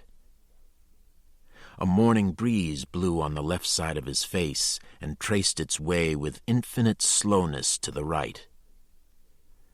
Showers of turquoise obscured the stars, and then the desert burst into flames that leaped from end to end of the eastern horizon. The canyon began sailing into flames. The flames covered Youngman and warmed him like a light blanket of gold. His body burned up and released him, letting him float upward. For a long time he enjoyed nothingness, and for a long time he felt consciousness returning. Below him he found the world spinning slowly between two kachinas, one with a face of clouds, and the other tarnished brown by the sun. They bowed to Youngman and gave the world a push. The world was different. An ocean lapped against a canopy of trees. Between the trees he could see familiar rows of corn, and elsewhere were square obelisks and temples like statues alive with stone faces of tigers and snakes and bats writhing, their mouths gaping. The corn was fat, and the wells were full of clear water, but the people were leaving, walking along the axis of the earth for hundreds of years until they stopped at an inland sea surrounded by volcanoes. On the sea islands grew pyramids, and on the pyramids formed steps mounted by blood-encrusted priests and guarded by soldiers dressed as animals. Yet some of the people left again walking the world's axis north until they reached the edge of a desert. Under his eyes, new cities grew. Mesa Verde, Aztec, Wupatki, Quetzal. Each built, and at the height of its prosperity abandoned until the people were gathered for their last great migration into the desert itself. Into 4 groups they divided themselves, and in 4 directions they left, making a cross over the land until more hundreds of years passed, and they wheeled right, forming a swastika. As this swastika wheeled, they broke into smaller groups, all returning, but all moving in circles until the land was a giant's pattern of moving swastikas and serpentines. A pueblo would live for an instant. Another group would find it and a spiral map of their predecessor's path, and then turn in the opposite direction. One eddy twisting from another, yet always directed to the finally permanent gathering at the center of the world. And there at the rim of the Black Mesa, they finally did appear, at Oraibi and Hotavia and Shongopovi, without water, without fertile land, without friends, at the mercy of their gods. Youngman saw himself, on his back, hands and feet outstretched and covering the desert, spinning slowly within a nimbus of yellow light. He had finally arrived. He was ready. Feeling better? Anne joined him. More myself. He took a deep, comfortable breath. The breeze of the dawn swayed a ringlet of soft hair at her temple, and the slanting rays of the sun made her blue-brown eyes luminous. You know, you're very beautiful. He got up. Yes, that's more like yourself. Come on, we'd better get ready if we're going to go. She climbed on the hood and handed down the unidirectional microphone to Youngman, who stowed the mic, amplifier, and oscilloscope in the rear of the truck. The equipment was almost weightless to Youngman. He looked at his hands and peeled off the bandages. What are you doing? Anne saw the open cuts. Anne, I know how to stop them. I'm going to the cave. You don't know where it is. I have an idea. Pain is dead. It's Day, Anne. He's not back because he's dead. Isn't he? If he is, she faltered, it's all the more reason for us to go. I'm sorry I got you into this. You didn't. Believe me, you didn't. 2 hours before, he'd been almost in shock. The Youngman she saw now was casually using mutilated hands to remove his shirt. That was a very fast recovery, Youngman. Just about unbelievable. What is your idea? Abner opened the ring. I'm going to shut it again. Shut the ring? That doesn't make any sense to me, Youngman. You're talking like a medicine man. Makes sense. You mean something called cyanogas made sense? Youngman ripped the back from his shirt to tie it Hopi fashion around his head. Yes. Pain made sense? Yes. And pain is dead. Anne caught her words behind her teeth. The raw light of the rising sun threw blue shadows of the rover and Youngman and her from the edge of the ridge to across the road. Youngman was talking suddenly on different levels. I don't understand, she said.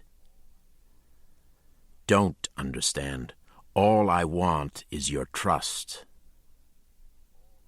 But how can I trust you when I don't understand what you are doing? That's why it's called trust. Your trust in something unscientific and unwhite. Don't you think it's about time we found out whether you do? This is a good time, she agreed. It's very unfair. We could hardly stay together if I say no right now. It's unfair because I love you.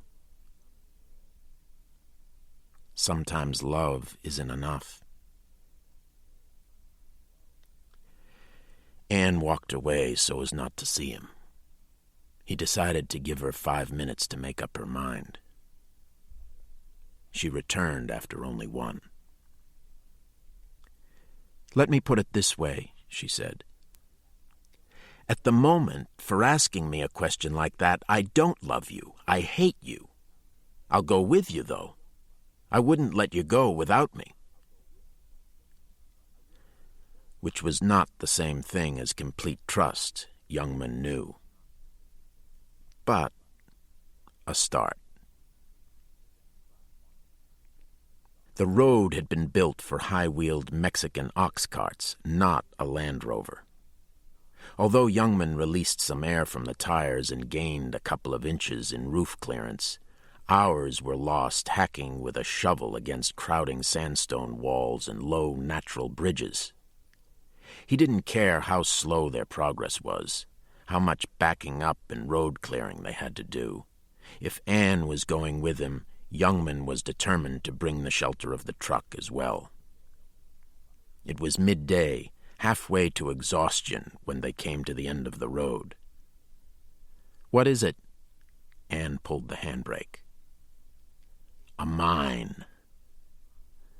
"I never heard of a mine up here." "Well, it hasn't been used for a while." He intercepted the question in her eyes. "About 200 years. As they got out of the Rover, Anne began to call for Payne, and Youngman stopped her. "We'll find him." An ancient wooden wheel rested by the mouth of the mine entrance. There was no sign of Payne, and the ground was too hard to pick up tracks. Anne looked anxiously around the cliffs that crowded against the narrow road. Along the edges of the cliffs, dark lava outcrops looked down. "A mine and a road only Hopis know about? What's the secret?" she asked. "What makes you think the bats are here?" "I could be wrong. Want to stay here?" "Together." She fell in behind him. As they stepped into the cave, black wings bolted over their heads.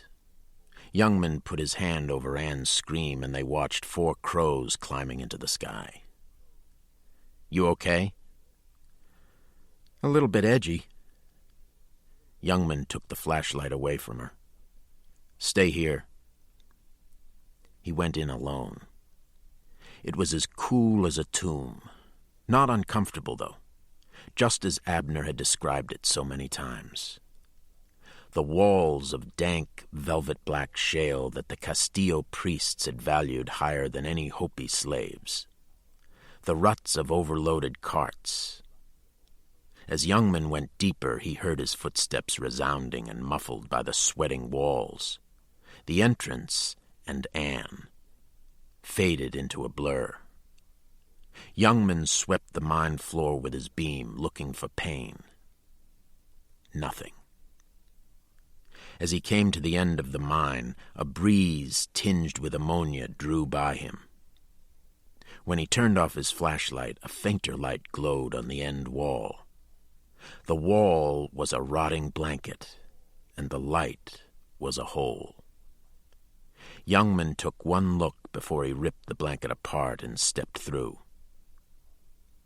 He could see he was in a tremendous limestone cave lit by an exposed sinkhole in its ceiling. Youngman had to crane his neck to see all of the ceiling, and everywhere he looked were bats so thick they seemed to hang in layers. And as one bat shifted, all the bats around shifted so that their daytime languor was marked by constant ripples. Over the floor was a brackish pool of urine and feces. And there was the pueblo. And beside the pool, a man clutching a red canister. Youngman emerged from the mine 10 minutes later dragging a rope. At the end of the rope, still locked together, were Payne and the canister. Payne's red-headed scalp hung slightly askew like a cap over his raw forehead. Stripes of pitch marked his shredded clothes. In the daylight, He seemed out of place, bizarre as a nightmare, grotesque and reeking of the ammonia. Youngman cut the wrist free and laid the dead man beside the cartwheel. Only then did he dare look at Anne. "They're here." She was staring at the mine. "Oh, yeah, the bats are here." He watched her start to fall apart and pull herself back together. The dead white pallor of her face turned into tears of anger. How did it happen? There's a sinkhole over the cave. He fell in, tried to catch the rope, and got his arm caught. Youngman held up the frayed end of the rope. Maybe the rope broke before the bats came back. Maybe he didn't feel a thing. Youngman doubted it. A good rope didn't saw itself apart, not unless there was something at the other end struggling and twisting for a long time. The tank, he didn't use it. Anne wiped her eyes. "It's the cyanogas. We can use it for him. See, Youngman, we'll do what he was going to do."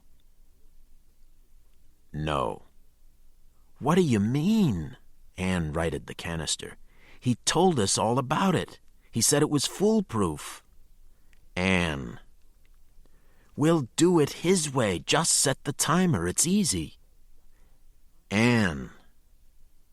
He knelt beside the canister with her and slapped the timer on the valve. It spun around. "The fall broke it. It won't work." "Then how, damn it? What's your great idea? What did you bring to use?" "Nothing, Anne. It's all here."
While her eyes followed him furiously, Youngman went to the rover for a blanket, which he laid over Payne.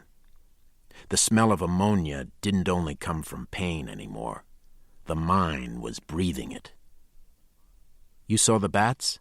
Anne controlled herself. "They're in a big cave at the end of the mine."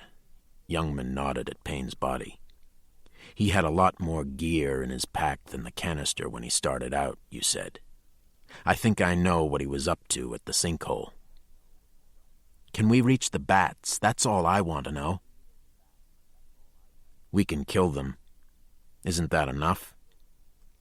Youngman climbed onto the roof of the truck, from which he saw a lava torso jutting from a cliff 20 feet above. He lassoed the torso. "I'll be back," he called. He pulled himself up the wall to the cliff, where he stopped to rest out of Anne's sight. The narcotic datura was wearing off, and his hands burned from the short climb. He bit off more of the root, just enough to dull the pain, he hoped. When he'd licked his fingers with his dried tongue, he started scrambling up the dome of the cave. Before he was halfway up the dome, he felt better, stronger. At the sinkhole's edge, he found metal mesh rolled over pitons and ready to be spread. Electrical wires and a severed rope led to a rock ledge where he discovered Payne's battery and backpack of equipment. Youngman spread the mesh tight on the pitons, covering the hole, and started the battery going to electrify the mesh. From the backpack, he selected only the pickaxe. As he straightened up, the datura rushed to his head, and he saw the sky become choked with clouds. All the clouds were red, spewing blood. Youngman had been expecting something like that. He turned his back to the clouds and, his eyes down, worked his way to the road. Anne was gone when he lowered himself onto the truck. She came out of the mine before he had a chance to call for her. "There you are," Youngman was relieved. "I blocked their way out of the sinkhole. Payne had everything set up." "I saw you. I went in the cave." "Okay, good. Then you saw the bats." "I saw the houses, too." "Youngman, those tales you told me about an underground city, they weren't just tales, were they?" "Ruins of a pueblo, that's all. The desert is full of them." "Not in a cave. And the story about that flaming pit. If we went on another 100 yards, would we find that too?" "What would it matter? So we found some ruins. We came here to find the bats, and we did. You're not going to be scared of some old Indian witch stories." "It matters," Anne said, "because you knew what was in there and you didn't tell me. Do you believe in those stories, do you?" Youngman took a long time answering, because he wanted to lie. It would have been such a comfort to lie, for her, for him. But Anne would hear the lie and despise him for it, as she should. So in the end, he didn't answer her at all. "We're wasting time," he said instead. "Get all the blankets you can find in the truck." They hung a new blanket from the crossbeam that divided the mine from the cave, not only to block the light of the flashlight, but to muffle the sound of their work. While Anne held the flashlight, Youngman swung the pickaxe into the mine wall. "See this?" He picked up the first chunk of shale dislodged. "Saturated with oil. It'll burn like charcoal if we get it hot enough." "We're going to smoke them to death?" "No. There's an oil seep somewhere in the cave. I smelled it. If we hit the seep, we'll get more than smoke. That's gonna take an awful lot of shale. That's right. Youngman dropped the rock on a blanket. He dug the pickaxe into the wall again, and again. The shale was soft and absorbed the blows rather than split, but a small pile of glossy chunks accumulated on the blanket. The pile grew, holding the flashlight so that its beam was a target for the axe. Anne felt her resentment breaking down under the blows. Youngman took his shirt off. He didn't swing the axe as much as attack the wall with it. She watched the muscles of his arms and back jump with each stroke. "You almost died 2 nights ago, Youngman. How can you do this now?" "Well, hard labor's a funny thing," he said between swings. "You never forget how." The datura was working for him now. He was in control. Anne took over the axe while Youngman dragged the first blanket load of shale from the mine into the cave. By the angle of the light from the sinkhole, he could tell it was about 2 o'clock.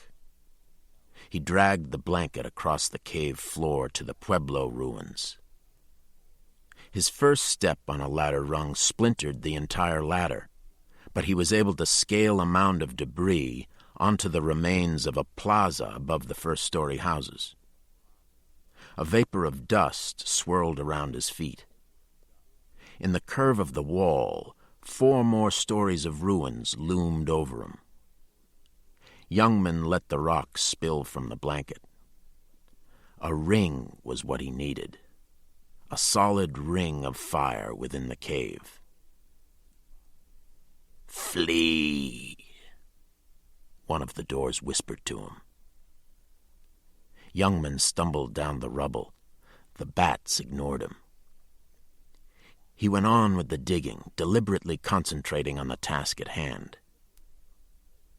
The ring would have a circumference of 150 feet, and he'd need 14 piles of shale about 10 feet apart, each pile about a foot high.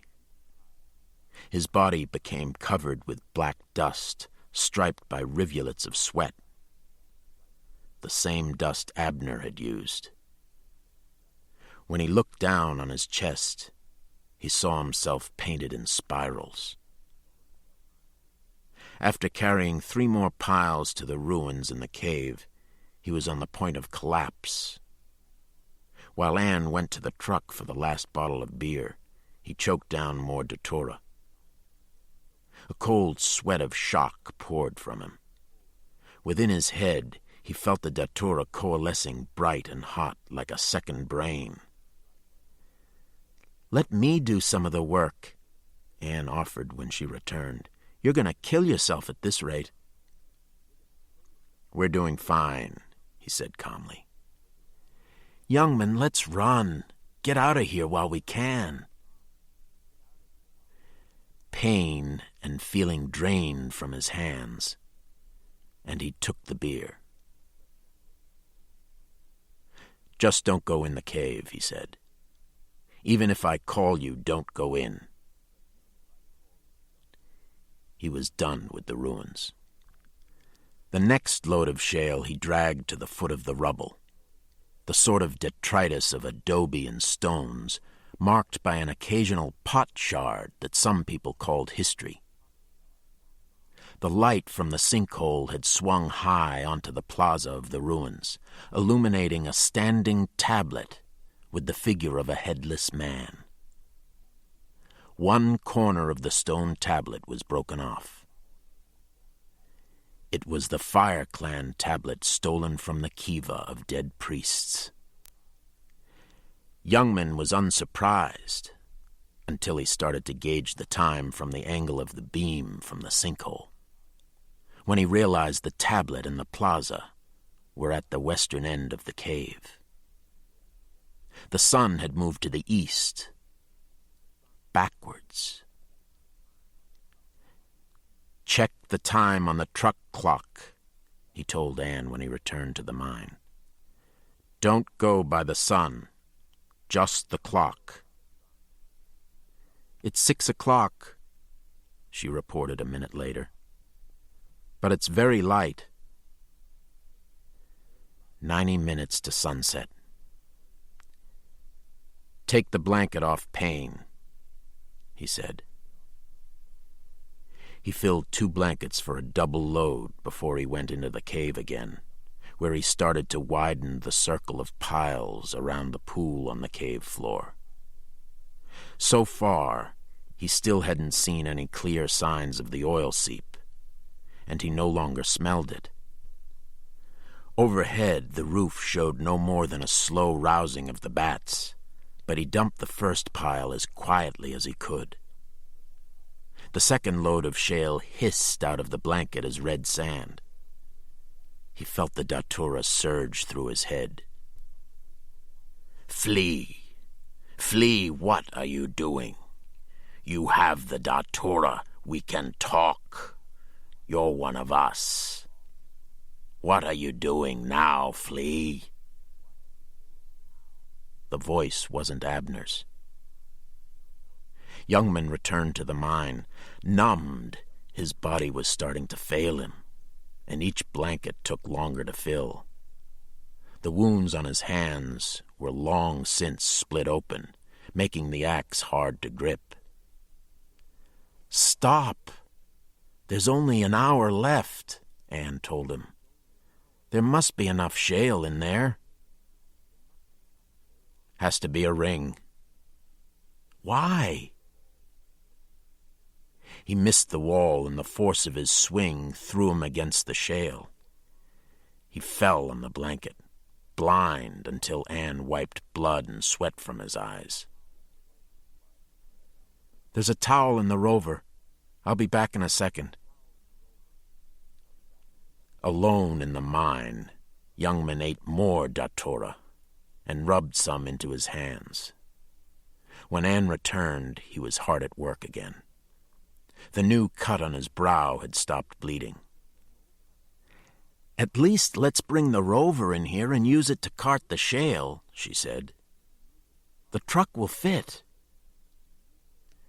"It won't go under the beam into the cave, not unless we let all the air out of the tires." "Then let's do it."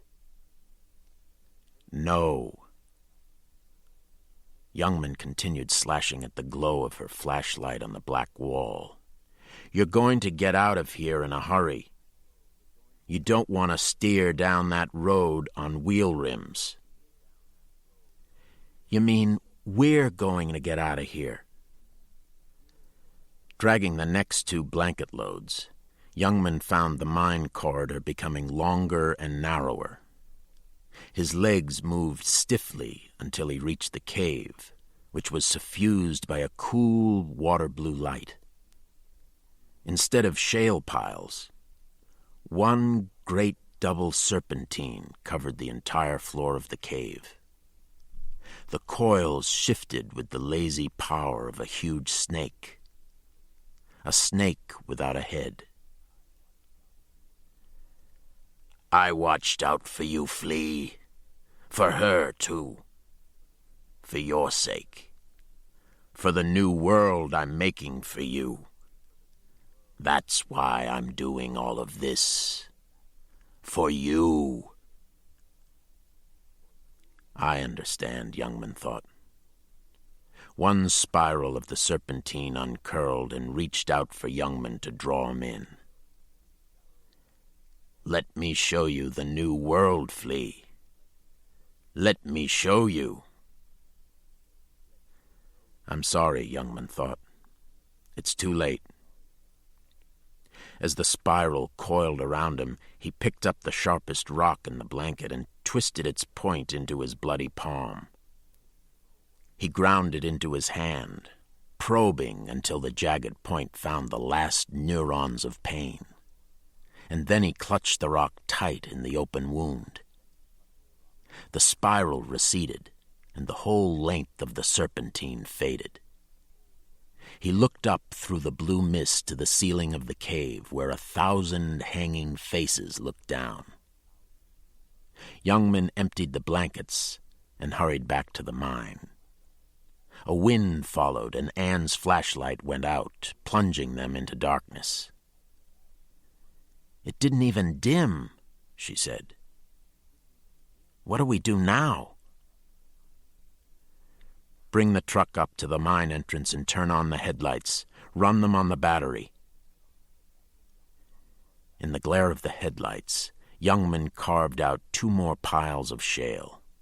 The axe became too heavy to lift, and in full view of Anne, he lifted the last of the datura root to his mouth. She shouted at him from the rover, but her voice echoed confusingly through the mine. "Getting dark." He finally understood. The 2 piles of shale he dragged into the cave were the last. The ring was complete. The voice was silent. But the ceiling had changed.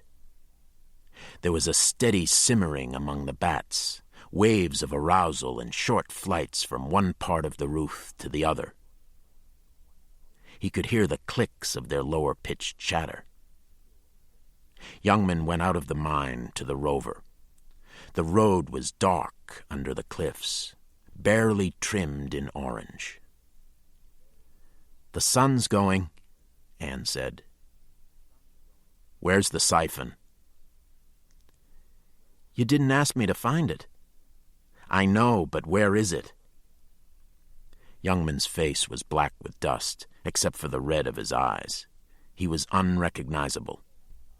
Anne found a kit panel in the back of the rover, and in the panel a siphon tube with a bulb. Unasked by Youngman, she also took out 2 empty jerry cans. She was halfway through filling up the second can when the siphon tube went dry. "Nothing more in the tank. It's empty." "How do we get out of here?" "Roll.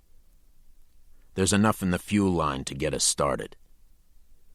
"Okay," she agreed. "Be careful."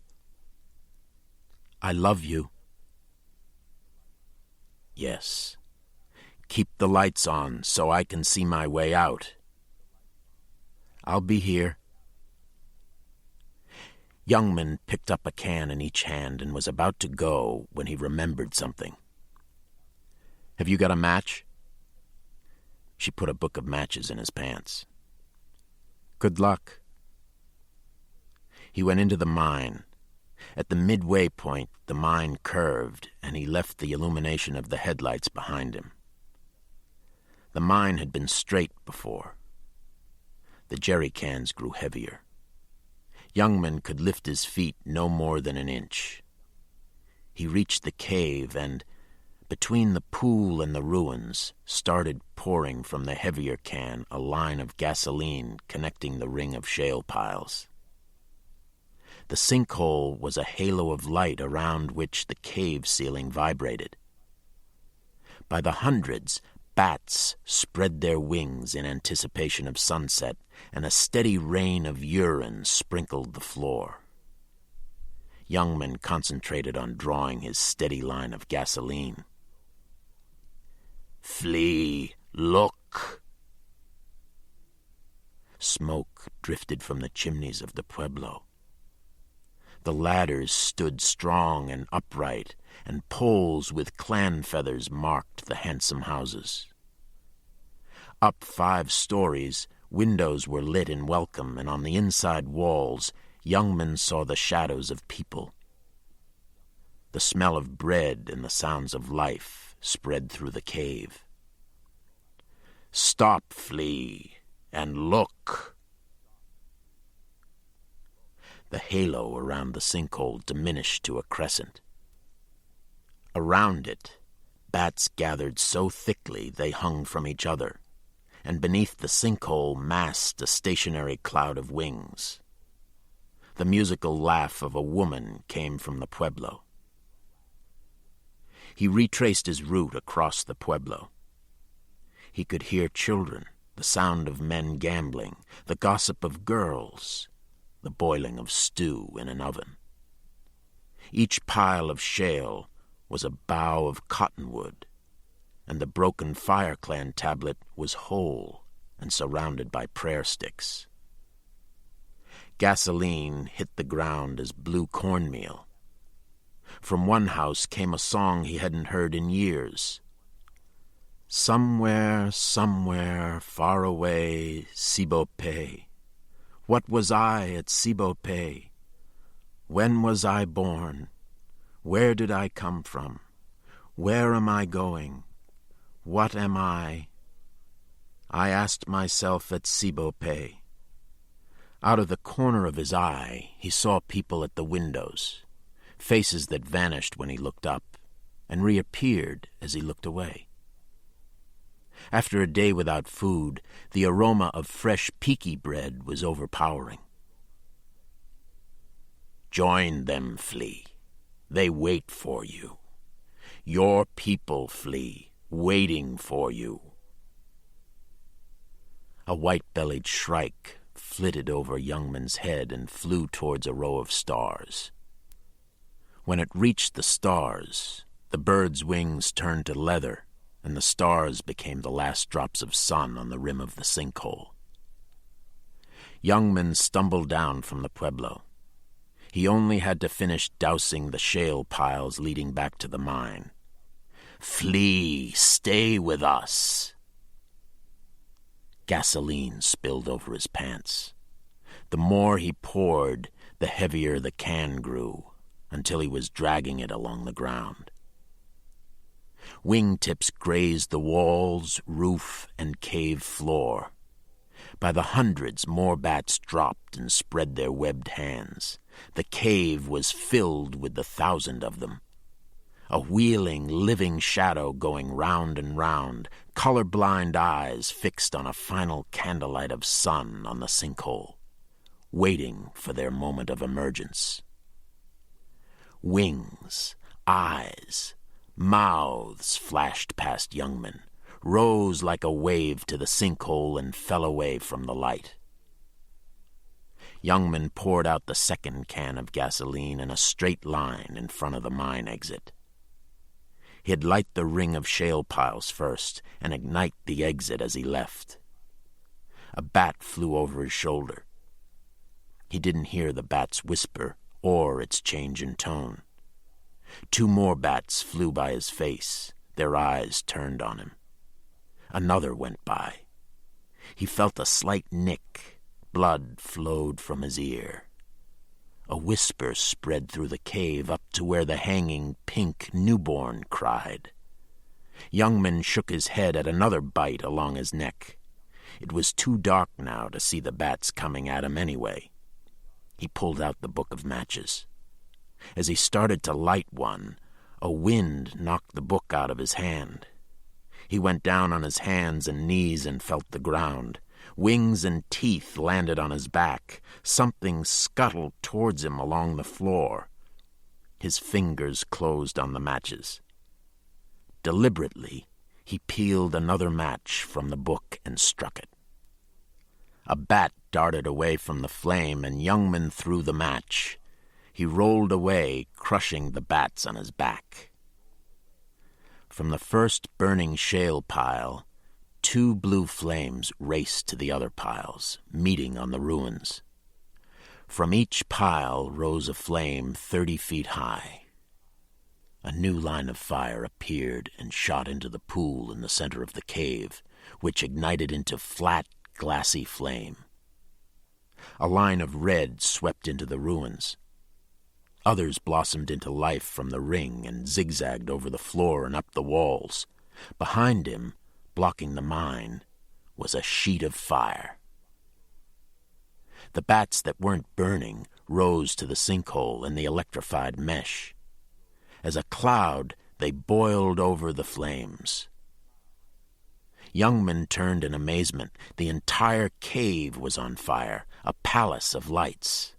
More oil seams erupted in flame from the walls, and the shale fires grew, spewing dense black smoke. For Youngman, bats and smoke became one. A one that took the shape of a giant crouched beneath the roof, a face of flames in agony over a ragged black cloak. Blind, milky eyes stared in disbelief. "Flee! Why? It was for you! For you!" "I know!" Youngman cried. Tears started from his eyes. "Everything for you!" A truck pulled in front of Youngman, and its door swung open. Anne was at the wheel, shouting, "Youngman! Youngman, here!" Through the fire, he saw the pueblo melting.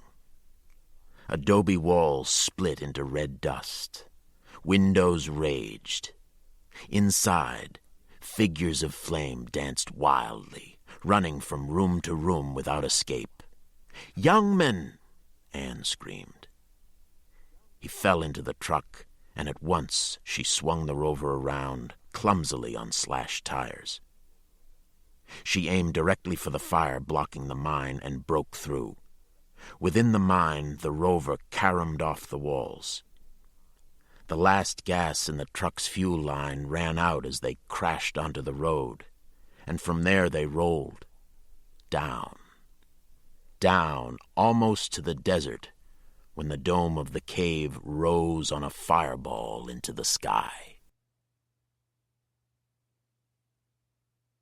Chapter 10. The explosion ran like a pulse through a subterranean network of seeps, and around the cave, smaller caves erupted in series. Along a tracery of shale seams on the surface, blue flames spread like couriers, running parallel, converging and spreading again. Where vertical seams met, flames spewed through the canyon walls in search of more shale, which cracked and exposed rich veins of oil. Fire licked its way up the higher western plateau of the canyon, touching off fireballs that dwarfed the first, that rose into the night to rain fire onto the canyon. So the fire continued to spread, by the blackened teeth of basalt mines and across lava fields of twisting forms. The first fire engines in Mobile Lab from Tuba City tried to fight their way to the Batcave, only to retreat when the fire began to cut off the road behind them. They pulled back a full mile from the base of the canyon as Parks Department helicopters cruised overhead to release trails of phosphate-enriched water. In the minutes before dawn, the fire subsided even as it widened. From one end to the other, Maskey Canyon was lit by blue flames.